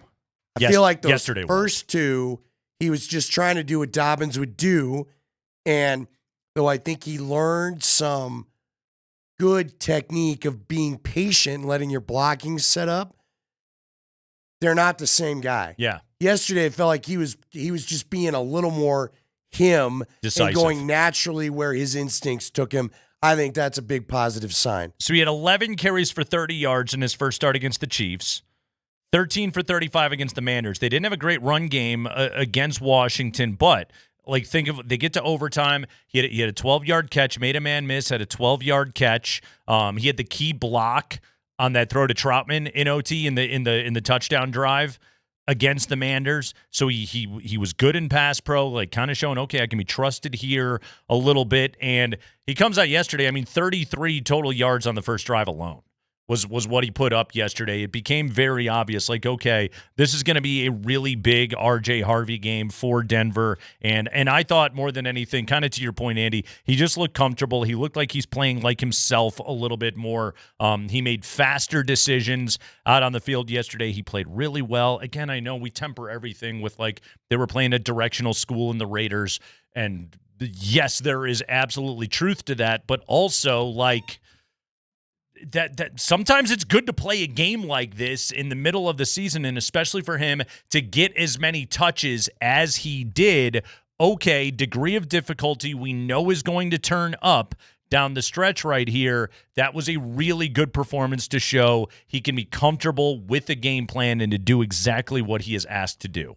Yeah, now news today came from Mike Kliss. The Broncos are going to sign Sincere McCormick. I don't know much about this person. Well, he's very earnest. Well, there you go. Always tells the truth. You can always believe what he's saying. Mm-hmm. I'm curious his size. I bet you, I don't know. Hell, there he is. I was like, I don't know if I'm going to be able to find him real quick. Is this a practice squad guy? No, man. Gosh, 5'8", 205. Or is he going on the active roster? Well, I think they want a bigger back. Mm-hmm. Does 5'8", 205 strike you as bigger? No, not really. That strikes me as very square-shaped. I don't know. Healthy body. Healthy body. It's time of year to put warm bodies on the football team and be ready to go. Yeah, I don't think this guy's taking carries necessarily from Harvey or McLaughlin the rest of the way. What is Harvey's size? Aren't they basically the same size? I think Harvey's about 5'8", 5'9", 205, Yeah, kind of 205, 210-ish, somewhere right in there. God, he plays with physicality, though. Yesterday, I mean, that 3rd and 2, when he broke that Jamal Adams tackle, it's the worst tackling Raiders team. It's unbelievable. Like, Pete Carroll... If there's like a line number 1 on that guy's Hall of Fame resume, it is physicality and tackling. Like, that's everything with Pete Carroll. And you watch that Raiders team and you're like, what do you guys do all week? What is going on with you right now? But hey, Jamal Adams, who again, he's a thumper.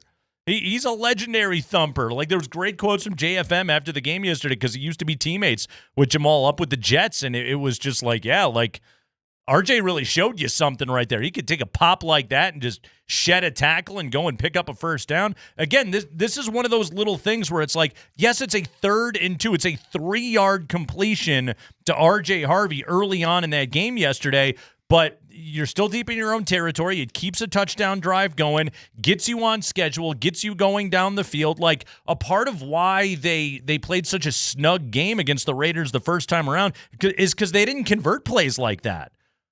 Yeah. I still hope there's enough to the element of the running, but you're right. Yesterday it was better. Look, I don't know. I wish they had a big play back, but I don't know where you turn for that. I thought a couple of times Jaleel McLaughlin was going to be able to 1 foot in the ground. Like, he tried to do the 1 foot in the ground and go. Yeah. The problem was the go wasn't all the way there. Sure. You know what I mean? Sure. He got tagged down. Do we have to worry about a wall with RJ Harvey? You know, that used to be a thing with a rookie wall. He basically took half the year off as far as having to carry the load and be the man. So maybe that is something that he'll be the guy that powers December because of it. Before the Kansas City game, his previous season high in carries had been the Bengals game when he carried 14 times. He had 7 carries against Dallas. Again, like, I'm not that worried about a rookie wall with RJ Harvey, kind of because the workload hasn't gotten heavy until later in the season. So hopefully he stays fresh and he's good the rest of the way. Kind of to your point, though, it isn't just the physicality of it all. It's also just the mental grind of, like, you've been at this thing for, what? Yeah, you've been playing 20 football. weeks now, 30 weeks? Yeah, and I mean, you think of the summer and OTAs, you've been doing this basically since June, and it hasn't stopped. All right, we kind of got into it with Sanford, and I swear Tyler knows something he's not telling us all when he talks about Marvin Mims, because Tyler's just never been a big Marvin Mims guy. I am. And I think there's a better player in there that's allowed to be out. Do you buy Tyler's theory? I'm not saying it's wrong because it makes as much sense as anything. Do you think Sean Payton is tired of scheming ways up to get certain guys involved? Because again, Marvin Mims is another. I keep waiting for the creative Marvin Mims game, and maybe Tyler's right. Maybe Sean just doesn't have it in him to give it to us this year. So he's gotten a total of 3 targets the last 2 games. And he's not been in the backfield, right? Have I missed a carry? He had a carry. He had a jet sweep carry against the Manders. He had a jet sweep carry that he got 9 yards. Hasn't he had like 1 running back rep or 2? 10 total, carries the entire game? Yeah, 10 carries the entire season is the workload on Marvin I don't Mims. even remember 8 of those carries. A part of it too is, the Broncos have seen a lot of too high safety. They've seen a lot of zone because the way that teams are game planning the Broncos, and Denver basically just said, okay, we'll take what you give us yesterday. 31 of 38 from Bo Nix in that game yesterday. Like, again, it's okay, we will absolutely take what is given to us in terms of yards per attempt yesterday. Where was Bo at? It was probably one of the lowest in the NFL yesterday. Yeah, 5.6 yards per attempt, which is really, really low. But it was, we'll take what you give us, okay? This is what Washington did. This is what the Raiders did. This is what a lot of teams have done to Denver, is they have zoned him up and said, okay, you're not going to beat us over the top. You keep everything in front of us, and we're going to make you be a 3-down team, and we're going to make you beat us with execution. Okay, it largely worked against the Broncos. It worked on and off, or against the Raiders. It worked on and off in spurts against the Manders. you're going to play some defenses with a lot more speed coming up here in the next few weeks. That's where it gets a lot tougher for the Broncos and teams with actual pass rushes. Michael Parson is pretty good for Green Bay. Josh Hines-Allen is pretty good for the Jags coming up here in 2 weeks. Not him. Hasn't he gone to like Joshua L. Allen or something like that? Joshua Hines-Allen. Yeah. Yes, Joshua. Excuse me. I didn't He's say. no longer Josh Allen. No, for good reason. He became Joshua Hines-Allen. When the other Josh Allen gets the Madden cover, you gotta rebrand. go full name. Yeah, you gotta rebrand. That's a wise move by him. So the degree of difficulty is going to get tougher, but I also think a part of that is just like it's harder for Mims to break plays in those instances. You know, if you're getting manned and you can get out and block and not everybody's looking at Marvin Mims when he catches the football, the likelihood of him being able to break a tackle and find a crease and make it a 38-yard, 45-yard play, whatever it is just higher. I think it's tougher with the kind of defenses they're facing right now. I just feel like they figured this out last year and that they're not trying this year. It's hard to have big-time yak against what they're going up against, basically. It's the Broncos, and this is where yesterday's performance is so impressive, is just like, okay, we're gonna take what you give us, but also, like, if you're gonna do that, that requires really good execution, and that's what the Broncos did yesterday. They just executed, man. Bo got the football out very quickly. They stayed ahead of the chains generally when they ran the football. Like, the Broncos were able to run that kind of game plan when they needed them. 3 drives of almost 9 minutes in that game is phenomenal. It gets tougher now. And this is, I really think in these next couple of games, this is where Sean is going to have to find some shots. Sean is going to have to find opportunities to get the football into Marvin Mims' hands and get him some blocking and have him pick up a chunk of yardage. Again, this has been such a weird year for the Broncos because, like, and again, people are going to hear this and they're going to be like, oh, you're calling them frauds. But, like, in all seriousness, they've played a lot of really crappy teams. And they've played a lot of really crappy quarterbacks. And Sean Payton has done an excellent job of beating those teams and winning every one of those games. Because guess what? Most teams in the NFL, they stub their toes somewhere along the way. Look at basically every team in the NFL's resume. They all have one. The Broncos have 2 losses, and they're both to winning teams. That's it. For now, exactly. The Colts are going off a cliff. They are. Toots is driving that car. But we know what that team was back in week 2. They were very good when things were going right. Yeah, when Denver played him and Jonathan Taylor was on his way to an MVP award and Daniel Jones was on his way to a, $200 million guaranteed. Like, it's a very different picture for them. God, they traded 2 first-rounders for Sauce Gardner. They were going for it. Yeah. That's a kick in the rump, man. That's tough. Now luck they for don't even know who the Indianapolis. quarterback's going to. Well, it's going to be Brett Rippon. But that's just it. Like, win the game that's directly in front of you. Sean Payton is so good at that. Like, he has nailed that the last couple of years with this team. And again, like, it gets tougher now. I'm really looking forward to it. Like, quite frankly, yesterday by the end of by midway through the third quarter, I was like, I'm done with this game. Yeah, bring on the Packers. Packers. Get on to the real teams. Yeah, let's do this. Get the Packers in here. Yeah, this next month is going to be really, really fun, and we're going to learn more in the next 4 games about this Broncos team than anything that the first 13 games have taught us. I firmly believe that to be the case. Jeff Legwold coming up in just a moment. Kreckman and Lindahl on a Rally House Football Monday.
Rally House Football Monday, Kreckman and Lindahl, Altitude Sports Radio 92.5. Time for Jeff Legwald on a Monday. Jeff is brought to you by the International Brotherhood of Electrical Workers, IBEW, Local 68. You start with a job and you end with a career. All right, Leggy. I made a statement there right before the break that I would love to bounce off of you.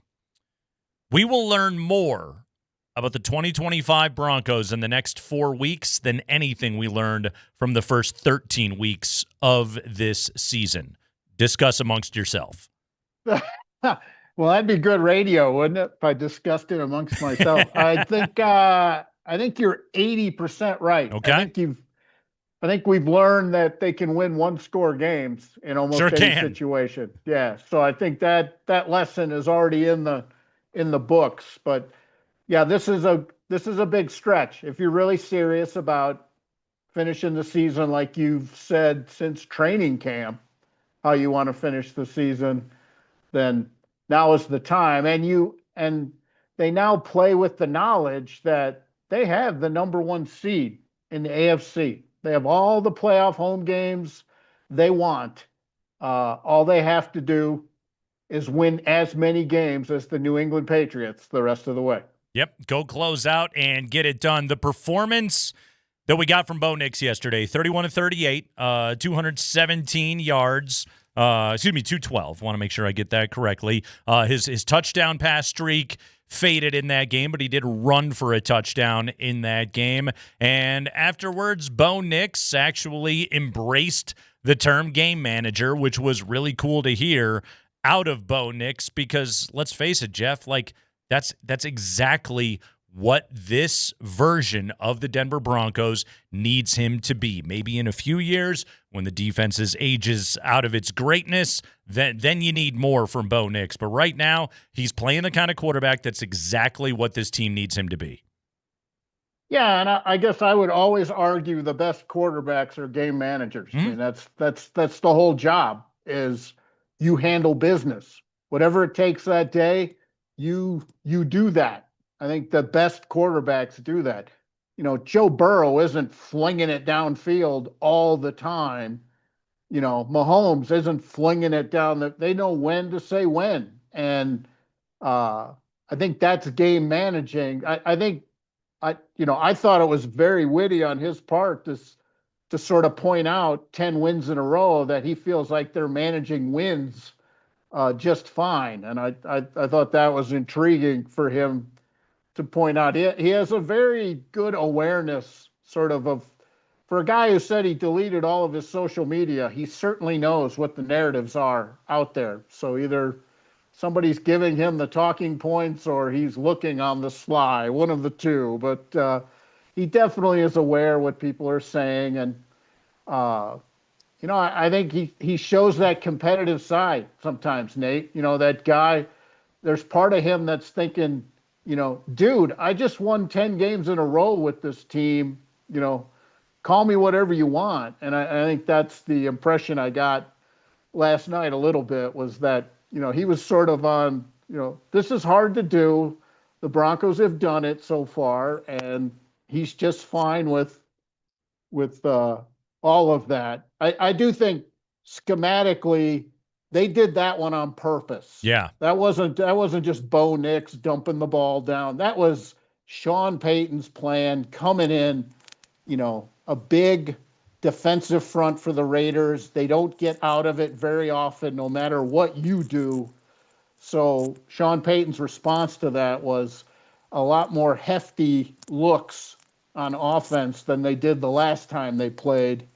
And I think that's why 23 of Nix's completions were 10 or fewer yards. I mean, that's a high percentage for any quarterback, but that's what Sean Payton wanted. That's what they got. And, it wasn't really a one-score game. That was right. A one-score game. Yeah, no, take what they give, execute, find the easy throws when they are there, and they did a good job scheming them up. And a part of it all, and again, we're talking to Jeff Legwald here on a Monday afternoon after the Broncos win their 10th in a row, was a big R.J. Harvey game, his biggest in the NFL, 100 total yards out of R.J. Harvey. You wrote about it today, Jeff, for ESPN.com. Once you have gone back and looked at the film, we have talked about some maybe from R.J. Harvey's perspective, and the way you've put it is maybe there's a little too much going on upstairs. Maybe the wheels have been turning a little bit too fast for a rookie running back. What did you see out of him yesterday that kind of got him going and in a groove? Because he was good right away in that game.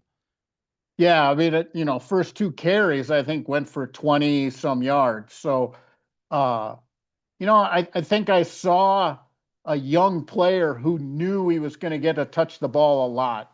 And, this is these guys come into the league and they've been high-volume runners their whole lives. Just every game they've ever played in, they've touched the ball more than everyone else, other than the quarterback. And I think that messes with their head a little bit because they want to make every carry spectacular. If in the back of their mind they know they're only going to get the ball 8 or 9 times. I think he went into that game knowing he was going to touch the ball a lot, and I think you could see that in how he played. He's very decisive right from the start.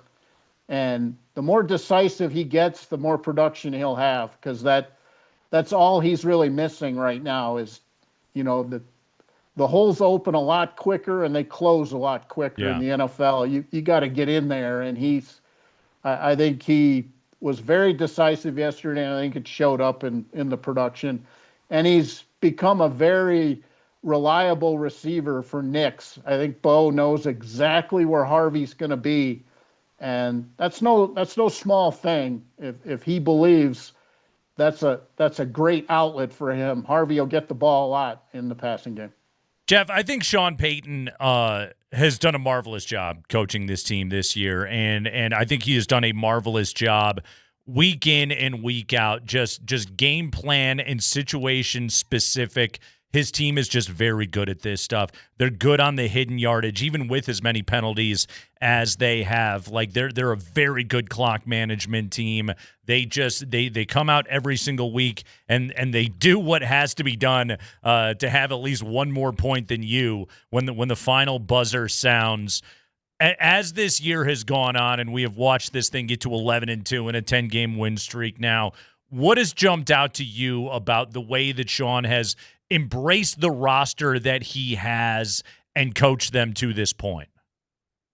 I think some of it was, a little bit of a sort of a force feeding. I mean, he knows in his heart of hearts, this may be the best defense he's ever had for any team he's ever coached, in 18 years as a head coach, 19 years as a head coach.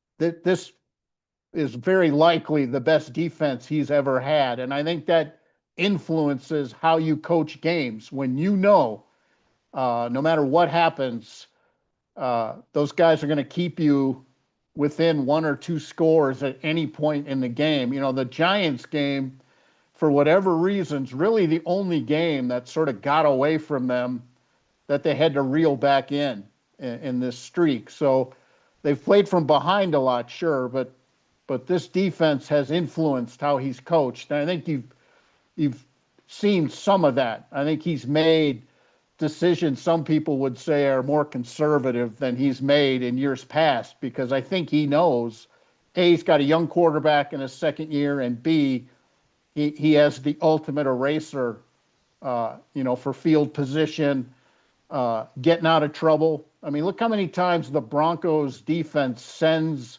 the other offense off the field, off a short field with no points or a field goal. It really enables you to do a lot of things on offense and not worry about sort of the consequences of anything getting away from you. Well, and to that point, like Bo Nix is, I believe early on in the season, Sean Payton was coaching the quarterback he wanted and not the quarterback that he had. And I think that's one of the things that has evolved really, really well, kind of starting with the Chiefs game, but certainly with Washington, and without a doubt, like this was the masterclass against the Raiders. And I know Jeff, they're an NFL directional school right now, but still, like that to go out and execute that game plan the way that they did yesterday, like there was no goofy footwork or anything else like that. Like, quite honestly, there was the first and goal play where Nix could have run it in and he didn't, and it was like, okay, that was bad. But then they get to third down and goal. And Sean calls a designed quarterback run from the 8-yard line for Bo Nix, and he goes out and he scores a touchdown on that play. Like, I think there was a certain degree of like, okay, you missed that one, go and take a shot on this one. But also, like, Bo Nix is a dynamic runner down in the red zone. I think Sean is doing a better job of saying, okay, this is the kind of quarterback I need him to be. This is the kind of quarterback that he is. Let's marry the two. Yeah, and I think you're exactly right. And I think it was a very big admission on his part to say, if you start charting from the last Raiders game, I thought it was a very big admission of him to say that plan was awful on offense. Because I think it really made him turn the light on and say, I can't just force feed, all this 3-wide stuff and all. They were under center more than any other game this year yesterday. They used 2 tight end and 2 back formations more than any other game this year. I think that's a big admission on Sean's part to what you're saying. He's coaching the group he has, also knowing in his back pocket they're hard to score on when they don't have the ball. So maybe it is a good idea just to shorten the game. I mean, look, they had 3 drives yesterday of 80 yards, 2 over 90 yards. That's just using the team you have. And honestly, whether we all like it or not, that's playoff football you're looking at. You looked at playoff football yesterday. It was not a playoff game, and they weren't playing a playoff team.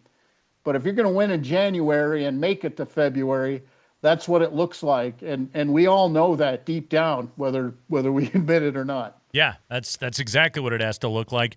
Jeff Legwald, ESPN, Marvin Mims, 48-yard punt return touchdown. We see how dynamic this guy is with the football in his hands. Over this last month, do you expect him to get some more opportunities to touch the ball offensively? That's the greatest riddle of riddles. I wish I had an answer for everybody.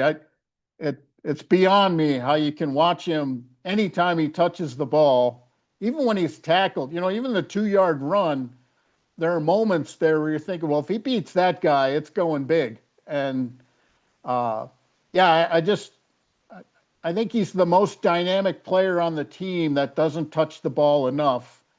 And I don't know what goes on in the meetings. But, look what happened yesterday. Little Jordan Humphrey is back. That's a player Peyton likes to put in the rotation. What happened to Troy Franklin's touches yesterday? What happened to Mims's touches yesterday? Every cause has a reaction, and Humphrey's addition to the offense may be what Peyton wants in a lot of situations, but it does take the ball out of other guys' hands who may be more explosive in those situations. Jeff, last thing, Monday Night Football tonight, Philly and the Chargers. Is tonight the night we find out for sure if the Chargers are anything that we have to worry about the rest of the way, or will Philadelphia show us tonight, okay, Chargers are on fumes, it's over, the tackle injuries are too much for them to be able to overcome, and the Chargers ultimately will charger. What do you think this game means tonight? Well, for me, I want to see how the quarterback handles the injury, because I think that dictates what the rest of their season looks like. I mean, he's playing with hardware in his hand, and that's not optimal, especially when he just had surgery a week ago. So that's so NFL, by the way. I'm going to get some screws and everything put in my hand, and I'm going to play 7 days later. Yeah. Don't worry about it. Yeah, Daniel Jones, go play with a fractured fibula. Nothing could ever happen. Oh, there goes your Achilles. I just think that's what I'm looking for, because I think Justin Herbert's ability to play with this injury, take the snap, do handoffs, do you have to spin awkwardly because you can't use that hand? That dictates an awful lot of what you can and can't do on offense.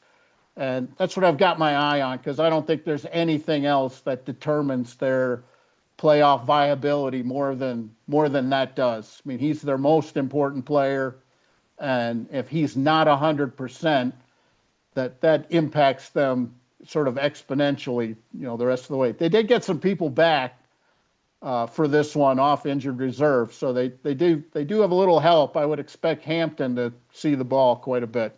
By the way, if the Chiefs win next week against the Chargers, I think they'll be back up to a 52% likelihood to make the postseason. With those offensive line injuries, though, Leggy, they're cooked, right?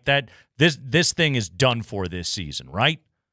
Well, I think last night's the first time in any extended viewing I've had of them and I went back and looked at it a little bit this morning. That's the first time where I've seen pressure just unravel Mahomes. They can't even protect for that brief moment he needs to decipher things. And once you take that away, even he can't overcome that. I think he was 2 of 12 in some of the pressure situations, and that's just, he's too good to be under that kind of duress. And if frankly, if he can't function in that circumstance, I'm not sure anybody could, given the way he plays. So that's concerning when even he can't save you. And I don't know, he's got to lead the world in dropped passes over the last 2 seasons. He's getting no help from his people. It's stunning how bad they've gotten on third down on both sides of the ball, offensively and defensively, just how bad they've gotten on third down. Jeff Legwold, everybody, ESPN.com. His latest on R.J. Harvey is up right now. You should go and check it out. Leggy, excellent work, man. We appreciate it as always. Thank you. Thanks, fellas. All right, Jeff Legwold stopping by on a Rally House Football Monday. Hey, don't miss another Avalanche Ticket Tuesday tomorrow on Altitude Sports Radio. We'll give you keywords on the 20s all day. You can win tickets to see the Avalanche take on the Florida Panthers. Avalanche Ticket Tuesdays powered by Matthews Fine Watches and Jewelry in the Highlands Ranch Town Center and at MatthewsFineWatches.com. Just how insistent was Sean Payton on managing the game yesterday? Andy, I have got a note from the snap counts in this game that will shock and amaze you when we return on Altitude Sports Radio 92.5.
Rally House Football Monday. Shop every team in town over at Rally House.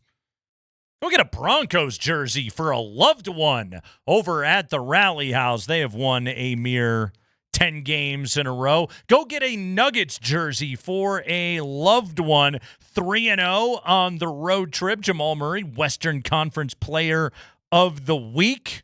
Yeah, pretty good week out there for Jamal. Had himself a 52, 23, and then 34-point outing yesterday on the road in Charlotte, including going for 23 in the first quarter of that game. Nice job by the Nuggets to kind of squeeze them out and get that victory in the fourth quarter. Hornets never really able to make the run.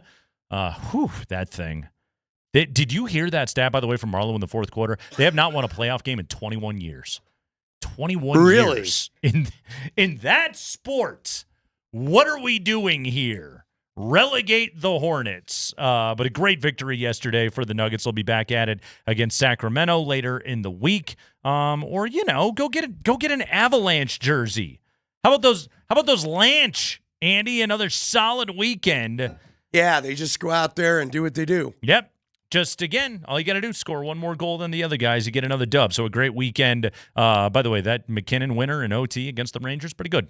Pretty good. When did they stuff lose right to there. the Islanders? Was that like That was Thursday night? Thursday. Yeah, Thursday when they lost to the Islanders on the road. Avs will be back in action in Nashville tomorrow night. All right, Andy, as promised, I've got snap count stats, okay? This will give you an indication of just how committed to the game plan Sean Payton was yesterday. And the game plan was a lot of 22 personnel, going heavy as much as he possibly could, using little Jordan Humphrey offensively, but this will give you an indication, okay? Evan Engram, he's making a nice paycheck, right? Yesterday, Andy, here's the snap counts at tight end. Adam Troutman, highest on the team at tight end, 55 snaps yesterday. He was on the field for 74% of the offensive snaps, most for any offensive player that was not the starting O-line or Bo Nix. Adam Troutman, 55 snaps. Mercedes Lewis had 28 snaps yesterday. 186-year-old Mercedes Lewis had 28 offensive snaps.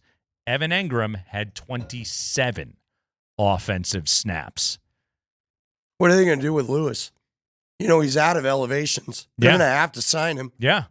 They're going to have to keep him. They're going to have to cut somebody and keep him. Unless they think Adkins is going to be healthy like now. Yeah, but Mike Kliss is right now. He's become this big clubhouse leader and kind of one of the dudes. Just good locker room guy.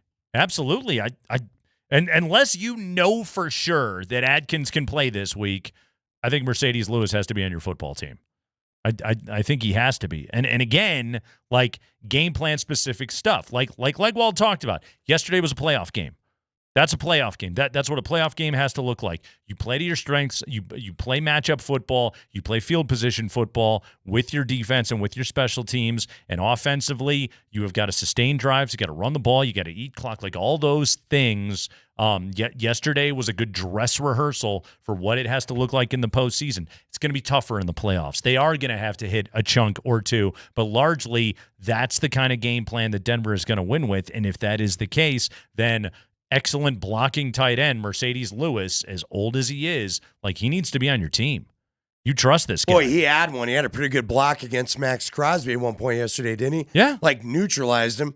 Did as good as you're going to do against Max Crosby. Oh, anyway. without a doubt. He on the Prentice, the 18-yarder by Prentice. Is that what it was? Where he just basically shoved a big old fist into his sternum. Both Miners and McGlinchey had good blocks on that play, but really, I mean, the hole got broken up to the outside by Mercedes Lewis, and so that's telling too. By the way, when he's playing more than Engram, of the kind of football that this team needs to play. Now, again, I don't think it'll be. You're gonna have to score more. You're gonna have to be able to like be more dynamic offensively over the last 4 games because of the quality of opponents that you're going up against. And again, and I say that, and it's like I think that's true. This has also been a Broncos season where I thought the Bengals were going to be tough when we looked at the schedule over the summer because of Joe Burrow. Like, I thought the Manders were going to be tough because of Jaden Daniels when we looked at it over the summer. By the way, that didn't work out. No, Putting him that back was not out a on the good field. idea. No, that One didn't. shot and he's out of the game. Whew, that was too bad for him. God, they got destroyed in that game yesterday. But the point here being of like, okay, I'm looking at these last 4 games and I think they're all going to be tough, but I don't know. The Broncos just kind of have a way of running into these teams when they're not necessarily at their very best. And maybe that's going to be the case again this week. Maybe that's going to be the case again against Jacksonville. Maybe that's going to be the case. Maybe the Chiefs lose their next 2, Andy, and are just toast. And Andy Reid says, well, I'm not putting Mahomes out there behind this offensive line. I could see the Chiefs going all in to try to ruin the Broncos' number 1 seed chances just because that's how it is. Oh, of course.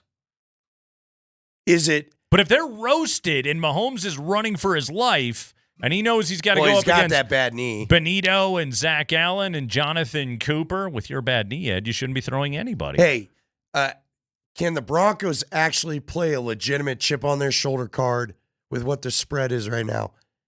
Right now, at the Packers being favored with you at home, is that not an insult to the Broncos defense? Oh, of course. Because it's about the Packer offense versus the Bronco defense, right? You don't think the Broncos could contain this offense? Is that it? Or is at it home? Or is it simply, Micah Parsons is dynamic and you got to watch out for him? Green Bay's good. Packers are really friggin' good. Jordan Love is playing at a sub MVP clip right now. By the way, thank you to Twitch. Broncos have signed Mercedes Lewis. They did. They waived Garrett Wallow. I was wondering if this is the number because apparently the Niners picked up Wallow. Wallow, you keep asking me every time I bring him up, who is this guy? He's a linebacker they brought in to shore up special teams, so we'll watch that. But Wallow got picked up by the Niners today because they had to waive him. But Mercedes, I think Wallow was in the same boat. They both are out of elevations. God, he's got to be sad. You think he's going to wallow in his sadness? There it is. Thank you. Huh? I throw the lob, you throw it down, my friend. That's what it's all about. Didn't Bush have a song called Wallow one time? Ooh. No, it's called Swallow. But I think Wallow was used in there because what else rhymes with swallow? Hollow, like my voice. I'll have to take your word for it. You not remember that Bush song? You weren't a Bush guy. They didn't happen for me. Yeah, no. I checked out on 16 Stone or whatever. I would have thought you were there. a big Bush guy, but I guess not. No, more of a Brazilian kind of fellow myself. No, I just no, they didn't do it for me. Yeah, Well, I hated him the minute he got with Gwen Stefani, as if some prospect of mine was removed. Ruined your chances. I did like Machine Head. Machine Head was a good song. Do you know how he got busted? How it was found out? Allegedly, how it was found out that there were relations with the nanny. Yeah. Do you know what it was? No. It was. This is somewhere you got to watch out with the cloud, folks. I think it was like a text message popped up on the kid's iPad. That ain't good. That's not what you want. Weren't they all in that a text message? Weren't they all in the house? She was the nanny. No. Well, I'm sure they communicated when she wasn't in the house. I'm sure. So this wasn't a Charles in charge situation where. But that's how where they were living. In the house? Was Buddy Lembeck there? With Buddy Lembeck showing up all the time?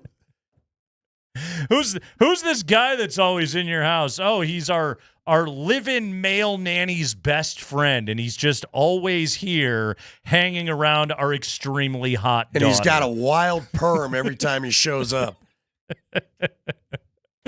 Oh, he's in charge of our days and our nights. Kreckman and Lindahl, we'll keep it rolling with you here. It is a lovely Monday afternoon. It is a Rally House Football Monday, and we have got the 5 biggest stories of the day from around the NFL next.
5 biggest stories of the day from around the NFL coming up here in just a moment. Rally House Football Monday on Altitude Sports Radio 92.5. Rally House, shop every team in town.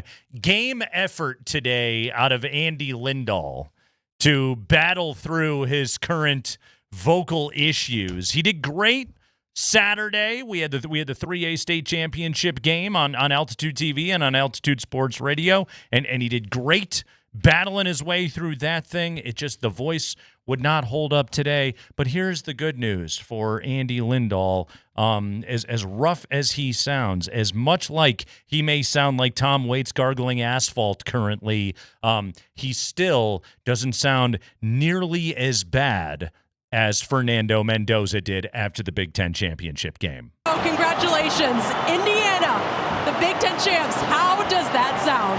It sounds so beautiful. I want to give all the glory to God.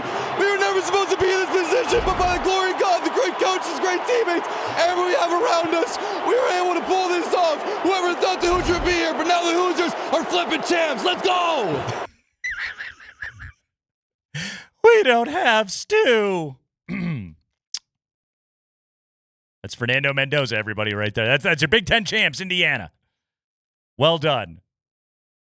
That soundbite lives forever now, right? And 24-hour news cycle.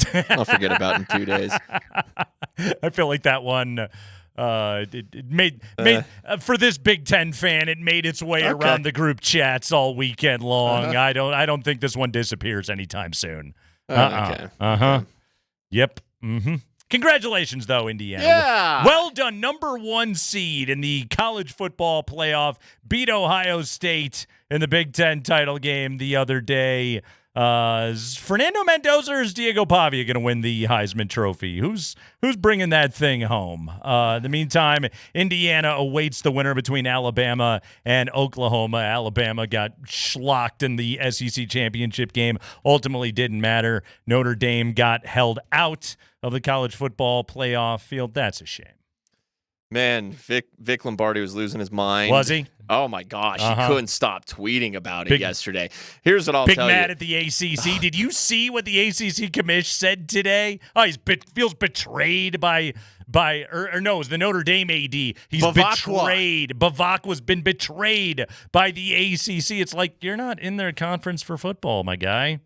Yeah, you know why he wants Miami in? Because cha-ching. That was why they wanted Miami in there. Do you know how many years I have seen Notre Dame get seating or whatever opportunities that they didn't deserve, and then crap to and then bed. they get shellacked in that game, and it's like, wow, they didn't play anybody all year, and you're telling me this is what happened? So good.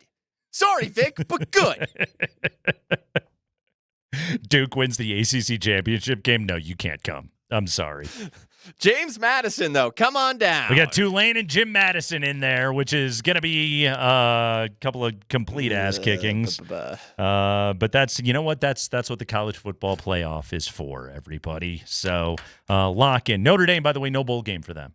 No bowl game. Yeah, taking their ball and going home. No Pop-Tarts for them. As I tweeted yesterday, the Folding Irish. So best of luck, fellas. Right now, it is time for the 5 biggest stories of the day from around the NFL. Let's do this, Mark Springer. All right. Hey, last night, Sunday Night Football, Chiefs lose. Sure did.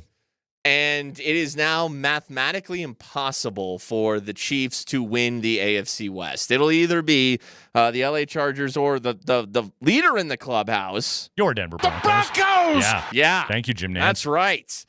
So today, Sean Payton talked to the media over Zoom following the Broncos' win over the Raiders, and he was asked about the Chiefs being eliminated from winning the AFC West. What are Sean's thoughts? Well, look, everything right now has that work in progress sign. I recognize the question in that the Chiefs lost last night, eliminated them from winning the division, and yet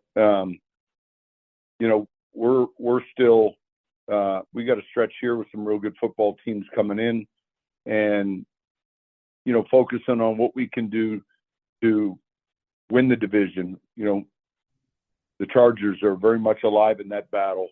and then furthermore, what we can do to give ourselves the best seed possible. And I think I've said that a number of times.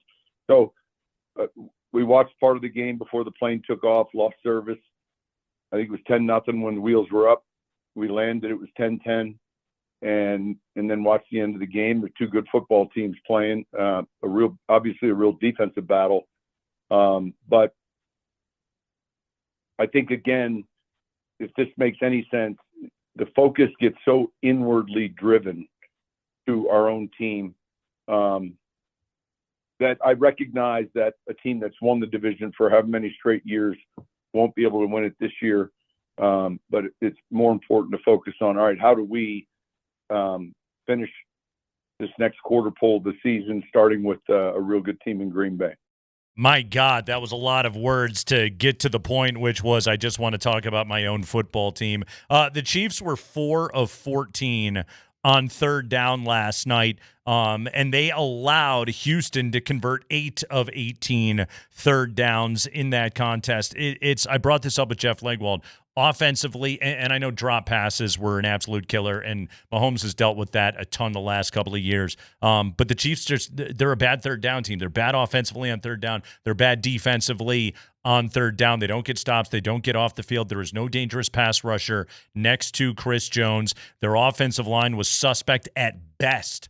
A huge question mark coming into the season. Wanye Morris goes out last night. Just another key injury along that offensive line. The Chiefs flat out do not have the horses, and Mahomes' singular brilliance is not enough to elevate where that team has fallen off in so many different places.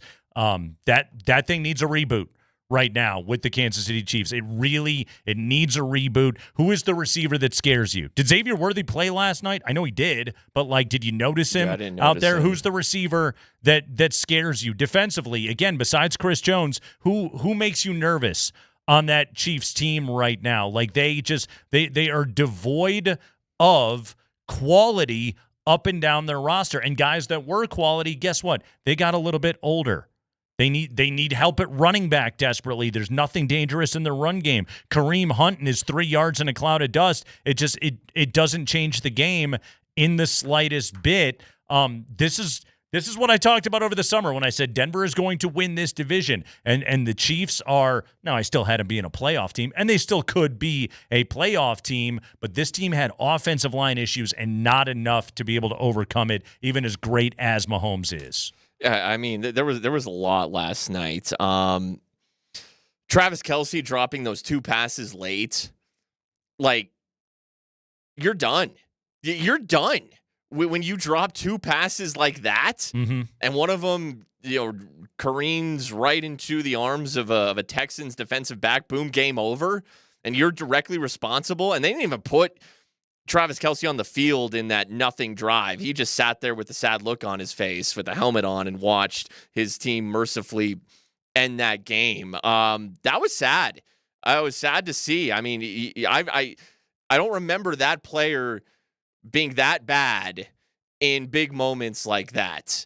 And even Mahomes, there were a few throws where they were very ducky. I know it was cold last night. His best throw was a deep ball to Marquise Brown. Oh, he was under duress. He last does night, complete man. it, but it was still underthrown. Yeah, no. The late interception was underthrown. He was throwing off of his back foot consistently last night, and that Houston pass rush is it's vicious. That man. arm, remember Mahomes just he had this cannon. Yeah, where he'd lace that thing. Yeah, I'm not even seeing that from his arm right now. But what's funny, though, is, and because of this Daniel Jones injury, which we'll get to here in a second, they're still alive for the 7 seed. And if the Broncos hold serve and they get the 1 seed, they reseed this thing. And in the second round, you could be still looking at that team coming to Denver, which would still, I don't know, does that scare you anymore? Probably not. No, I think quite honestly, I said this to start the show. The Broncos' easiest game left on the schedule is Kansas City. It is. If that's what your offensive line is, Denver's front will destroy them. Yeah. And they dominated the first time around. again, like that thing was teetering on the brink, and it's not surprising the way that it's gone down. Go ahead, Spring. High five. All right. Speaking of the Colts, so Daniel Jones tore his right Achilles. He is out for the season. Their backup quarterback right now is Riley Leonard, former Notre Dame guy, as Vic has sent us a word salad of a text that I can't read right now. Just another heartbreaker for Notre Dame. Riley Leonard has a knee injury. It's brutal. But there's optimism that he could play for Indy in Seattle this weekend. They do have Brett Rippon on the practice squad, and Anthony Richardson fractured his orbital bone earlier this season. Yeah, he's still not okay from that. But there is maybe some belief that he could play. They haven't closed the door on that idea, according to Stephen Holder of ESPN. By the way, did you see what their schedule is the rest of the way? At Seattle, home to the Niners, home to the Jags, at Houston. Playoff teams across the board is what Indy will see the rest of the way. They're going to go from, what were they, 7-1? Yeah. To not making the postseason, which is, and which again, is where the Chiefs could still make it. They went for it. They took a swing. They traded 2 first-rounders to get Sauce Gardner. Even he is banged up now. I don't know if he can get healthy and play quarterback for them. It's look, if you're a Colts fan, you want them to do what your team did, right? Go all in, okay? You want your team to be aggressive. You want to look at it and say, okay, Jonathan Taylor's playing at an MVP level. Shane Steichen is scheming the hell out of this thing offensively. We discovered something in Daniel Jones. Like, go for it. That's what you want your team to do. It failed miserably and all blew up in their face because sometimes that just happens in pro football. Yeah, it's man. If you had, let's say, you had a bet on the Colts to win the South, that thing torpedoed. Yeah, it's amazing how quickly things can unravel. I think they're out. I think they lose those last 3 games and they will miss the playoffs. And then you also got to look at, what does this do for Daniel Jones's next contract?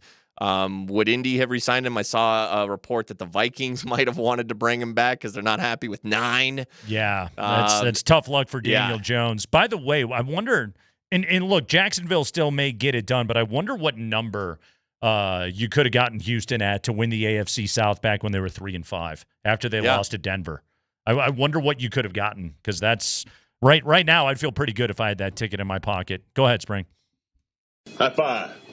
So the Browns nearly forced their game with the Titans to overtime until they called some sort of double reverse play. That Quinshon Judkins thing, it's the double reverse doesn't work if you forget to hand the ball off on the double part of the reverse, which Judkins clearly did. And then, he had a moment where he turned around. He's like, maybe I can toss it back to him. And it didn't really work out. Yeah. But Shedeur Sanders did have a good game. 4 tutties? 3 tutties. 3 one on the ground. One on the ground. One on the ground. He had 4 total tutties, yes. 364 yards passing. Pretty good. Pretty good, Shedeur. Today, Kevin Stefanski was asked this by Mary Kay Cabot. Yeah, Kevin, just wondering, is Shedeur Sanders your starter now for the rest of the season? Yes.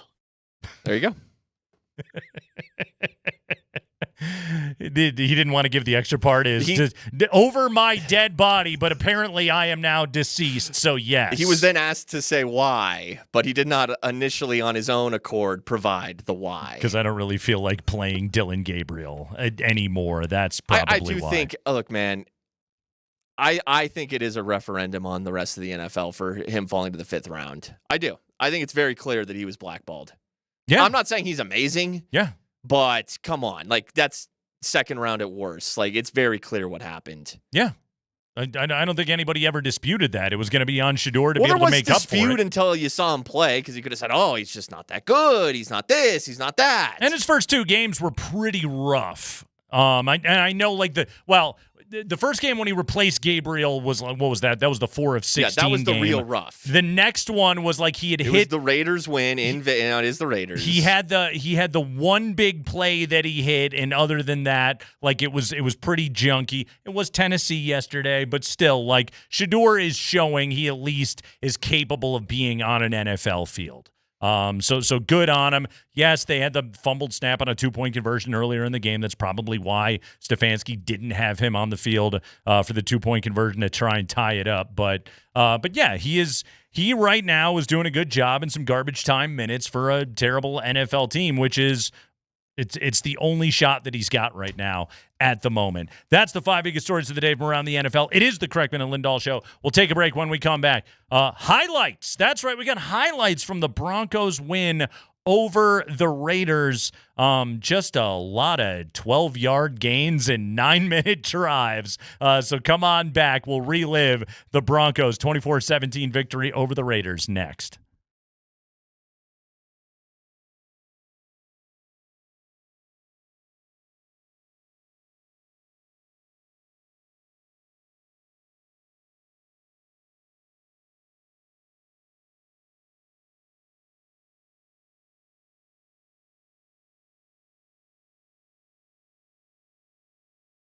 Hey, it's Nate Kreckman for my friends over at Roller Auction. Go to roller.bid right now. Check out all of the auctions that are available for you to be able to bid. An awesome selection. The Planet Open Box auction has got 2 more days available for you to be able to go and bid. This is open box merchandise from assorted different big box retailers. You can get some really, really cool stuff. I mean, guys, right now I'm looking at a dryer, Samsung dryer.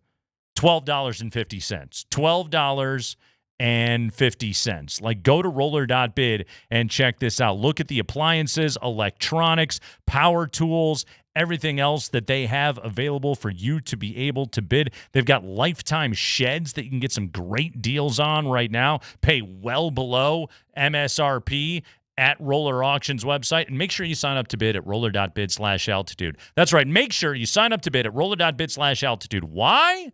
Because you will be eligible to win tickets to Avalanche, Blues, New Year's Eve, catered suite tickets, roller.bid/altitude. Sign up to bid right now. Get on the email list with Roller Auction. That's roller.bid/altitude.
Tomorrow, we got another Avalanche Ticket Tuesday here on Altitude Sports Radio 92.5. Plus, we're going to give away a Joe Sakic bobblehead.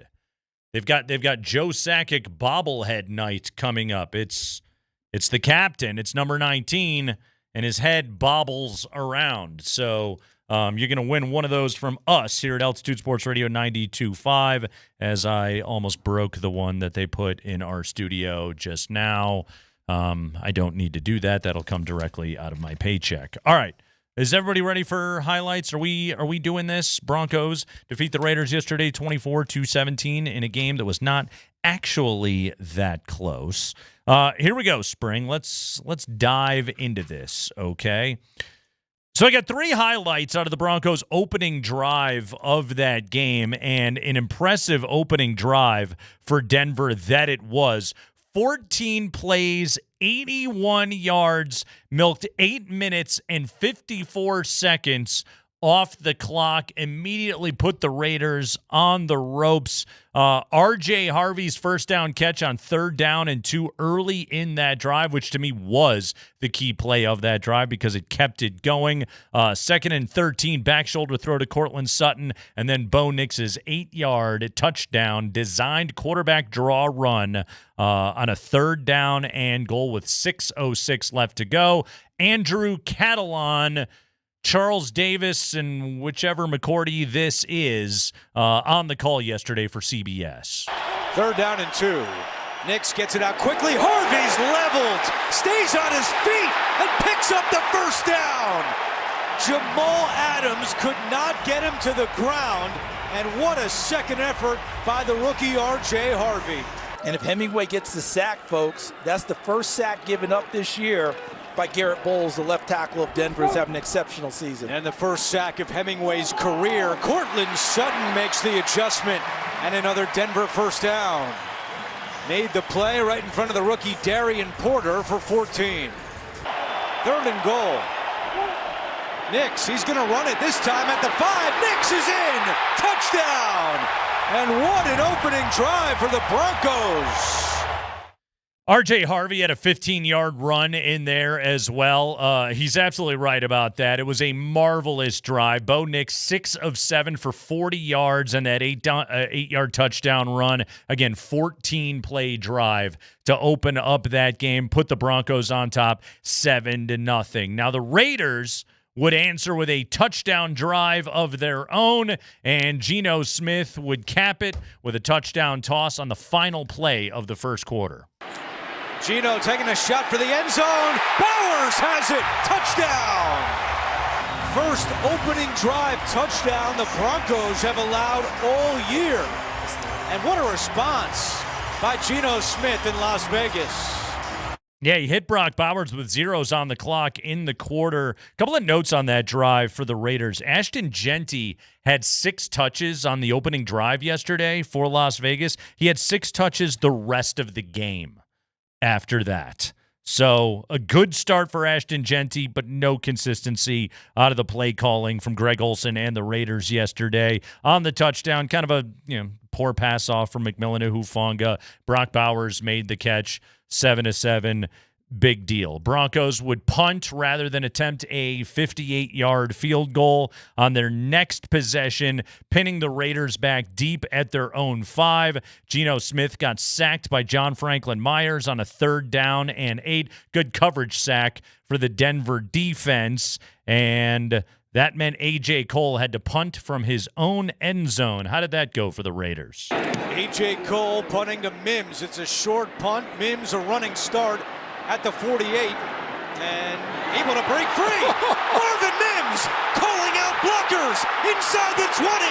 Touchdown! How about it?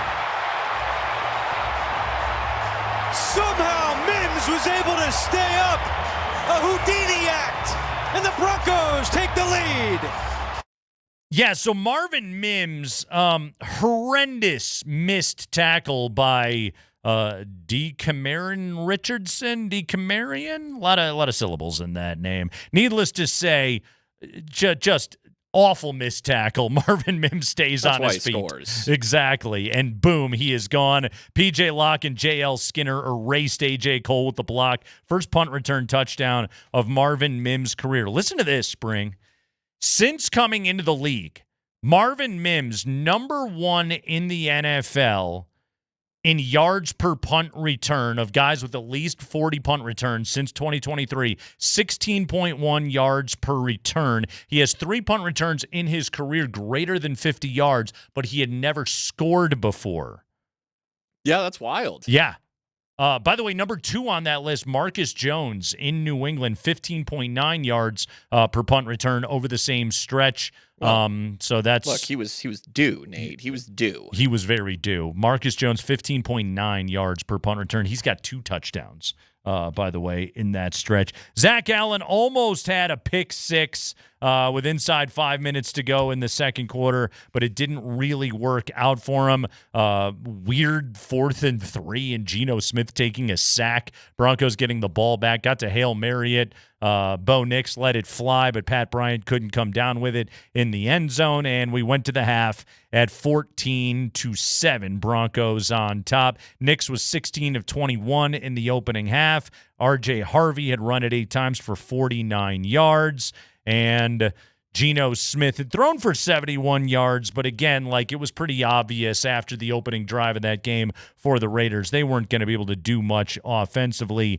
We go to the third quarter. Raiders immediately go 3 and out, and then the Broncos put together another one of these ridiculously long drives. We want to highlight on this drive, Adam Prentice had an 18-yard run on a 3rd down and 1, and then R.J. Harvey capped it with a short touchdown.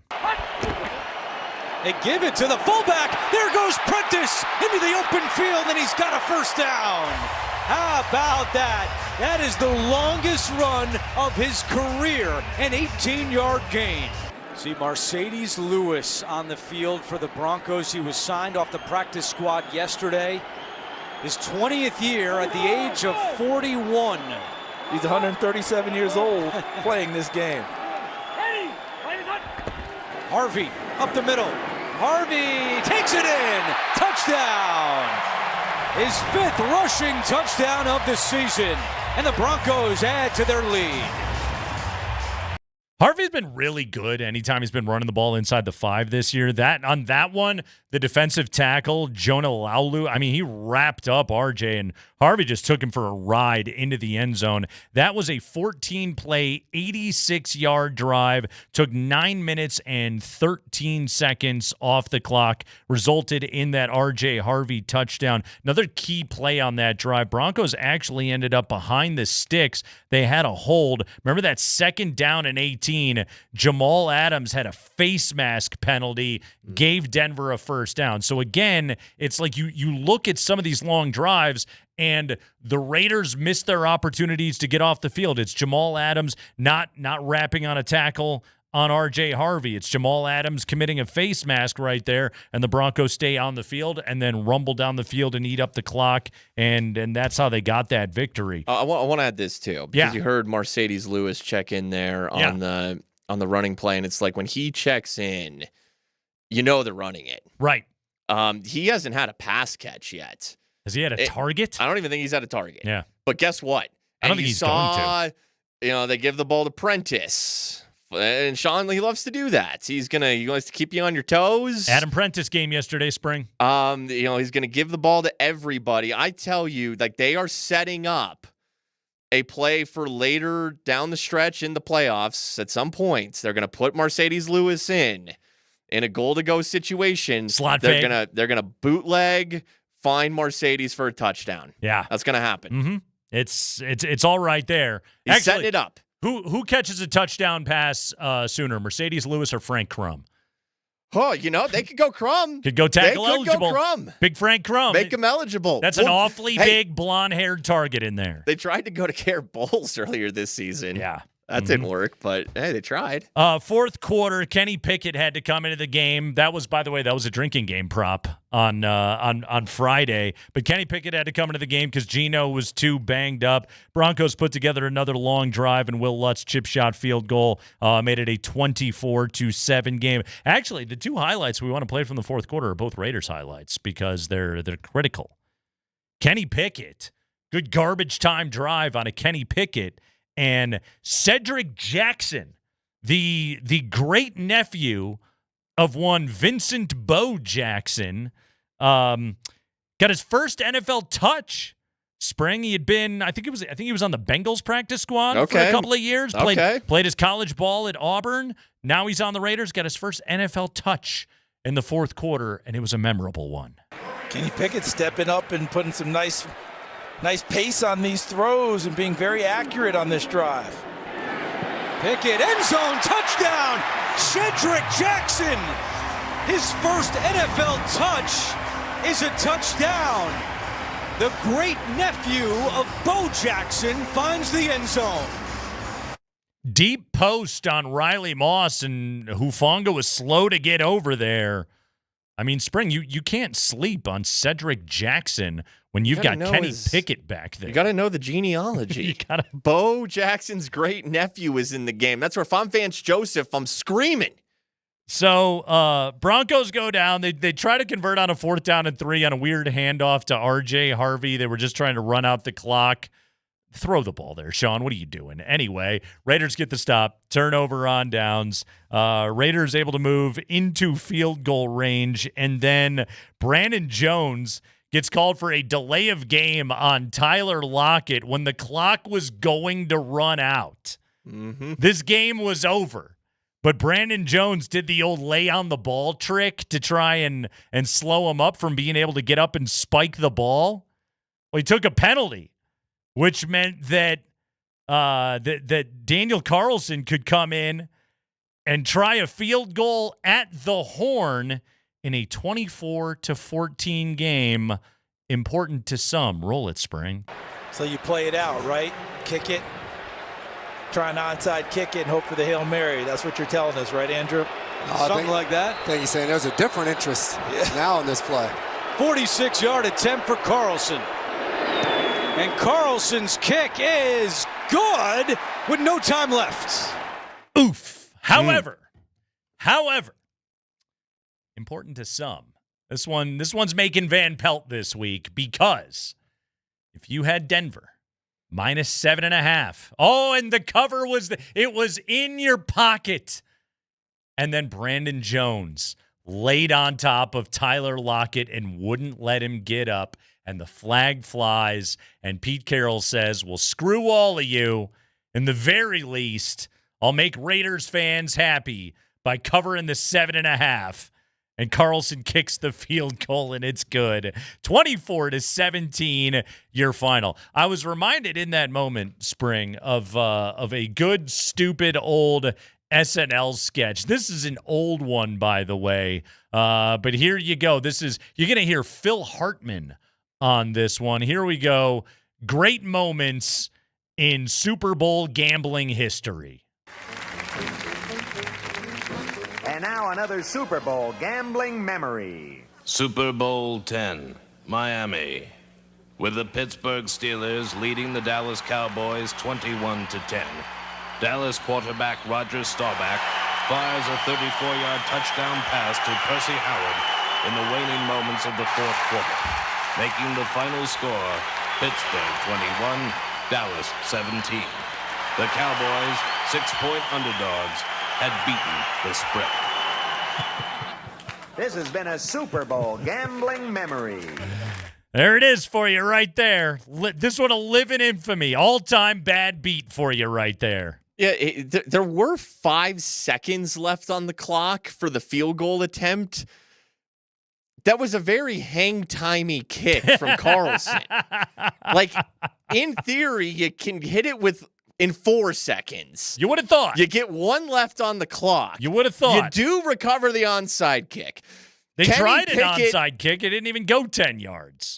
Kenny Pickett, in his small hands, could have chucked it goes Hail Mary. With his glove on. And Shedrick Jackson. Shedrick? Gets his second touchdown in as many receptions to start his career, and holy crap, we're tied. All-time backdoor cover, Spring. All-timer right there yesterday. But Carlson, the kick took too long. Yeah. It took all 5. Ball was in the air too long.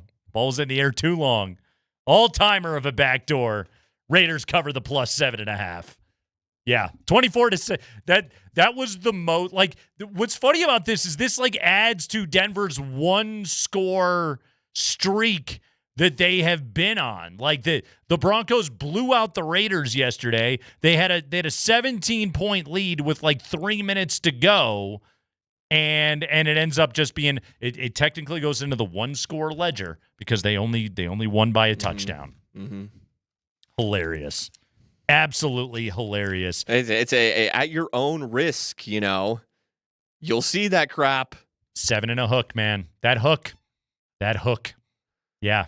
That hook got a lot of people yesterday. If you've never gotten got by something like that, just give it time. Yeah, it will happen to you. Mm-hmm. That hook. Oof. I thought for sure Denver was covering the 7.5. Oh, yeah. I think everybody did. No doubt. As well, you should have. I mean, that hook was there to scare everybody off. Mm-hmm. And in the end, it gets them. In the end, it bites them. Tough luck. It's Kreckman and Lindahl. It is a Rally House Football Monday. We'll take a quick break. When we come back, Jamal Murray is your Western Conference Player of the Week. We'll talk about the road trip that was. Plus, Spring, I got a big-time Rockies note coming out of the winter meetings. Things are happening. Gears are turning. Look out, Dodgers. That's next. Keep it here.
Monday Night Football coming up next. Eagles-Chargers. I got a fun report for everybody. You ready for this? Speaking of the Chargers, it's Chargers related. The Indianapolis Colts, as we know, lost Daniel Jones to a torn Achilles. Riley Leonard, their backup, is already banged up. Brett Rippon is their only option. Anthony Richardson not available. Get a load of this. NFL Network reporting. Colts to work out retired quarterback Phillip Rivers. The Indianapolis Colts will work out Phillip Rivers tomorrow. Sources confirm. The Colts are searching for help at the position. Obviously, we know the injury situation. Rivers last played in the NFL during the 2020 season. He went 11-5, 4,169 passing yards, 24 tutties to 11 picks for the Colts. He turned 44 today, and he has been coaching high school football. He is going to go now work out for the Colts and potentially could be playing on Sunday. I mean, it's been a weird season, has it not been? This is awesome. I love it. Go get him, 44-year-old Phillip Rivers. Is there a world where we could get Aaron Rodgers versus Phillip Rivers in the playoffs? I'd be down for that. Let's try and make that happen. By the way, if he signs and plays this week, his first game would be on the road at Seattle. Good night. Yeah, he might die. Here's another quick question on this. If he plays, that'll reset his Hall of Fame clock, right? Yeah. He'll have to go back into the process. Uh-huh. By the way, speaking of Hall of Fames, putting Jeff Kent in the Hall of Fame before Barry Bonds. We're doing that. That's really a thing you guys think you should do. You think Jeff Kent should go in before the greatest baseball player of our lifetime? You really believe that's a thing that should happen? You mean you think you should put in the guy that hit behind Barry Bonds in the lineup, and every time they intentionally walked Barry Bonds so they could see Jeff Kent? Your thought was, we should put Jeff Kent in the Hall of Fame before Barry Bonds. I mean, I agree with you. What are we doing? What are we doing here? What are we doing? My God, what are we doing? Also, did you know Jeff Kent once injured his wrist doing wheelies on a motorcycle and told witnesses not to tell anybody, and then later told the Giants that he injured himself falling off of his truck while he was washing it?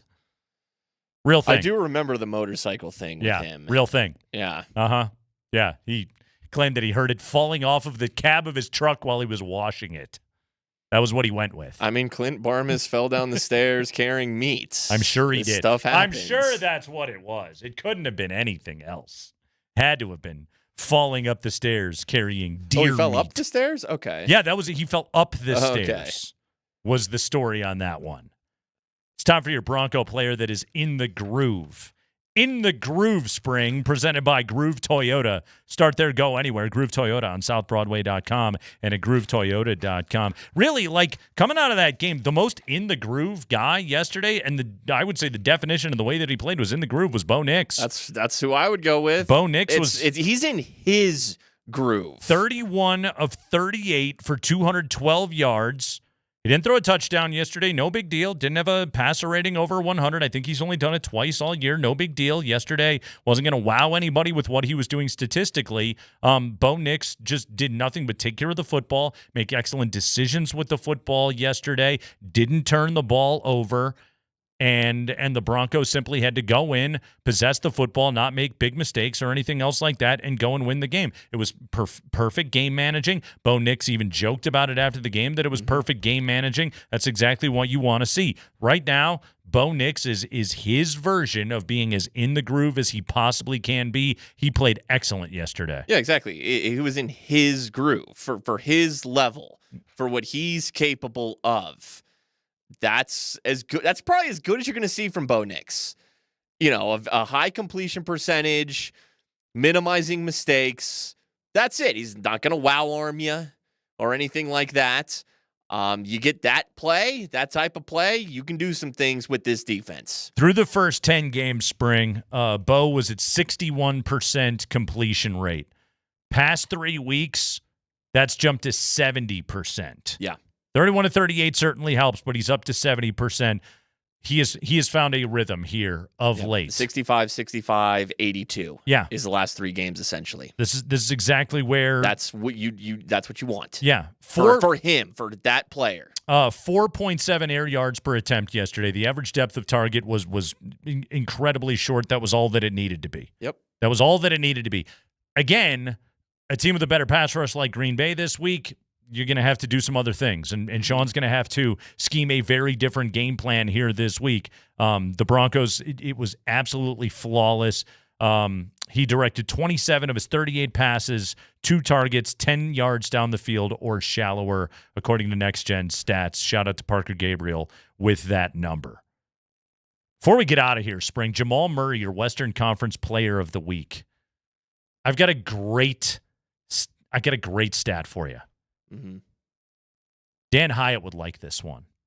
Okay? So I plugged this into StatHead. So right now, Jamal Murray is averaging 25 points, 6.8 assists, and shooting 45% from 3. Okay? So I plugged this into StatHead, okay? Just who meets these requirements, all right? In the NBA this season, guys that are scoring at least 24 a game, guys averaging at least 6.5 assists, and guys making at least 40% from 3. There's 2 guys in the NBA doing it this year. One of them is Jamal Murray. Can you name the other? I mean, he's been hurt, but Steph? Nope. His name is Nikola Jokic. Well, that's fun. There's 2 of them in the entire NBA. Uh-huh. At least 24 points, at least 6.5 assists, at least 40% from 3. This season, there's 2 of them in the entire NBA, and they both play for the Denver Nuggets. Nikola Jokic, 29.2 points, 11 assists, and Joker is making 41% of his threes right now. That's it in the entire NBA. That's kind of an interesting reflection of just the guard play in the NBA overall. Because there should be multiple guards doing that. And those because Steph, I'm sure Steph did that every damn year of his career when he was humming. Yes. Harden did it, I'm sure. Right now, how's Luka not doing that? I mean, here's a fun one for you, okay? And I actually just looked it up. So when I plugged it into StatHead, I said 6.5 assists, 6.5 assists per game. Mm-hmm. Shea is averaging 6.4 assists. But he's also shooting 40% or more from 3, Shea? Oh, God, yeah. Okay. Yeah, wow. Yeah, he's at 44%. Okay. Yeah. Better than yeah.